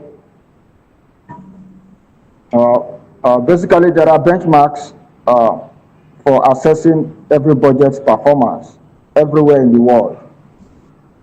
Some of those indices are not far-fetched. For instance, like the matter of variance analysis, where you compare actual spending versus the budgeted amounts. Just like a return on investment, which measures financial returns against budget outlays. You have budget accuracy ratio, which also assesses the forecasting accuracy. There's an issue of cost savings that tracks reduction versus targets of what every budget intends to do in that fiscal year. You have financial ratios that monitor liquidity and profitability. So these are issues. Now, basically, yes, the government can take a plus for some of these issues. Because whether we like it or not, there are marked improvement in some of the issues they have raised. For instance, there is a measurable reduction in inflation, measurably, even if it's just 0 point something percent. It's a reduction when you compare it with what it was at the time, as at probably today. Now, if you talk about the external reserves that have shot up to about 45 billion US dollars, of course, it's also a credit that goes to the government. At this point, I want to say, where the government have made 1 or 2 scores, let us also give it to them, because it took a lot of courage and also depth in financial and economic analysis when President Bola Ahmed Tinubu took a very bold step, which we are still crying about, notwithstanding the subsidy removal. It came with so much pains. But if you look at some of the effects of that, more so with, say, like the Dangote refinery that is onshore and functional, the prices of the PMS are gradually reducing. These things will not happen overnight. Over time, with productivity, but what they need to do, like I say, I'm a man of the Labour Party. I'm a critic of the government. But at this point, I want to also commend President Asiwaju Bola Ahmed Tinubu and his team for the marked improvement and the sustainable economic policies they began to implement and are also sustaining. So yes, we are still crying, but I can assure you, should they continue the way they are going, from now to the end of 2027, there will have been a lot of remarkable improvement in the economy. So, but for the economy to improve, basically you need to take advantage of your own front. You need to engage the numerous. Okay. Bring in more Nigeria to productive sector, advance your local economy, economics of scale, add value to some of your own products. Okay. All right. And foreign exchange. Okay. So let me stop here for now to say, yes, maybe for the first time, I also want to give a kudos to the government. Not minding that we are still feeling the heat, but things are getting better. Comrade Ragbe, if you are to give kudos to the government presently, knowing fully well that you are another statesman from the Labour Party, and you're doing this in this particular time, don't you think this is politically driven? Some might actually perceive it that way. Okay, well, if you know me, I'm a metallurgical materials engineer. I'm a strong resource person. Okay. If you know me, I don't do anything on sentiment. Okay. Remember, I'm also I'm an international businessman. Yeah. Yeah. So, and the government can tell you that about me also. So I'm saying this not out of emotion, but out of practical reality. Okay. To say there are serious, remarkable improvements. They may not be so obvious, but they're actually doing something. All right, thank you so much, Comrade Ragbe. I think Mr. Dele Fanimo is actually nodding his head as regards to that. Yeah, but at least somebody is not being emotional here. And he has just told you that he is not a fan of this administration. But you see, when you are here to do analysis, it is not basically your hatred or your opinion over a particular, party. You should talk about what you talk about facts and figures. And figures. You understand? And then before you can do that, you go back in time and x-ray what had happened in the past compared to what is going on now, and then the trajectory of the administration. I have said it in many places that I would never criticize for criticizing sake, and I'm not going to criticize based on my own personal opinion. I am going to talk about things as they relate to facts and figures. You know, Mr. Dele, we're pressed for time now, but I think the reason why some people actually have issues with either this particular administration or the previous is because you would agree with me that they were not in power before now. And, the break, will I call it a break in transmission or a break in power as regards to the PDP, losing as incumbency and the APC taking over. And from that of Buhari's era till date, of course, it actually took Nigeria to a particular point of, a very worsening food situation, insecurity situation, food crisis, and, all of that, hunger in the land. So I think some people are talking based on emotions from the Buhari time to this particular time. And that's the reason why sometimes they don't need to look at facts and figures. You have to look at, you see, the whole idea is, if there are places, government is not supposed to be praised. It is because we have experienced sub-zero performance. That's why we are praising, because they were elected to do what they are supposed to do, which they are attempting and struggling to do now. But somebody was in the saddle that was not even in charge. Okay, if I'm to ask you this controversial question, do you think that the PDP administration was better than that of the APC? Or is APC's administration better than that of PDP? You see, comparison will make us fail in our analysis. During Obasanjo's tenure and Jonathan Yar'Adua tenure, oil price was hovering between $100 and $120 per barrel. Yeah.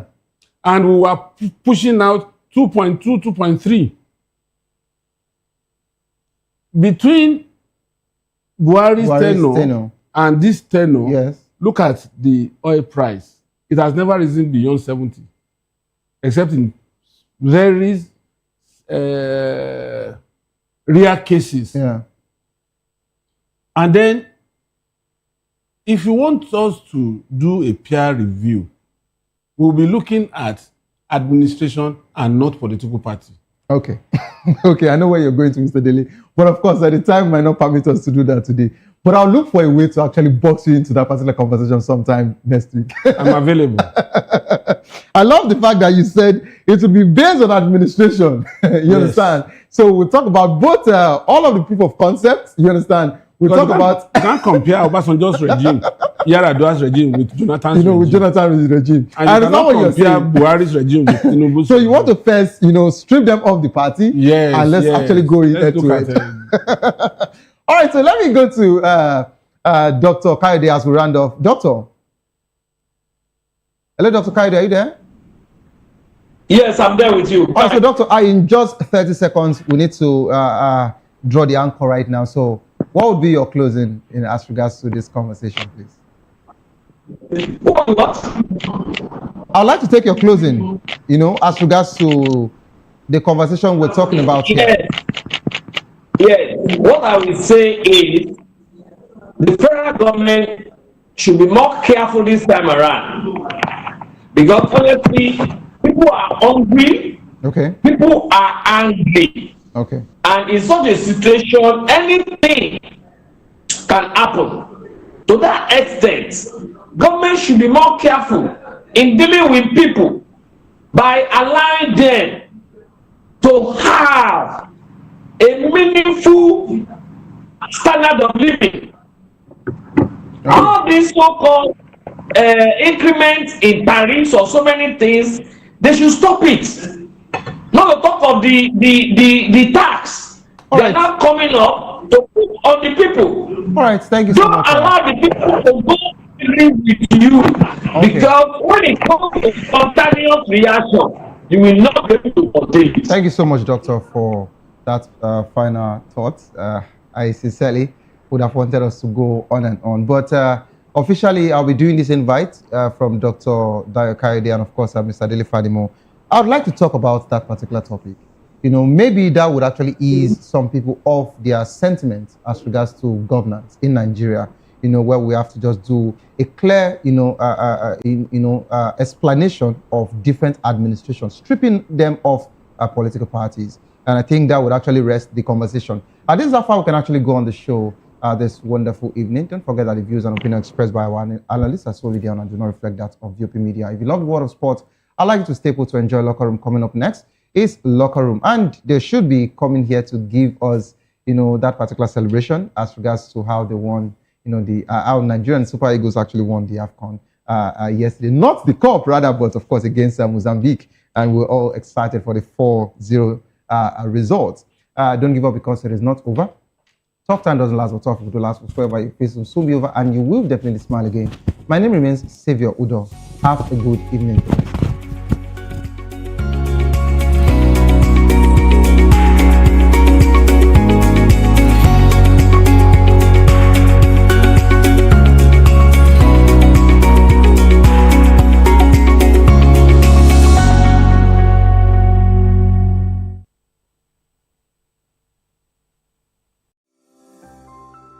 VOP TV.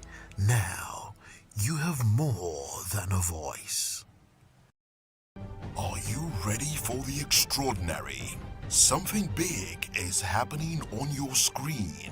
Introducing VOP TV. Now streaming on SLTV channel 264. From breaking news to captivating conversations, news analysis, giving you all sides to the story. We break in-depth discussions on the issues that matter, from politics to sports, entertainment, and lifestyle. VOP TV on SLTV channel 264. Join us as we redefine what television means to you.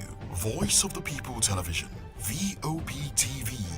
Now you have more than a voice.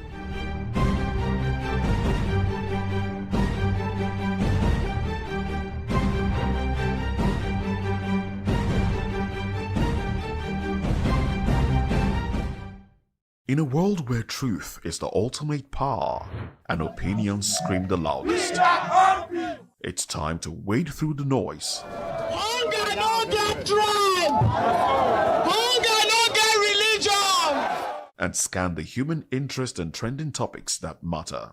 Stay tuned to The Issues, your plug to the stories making the buzz, from politics to science and technology, as we discuss key areas in the maritime sector, from aquaculture, maritime transportation, maritime labor regulation, oil and gas exploration, ferry and passenger insurance, marine pollution and prevention, port operations, and lots more. Maritime Frontiers, exploring Nigeria's blue economy.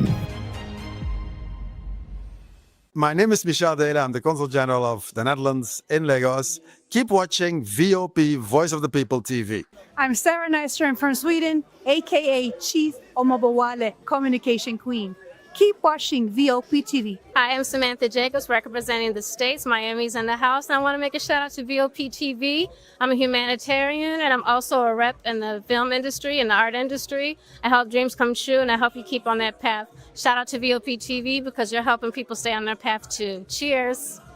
All right, my name is John Odibo. Keep watching Voice of the People because it's a fantastic station to be with all the time. Thank you very much. My name is Pastor Elvis Siru, the convener of the Voice Achievers Award, and keep watching VOP. Yes, that is the channel for all the people. No color, no race. Thank you so much. Yo, ladies and gentlemen, this is Abbas Sunkan from the Netherlands. I am a designer and I'm here in Eco Hotel and Suits. Keep watching VOP, the voice of the people. Don't touch that dial. My name is Dr. Tony Bello. I am the chairman of Shine Bridge Global Incorporated. And guess what? You are watching the Voice of the People television. This is Health Check, your weekly guide to better living, smarter choices, and trusted answers. From everyday wellness to urgent health issues, we've got you covered. Health Check, only on Voice of the People television, where your health has a voice.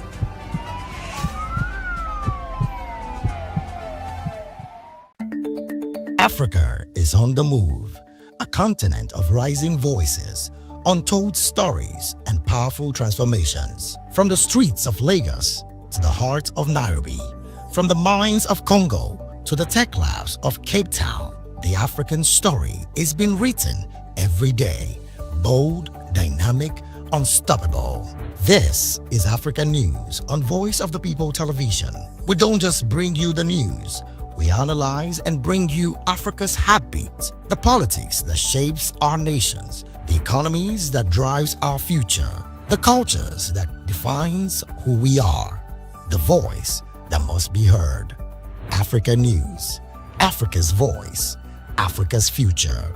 Where Africa speaks, the world listens.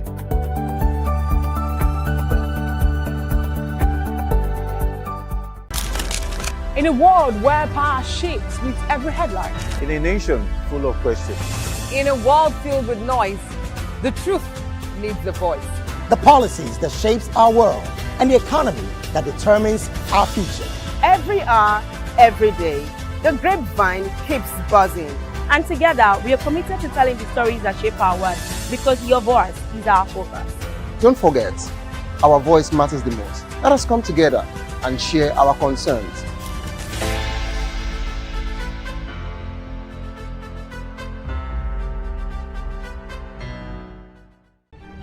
In a world where power shifts with every headlines, news breaks and events happens, we bring you unbiased and explicit information on politics, economy and state of the nation. We break down the chaos. Facts, not fluff. Truth, not spin. We discuss not just politics, but a glimpse into the future. Voice of the People Television. Now you have more than a voice. The red carpets, awards, the razzmatazz, music, fashion, interviews, and more. Spotlight on Voice of the People Television. Let's feed you with all the juicy stories in the global entertainment space, bringing you the glitz and glamour as it is hot. Stay tuned to Spotlight, 1 p.m. Monday to Friday. Spotlight on VOP TV. Entertainment like never before.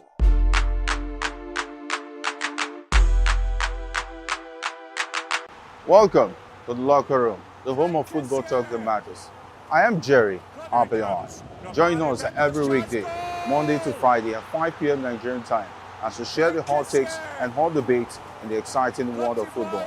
And joining me are the usual suspects, Ikechukwu and Mayowa, as we break down all the hot takes and everything that's happening in the football. Don't just watch football, live it with us. Catch us on the locker room and Voice of the People Television at 5 p.m. Nigerian time. And like I always say, if not 20 minutes off, with the sport. And it's Hakim Ziyech who puts the VOP TV. Now you have more than a voice. From the bustling streets of Lagos to the quiet corners of rented apartments, the relationship between landlords and tenants has always been a delicate balance. But that could soon change. I'm Maureen Ogolo, reporting from the Lagos State House of Assembly, where today's public hearing could reshape how rent, eviction, and property rights are handled in the state. It was landlord versus tenant inside the Lagos House of Assembly today. But landlord should give tenant at least 5 years before any increment of apartment fee. Government is to provide housing for all. Unfortunately, when government build houses, people now buy these houses, invest in them, some buy 2, 3, 4 flats, now sell. And government is concerned about high rents. You cannot control rents outside. I will want a situation where when you build houses, sir, Honorable Commissioner for Housing, ensure that people do not sell them and people who are going to live in there are owner-occupier. But when they do now want to rent, control the rent in your own houses before controlling those people outside. There are several areas in which the House of Assembly has looked into that they deem as fitting. However, it is not commendable in the fact that they did not make use of the legal and the enacted professionals who should guide them.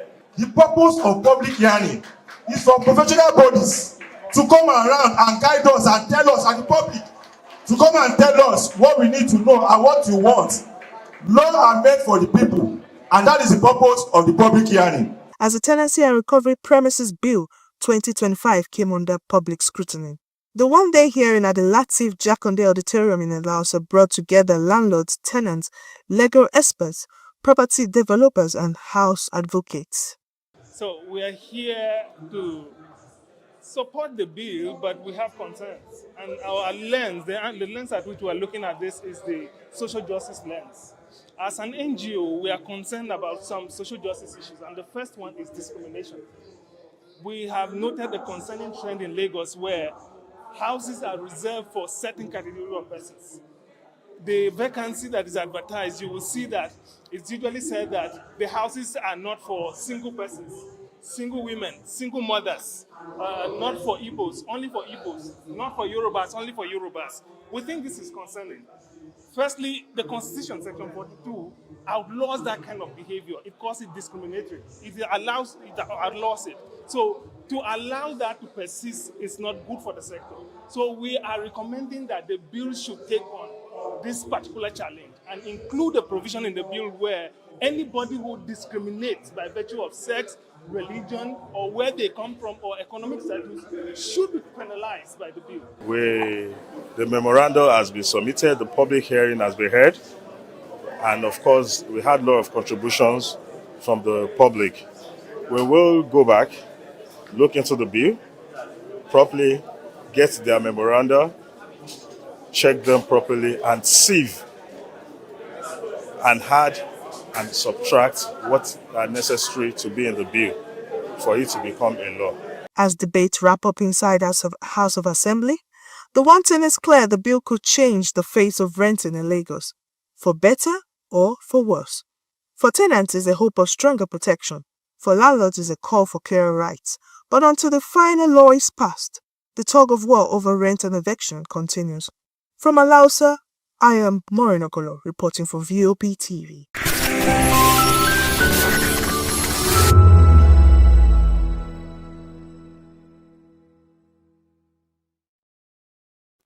Welcome to Kitty's Corner. Every weekend is a new journey. Join Auntie Oni as she embarks on thrilling adventures. Each episode takes the young explorers to a different fantastical world filled with exciting challenges, making new friends and learning valuable life lessons. The show begins with lots of excitement in a cozy storytelling mood. Fairies teach the importance of kindness, honesty, bravery, teamwork, or curiosity. Kitty's Corner is a delightful blend of fun, education, and imagination with catchy songs, interactive games, and heartwarming stories. Join Auntie Oni every Saturday, 10 a.m. to 10:30 a.m. on Voice of the People Television. Kitty's Corner, perfect destination for curious minds. 2564 is coming up on Bernie 9, right? The 2564 Atlantic Tower. What happens in the hush behind hangar doors? Who signs the papers that gamble with lives? Which truths were grounded before they even ever had wings? If you've ever buckled a seatbelt at 30,000 feet, if you've ever stared out of that tiny window and wondered who's really in control of the skies, it isn't just flight, it's power, it's politics, it's pressure sealed in steel. We're peeling back the clouds from runway risks to sky-high secrets. We're diving deep where most dare not to look. Aviation Scope, every Sunday at 7 p.m. only on Voice of the People TV. We don't just report, we reveal. We don't just ask, we uncover. Because when it comes to the skies, ignorance is turbulence. Aviation Scope, the sky isn't the limit, it's just the beginning. Hey guys, what's up? How you all doing? They call me Lovisha Nelson One, your number one celebrity host, and you are watching Voice of the People Television, VOP. Stay tuned. Uyi Osarite is my name. I am a friend of the microphone, Voice of the People TV. That name is unique, and the brand is very sweet. I like the packaging.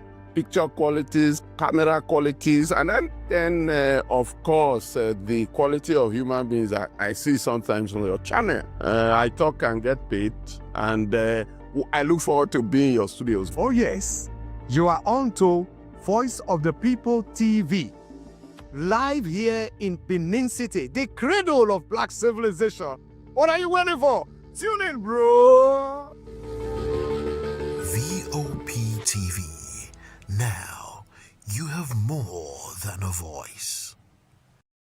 To know the happenings in the maritime sector, join us on the program Maritime Frontiers on VOP TV as we discuss key areas in the maritime sector, from aquaculture, maritime transportation, maritime labor regulation, oil and gas exploration, ferry and passenger insurance, marine pollution and prevention, port operations, and lots more. Maritime Frontiers, exploring Nigeria's blue economy.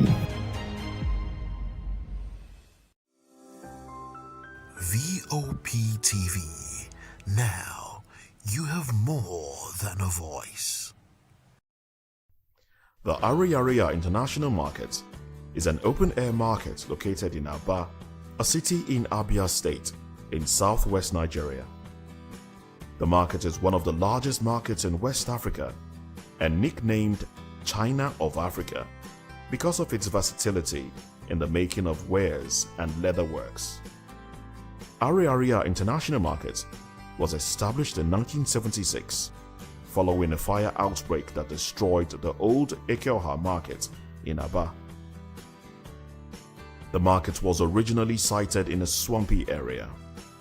The market is known for its shoemaking and leatherworks, thus making it one of the largest leather shoemaking markets in West Africa's market, where you can buy wholesale cheaply and even have your desired products designed and produced to your own exact specifications. The like button and subscribe. The like button and subscribe to our YouTube channel.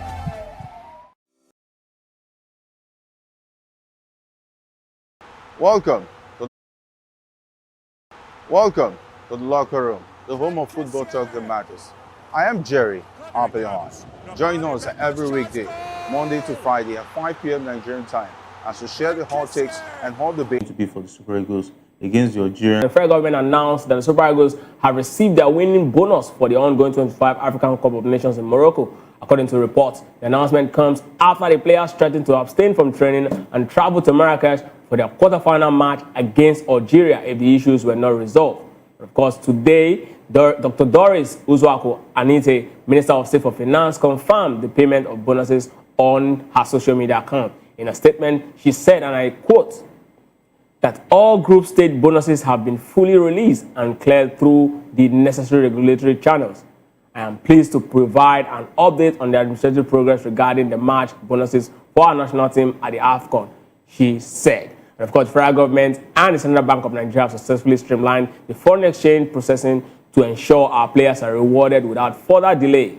She added that moving forward, that the refund ensures that the quicker and more predictable disbursement in line with international best practices. Jerry, does it have to get to this stage before the players will, eventually get what they deserve?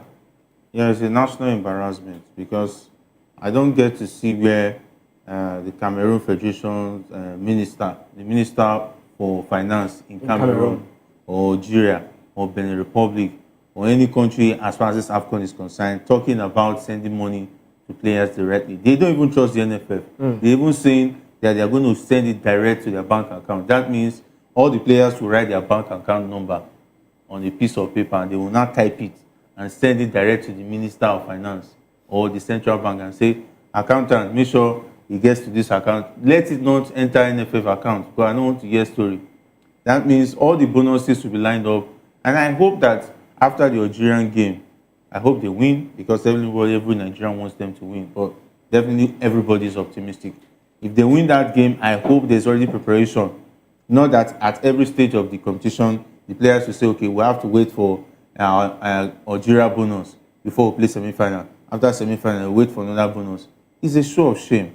Had it been the NFF is of good behavior, of good credit, I think their word would have been the bond to tell the players, don't worry, play on, before the final, the money will be available. I think they've learned their lesson, but I think this is not the trend we want to have to see. For instance, the African Cup of Nations date has already been fixed. The federal government, the Nigerian Football Federation already know that the competition is going to start in the month of December 2025. That means there was enough time since they qualified for the AFCON to put money aside and say this cash should be available. But I think maybe something is also telling me that the lack of trust, because all the money they've been sending through the NFF and the National Sport Commission to give to these players, they find that eventually that these players don't get the money. And definitely, let me tell you, as the NFF president, as the Sport Ministry, they have a lot of excuse to give on what they spend the money for. But Jerry, in the words of Dr. Uzoka, she was actually saying, that they've actually created a process, a streamlined process where the money will come in according to international best practice, which means there's already a template that other countries have been following over the years. But for some reasons, Nigeria has failed to actually adopt that process. What exactly, do you think is actually the problem? Why does it take this long for us to actually adopt the process that has, been working across other, parts of the world? The process is engulfed with a lot of corruption, and they say that there's this word that they use for every Nigerian, that when everybody goes to a certain place and fails to succeed, the Nigerian will go there and do it successfully and come out of it. Because they found the loopholes, they found a way to make sure that, imagine there was even an allegation that when the NFL wanted to collect money as a contract, as if through FIFA, they submitted the account number of a fellow company that was registered under their own name. I think I won't mention his name right now. He was involved in that scandal. And he's currently in the National Sports Commission. He was involved in that scandal. And we're talking about lots of thousands of dollars was involved. So these people have found every way to make money, to steal money and pocket it. So that route at which the NFL gets their funds, it has already been marred with corruption, because any money that gets into that account, it will become story. Because whoever is responsible in terms of managing the account will make sure that at the end of the day, it's very easy now. They will write a lot of bills. We paid for toilet paper. We went to we buy fuel to take the players' bus from one place to the other. By the time they put thousands of dollars here and there, the finance ministry will say, okay, this is what they tendered. That money we sent before was no longer enough. Whereas it was meant to settle the bills of the players. At the end of the day, you find out that there's lack of trust. The process is already been marred with corruption. Except situation, what I said it the other time, I said, whenever the federal government wants to do business as far as the players are concerned, they should make sure they have the direct account number of the players. So what the NFF needs to do, they'll tell the NFF, submit the list of players that are going, submit the account numbers. That's only what we want this time around. So there should be somebody in the CBN and the finance ministry who will be in charge and making sure that, okay, the names have been submitted, this is the account details, forward it to them. All the bonuses as far as from the group stage to whichever stage they get to, just forwarding the money. So Jerry, that's the best way. It is good that we're having this conversation about the senior national team. I mean, should this process also be for the least team, even if there's under 13, it should be done that way. If not, the players will keep on being shortchanged because we have unscrupulous elements running our football house. So sad. I mean, when it comes to the Super Eagles story, and of course, when it comes to issues that concerns money, and how if you look at the antecedents of the Nigerian Football Federation, you want to actually, use some unprintable words sometimes. But it's quite sad that we're actually in this particular situation. I just hope that, whatever happens, with the NFF and, of course, the Minister of Finance and, of course, the players, every one of them can actually find a way to actually move forward. That game against Algeria is a must-win. Like I've always said, this AFCON should serve as a placation, a way to actually placate the nation, because the Super Eagles actually, failed to actually qualify for the World Cup. If they cannot actually get the Nations Cup, then of course it's going to be, more trouble for the guys, not just, the big players, but every single one of them. Because I don't think Nigerians will even want to actually look at this team or touch this team with the 10 football. But of course, away from that, still talking about the Super Eagles, and let's talk about, former Super Eagles international, former Chelsea player Celestine Babayaro, who actually made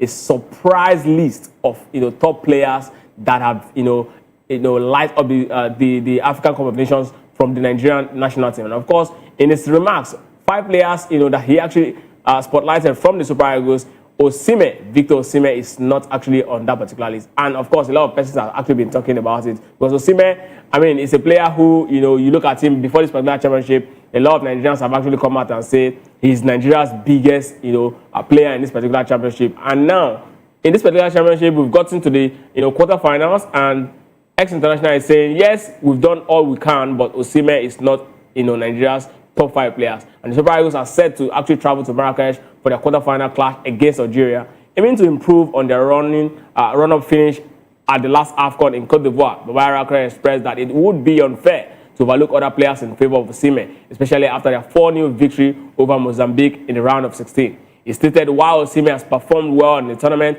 I don't think he ranks amongst our top 5 players so far. This isn't a reaction on his recent altercations with Ademola Lookman, Fubara'S said. But of course, he said that these players who have actually done so far so well, according to him, number 1 is Ademola Lookman, 2, Alex Iwobi, 3, Jerome Akor from Sevilla, of course, the man who a lot of persons have actually dubbed the new Utaka of the Nigerian national team at this point. And of course, Wilfred Ndidi, who he actually described as a man who's having the tournament of his life, and Kevin Bassey for his very strong defensive performance. Jerry, you've been watching the Super Eagles perform this tournament so far. Let's take away the fact that Osimhen had issues with Ademola Lookman. But do you think so far, when it comes to rating, standard performance for the Super Eagles, is not in Nigeria's top 5? Yeah, I think I will not disagree with that start, because if Osimhen is not in that attack, it would have been a different kettle of fish. Though the players might get the goals, but it will not be as much as we've gotten so far. Because whether you like it or not, everybody knows who Victor Osimhen is. Victor Osimhen is the biggest product in that Super Eagles squad. You can't take it away from him. It's just the way fate has it. Though he has his own shortcomings, but if he's not in that attack, it will not be as rosy as we are seeing it right now. We would have been having a lot of issues to talk about. Somebody's not plugging here and so on and so forth. Even his goal threat, his presence in that attack creates a lot of opportunities for other players to shine. Take a look at Akor. If, for instance, Victor Osimhen is not in that, the kind of space and opportunities he's getting, because all the attention is on Victor Osimhen, Akor Adams is now enjoying a free day, having fun and scoring goals when he gets the opportunities. Same thing for the likes of Ademola Lookman. So I think in that pecking order, Victor Osimhen definitely has to make the top 5 for me, as far as the top performance in that team. So who should be removed if it's you making it top 5? I think or Akor Adams or maybe a Wilfred Ndidi. Without Akor Adams, the team will still go far in this competition. But without Victor Osimhen, I think there will be a lot of question marks. But Jerry, I mean, look at this particular team. We've had 4 man of the match so far. Ademola Lookman won twice. You said Wilfred Ndidi. He's won 1, right? And of course, Rafael Ndidi also. But okay, so you are looking at it from a player that's indispensable. Well, yes, which means you are mirroring the team before the championship. He's actually talking about even the championship. Look at the way the team has been playing. But Jerry, if we look at this particular championship, we'll be very, very honest with ourselves. We know that Victor Osimhen has actually squandered a lot of chances. Nobody is dismissing his presence as a striker being of Nigeria's advantage. Yes, his goal threats and all of that. That's there. But in terms of the final output of a player from his position, right? Kevin Bassey has been awesome. Wilfred Ndidi. I mean, you might want to say yes, we have someone who can replace him, but so far so good. He's been arguably one of Super Eagles' outstanding players. Ademola Lookman, that's even a no-go area. Alex Iwobi, I mean, we've been seeing, a bit of JJ in him now. In fact, some people have even, christened him Iwobinho. And of course, this man, Akor Adams. So all of these guys have been putting in the quality. It's just like looking at a prime Ronaldo or prime Lionel Messi scoring about 25 league goals, and people say, okay, you've not done so well to actually be at the level because we expect you to be at a certain level. I mean, do you think Osimhen has actually reached the level you expect him to reach at this AFCON? Because this is exactly what I think Celestine Barrow is looking at Osimhen. How Celestine Barrow is looking at Osimhen. He's not reached the level a lot of persons were expecting him to actually reach at a major tournament like the AFCON. The thing is that for Victor Osimhen, yeah, you made mention of squandering of chances. I think a striker should be able to have lots of chances and score the ones he can score, because even the best in the world also have situations where chances are not buried. But that doesn't take away the quality he has brought to that attack. Because if you look at him, his presence in that attack definitely is overwhelming. He brings a lot of character into the attack, and when he gets the chance, and of course, he has 3 goals to show for his effort. That means that's not easy. How many strikers in the Nations Cup have 3 goals? And the fact that other players are also scoring shows that the team is spoiled for choice. And we all know the situation of this team prior to the competition. Goals were not coming in, and you must give it to Eric Chell, which is bringing out the best of the players, being able to play together and being able to show that responsibility that is not only Osimhen. Other players should be able to get into the action. So Victor Osimhen, anytime, any day, definitely. His impact in that team cannot be taken for granted. So you still feel that we find his way to. I mean, 5 is a huge number. Maybe if it's top 3, I'll agree 100% that he's not in Nigeria's top performance in this particular AFCON. But still talking about the Super Eagles as the Super Eagles, prepare for the AFCON quarter-final clash with Algeria on Saturday. Here, I mean, there are so many things we should actually be looking at for a game against a North African side. Jerry, we look at this particular game and there are key points that we definitely want to avoid against a team that is technically, gifted, a team that, really know how to utilize their chance, a team that can score from, an unpredictable situation. Let's look at that match against Algeria as, that will be coming up on Saturday. What are the key things? Let's talk about 5 key things that the Super Eagles should actually avoid to ensure that we actually, defeat this Algerian side. Yeah, definitely we have to be clinical in front of goal. We have to take our chances because it's very, very important that you take your chances. The Algerians have proven to be a team that makes sure they starve you of chances. That means their hold-up play is very good. They make sure that the opponent is starved of opportunities to score. But watching the DR Congo game, I saw the likes of Bakambu. He had few chances, but he was a lone man in the attack for the DR Congo side, which is a different kettle of fish as far as the Super Eagles is concerned. I saw them play against Burkina Faso. Burkina Faso also had their chances. They failed to deliver. And the fact that Zinedine Zidane's son, he brings an aura into that team, making it look like the players are playing to make him happy and make him comfortable and make sure he's well protected because he's the son of the legend. So I think there will be no respect for whether he's Zidane's son when the likes of Victor Osimhen, Ademola Lookman, two former African Footballer of the Year, and of course Anko Adams plays in Sevilla. That's also a very interesting club side.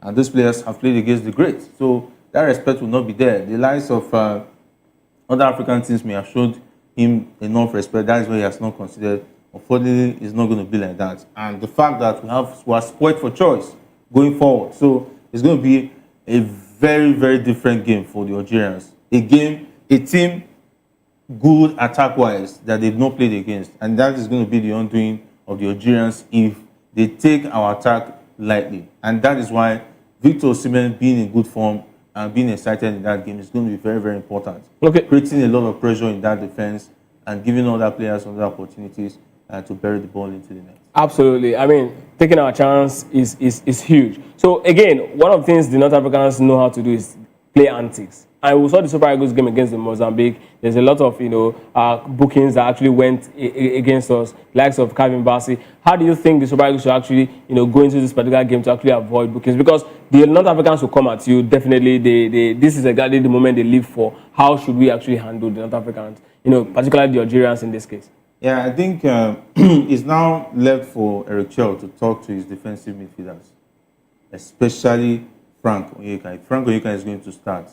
Try as much as possible to caution him not to be fall victim of the Algerians who are good at playing antics. Yeah, he's going to play his game, but keep it simple and decent. And Wilfred Ndidi should play the fatherly role in making sure that he cautions the players times without number to make sure that though they play their game, don't concede fouls, don't give these guys opportunities to get free kick in the 18-yard box. Yes, that's very, very important. And Calvin Bassey, he should also be talked to. Though Calvin Bassey is a player who is decent when it comes to stopping balls. Shemi Ajayi, I have no problem with him. Fantastic defender. He knows how to take the ball off his opponent. Then the fullbacks, Oshai Samuel and Bruno Yemachi, don't make run into the 18-yard box to clear any ball. Just support the defense. That is why the fullbacks will have a lot of work this time around. Not too much running forward and leaving the defense on their own, because you are playing against an attack-minded side that knows how to run with the ball from the flanks. They are very, very fast. They are young, and they are ready to do the kill. And let's not forget, they can also play long balls outside the box.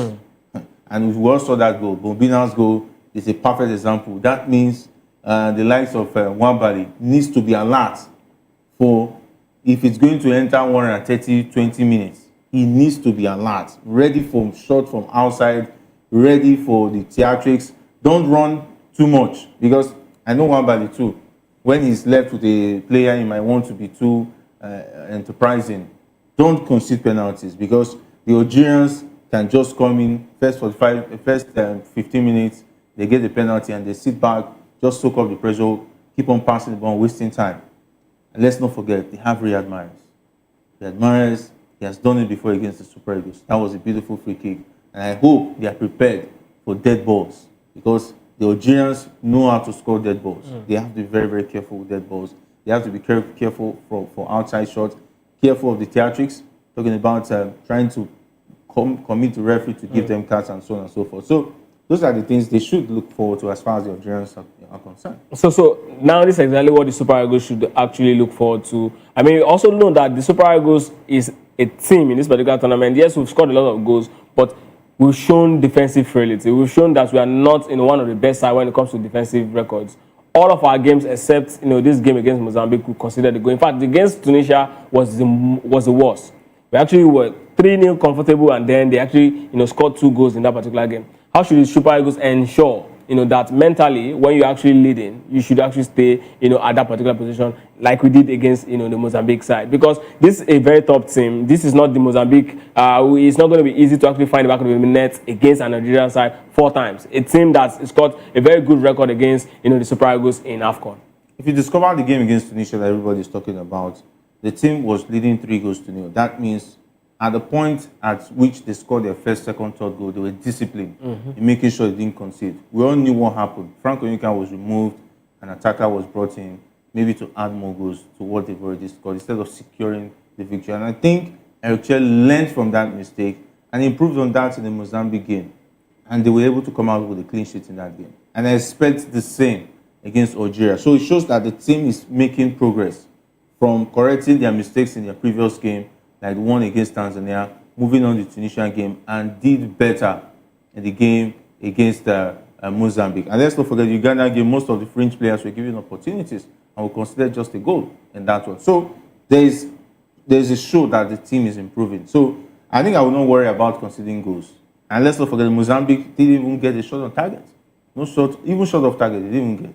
So with that confidence going into this game against Algeria, I think I will not worry that the team is going to concede goals. It's going to be a tight game at the end of it. But I think the Algerians, the fact that they've not conceded, they will be shocked by the time they concede their first goal. They might lose focus, and the Super Eagles should be able to take advantage of that. If they can get an early goal, it will really, really unsettle the Algerians.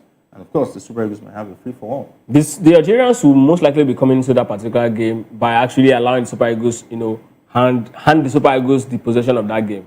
They might not be able to actually play, in the middle of the park like the Super Eagles.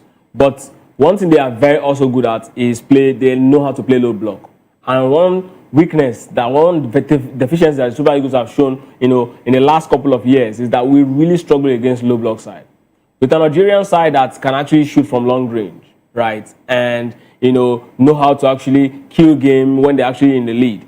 How should the Super Eagles, because now it's all about the right mentality going to a particular game like this. How should we actually find the right solution for, this particular team that plays in the way that I just described? Jerry, should we go into this particular match against the Algerians with the same kind of players that we've already been going into other games with? Or should there be a sort of tweak to actually help open up the Algerian backline? Yeah, I think it would be dangerous. I would not advise Eric Chell to tweak his team, because we've seen what happens when he tweaks his team. His team becomes vulnerable. And I don't advise it. I think he should stick with what's working. Maybe tweak in the attack. No, don't tweak the attack. The attack is doing well. Adams, Victor Osimhen, Ademola Lookman, Samuel Chukwueze. Yeah, or then Alexi Iwobi. Samuel Chukwueze has not been starting. Yeah, I'm just saying games. Option. Though the games he plays is also like for like. It still gives you the kind of talking about performance. Then Alexi Iwobi, then Frank Onyeka, Wilfred Ndidi. He shouldn't trick it. He should stick with that.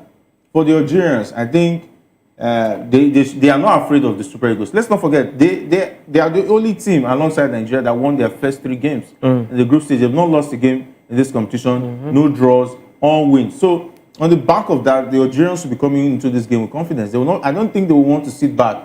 They will not be afraid of the Super Eagles. They've beat the Super Eagles before, and they have the certain Riyad Mahrez on their side, and they're on good form. Jerry, this Algerian side are quite young. Yes. Many of them, this is more like their first AFCON. Apart from Mahrez, Bonija, and of course, many of them don't really know what to play, what this level actually looks like. But I don't think they want to change their pattern because they want to play the Super Eagles. No, but if you look at them so far this tournament, yes, they've been coming all out to actually attack team, but they have this way of actually sitting back and locking a game.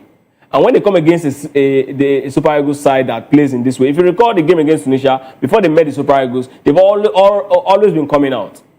But when the Super Eagles, when they played against Super Eagles, it was difficult for them to actually control the midfield, and they had to sit a little deep. And that was why the Super Eagles were actually able to actually exploit them. Now we are playing against a side that naturally, across the North African countries, Algeria is one side that knows exactly how to actually lock a game. We saw it in 2019, and that's exactly how they've always been playing. Yeah, if they're going to sit back and maybe hit on a fast break and play transition football. I want to have a lot of players in the midfield so as to make sure that it's congested for the Eagles not to have a free flow play. I think that's going to be bad news for them, because if you take a look at the way the Super Eagles play, I think I'm really excited with the fact that we have players like Frank Onyeka, Wilfred Ndidi, Bruno Yemachi, Bright Oshayi Samuel. These guys can ordinarily fill up your midfield and also make sure they control the ball and spread it. And of course, we have Iwobi, Lookman, who can also make sure the midfield is as well compact and they are going forward. And of course, you have Victor Osimhen, Akwa Adams waiting for the free ball, and Iberis. I think the Algerians are going to be playing a team they've never played against. So it's going to be difficult for them, but on the long run, it will be dangerous for them to sit back against the Super Eagles. I think it will be dangerous. And it's left for the coach to make the decision anyway. So your first 11 is that Eritrea should actually keep the same team that actually won that game against Mozambique.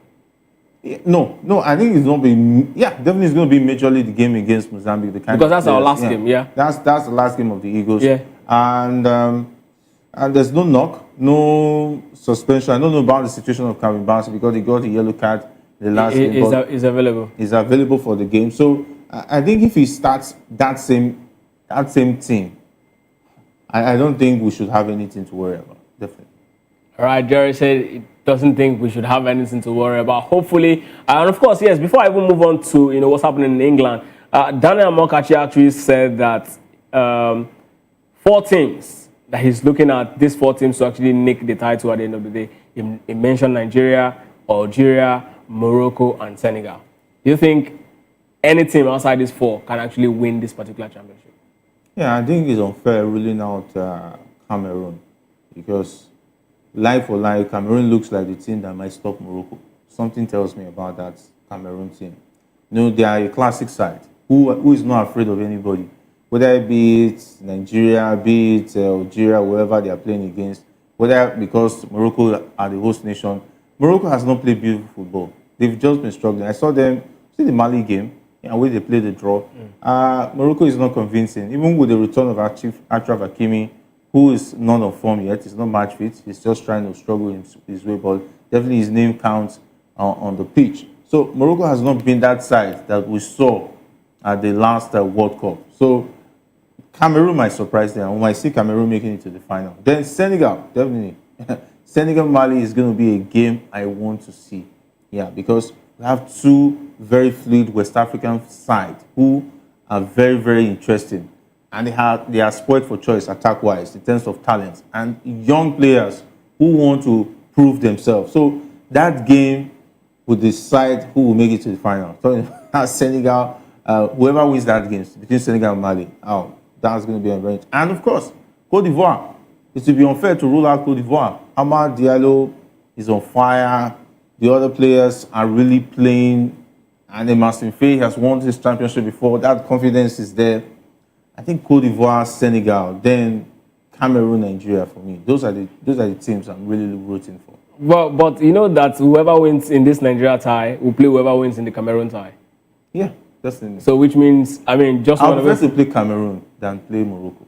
Yeah, because Morocco, their theatrics and so on and so forth will be too much, maybe too much for the Eagles. And of course, you talk about the officiating looking like he's favoring Morocco.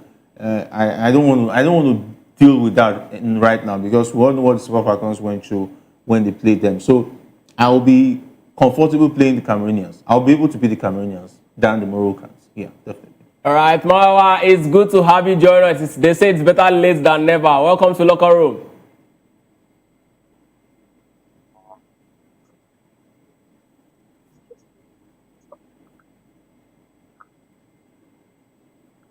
Well, it seems Mawa has got some technical issue to sort out. Maybe he's still trying to find this. They've been burnt by Burnley. I want to call him Bonla Boy. I'll be Bonla Boy. But of course, let's go straight to the EPL as we look ahead of the Liverpool clash with Arsenal. As Liverpool's midfielder Dominic Szoboszlai has emphasized that it is too early to crown Arsenal as Premier League champions, noting that the title cannot be won in January. With Liverpool currently in 4th place, 14 points behind leaders Arsenal. If Arsenal wins tonight, it's going to be 17 points. Szoboszlai highlighted the importance of focusing on each game, especially with competitors like Manchester City. Of course, Manchester City actually drew, so if Arsenal wins, it's going to be 8 points ahead. And Aston Villa close behind. Liverpool has struggled this season, having lost 6 games so far, which is 2 more than during their title-winning campaign. Szoboszlai acknowledged the pressure that comes with their current form, stating the need for the team to improve game by game as they aim to reclaim the position at the top.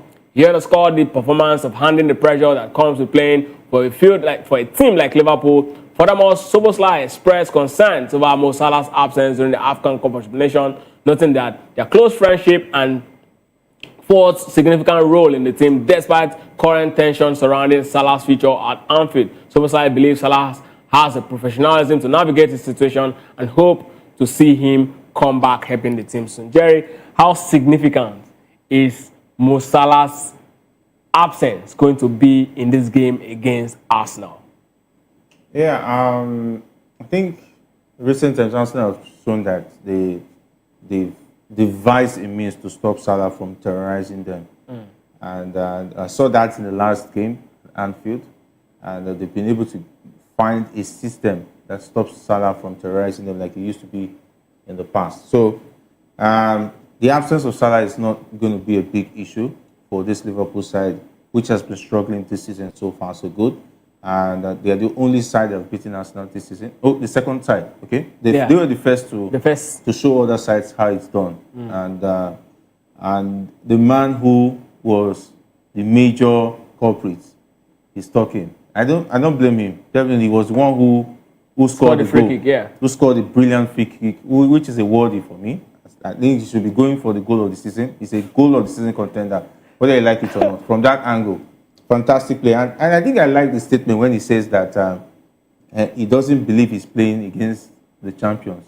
They are the ones playing the champions. That's well, Liverpool is the defending champion. Yes, he's a good poet, and I love that. And for me, even Szoboszlai knows that the team is struggling. Yeah, we don't have a good defense for Liverpool, and the attack is not really attacking. And the fact that they don't have a point man right now, Gakpo will have to play number 9, which is not his position. So Liverpool is depleted due to injury problems. So, so Jerry, let's look at his statements now. He said you cannot win the league in January. Yes, he's a defending champion. So he understands what it means to be a champion. But Jerry, is it worth? It's only somebody who has been there that will tell you that this is what it means. This is what it takes to win this title. But Jerry, I agree with him. Looking at Arsenal's form and how they've actually, been filing out week in, week out, even in the UEFA Champions League, in the Premier League, and how the teams that have been chasing them have shown that they really do not even have the gas in them to actually keep pushing. Like Manchester City faltered yesterday. Now, is it fair for us to now start looking at Arsenal as champions elect? No.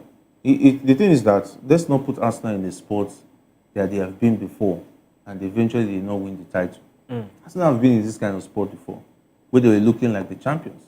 And at the end of the day, they showed that they were pretenders. Even Mikel Arteta knows that you don't win the title in January.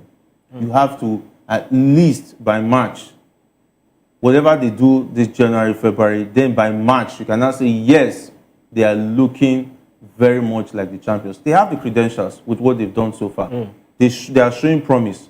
The points, everything is aligning in their favor. And of course, Mikel Arteta said that only what you play on the pitch is not enough to win titles. And everything has to be perfect for you. Because I think Arteta made mention of the fact that, look at Liverpool last season, they did not sign any player. The only player they signed was Chiesa. And of course, we cannot say Chiesa's impact was the reason why they won the league last season. This season, they spent almost 400 million pounds on player. And where is Liverpool right now? Liverpool is struggling. And they've lost 6 matches. A season where they did not sign player, they are doing well. Same with Arsenal. When Arsenal was busy spending lots of money and so on and so forth, they were coming second. Though they spend a lot of money, and it looks like when they have injuries, they have players who can come in and make sure that it doesn't look obvious. That is why you see that Arsenal has still sustained the momentum. Back in the day, if players like Saka gets injured, you know what will happen. If players like Havertz and Co and Gabriel Jesus, with kind of injuries they've had this season, if it were to be in the past, by now Arsenal will just be talking about, let's just go for the top 4. So Jerry, let's look at the game now. 9 p.m. tonight. Let's look at the game. There are key indices that would definitely decide how that game is going to pan out. Battle in the midfield. Declan Rice has shown that he's arguably the best defensive midfielder now in England. He's going to come up against Ryan Gravenberch, who was superb and awesome last season, though it's a little bit shaky, neither here or there this season. Also, we're also going to look at Arsenal's talisman, Bukayo Saka. Is going to have a lot of work to actually do if Arsenal is going to come up on top against Milos Kekes, who I want to believe that maybe he's beginning to find himself, and Zubimendi against Florian Wirtz, who is beginning to show a glimpse of what we actually saw in Germany. Jerry, these three dynamics, right? Which position of these 3 points that I mentioned, if you have other areas that you're looking at as well, you can tell us. But in these 3 areas, which of these areas do you think Liverpool stand the most chance of winning in all these areas? Yeah, I think if Florian Wirtz comes to the party, that's going to be very crucial, whatever the Liverpool side is able to do attack-wise. And the fact that Arsenal, they've found a way to make sure that they don't concede through corners. They're very, very difficult to score. But Jerry, corners. Can Florian Wirtz come out on top in this battle against Zubimendi? Yeah, Florian Wirtz is a top player, whether you like it or not. He's still a quality player on his day. He can find his way through any team. It just has to do with what he's able to do on game day and whatever Zubimendi does. Because let's not forget that in recent times, I think in the past 4 games, he has scored 2 goals, which shows that he's in a rich vein of form. And with that being said, he will be coming with that confidence into this game. And there will be a lot of responsibility on him because he knows there's nobody in that attack that can actually do better than him. Because if you look at the attack, we have Cody Gakpo, we have Florian Wirtz. Those are the only 2 players you can really look up to. Then are we going to be talking about the likes of Chiesa, who all the talk that he should be giving chances, I've seen all the chances he has been given. I've not seen anything fantastic. He has not blown me away. Maybe he's good at coming from the bench. That is when the big players come on board. So I'm even hearing about Ngumoa. I hope that he gets more playing time in this one because like for like against an Arsenal side, a young player who is enterprising, who is adventurous, will surely be an advantage for the team. So attack-wise, I'm not really sure. Maybe free kick again. Another slight free kick might make the difference. So Jerry, Ryan Gravenberch and Declan Rice. Yeah, Declan Rice has been a better player this season. You cannot take it. But you think Gravenberch can, hold his own tonight? He will do his best. But Declan Rice is unplayable. He has been on fire, scoring goals, making a lot of contribution midfield-wise. And the fact that more games he plays shows that he gets better with each game. That's the hallmark of a player who has world-class status. So Declan Rice, a fantastic player. Head-to-head against Gravenberch this season, definitely. You have to give it to Declan Rice. Of course, Bukayo Saka and Milos Kekes, because this is exactly where Arsenal's, this is Arsenal's arrowhead when it comes to attack. Milos Kekes, can he actually contain Bukayo? Yeah, there've been a lot of questions about Milos Kekes defending. and this is going to be a big test for him. Last season we saw him at Bournemouth. It was awesome. It was awesome playing for a mid-table side, and now he's playing for a big club where a lot of responsibilities falls on him. So I don't know. For me, I would have preferred Robertson, though he's aging, but based on experience, I would prefer him over Milos Kekes defense-wise, because now we need a lot of players to help the defense, and Milos Kekes has not proven to be that player. So I think Robertson starting ahead of him would be better off for me.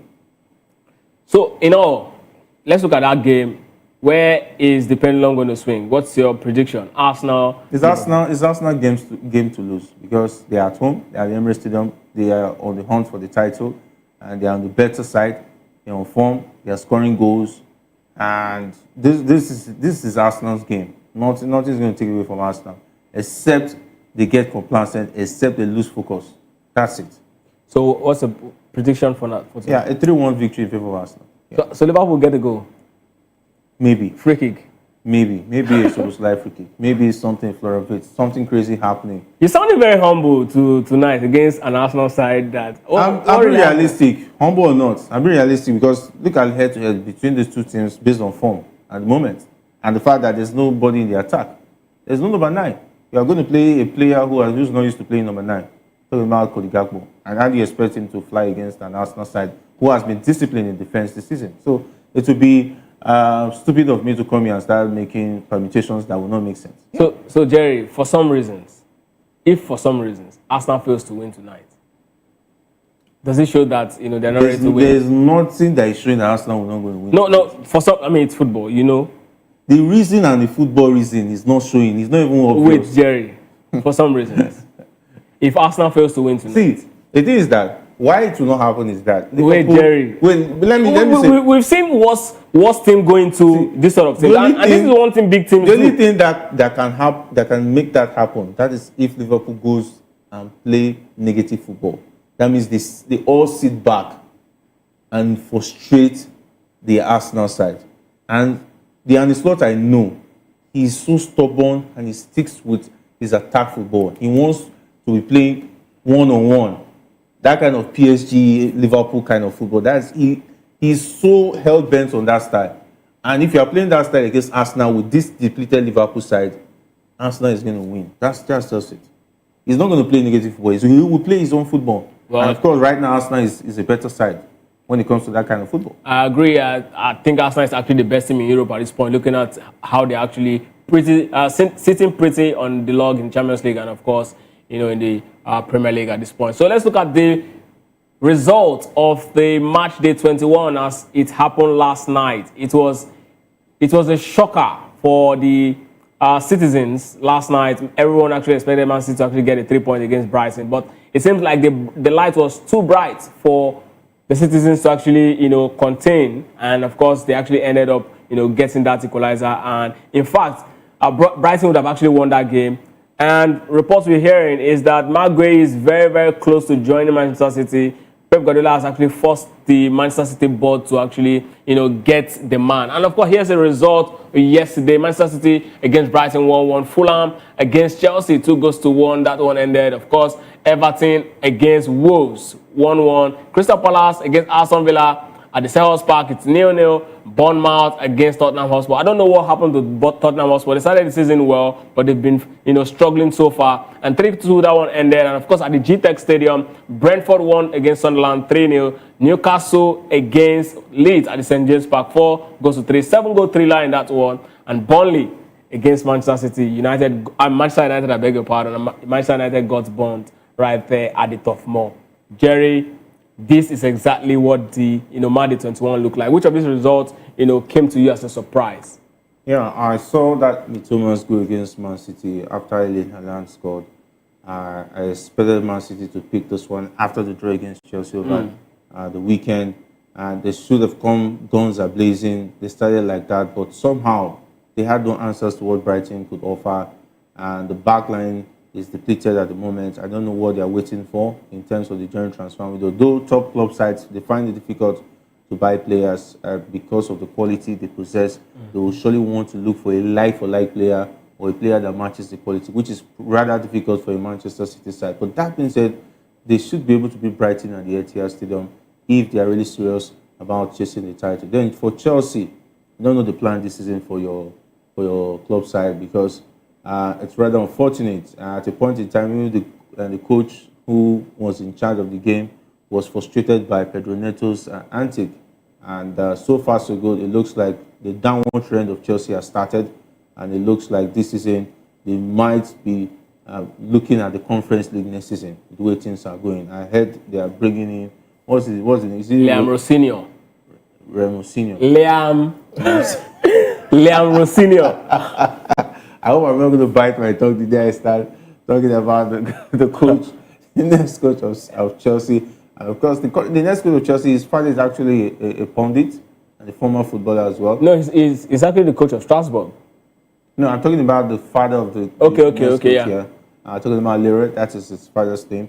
And Everton, with 2 red cards, they still managed to get a draw at Dixon Park. It shows how terrible Wolves have been all through the season. Yeah, for Crystal Palace, holding Aston Villa, Arsenal's boogeyman, it's quite interesting. And of course, for Tottenham, Thomas Frank is looking like he's from one game next to being sacked.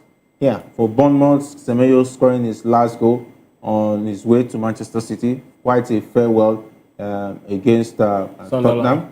And of course, for Sunderland, Calvin Keller, anytime I see him in goal, I feel bad that Liverpool let him go. Because Mama really is not close to what Keller brings to the pitch. He was the man of the match for me. He made sure that Brentford won that game 3-0 with a clean sheet. Fantastic goalkeeper in that respect. So for Burnley, Manchester United, I don't know the plan of Manchester United this season. If their plan is to make sure they successfully go back to 16-17, because they've already started showing the signs. And Ole Gunnar Solskjaer, I don't know when he's coming, because I think for me, if I were him, he should keep on enjoying his holiday and allow the likes of Fletcher to fletch the team back to where they are coming from, which is 14, 15, 16, 17. So it's all good. I wish them all the best. Of course, I don't know. Only that has 12 points this season, and they still give them one more point to make it 13. I don't know if that actually counts as the best of wishes for any club to actually get. I'm wishing them the best. So if you're not wishing United the best, what will you say? If I'm not wishing them the best, that means they are going to be relegated. They will be playing in Championship next season. I'm wishing them the best to go back to where they are coming from, which is 13, 14, 15.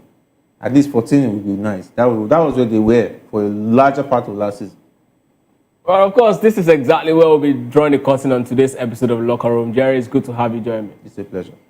Of course, right? You have to actually sit back and, of course, enjoy the game later tonight. Liverpool against Arsenal right there at the Emirates.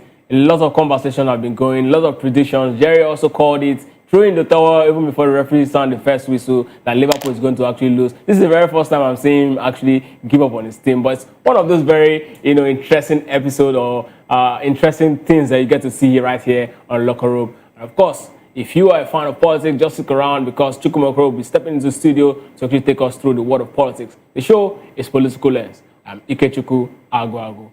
Stay tuned.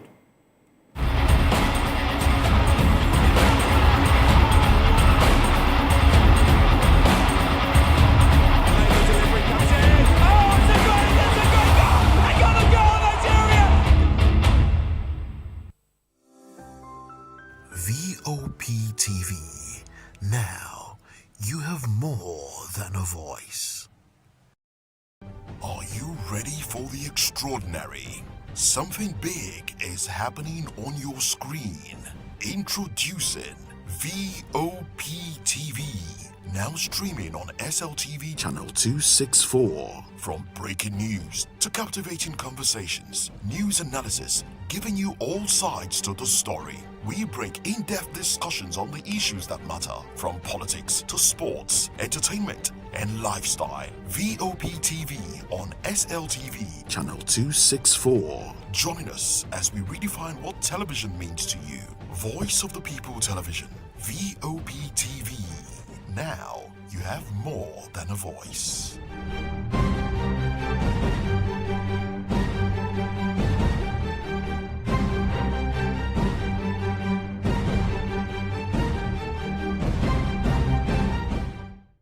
In a world where truth is the ultimate power and opinions scream the loudest, it's time to wade through the noise. Hunger no get drum! Hunger no get religion! And scan the human interest and trending topics that matter. Stay tuned to The Issues, your plug to the stories making the buzz, from politics to science and technology, social justice, and more. Let's tackle the tough questions and expose the truth. The Issues, on Voice of the People Television, Mondays to Fridays, 8 to 9 p.m. The Issues. Don't just react, understand. Join us as we drive into the world of politics through insightful interviews with prominent political figures, both serving and former governors, ministers, senators, legislators, party chieftains, activists, and analysts. Get first-hand information into the decision-making processes that affect our daily lives. Highly engaging one-hour program that brings political discourse into focus. I am Chukwuma Okoro. Political Lens, Monday through Friday, 6 to 7 p.m. Join us. To know the happenings in the maritime sector, join us on the program Maritime Frontiers on VOP TV as we discuss key areas in the maritime sector, from aquaculture, maritime transportation, maritime labor regulation, oil and gas exploration, ferry and passenger insurance, marine pollution and prevention, port operations, and lots more. Maritime Frontiers, exploring Nigeria's blue economy. My name is Michel Dela. I'm the Consul General of the Netherlands in Lagos. Keep watching VOP, Voice of the People TV. I'm Sarah Nystrom from Sweden, aka Chief Omobowale, Communication Queen. Keep watching VOP TV. Hi, I'm Samantha Jacobs, representing the States. Miami's in the house, and I want to make a shout out to VOP TV. I'm a humanitarian, and I'm also a rep in the film industry and the art industry. I help dreams come true, and I help you keep on that path. Shout out to VOP TV because you're helping people stay on their path too. Cheers. All right, my name is John Odibo. Keep watching Voice of the People because it's a fantastic station to be with all the time. Thank you very much. My name is Pastor Elvis Siru, the convener of the Voice Achievers Award, and keep watching VOP. Yes, that is the channel for all the people. No color, no race. Thank you so much. Yo, ladies and gentlemen, this is Abbas Sunkan from the Netherlands. I am a designer and I'm here in Eco Hotel and Suits. Keep watching VOP, the Voice of the People. Don't touch that dial. My name is Dr. Tony Bello. I am the chairman of Shine Bridge Global Incorporated. And guess what? You are watching the Voice of the People television. This is Health Check, your weekly guide to better living, smarter choices, and trusted answers. From everyday wellness to urgent health issues, we've got you covered. Health Check, only on Voice of the People television, where your health has a voice.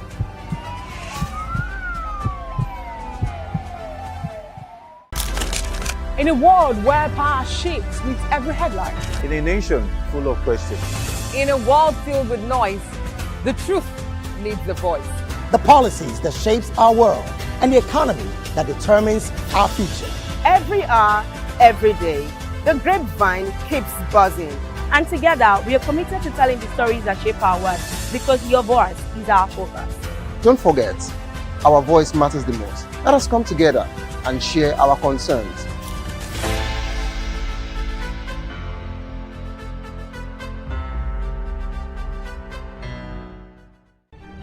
In a world where power shifts with every headlines, news breaks and events happens, we bring you unbiased and explicit information on politics, economy, and state of the nation.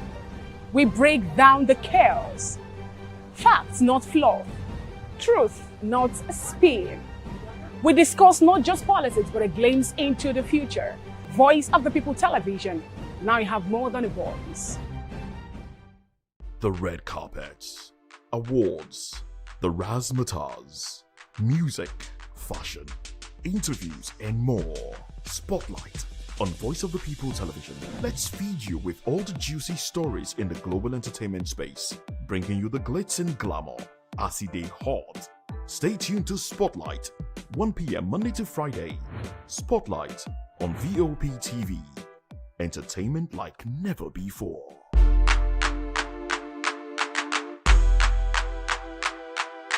The 2564 is coming up on Burning 9, right? The 2564 Atlantic Tower. What happens in the hush behind hangar doors? Who signs the papers that gamble with lives? Which truths were grounded before they even ever had wings? If you've ever buckled a seatbelt at 30,000 feet, if you've ever stared out of that tiny window and wondered who's really in control of the skies, it isn't just flight, it's power, it's politics, it's pressure sealed in steel. We're peeling back the clouds from runway risks to sky-high secrets. We're diving deep where most dare not to look. Aviation Scope, every Sunday at 7 p.m. only on Voice of the People TV. We don't just report, we reveal. We don't just ask, we uncover. Because when it comes to the skies, ignorance is turbulence. Aviation Scope, the sky isn't the limit, it's just the beginning. Hey guys, what's up? How you all doing? They call me Lovisha Nelson One, your number one celebrity host, and you are watching Voice of the People Television, VOP. Stay tuned. Uyos is my name. I am a friend of the microphone, Voice of the People TV. That name is unique, and the brand is very sweet. I like the packaging.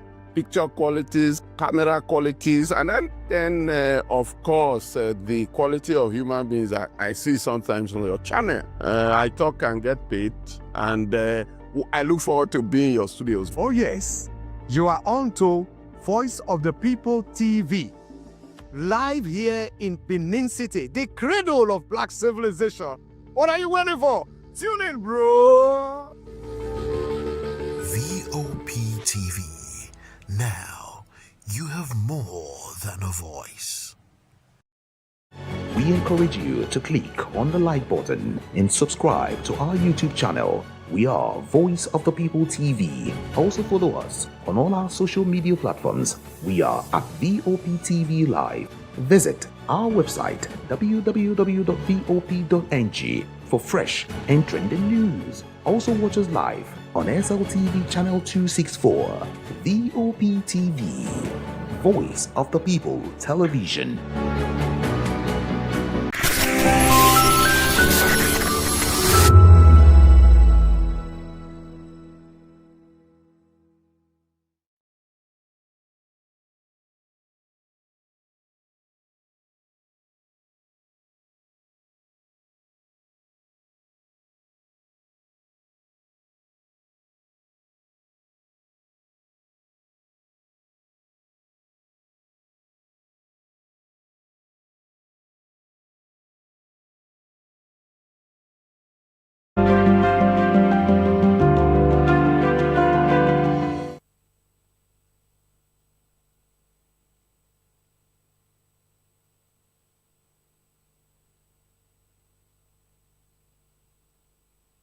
In a world where truth is the ultimate power and opinions scream the loudest, it's time to wade through the noise. Hunger no get tribe.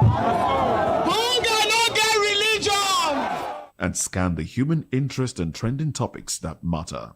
Stay tuned to The Issues, your plug to the stories making the buzz, from politics to science and technology, social justice, and more. Let's tackle the tough questions and expose the truth. The Issues on Voice of the People Television. Don't just react, understand.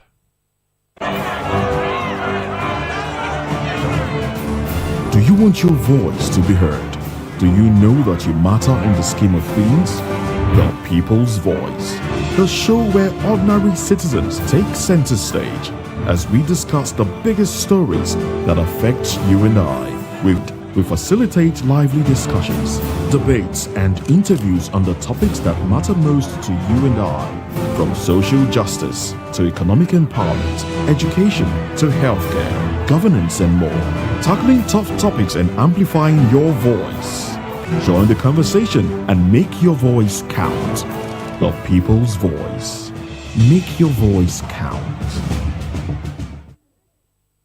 Carpets, awards, the razzmatazz, music, fashion, interviews, and more. Spotlight on Voice of the People Television. Let's feed you with all the juicy stories in the global entertainment space, bringing you the glitz and glamour as it is hot. Stay tuned to Spotlight, 1 p.m. Monday to Friday. Spotlight on VOP TV. Entertainment like never before.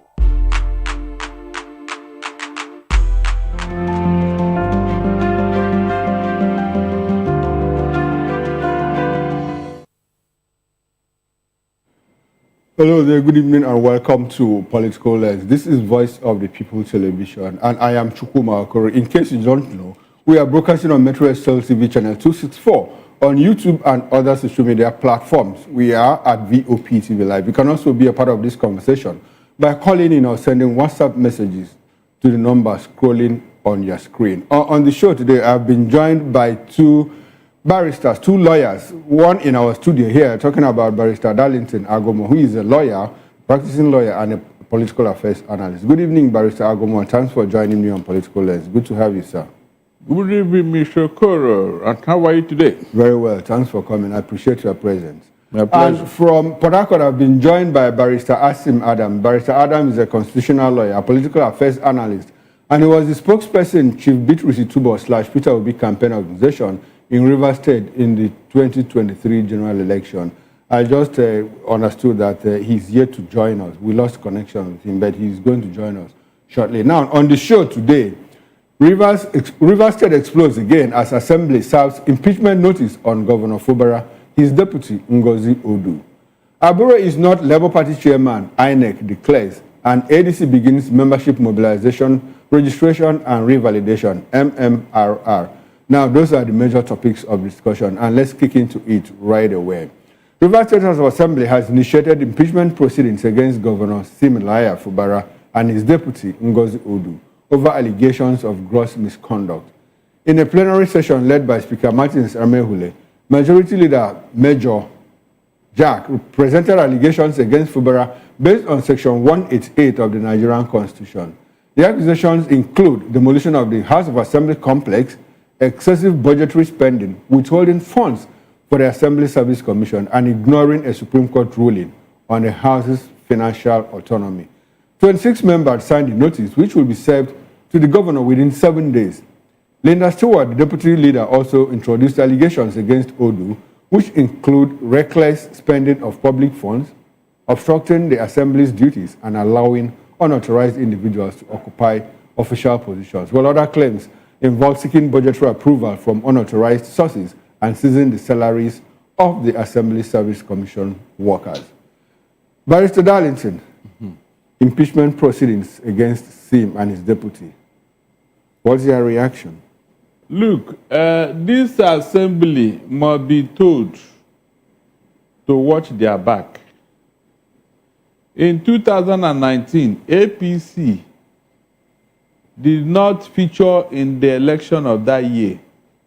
Remember, all because of this political rascality, no thanks to Amechi, they called to shut them down from the presidency to the state assembly to governorship to federal assembly. They never featured.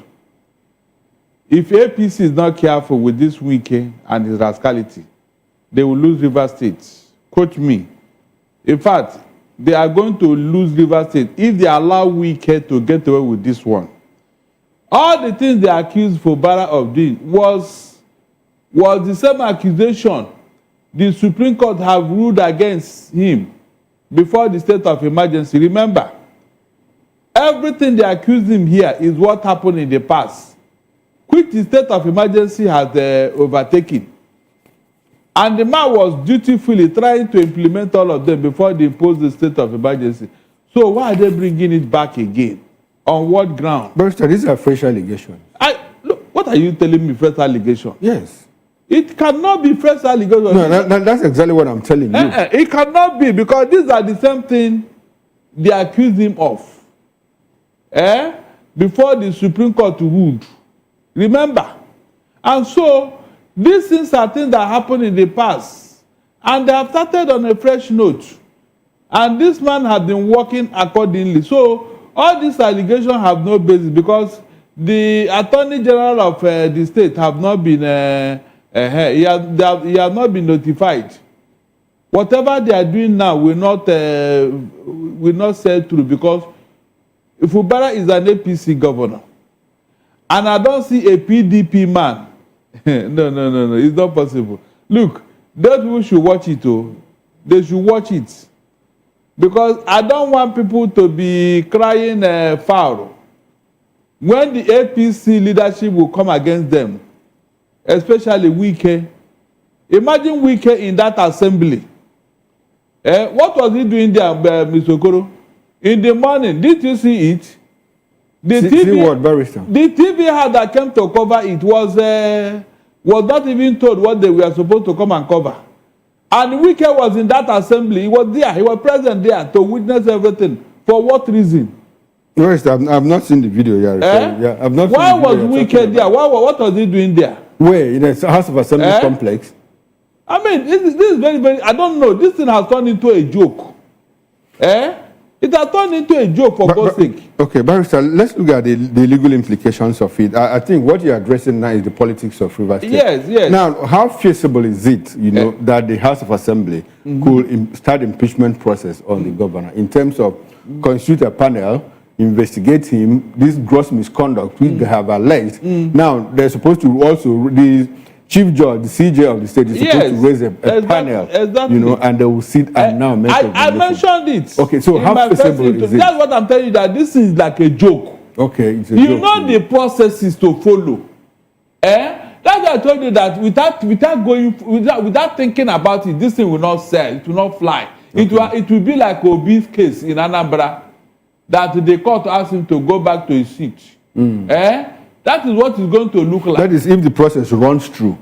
That is. Okay. No, they have already made a mistake. Okay. What they did now is not what they're supposed to do. It is those panels that will come out with a report before this one they did today would have happened. No, I think the first process is to initiate allegations, to say, okay, this and set up and then notify the Attorney General, the CJ, the Chief Judge of the state. So, have they done that? No, this is the first process. Anyway, without being told. Okay.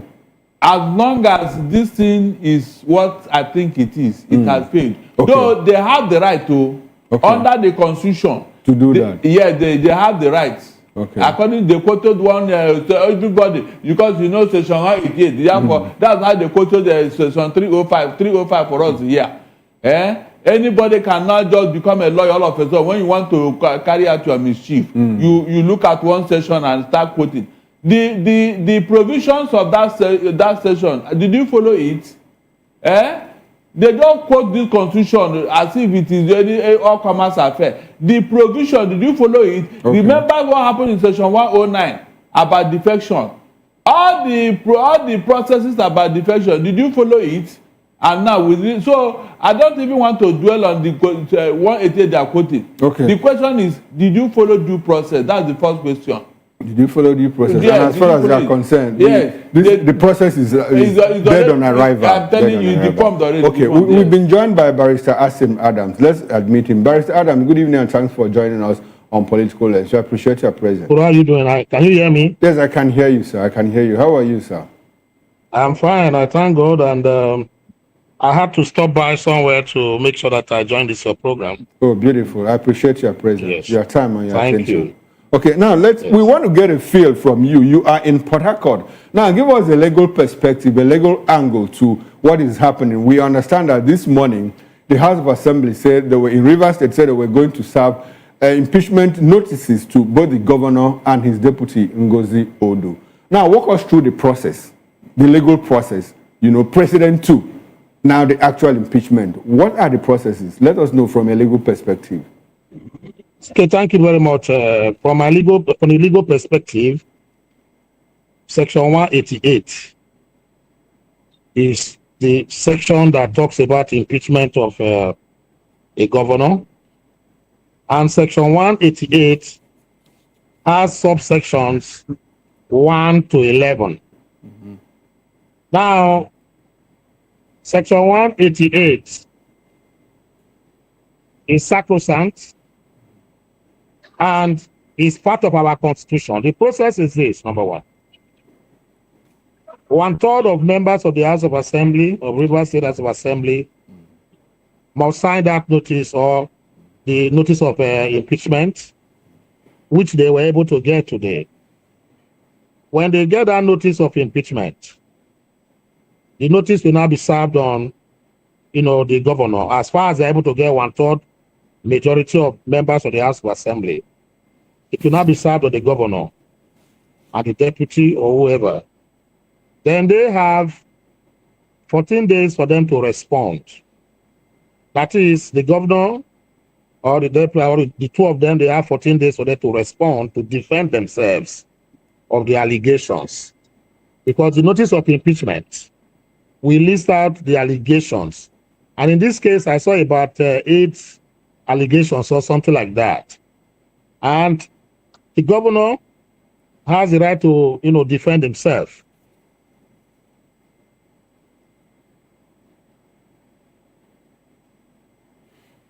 Hello, Barrister Adams. Okay, unfortunately, we are having the network is floppy. Also, get legal practitioners to defend him, that is lawyers. Can you hear me? Go ahead, sir. Go ahead. You are back. I can hear you. Good. So if he can defend himself, either by himself or he will get lawyers to do that for him. Now, once those things are done... Excuse me, Barrister Adam, I'd like for you to hold on. How will he defend himself? Is he going to defend himself before the House of Assembly, or is he going to be in written form? He can appear before them. Okay. He can also write to them. Beautiful. But in cases I've seen, some governors have sent lawyers to do that on their behalf. Beautiful. To respond to the allegations. Okay, and after that? You understand? And after that? And after that, now, if the House, having gotten the allegations, and they will now invite the CJ of the state, the Chief Judge of the state, is the one that they will call upon to set up a panel, a 7-man panel of men with unquestionable character. That is what the Constitution says. Men that do not have political affiliations, men that are above standard, or men of integrity. What the Constitution says, men of unquestionable character. Okay. So that is the duty of the CJ to do. He is the one that will select this 7-man panel. The 7-man panel is not from the House of Assembly, and the Constitution makes it open. Those 7 men from any part of Rivers State. It can be from the NBA, it can be from the Medical Association, it can be from any. It depends on discretion he wants to use and utilize. If those men now go through the allegations and do their investigation, after the governor has responded, and after that the man has no case to answer, that they will now go back to the House and tell the House that these allegations you brought before us, I don't think the governor is guilty of them. They move around. I made their recommendations. They can also make recommendations to say that the governor is guilty of all the allegations or some of the allegations leveled against him, as the case may be. Now, the Constitution is also not silent on whether the House will reject the opinion of the 7-man panel, or they will accept. So from precedence and procedure, normally is that the House will look at whatever decision that particular body has made and still go ahead. They decide on the investigative panel set up by the CJ, and if they get 2/3 majority of members of the House of Assembly, they now vote. Once they get 2/3, the governor becomes impeached. Okay. As case may be. That's just a summary of the whole. Very beautiful. proceeding. Very beautiful. Thank you very much, Barrister Adam. Now the problem I have. Okay, the problem I have. Can you hear me out? Go ahead. The problem I have, where the problem is now, is that if you see section 188, sub 10, it tells you, no, sub 11, sorry, it talks about gross misconduct. And it defines what gross misconduct is. And the gross misconduct he's talking about is that he has breached, fundamental tenets or sections of the Constitution, number 1, and whatever the members of the House of Assembly, using their discretion, feel is or amounts to gross misconduct. You understand the point now? Yes, I do. It is at the discretion of the members of the House of Assembly. Then another area that gives me where the Constitution also says that the proceedings of this particular House of Assembly about impeachment, there's what we call ouster of courts. The courts cannot even determine and begin to go into it, stop it as the case may be, insofar as all the procedures listed in section 188 sub 1 to 9 are fulfilled. Fair hearing is given, they didn't breach his right, as the case may be, and he defended himself. The procedure must be followed. If you deviate from the procedure, then the courts can void whatever decision that the House of Assembly will make. Those are interesting part of section 188. Okay. So the governing conditions in section 188 is section 10, ouster of court, section 11. Gross misconduct. What is gross misconduct? It's left at the whims and caprices, of the members of the House of Assembly. So once they're able to get to third, they will have their way. Okay. All right. Now, Barrister Adams, thank you for a very, very deep and insightful explanation. That said, that's the legalese of it. Now, I would like for us to examine the politics of it. As with the political calculation of Rivers State now, from what you see, do you think that it is possible to impeach Governor Sim Fubara as it is now in Lagos, in Rivers State? Is it possible? It is possible under the law. They have the intrinsic rights and the premature authority to impeach. If they follow, I use the word, they must follow, open and close, what is listed and how it is listed under section 188. They must follow its stricto sensu. That is it. If they follow it, they can impeach him. Barrister Adams, let me be more direct. I want us to talk politics of Rivers State now. Okay, do you politics think, now. Yes, the politics of Rivers State.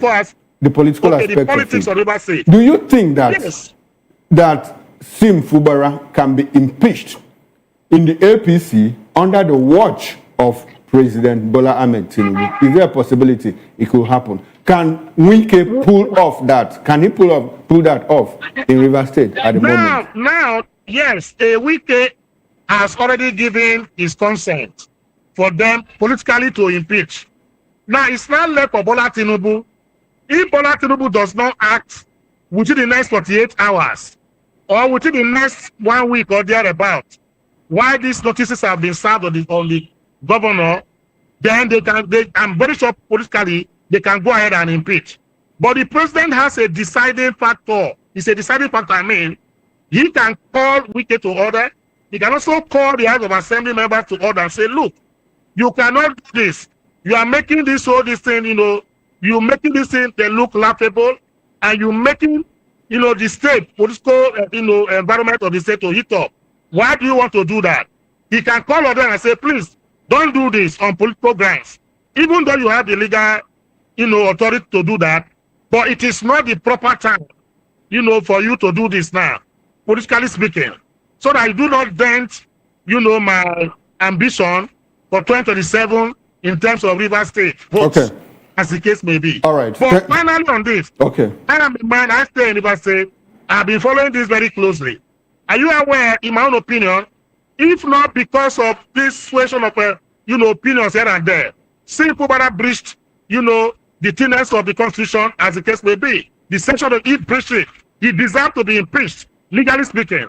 But politically speaking, whether it's the right time or not, I don't think it's proper politically speaking. Okay. But legally speaking, he has breached it. Number one, he has not presented the budget, to the legislature. Under Section 121 of the 1999 Constitution, it is a must that when a governor, puts his budget together, he must bring or present that budget to the House of Assembly of the state. He does not have any ample opportunity to circumvent that Section 121. What he did by, approving the budget, by the State Executive Council was wrong, unconstitutional. We must have to, criticize and reprimand him for that particular thing he did. It's not possible for you to begin to spend state money without approval for the legislature.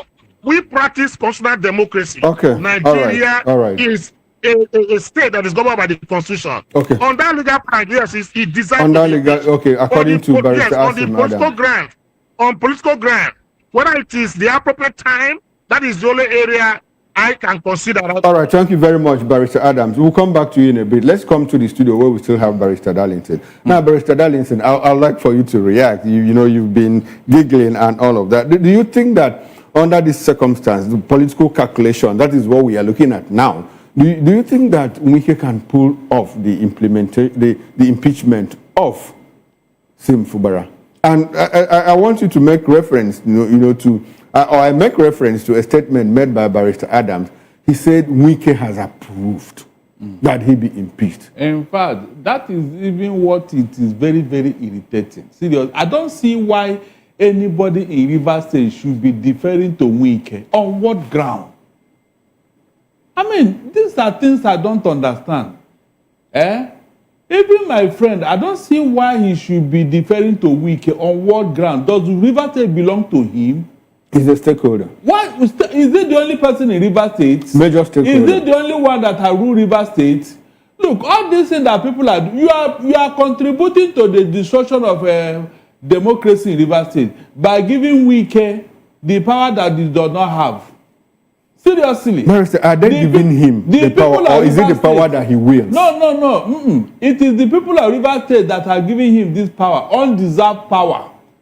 On what ground should he be dictating the pace in Rivers State? On what ground? Just tell me. Barrister, I would like for us to be very realistic. Realistic in terms of ground? Power that the young man Who wields. gave him the power? Barrister, he has that. He was former governor. Somebody gave it to him. The people of Rivers State allowed it. But he's in control now. You gave it to him. How? You allowed it. Go and try it in Imo State, where I come from, or any other place in the southeast. Let anybody come and play Godfather in my own region. Let anybody come and play. Barrister, Augusto Carlo tried it. How did he end up? No, tell me. I am telling you what I know. That the people of Rivers State, I am sorry to say this, there is nobody in that state. For a Wike to be talking and behaving the way he is behaving is very, very wrong. On what ground should he be telling everybody, I paid for this person, I paid for this person, I did this? Is it with his own money? These are things that somebody should have asked questions. And everybody allowed him to be behaving and talking as if he's the owner of Rivers State. On what ground? He was in that assembly when this procedure was going on. On what ground? Barrister Gomo, as a lawyer, now do you think that Sim Fubara has committed impeachable offense? He did not. Okay. Before he started using that budget, the court said he can go ahead with the assembly members that are with him. Is that not true? The court told him to go ahead. But he's not presented 2026 budget. Hold on now. The same way that of Plateau State happened, the court said that the governor can go on with the 6 members of the state assembly. Is that not true? So why should anybody be making reference to such things? Look, the issue of the defected lawmakers in Rivers has not been adjudicated upon up to today. So Fubara is right because he doesn't know where those assembly members belong. They have defected and we should interrogate that.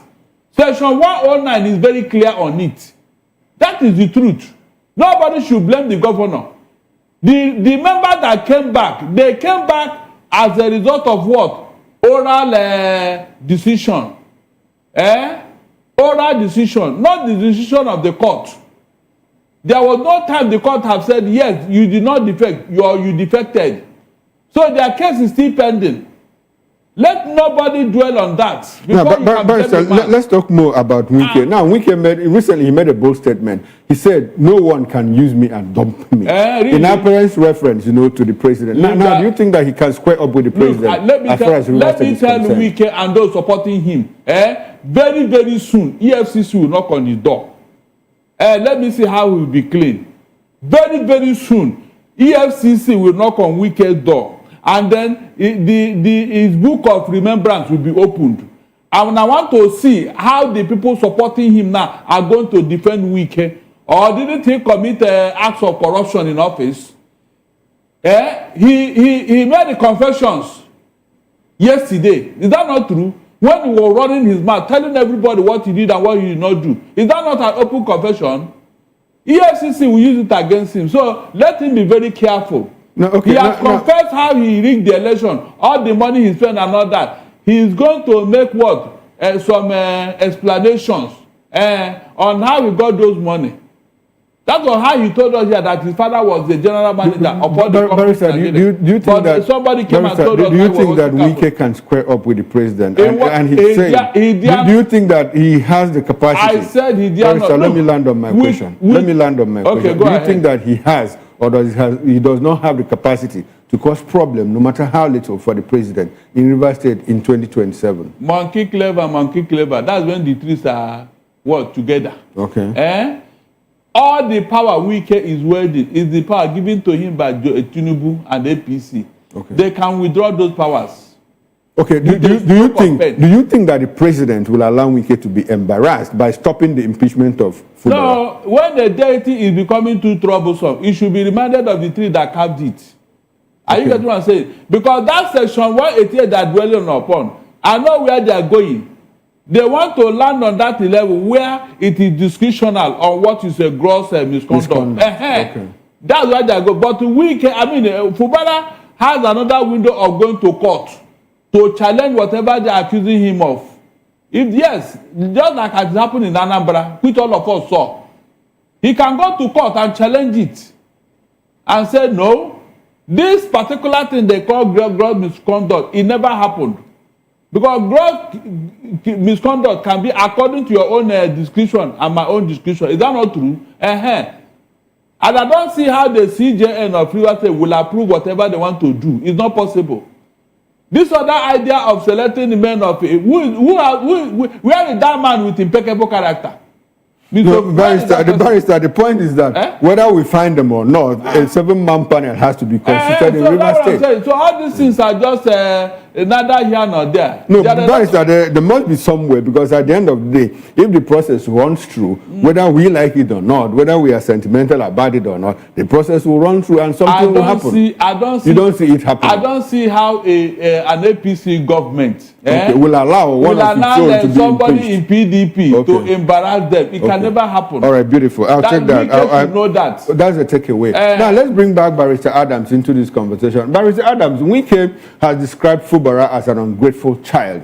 Do you agree with him if you consider what happened between both of them when Wike was governor for 8 years and this young man who is governor now served as the accountant general? He helped him become governor. Now they have misunderstandings. Wike has described Fubara'S as an ungrateful child. Do you agree with him if you consider the politics of everything that has happened in the past 10 years between both of them? I agree wholeheartedly, wholesomely with Yeso Wike that saying Fubara'S is an ungrateful child. With due respect to him, he's an executive governor, he's an ungrateful person. You know, the product today called Fubara'S is the product of Yeso Wike. Fubara'S is a protege. It ought to be, you know, a Man Friday, you know, to Yeso Wike. Because we in Rivers State know his whereabouts. How did it come about? How did it come about? When we were in Rivers State doing our politics here, many of us about knew him. 2020, 2021, where was he?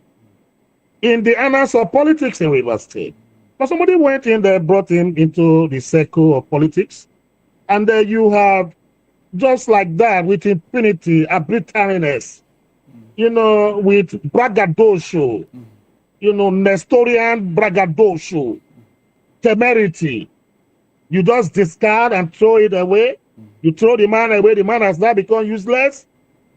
When you were begging him, I remember I campaigned for Labour Party in River State. I was against just so we can, you know, bring in a simple Fubara'S. You know, we thought he's going to force this man on us. We never knew him. He didn't have the political experience. So where did he get this to bring it and force on Rivers people? That is number one. Number two is this. Let me tell you, Tinubu cannot, at this point in time, begin to mess around, you know, by trying to say he wants to humiliate Yeso. He cannot do that for now. If he does that, he's going to lose River State. I'm telling you this. Because Wike, as a man, is a political iroko, is sagacious, is dexterous, politically speaking. He has the clout, he has the charisma, he has everything you want in a politician that can bring votes for you and do whatever you want to be done, politically speaking, on that day of voting etc. I believe in him. And I know that is the reason why the president is sticking by him. The president cannot. If he does that, I'm telling you that he's going to commit what I call political harakiri. Okay. The president cannot do that. President Tinubu cannot do that. Let me lie. Please, okay. Let me just make one point succinctly clear. Succinctly very clear. Is that if the CJ decides not to set up that panel, you see, because I decided the next in rank can be called upon to do that. And that will be abdication of his responsibilities. He has to do that because that's an imposed constitutional duty. He cannot abdicate. He cannot circumvent. He cannot begin to be ambivalent about it. You know, that is the Constitution says he has to, shall, didn't say may. That's what the Constitution says. Shall set up a 7-man panel. So if he wants to play politics with that, that is serious breach of the constitutional provisions, as case may be. Okay, so we all are right. Watching. Oh, we are watching. Everyone is watching. Nigerians are watching. Okay. Politically speaking, we can do something, but legally speaking, they have the right to do whatever they are doing. All right, now beautiful. Barrister Adams, let me stay with you before I come back to the studio, and where we still have Barrister Darlington Agomo. I want us to paint a true picture of what happened in River State, so that we can begin to interrogate who is an ungrateful child and who is an ungrateful father. We had Nyesom Wike, who was governor for 8 years, and at some point, you discovered that EFCC stepped in and they were looking for his accountant general, who happens to be who? Sim Fubara'S. He hid him in the government house. Nigerians are all aware of that. And somehow, payments, rewards were made. He helped him to become a governor. 1 year down the line, they started having problems. Now, between Nyesom Wike, whom the accountant general helped to do some dirty things, advisedly, I use that word loosely and advisedly, in River State, and he in return made him the governor. And now they are having problems because of an agreement that has gone awry. Between these two people, in the eyes of the River State people, who is the saint and who is the villain between the two of them? The saint, in my own opinion, is Nyesom Wike.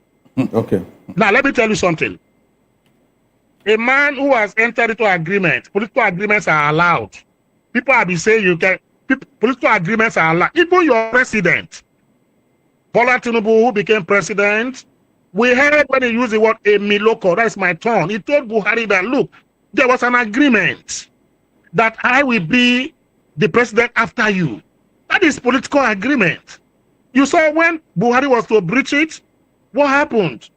You know, Tinubu, you know, vociferously and ferociously, you know, attacked Tinubu, Buhari and said, no, you can't do that, sir, because we had an agreement. Emiloko, is this my turn? Okay. And Buhari, because he wanted to keep to the agreement, the day voting was taking place in the presidential election, Buhari raised up his ballot paper and showed the whole world, and Tinubu said, look, I voted for Tinubu as APC. I didn't vote. People were speculating that Buhari was going to vote for another candidate. But Buhari proved them wrong and said, this is my ballot paper against the Electoral Act. He raised it up and said, this is where I completed APC. It's still on record. Okay, all right. So as far as the value of agreement, all right, thank you very much, Barrister Adam. Let's come back to the studio.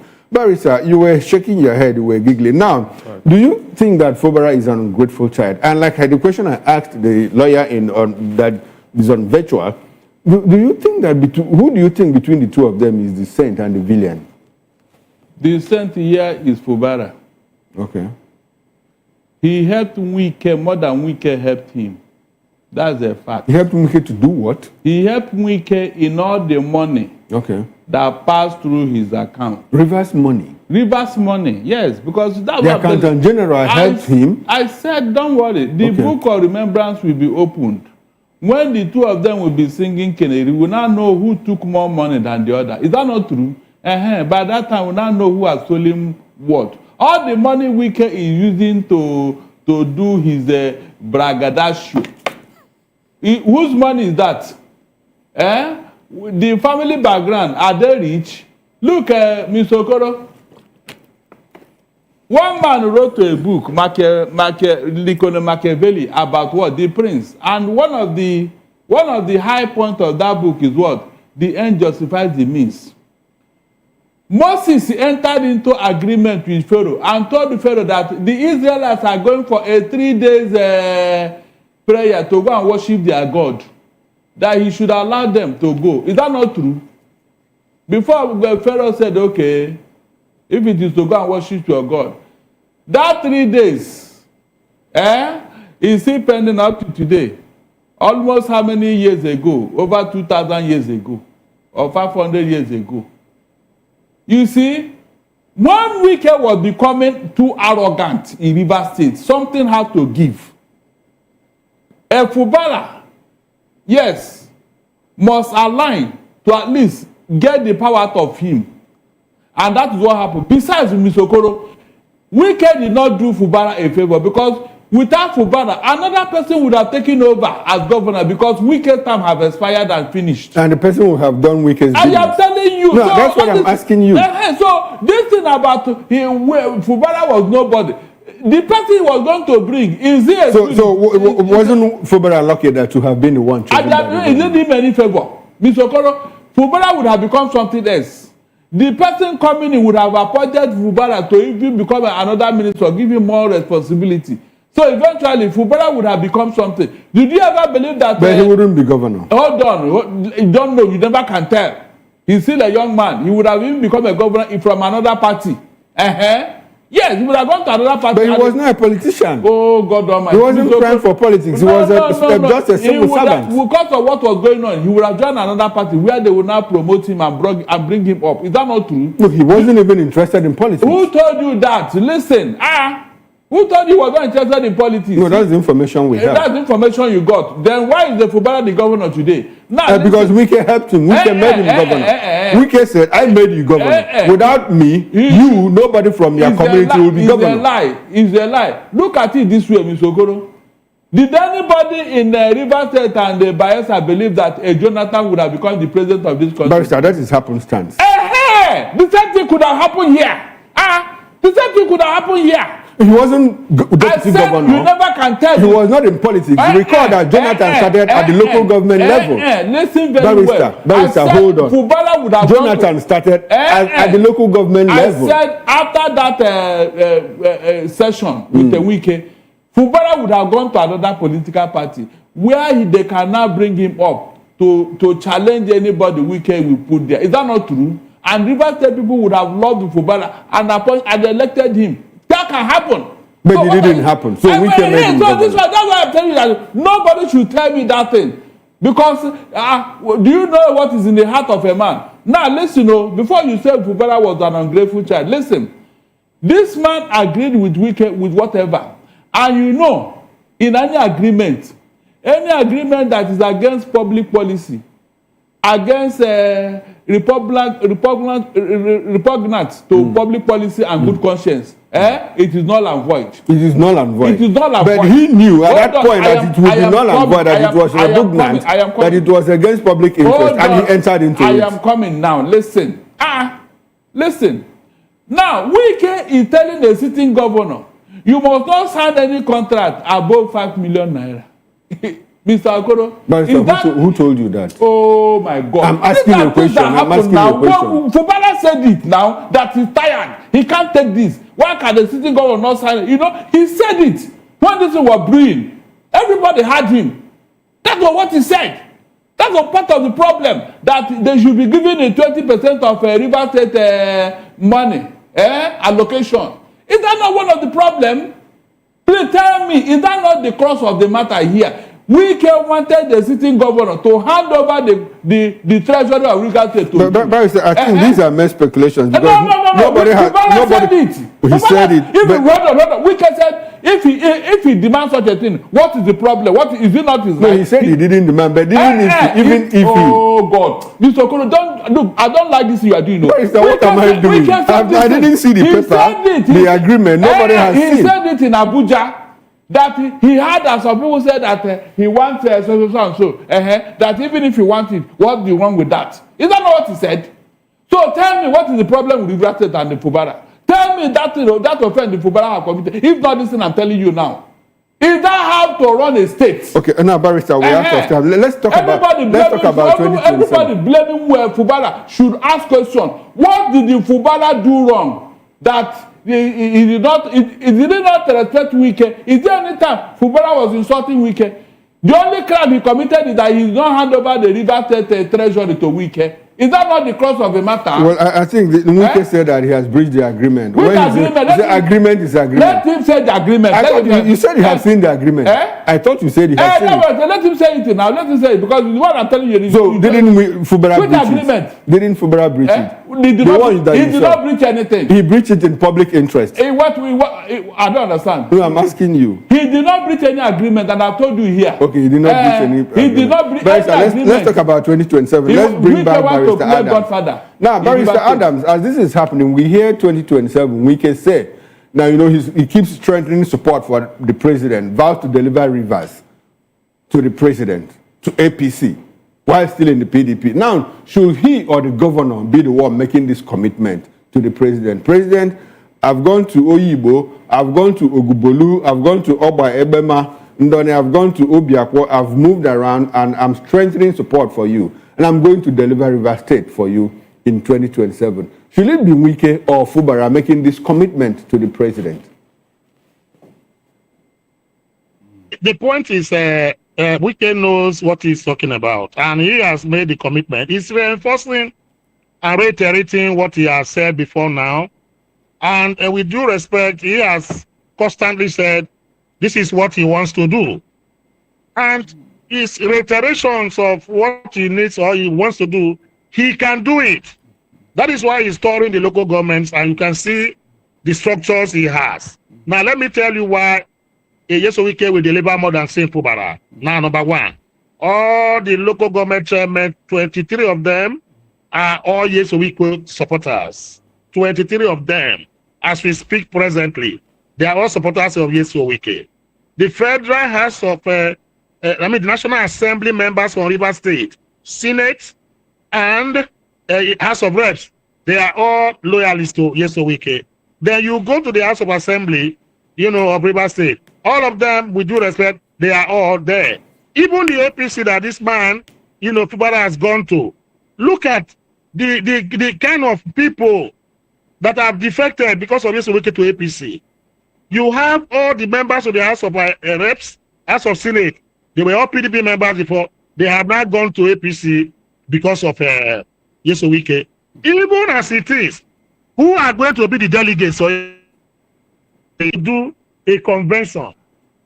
It is not you and I. If you are a category member of APC, you cannot just go to the voting this on that convention on that day. Delegates are going to be nominated, and who are the delegates? Automatic delegates, and those will be nominated. Are they not the members I've just listed just now?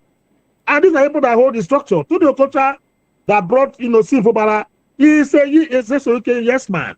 So what are we talking about? Okay. All right. As the case may be. Now, Barrister Adams, thank you very much. Yes. Let's come back to the studio. I'll come back to you for your concluding thoughts. Now, Barrister Agommo, still on 2027. Yes. Fubara says, I'm strengthening support for the president. Well, by the way, Sim Fubara, you're not coming back for second term. That's part of the agreements that they reached. Now, we have Ijaw Youth Congress, Ijaw Youth Council said, look, we have thrown our support. We have endorsed Sim Fubara for second term. But Wike says it's non-negotiable. Fubara is out. Is out. Who do you think will win? Fubara will win on 3 grounds. He's an APC governor. He's in support of Tinubu. And Rivers people are behind him. So all the people that are, all the hired crowd that are Wike is, look, the people of Rivers State are not happy with Wike. Barrister, we say they are hired crowd. They are hired. Senators, members of the House of Reps, members of House of Assembly. Hold on, listen, Mr. Okoro. As of today, Wike is still in PDP. He's not an APC member. Get it right. APC will never allow somebody in PDP to be dictating for them. It can never happen. It's an insult. It's an embarrassment. Are you not hearing? Are you not seeing what I'm saying here? A Wike cannot throw his weight around in River State again. No, it can never happen. If he joins the APC. I said, let him join first. Okay. Let us start from there. Yes. As of today, they have told him, the secretary of APC have told him, resign. The National Working Committee is telling Tinubu today that, look, you have to choose between us and the Wike. By the way, can River State alone give a victory to Tinubu? Mr. Okoro, can River State alone give victory to Tinubu? So Barrister, as far as you're concerned, Wike is a spent force. In fact, he's gone. That's why the music has stopped playing. Anybody supporting, I will be here to ask them how far. By next week, APC will react over. Barrister, your concluding thoughts. I said by next week, APC will react over Wike in River State. Okay, should I take that as your concluding? Yes, it's my concluding thought. Okay, now let's go back to Barrister Adams. Barrister Adams, in 1 minute, your concluding thoughts on River State. I will respond to my distinguished colleagues, opinion with this quote from Seneca, the philosopher. He said that we suffer more on imaginations than reality. And Seneca posited this not knowing that situations like this is going to arise between Wike and a Fubara. Now, the supporters of Fubara, they are dwelling on imagination. They are suffering from imaginations. They don't want to even touch reality.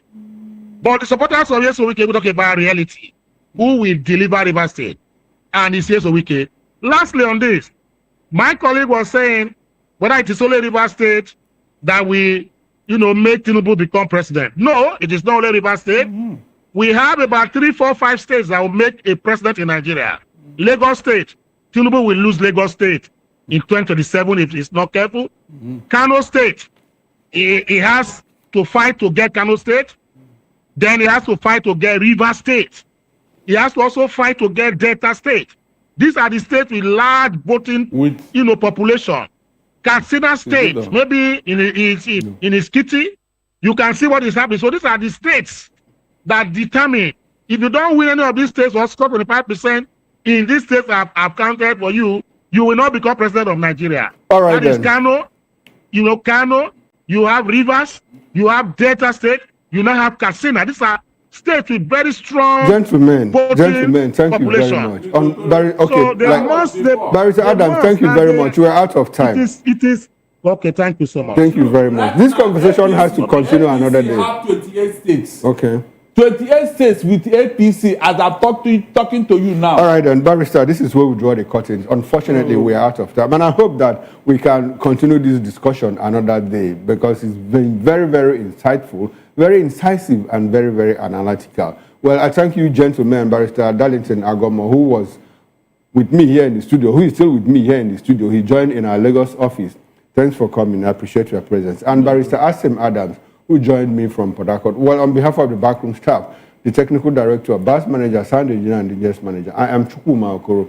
Up next is issues with Nena Ndimduto. On top of the hour of 7 o'clock. We'll see you again. Bye for now. For me, I'll see you tomorrow, 8 o'clock on the morning show.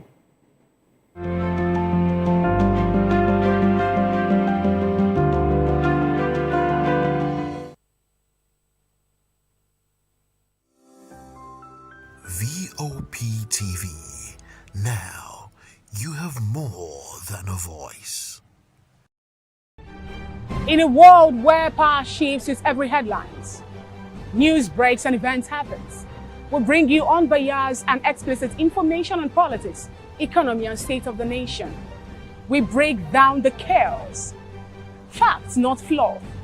Truth, not spin. We discuss not just politics, but a glimpse into the future. Voice of the People Television. Now you have more than a voice. In a world where power shifts with every headline. In a nation full of questions. In a world filled with noise, the truth needs a voice. The policies that shapes our world and the economy that determines our future. Every hour, every day, the grapevine keeps buzzing. And together, we are committed to telling the stories that shape our world because your voice is our focus. Don't forget, our voice matters the most. Let us come together and share our concerns.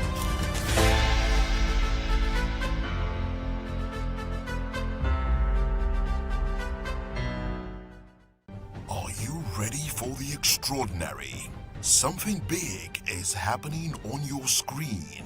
Introducing VOP TV, now streaming on SLTV channel 264. From breaking news to captivating conversations, news analysis, giving you all sides to the story. We break in-depth discussions on the issues that matter, from politics to sports, entertainment, and lifestyle. VOP TV on SLTV channel 264. Join us as we redefine what television means to you. Voice of the People Television. VOP TV. Now than a voice.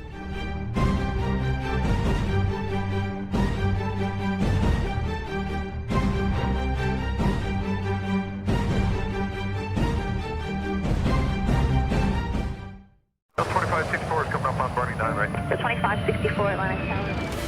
What happens in the hush behind hangar doors? Who signs the papers that gamble with lives? Which truths were grounded before they even ever had wings? If you've ever buckled a seatbelt at 30,000 feet, if you've ever stared out of that tiny window and wondered who's really in control of the skies, it isn't just flight, it's power, it's politics, it's pressure sealed in steel. We're peeling back the clouds from runway risks to sky-high secrets. We're diving deep where most dare not to look. Aviation Scope, every Sunday at 7 p.m. only on Voice of the People TV. We don't just report, we reveal. We don't just ask, we uncover. Because when it comes to the skies, ignorance is turbulence. Aviation Scope, the sky isn't the limit, it's just the beginning. This is Health Check, your weekly guide to better living, smarter choices, and trusted answers. From everyday wellness to urgent health issues, we've got you covered. Health Check, only on Voice of the People Television, where your health has a voice.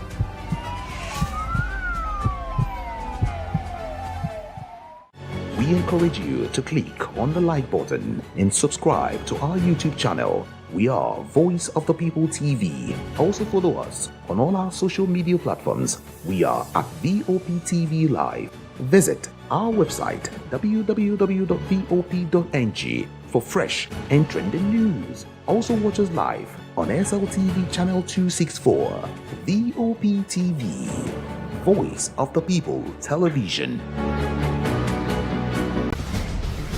Join us as we drive into the world of politics through insightful interviews with prominent political figures, both serving and former governors, ministers, senators, legislators, party chieftains, activists, and analysts. Get first-hand information into the decision-making processes that affect our daily lives. Highly engaging one-hour program that brings political discourse into focus. I am Chukwuma Okoro. Political Lens, Monday through Friday, 6 to 7 p.m. Join us. The red carpets, awards, the razzmatazz, music, fashion, interviews, and more. Spotlight on Voice of the People Television. Let's feed you with all the juicy stories in the global entertainment space, bringing you the glitz and glamour as it is hot. Stay tuned to Spotlight 1 p.m. Monday to Friday. Spotlight on VOP TV. Entertainment like never before.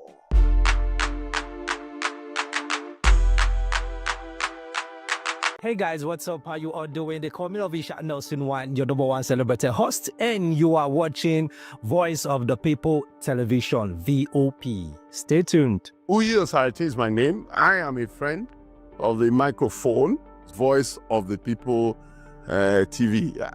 That name is unique, and the brand is very sweet. I like the packaging, picture qualities, camera qualities, and then of course, the quality of human beings that I see sometimes on your channel. I talk and get paid, and I look forward to being in your studios. Oh yes, you are on to Voice of the People TV. Live here in Benin City, the cradle of black civilization. What are you waiting for? Tune in, bro. VOP TV. Now, you have more than a voice.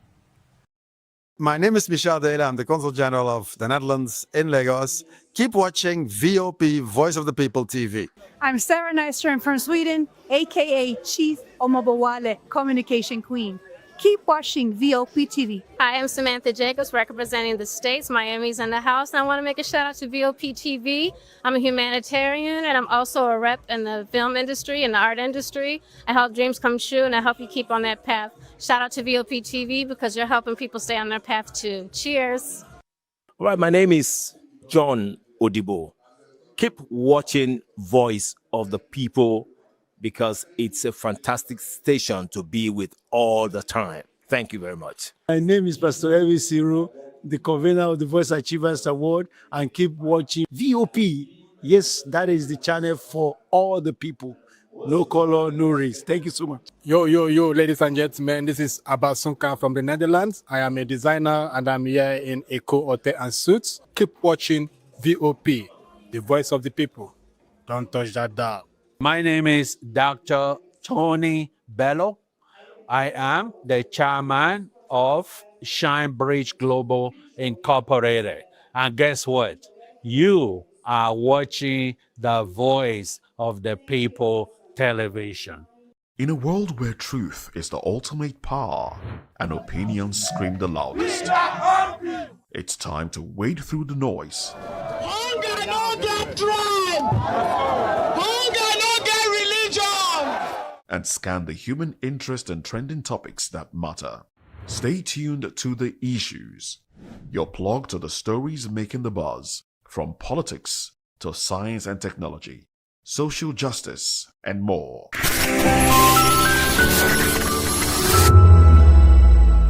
Where we bring you the most important and pressing issues shaping our nation today. I am your host, Nenna Ndomdioto. Today on The Issues, we're examining the complexities of Nigeria's politics and governance. From Rivers Assembly making moves to impeach Governor Fubara'S, to APC leaders calling for removal of Mwike as FCT minister. Also, Army declares January 15 Armed Forces Celebration and Remembrance Day. Join us as we break down the fact and provide context to help you stay informed. We'll take a short break, and when we return, we'll dig deeper into these topics. Don't go away.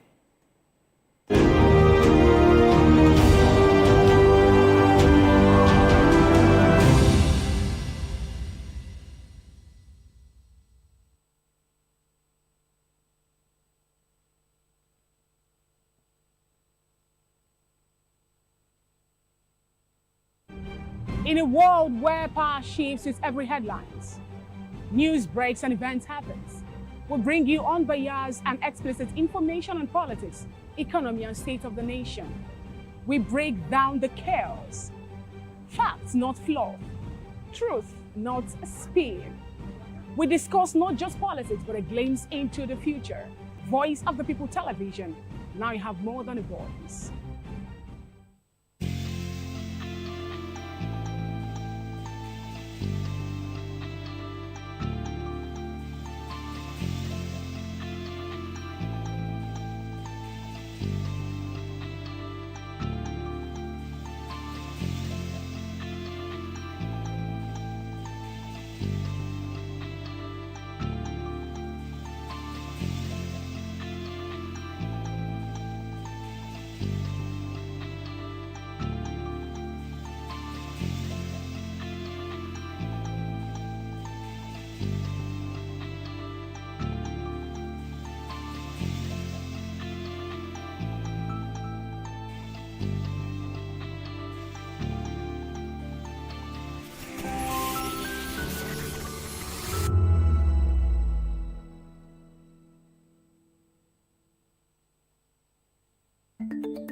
Africa is on the move, a continent of rising voices, untold stories, and powerful transformations. From the streets of Lagos to the heart of Nairobi, from the mines of Congo to the tech labs of Cape Town, the African story is being written every day. Bold, dynamic, unstoppable. This is African News on Voice of the People Television. We don't just bring you the news. We analyze and bring you Africa's heartbeat, the politics that shapes our nations, the economies that drives our future, the cultures that defines who we are, the voice that must be heard. Africa News, Africa's voice, Africa's future. Where Africa speaks, the world listens.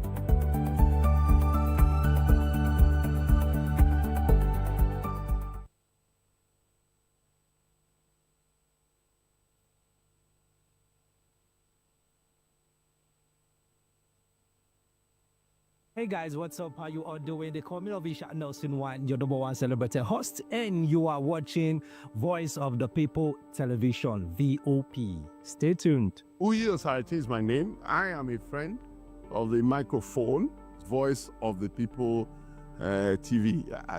That name is unique, and the brand is very sweet. I like the packaging. Picture qualities, camera qualities, and then of course, the quality of human beings that I see sometimes on your channel. I talk and get paid, and I look forward to being in your studios. Oh yes, you are on to Voice of the People TV. Live here in Benin City, the cradle of black civilization. What are you waiting for? Tune in, bro. VOP TV. Now, you have more than a voice. Voice of the people. You can hear me now. My name is Patrick Doyle, and I wish that you continue to echo the voices of the people. Big up VOP TV. My name is Suibifa Dokubo. Please keep watching VOP TV. Hi, my name is Kwekumali Ikena Onyekwena, and I am with the Voice of the People TV. Now, if you're looking for the veritable channel for information, politics, robust discussions, you don't need to go far. VOP has you. VOP will always have you. Thank you. Hi, my name is Patrick Diabwa, aka Ibani Chuka, Amayanabo the Eagle King, and you are watching VOP TV. Stay with us. Fubara'S is my name. I am a friend of the microphone. I talk and get paid, and I look forward to being in your studios. Voice of the People TV. That name is unique, and the brand is very sweet. I like the packaging. Picture qualities, camera qualities, and then of course, the quality of human beings that I see sometimes on your channel. I be like, well, this TV station will go places. Voice of the People TV. Oh yes, you are on to Voice of the People TV. Live here in Benin City, the cradle of black civilization. What are you waiting for? Tune in, bro. Hey guys, what's up? How you all doing? They call me Ovisha Nelson One, your number one celebrity host, and you are watching Voice of the People Television, VOP. Stay tuned. Good evening, Africa. My name is Mama Kore, actor, model, producer, and I'm giving a big shout out to VOP TV, man. Keep watching. Don't change the dial. Thank you, and God bless you. My name is AY, and of course, I represent the voice of the people, and that's why I'm on VOP. AY say so. Hi everyone, it's your girl Miriam Tima from the Real Housewives of Lagos and the Real Housewives Ultimate Girls Trip Africa. Shout out to VOP, the voice of the people. You already know. Stay tuned, keep watching. And don't forget, VOP is the best. Alright, hello, it's about that shagging the man fine back with Melanie Poppy Black Skin Boy. This is VOP TV. If you're not watching VOP, I don't know why you're watching. Maybe you're watching your weight.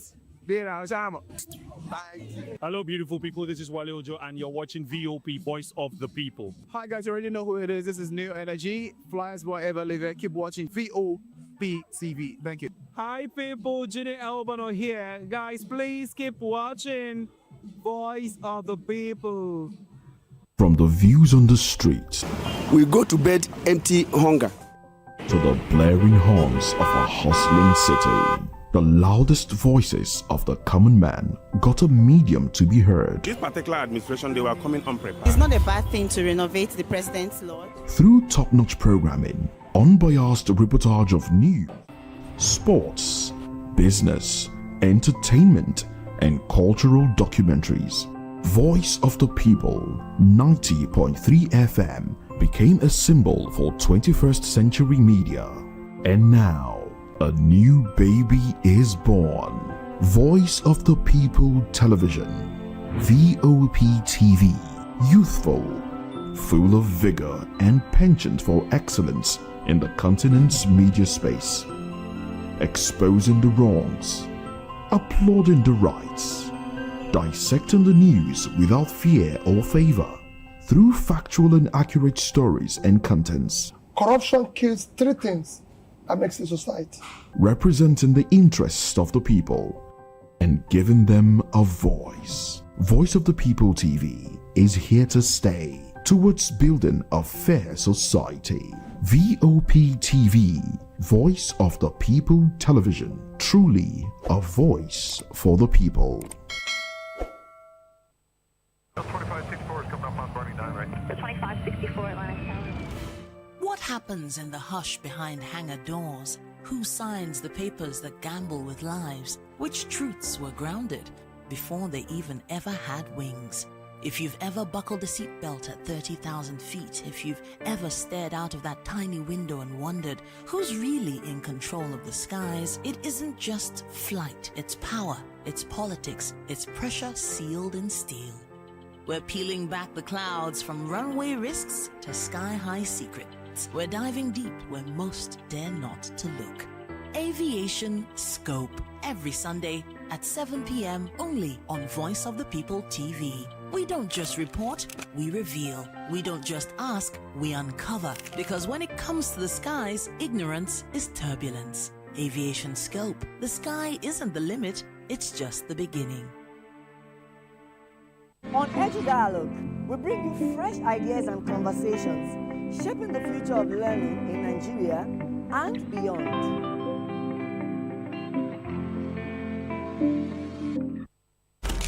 In a world where power shifts with every headline. In a nation full of questions. In a world filled with noise, the truth needs a voice. The policies that shapes our world and the economy that determines our future. Every hour, every day, the grapevine keeps buzzing. And together, we are committed to telling the stories that shape our world, because your voice is our focus.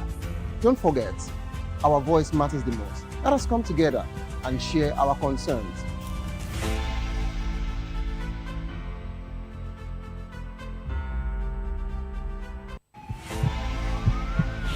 This is Health Check, your weekly guide to better living, smarter choices, and trusted answers.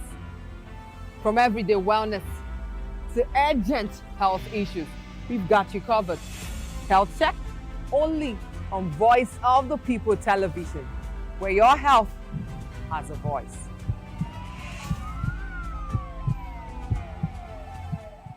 Mr. Ofamiloni, and here's to VOP TV. Keep watching, stay tuned, do not touch that dial. Arara, my name is Made Kuti and you're watching VOP TV. Keep watching. Welcome, my name is Zika Davis. Distinguished ladies and gentlemen, boys, viewers, everybody, boys and girls. This is VOP TV. Do you know what that means? Voice of the People TV. You don't have a voice, don't come here. You better make sure your voice is heard. Are you ready for the extraordinary? Something big is happening on your screen. Introducing VOP TV.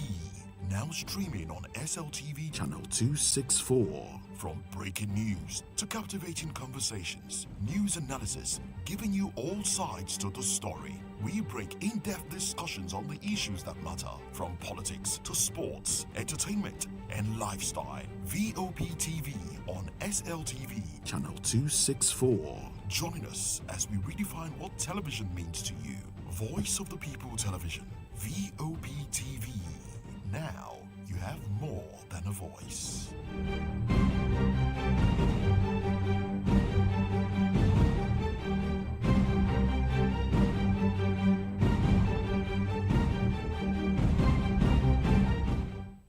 In a world where truth is the ultimate power and opinions scream the loudest, it's time to wade through the noise Hunger no get tribe! Hunger no get religion! and scan the human interest and trending topics that matter. Stay tuned to The Issues, your plug to the stories making the buzz, from politics to science and technology, social justice, and more. Let's tackle the tough questions and expose the truth. The Issues on Voice of the People Television. Don't just react, understand.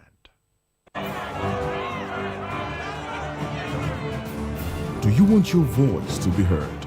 Do you know that you matter in the scheme of things?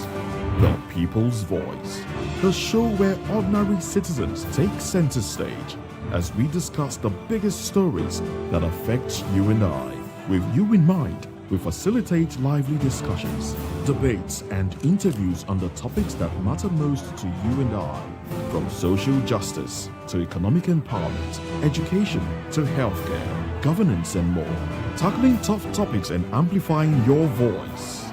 Join the conversation and make your voice count. The People's Voice. Make your voice count. The red carpets, awards, the razzmatazz, music, fashion, interviews, and more. Spotlight on Voice of the People Television. Let's feed you with all the juicy stories in the global entertainment space, bringing you the glitz and glamour as it is hot. Stay tuned to Spotlight, 1 p.m. Monday to Friday. Spotlight on VOP TV. Entertainment like never before.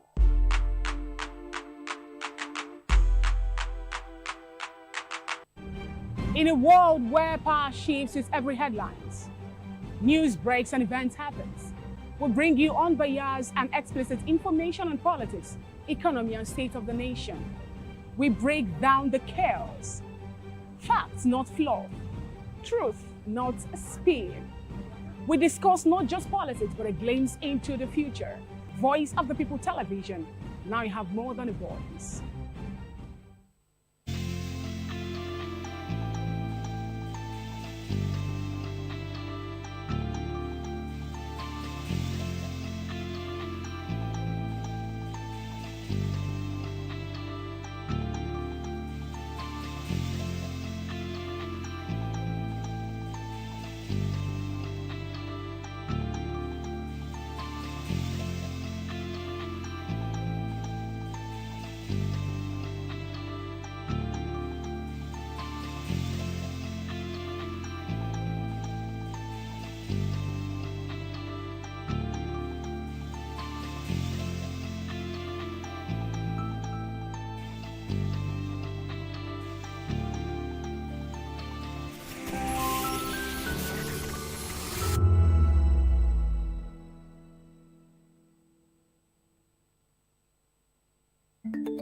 Africa is on the move, a continent of rising voices, untold stories, and powerful transformations. From the streets of Lagos to the heart of Nairobi, from the mines of Congo to the tech labs of Cape Town, the African story is being written every day. Bold, dynamic, unstoppable. This is Africa News on Voice of the People Television. We don't just bring you the news. We analyze and bring you Africa's heartbeat, the politics that shapes our nations, the economies that drives our future, the cultures that defines who we are, the voice that must be heard. Africa News, Africa's voice, Africa's future. Where Africa speaks, the world listens.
Hey guys, what's up? How you all doing? They call me Ovisha Nelson One, your number one celebrity host, and you are watching Voice of the People Television, VOP. Stay tuned. Fubara'S is my name. I am a friend of the microphone, Voice of the People TV. That name is unique, and the brand is very sweet. I like the packaging, picture qualities, camera qualities, and then of course, the quality of human beings that I see sometimes on your channel. I talk and get paid, and I look forward to being in your studios. Oh yes, you are on to Voice of the People TV, live here in Benin City, the cradle of black civilization. What are you waiting for? Tune in, bro. VOP TV. Now, you have more than a voice. Voice of the people. You can hear me now. My name is Patrick Doyle, and I wish that you continue to echo the voices of the people. Big up VOP TV. My name is Suibifa Dokobo. Please keep watching VOP TV. Hi, my name is Kwekumali Ikena Onyekwena, and I am with the Voice of the People TV. Now, if you're looking for the veritable channel for information, politics, robust discussions, you don't need to go far. VOP has you. VOP will always have you. Thank you. Hi, my name is Patrick Diabwa, aka Ibani Chuka, Amayanabo the Eagle King, and you are watching VOP TV. Stay with us. Fubara'S is my name. I am a friend of the microphone. I talk and get paid, and I look forward to being in your studios. Voice of the People TV. That name is unique, and the brand is very sweet. I like the packaging, picture qualities, camera qualities, and then of course, the quality of human beings that I see sometimes on your channel. I'll be like, well, this TV station will go places. Voice of the People TV. Oh yes, you are on to Voice of the People TV, live here in Benin City, the cradle of black civilization. What are you waiting for? Tune in, bro. Hey guys, what's up? How you all doing? They call me Ovisha Nelson One, your number one celebrity host, and you are watching Voice of the People Television, VOP. Stay tuned. Good evening, Africa. My name is Fubara'S, actor, model, producer, and I'm giving a big shout out to VOP TV, man. Keep watching. Don't change the dial. Thank you, and God bless you. My name is AY, and of course, I represent the voice of the people, and that's why I'm on VOP. AY say so. Hi everyone, it's your girl Miriam Tima from the Real Housewives of Lagos and the Real Housewives Ultimate Girl Strip Africa. Shout out to VOP, the voice of the people. You already know. Stay tuned, keep watching. And don't forget, VOP is the best. All right, hello, all right, it's about that shagging the man fine back with Melanie Poppy Blast Skin Boy. This is VOP TV. If you're not watching VOP, I don't know what you're watching. Maybe you're watching your weight. Hello, beautiful people. This is Wale Ojo, and you're watching VOP, Voice of the People. Hi, guys. You already know who it is. This is New Energy. Flyers boy ever live. Keep watching VOP TV. Thank you. Hi, people. Jenny Albano here. Guys, please keep watching Voice of the People. From the views on the street, we go to bed empty hunger, to the blaring horns of a hustling city. The loudest voices of the common man got a medium to be heard. This particular administration, they were coming unprepared. It's not a bad thing to renovate the president's lawn. Through top-notch programming, unbiased reportage of news, sports, business, entertainment, and cultural documentaries, Voice of the People 90.3 FM became a symbol for 21st century media. And now, a new baby is born. Voice of the People Television, VOP TV. Youthful, full of vigor and penchant for excellence in the continent's media space. Exposing the wrongs, applauding the rights, dissecting the news without fear or favor, through factual and accurate stories and contents. Corruption kills three things that makes a society. Representing the interests of the people and giving them a voice. Voice of the People TV is here to stay towards building a fair society. VOP TV, Voice of the People Television, truly a voice for the people.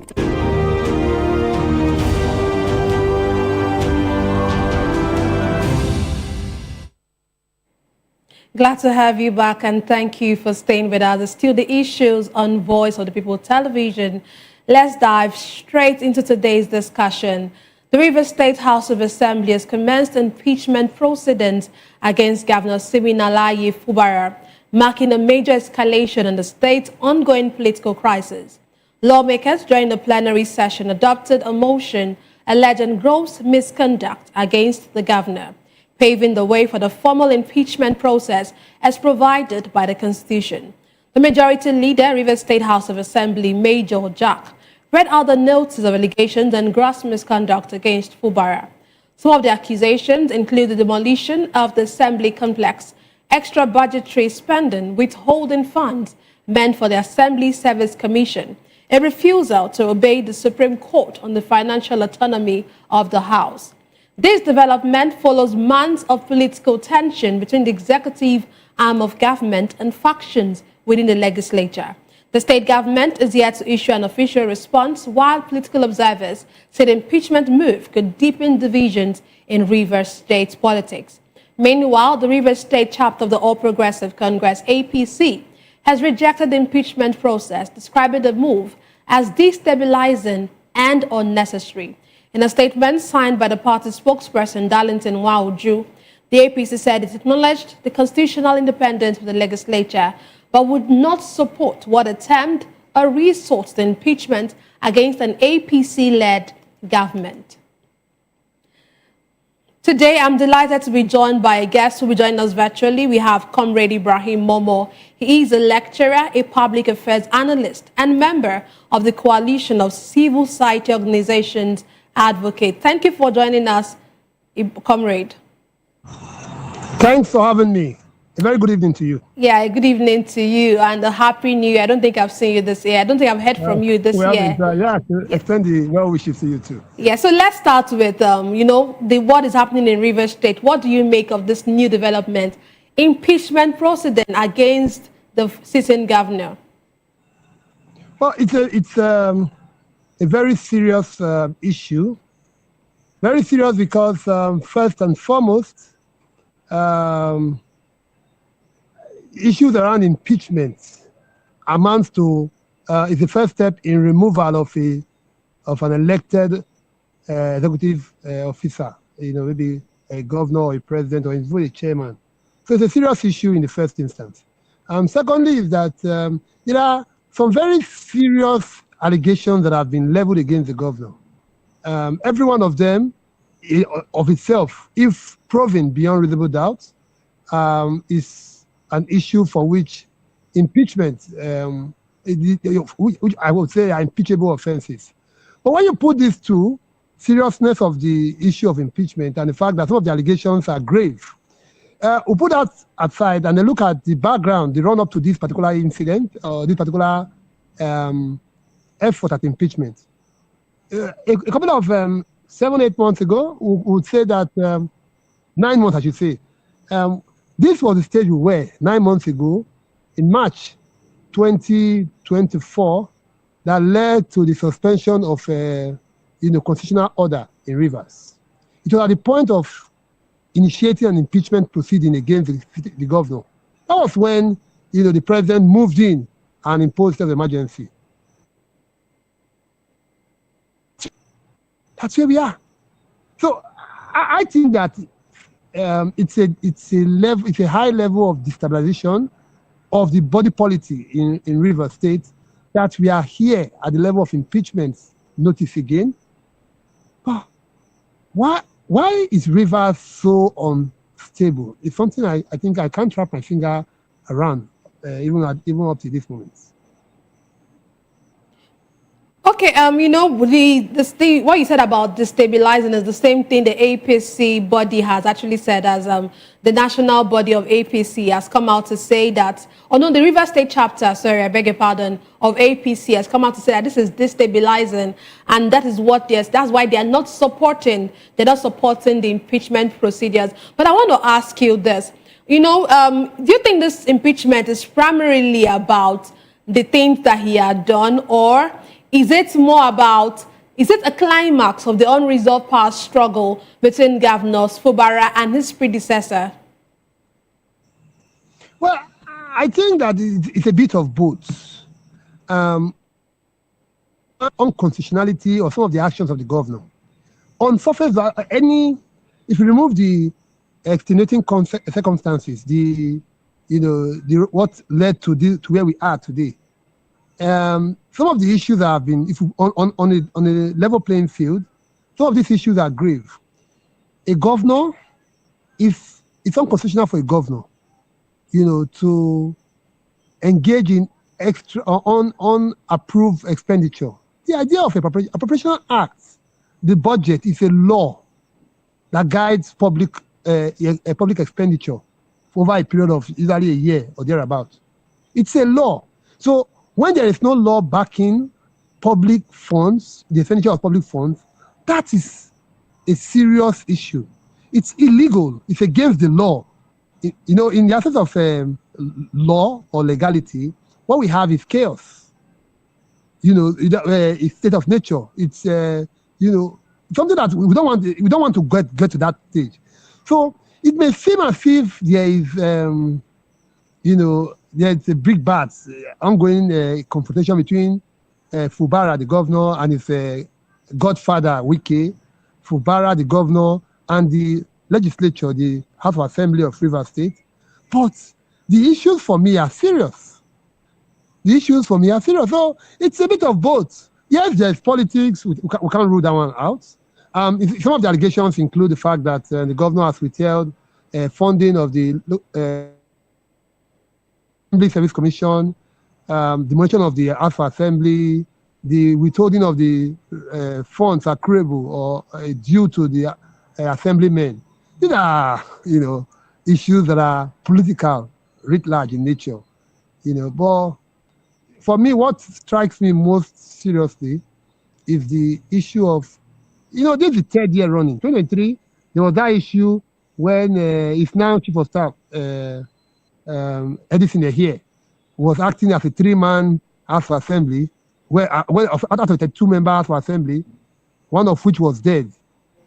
Edison here led two other persons to receive the budget of the governor in the government house, and then was said to have gone on to pass the budget.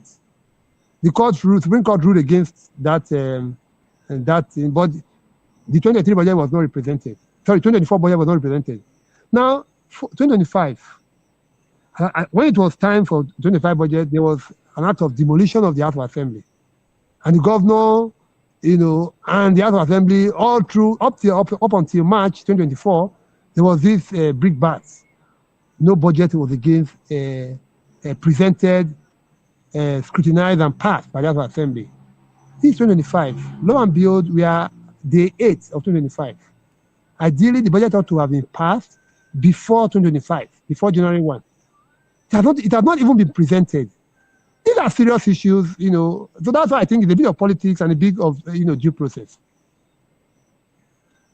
Okay, would you actually say that Fubara'S can contest this in court, because he could actually come out to say that this is maybe a political witch hunt, if I could use that phrase, because we know, and people are already saying that this is, like you already mentioned as well, that this is just, part of it is like a backlash from his predecessor. But can he contest this in court? Does he have any right to contest this impeachment process in court? Yeah, in fact, the interesting thing is that there is a long-drawn process. The impeachment process is a long-drawn process.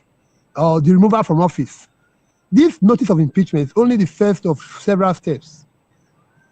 There is also the, the provision that will require those so accused, the governor and his deputy, Professor, I can't remember her name now, those who are accused have to now defend themselves. They're given a chance to, because Nemo Judex in court, so you cannot be a judge in your own cause. You have to give the man the chance of to defend himself of the allegations. And out of setting up a judicial commission of inquiry, which will be set up by, because there will be a directive that will be sent to the Commissioner for Justice, in the state, to set up a commission of inquiry, to investigate and then determine whether the governor is guilty or not. This president have to, before the House Assembly will now sit over that, the outcome of that judicial service, judicial commission. So it's a long drawn process. This is just the first of many processes to take.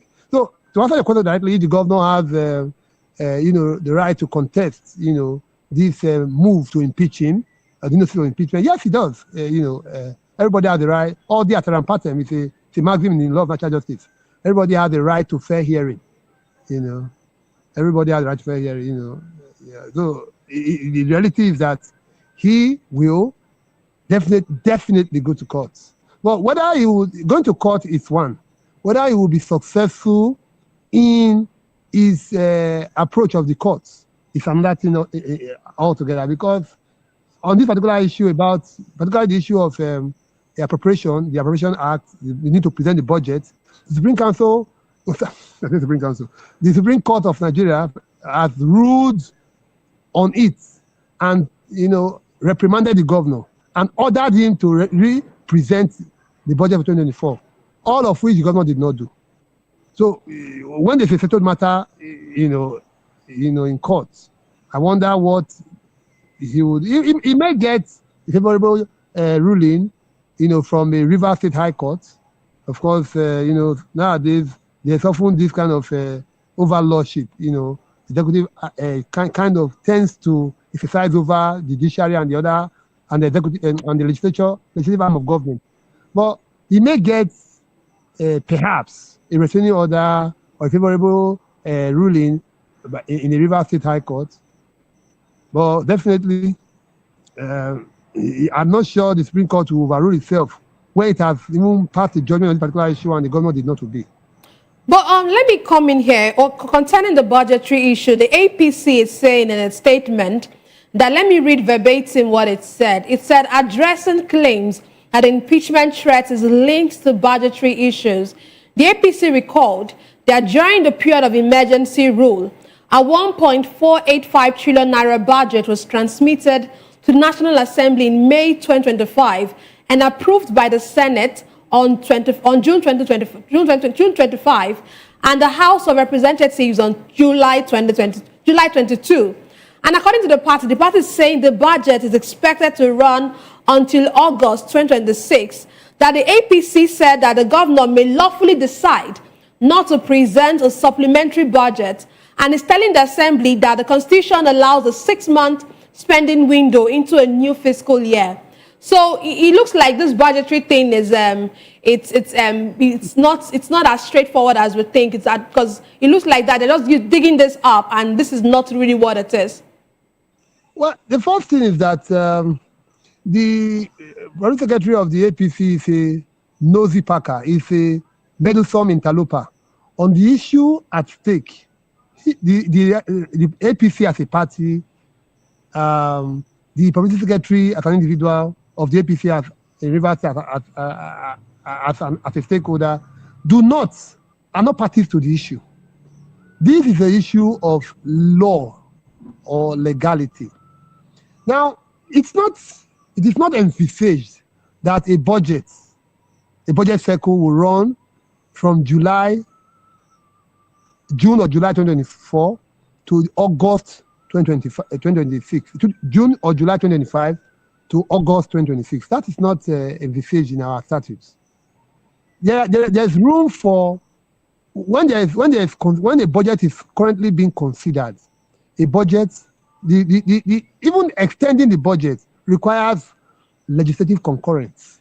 It requires the permission of or the executive to write to the legislature to ask. You have seen that even in Nigeria, several times the current president has written to the National Assembly to urge them to approve the extension of the budget to maybe March of the following year. This current president has done that. The president before this, Muhammad Buhari, did that once or twice, I think, too. And even this president has done it, you know. And then, of course, there's the idea of supplementary budgets. But the idea that a budget cycle is to run from June or July 2025 to August 2026, it flies in the face of common sense. Because that budget was budgeted for 2025. You know, the Supreme Court ordered that he should represent the budget, which is this current governor, Siminalayi Fubara'S, to represent the budget, which he did not. He took the then administrator, Vice Marshal Ibok Ete Ibas, you know, to now do that with the National Assembly. But that budget that was part of the National Assembly was budget for 2025 and not 2026. So if there's going to be, if it's going to be extended to 2026, ideally, appropriately, it ought to seek the permission of if you may, the State House of Assembly in this instance, because of course, constitutional order has returned to Rivers State. Okay, you said that the APC is not a stakeholder in this matter. So are you actually saying that it's not possible for the APC to actually influence the way this would go? Not just Rivers State APC and even the national body of APC. Don't you think that there's a way they can actually weigh into this issue and try to stop this impeachment process? Yes, I think that you know, sometimes the other stakeholders, including the political parties, maybe the PDP in the first instance or APC in second instance, can seek to mediate informally. But that's not within the ambit of the law for the party to mediate between the APC. It's not the governor, it's not the speaker, it's not the House of Assembly. It's only that members of the warring parties, members of the House of Assembly, and indeed the governor, some of them are members of the APC. But that does not give the APC an overriding say on issues, on constitutional issues, particularly as it relates to Rivers State. So for me, it's meddlesomeness. You know, is the APC seeking to undermine constitutional order? Is the APC seeking that if there are issues, the ideal thing is exactly what you pointed out earlier, is that the governor may seek redress in court. That is the property, that's the constitutional thing to do. Because the idea about the three arms of government is that one makes the law, essentially. You know, the functions of the House of Assembly or the legislature writ large are three. Primarily, there are three. One is rulemaking, lawmaking, as it were, including the budget of a state or the budget of the country. It's a law. That's why it's called an Appropriation Act. The first basic responsibility of the legislature is rulemaking, including the Appropriation Act. It's called an act because it's a law. Second important function, primary function of the legislature is the power over oversight. Power of oversight. They make the law for the executive to implement. They also have the power of oversight to ensure that the executive implements the law in line with the law as passed. Not that there's this argument, there's this issue that has been in public square, that in the public space, that the tax reform acts, and there's a difference between what National Assembly passed and what the president signed into law and what is gazetted. You know, so it's the power of our oversight is where the legislature comes in. Say, no, if this is not what we passed, the constitution vests the power of oversight on the legislature to roll back the actions of the executive. The third important function, of the legislature is power of representation. Every legislator comes from a constituency. He is there to mainstream the interests, of his constituents. For example, the senator, for his constituent of his senatorial district, or House of Rep member, as the case may be, or House of Assembly member, as the case may be. So I'm saying that function is not something that a political party can now seek to abridge the functions of the legislature. It's not within their capacity to do. Okay. Okay, let's look at, let me ask you this. How much influence do you think that the former governor and, of course, current FCT minister, Nyesom Wike, still wield over the Rivers Assembly, Charlie, with this thing that we are seeing at the moment? Well, I think he exercises a very huge influence. But I'm not sure it is all about the influence, because that would be minimalist, or it will amount to, you know, oversimplification of the issues. Yes, the former governor Nyesom Wike seems to be all everywhere and about on this issue, on the issue of the governor.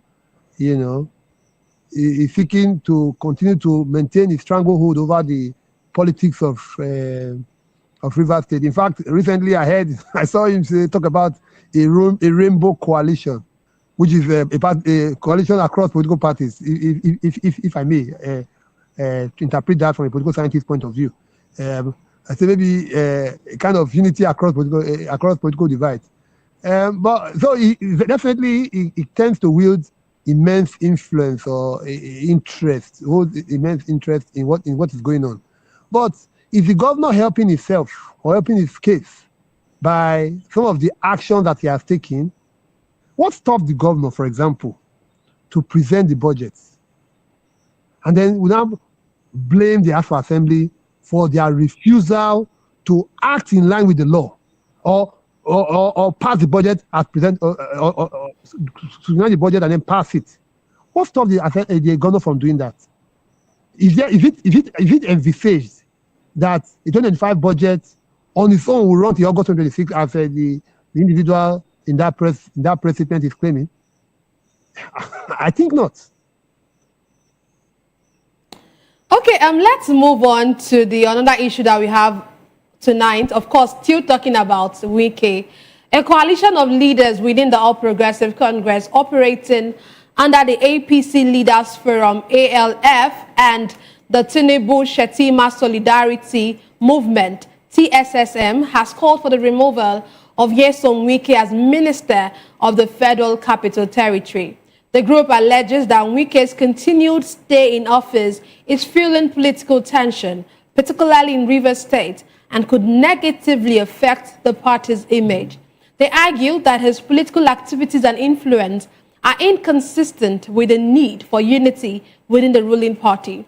The group cited remarks allegedly made by Wike during a visit to Onyigbo local government area of Rivers State on January 5, where he reportedly accused the APC National Secretary, Senator Jibola Bashiru, of interfering in Rivers politics for personal gain. They stated that Wike's comments, including a warning that those meddling in Rivers affairs would get their fingers burnt, amounted to intimidation and a direct insult to the APC National Working Committee.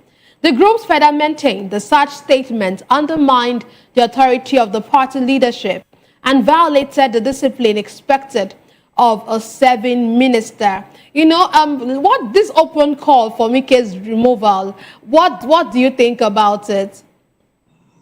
Well, I have always held the view that Wike politics amounts to over-politicization of governance, I say that because Wike is not, for all intent and purpose, it's not a political or a party chieftain. He's a minister of the Federal Republic.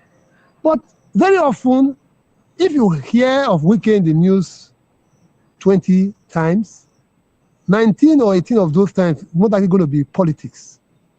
If a minister has, foreclosed issue of governance and is more focused on politicking, he could have more appropriately gone on to hold a party office, maybe national chairman, state chairman, secretary, or whatever, of a political party. I think my challenge with Nyesom Wike is his over-politicization of issues. He has been too political. At the time, we have periodic elections. That is the time for politics. Post-elections, it's time for governance and delivering of public goods to the populace, to the people. You are elected not to play politics, but to deliver the public goods, to make life more meaningful for the citizens of the country or of the state, as the case may be. So what happens, what I'm saying with Wike is that every time it's on the news, it's politics. We don't even have time to administer the affairs of the Federal Capital Territory, which is more or less a state in Nigeria. Nigeria is divided into 37 federation units. 36 states and Abuja. The area of Abuja is not a state. It's not part of any state. It's autonomous of other states. 37 federation units. It's as if a governor abandons his duty posts. And if for every day, every time, if you are hearing about the governor, if literally the governor of FCT, if FCT were to be a state, every time you're hearing about the governor or activities of the governor, it's politics. I think that's the greatest challenge. So I kind of align myself with these groups that are calling for his removal from office. Because the ministry of the FCT ministry is a critical, that is the landlord of the president, is the landlord of the National Assembly. That is the gateway to that is the heartbeat. All the embassies, foreign missions, they are all in the FCT. It's a serious deal being the minister of the FCT. But apparently he's too distracted to focus on the responsibility of administering Rivers State. That is why I have an issue with him.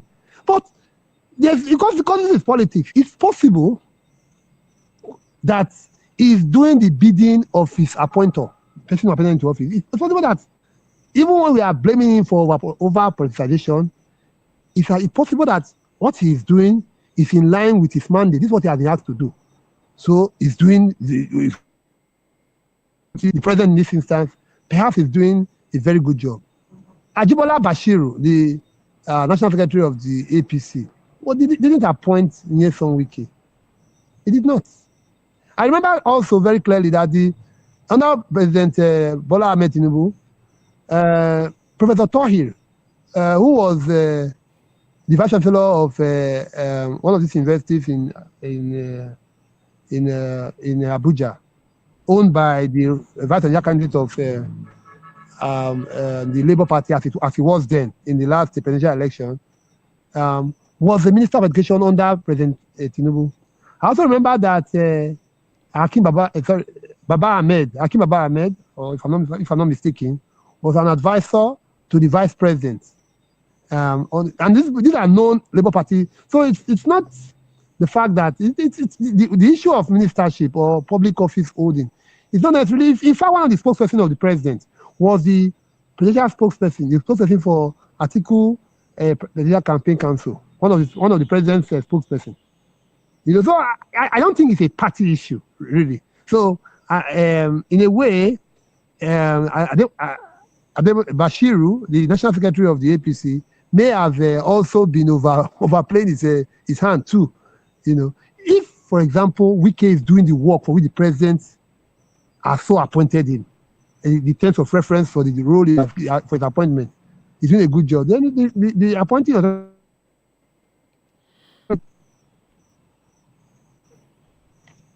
Okay, are you still with us? Yeah, I am. Okay, well, because of time, we have to draw the curtains here. But before we go, let me just have your concluding thoughts on the conversations we've had tonight.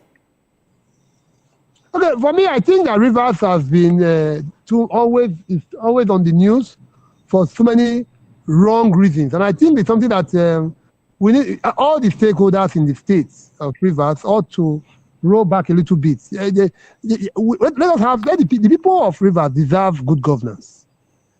But in all these controversies, all these politicking, all these big bads, all these political wrangling, governance has taken a back seat perennially. It's not just starting today. Since the governor became governor, he rode on the back of Nyesom Wike to become governor. It has been one wrangling or the other with his godfather, with the House of Assembly. That is not why he was elected. And I also call on State Assembly to also allow for good governance. The bottom line is all stakeholders should allow for good governance because the people of Rivers State deserve good governance. One of the things that work before 2023 general election was if infrastructural development. Okay. So what we are seeing, what are we hearing from Rivers? It is one controversy after another controversy after another controversy. That is not good for the good people of Rivers State. Okay, thank you very much, Comrade Ibrahim Momo, for being a part of the show tonight. And that's all we have for today's episode of The Issues. We explore the challenges facing Nigeria's politics and, of course, governance. Thank you for being a part of this.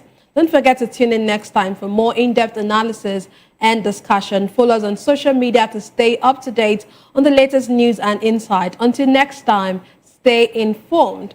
I am Nnenna Ndomdioto, and this has been The Issues on Voice of the People Television, where the future faces forward. Please don't forget to stay tuned for Hashtag with Vivian and Ikechukwu by 8 p.m. Don't go away.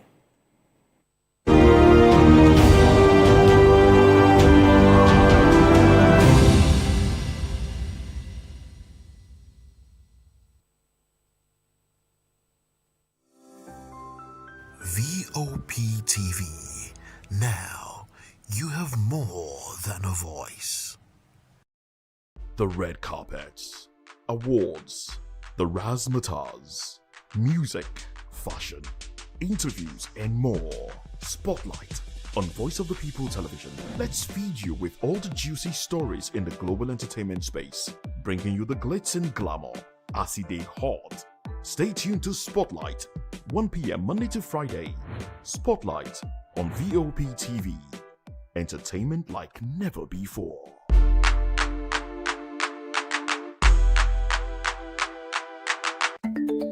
Africa is on the move, a continent of rising voices, untold stories, and powerful transformations. From the streets of Lagos to the heart of Nairobi, from the mines of Congo to the tech labs of Cape Town, the African story is being written every day. Bold, dynamic, unstoppable. This is African News on Voice of the People Television. We don't just bring you the news. We analyze and bring you Africa's heartbeat, the politics that shapes our nations, the economies that drives our future, the cultures that defines who we are, the voice that must be heard. Africa News, Africa's voice, Africa's future. Where Africa speaks, the world listens.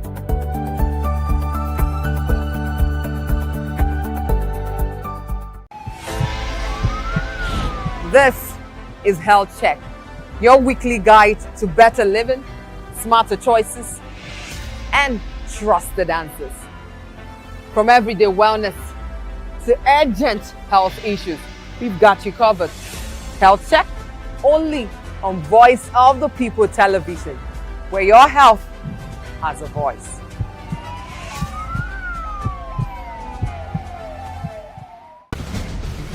Join us as we drive into the world of politics through insightful interviews with prominent political figures, both serving and former governors, ministers, senators, legislators, party chieftains, activists, and analysts. Get first-hand information into the decision-making processes that affect our daily lives. Highly engaging one-hour program that brings political discourse into focus. I am Chukwuma Okoro. Political Lens, Monday through Friday, 6 to 7 p.m. Join us. In a world where power shifts with every headlines, news breaks and events happens, we bring you unbiased and explicit information on politics, economy, and state of the nation. We break down the chaos. Facts, not fluff. Truth, not spin. We discuss not just politics, but a glimpse into the future. Voice of the People Television. Now you have more than a voice. In a world where power shifts with every headline. In a nation full of questions. In a world filled with noise, the truth needs a voice. The policies that shapes our world and the economy that determines our future. Every hour, every day, the grapevine keeps buzzing. And together, we are committed to telling the stories that shape our world, because your voice is our focus. Don't forget, our voice matters the most. Let us come together and share our concerns.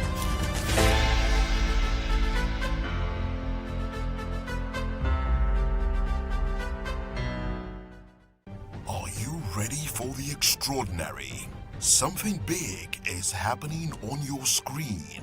Introducing VOP TV.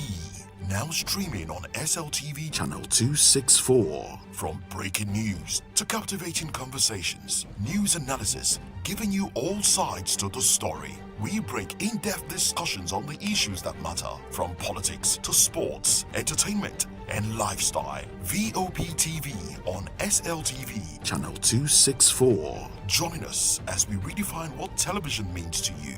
Voice of the People Television, VOP TV. Now you have more than a voice.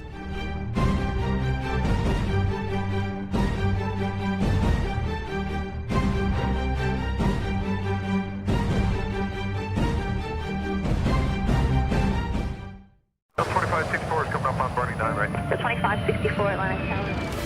What happens in the hush behind hangar doors? Who signs the papers that gamble with lives? Which truths were grounded before they even ever had wings? If you've ever buckled a seatbelt at 30,000 feet, if you've ever stared out of that tiny window and wondered who's really in control of the skies, it isn't just flight, it's power, it's politics, it's pressure sealed in steel. We're peeling back the clouds from runway risks to sky-high secrets. We're diving deep where most dare not to look. Aviation Scope, every Sunday at 7 p.m. only on Voice of the People TV. We don't just report, we reveal. We don't just ask, we uncover. Because when it comes to the skies, ignorance is turbulence. Aviation Scope, the sky isn't the limit, it's just the beginning. Welcome to the locker room, the home of football talk that matters. I am Jerry Ampelon. Join us every weekday, Monday to Friday at 5 p.m. Nigerian time, as we share the hot takes and hot debates in the exciting world of football. And joining me are the usual suspects, Ikechukwu and Mayowa, as we break down all the hot takes and everything that's happening in the football. Don't just watch football, live it with us. Catch us on the locker room and Voice of the People Television at 5 p.m. Nigerian time. And like I always say, if not anything at all, please discuss. To know the happenings in the maritime sector, join us on the program Maritime Frontiers on VOP TV as we discuss key areas in the maritime sector, from aquaculture, maritime transportation, maritime labor regulation, oil and gas exploration, ferry and passenger insurance, marine pollution and prevention, port operations, and lots more. Maritime Frontiers, exploring Nigeria's blue economy.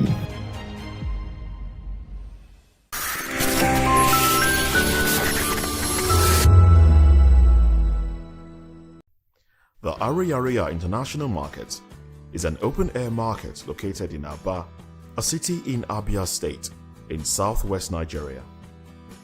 The market is one of the largest markets in West Africa and nicknamed China of Africa because of its versatility in the making of wares and leatherworks. Ariaria International Market was established in 1976 following a fire outbreak that destroyed the old Ekeoha market in Aba.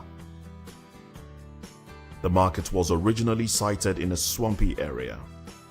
The market is known for its shoemaking and leatherworks, thus making it one of the largest leather shoemaking markets in West Africa, with an estimated 2 million traders. For more than 2 decades, the market has serviced clients home and abroad. Manufacturers in the market boast that their clientele base extends beyond the shores of Africa. The market cuts across 3 local government areas: the Aba North, Aba South, and Osisioma. Ariaria International Market, with an annual turnover of over $3 billion, as recorded in 2018, is a reseller's market where you can buy wholesale cheaply and even have your desired products designed and produced to your own exact specifications.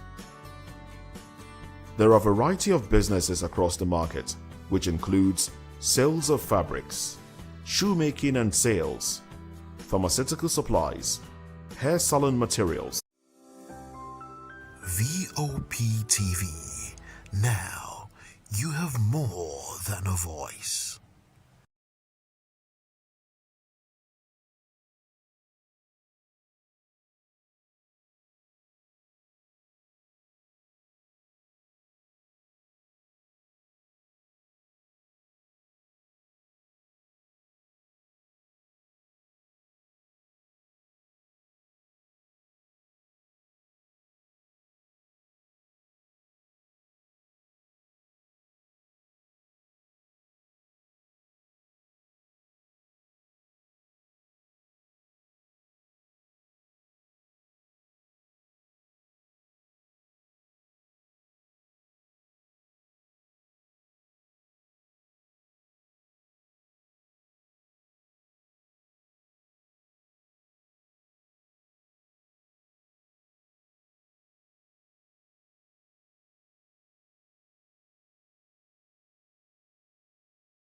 In a world where truth is the ultimate power and opinions scream the loudest, it's time to wade through the noise. Hunger no get tribe! Hunger no get religion! And scan the human interest and trending topics that matter.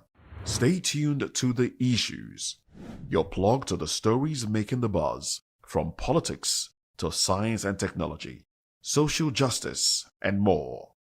Let's tackle the tough questions and expose the truth. The Issues on Voice of the People Television, Mondays to Fridays, 8 to 9 p.m.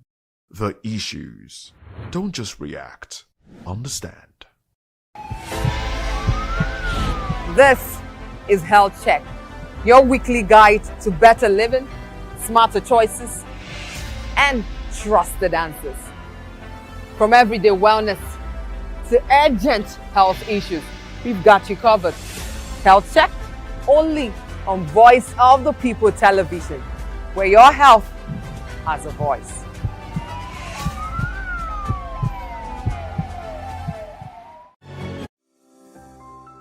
VOP.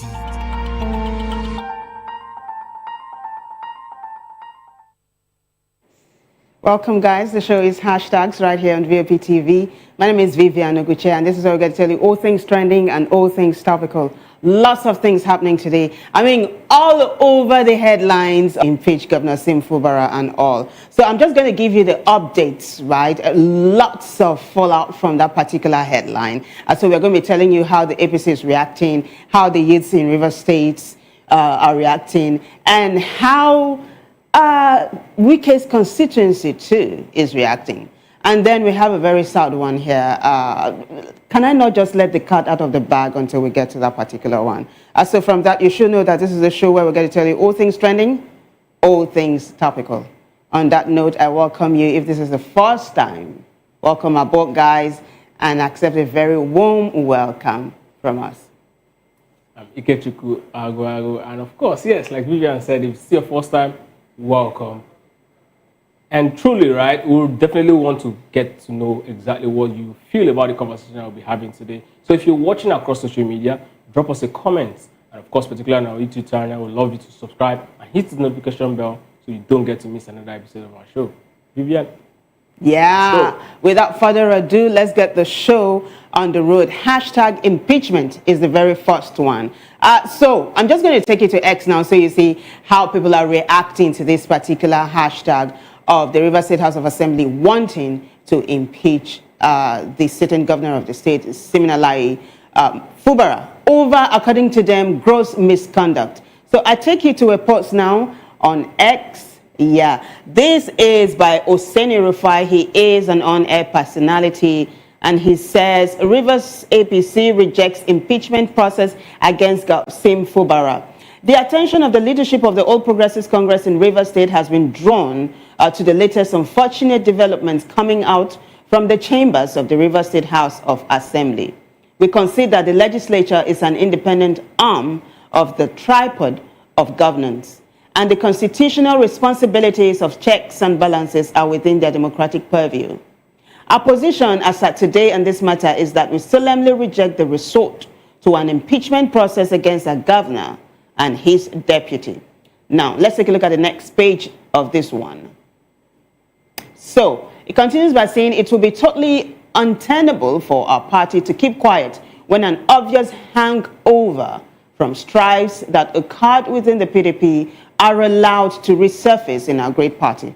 It is important to say to Rivers people and Nigerians that since the latest threat of impeachment centers, I should say, on the budget, may we remind ourselves that under the period of emergency rule, a budget was transmitted to the National Assembly by the President and Commander-in-Chief in May 2025, which was approved by the state on the 25th of June 2025, and subsequently by the House of Representatives on July 22, 2025, for a total sum of 1.485 trillion naira. Interestingly, this budget is for 1 year and should run up till August 2026. And if the governor is comfortable with the composition of the said budget, he may elect not to present any supplementary budget. Besides the Constitution, there should be a comma there, there is a comma there. Besides, the Constitution allows for a 6-month spending window into the new fiscal year by a state governor. Now, the concluding part of this post now, let's take a look at it. And then the Rivers APC goes on to say, we therefore strongly advise all members of the Rivers State House of Assembly, especially APC members, to resist pressures from outside the Assembly chambers to destabilize the government of Rivers State, ably led by His Excellency Sir Siminalayi Fubara. Let it be known that our party will do everything possible to ensure that the government of Rivers State, which is an APC government, is not destabilized through fratricidal disagreements. Gosh, that's a mouthful. And then he goes on to say, finally, we therefore call on members of the State Assembly, especially APC members, to immediately discontinue the impeachment process in order not to drag the image of our great party to the mud and stifle the continuous process or progress and development of Rivers State. Let our state remain a democracy and not a politocracy, a politiocracy. Gosh, these people no go kill me. And then they now said signed by Darlington Nwauju, Rivers State APC spokesperson. So this is big deal. The APC has spoken. And in fact, they are making an emphatic statement about it. Yeah, well. Do you want to jump on this before we take a look at what netizens are saying? Well, let's take a look at what netizens say. All right, netizens are reacting. Let's continue to see how this one is panning out. So, Channels Television says a Rivers APC rejects impeachment process against a Fubara. Aha, that's it. That's the one we just read. More reactions. Let's continue to take a look at them. So, betwizard.com says, may the best man win the game. Ogbeni Ayodele title says, Fubara or Fubara defected to be protected by the party. Let me take it again. Fubara defected to be protected by the party. Someone will learn party politics from Asiwaju. Someone will learn party politics from Asiwaju. More reactions? So, Omo Yoruba says, honestly, we can never saw Fubara defecting, or we can never saw Fubara's defection coming. That's why he ordered his men to defect to APC. But it's already late. The odds are against him now because APC governors will not allow a PDP member impeach their member. Meanwhile, if Wike defects, he'll be under Fubara. But this says, and it begins. Mega Mixer says they haven't even started the movie and there is already opposition to the trailer. If the APC is against the impeachment, then this script clearly has many hidden pages. David Brand, MD, says, this time I think Wike overstepped. His end is near. Let's start from what David said. Do you think really the FCT minister, who happens to be a former governor of Rivers State, who is currently on a thank you tour, do you think he has overstepped this time around? Yes, I want to believe so, at least because we don't have the full information of what the conditions were for Fubara to, come back into office. If the conditions were, you know what, Wike, you are still very much the owner of, the APC structure and the PDP structure in Rivers State, do as it pleases you, then I will not say it's overstepped. But that's why I said we don't have the full information. But based on what we've seen right now, Fubara'S is an APC member, and you are just a president loyalist, you are not, party, you are not loyal to the APC. Yeah. Now, it means that, the APC will definitely do everything to protect their own within the state. And the president of the country, and of course the APC, all have interest in Rivers State, because Rivers is a key state when it comes to winning an election. So if you must win, you need the governor of the state to actually be, in your party. So they will do everything possible to actually protect their own. And if, with this move that Wike has made, he fails to at the end, impeach Fubara, trust me, he has overstepped and he's lost his control of the whole incident going on in Rivers State. And that's exactly why, I would have actually have him tread more cautious, because knowing that if you cannot impeach him by this move you've made, that means you've really, really overstepped it. All right, let's find out how the youths in Rivers State are reacting to this one. They actually, a couple of them, a number of them staged a walk in protest to what is happening in the State Assembly right now. I have that on video. But first, let's take a look at the post that's going to lead us to the video, and then we'll take a look at how netizens are responding to hashtag Rivers Youths. Let's do it. That's the next hashtag. Shall we? So,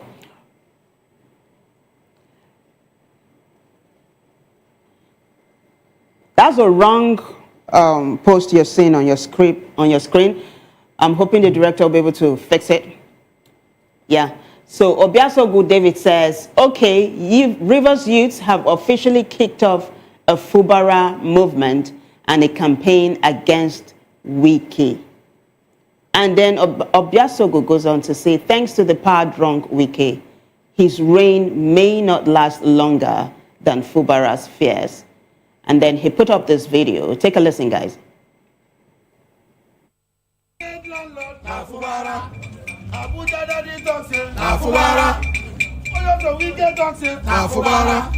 No SIM card, no network na Fubara. No SIM card, no network na Fubara. Na 0010 na Wike landlord na Fubara. Abuja daddy talk say na Fubara. All of the Wike talk say na Fubara. No SIM card, no network. So that's the latest release in town. No SIM card, no network. I mean, this whole thing is, I don't know, it's like a seasonal movie right now. Very well. Yeah, and people are taking sides. Definitely. Now Fubara is in a very comfortable place. The APC is a ruling party. Whatever happens, the federal government have interest in Rivers State. It's one of the states that produces the largest chunk of votes in the South-South. Rivers State, Delta State, Akwa Ibom. These are the three key states that can actually guarantee you at least 800,000 votes. So it's huge when it comes to political calculations. And whoever is the governor, if the government is that owns that particular state, it means they are definitely, because whatever happens in Rivers State most likely will affect these two states that I mentioned. There's this voting pattern you get to see. So they know the influence of Rivers State. And whatever, from what now, if the president decides to step in and say, you know what, Wike, do as it pleases you in Rivers State, it means that Fubara is going to be impeached, and then there's going to be a divide, right?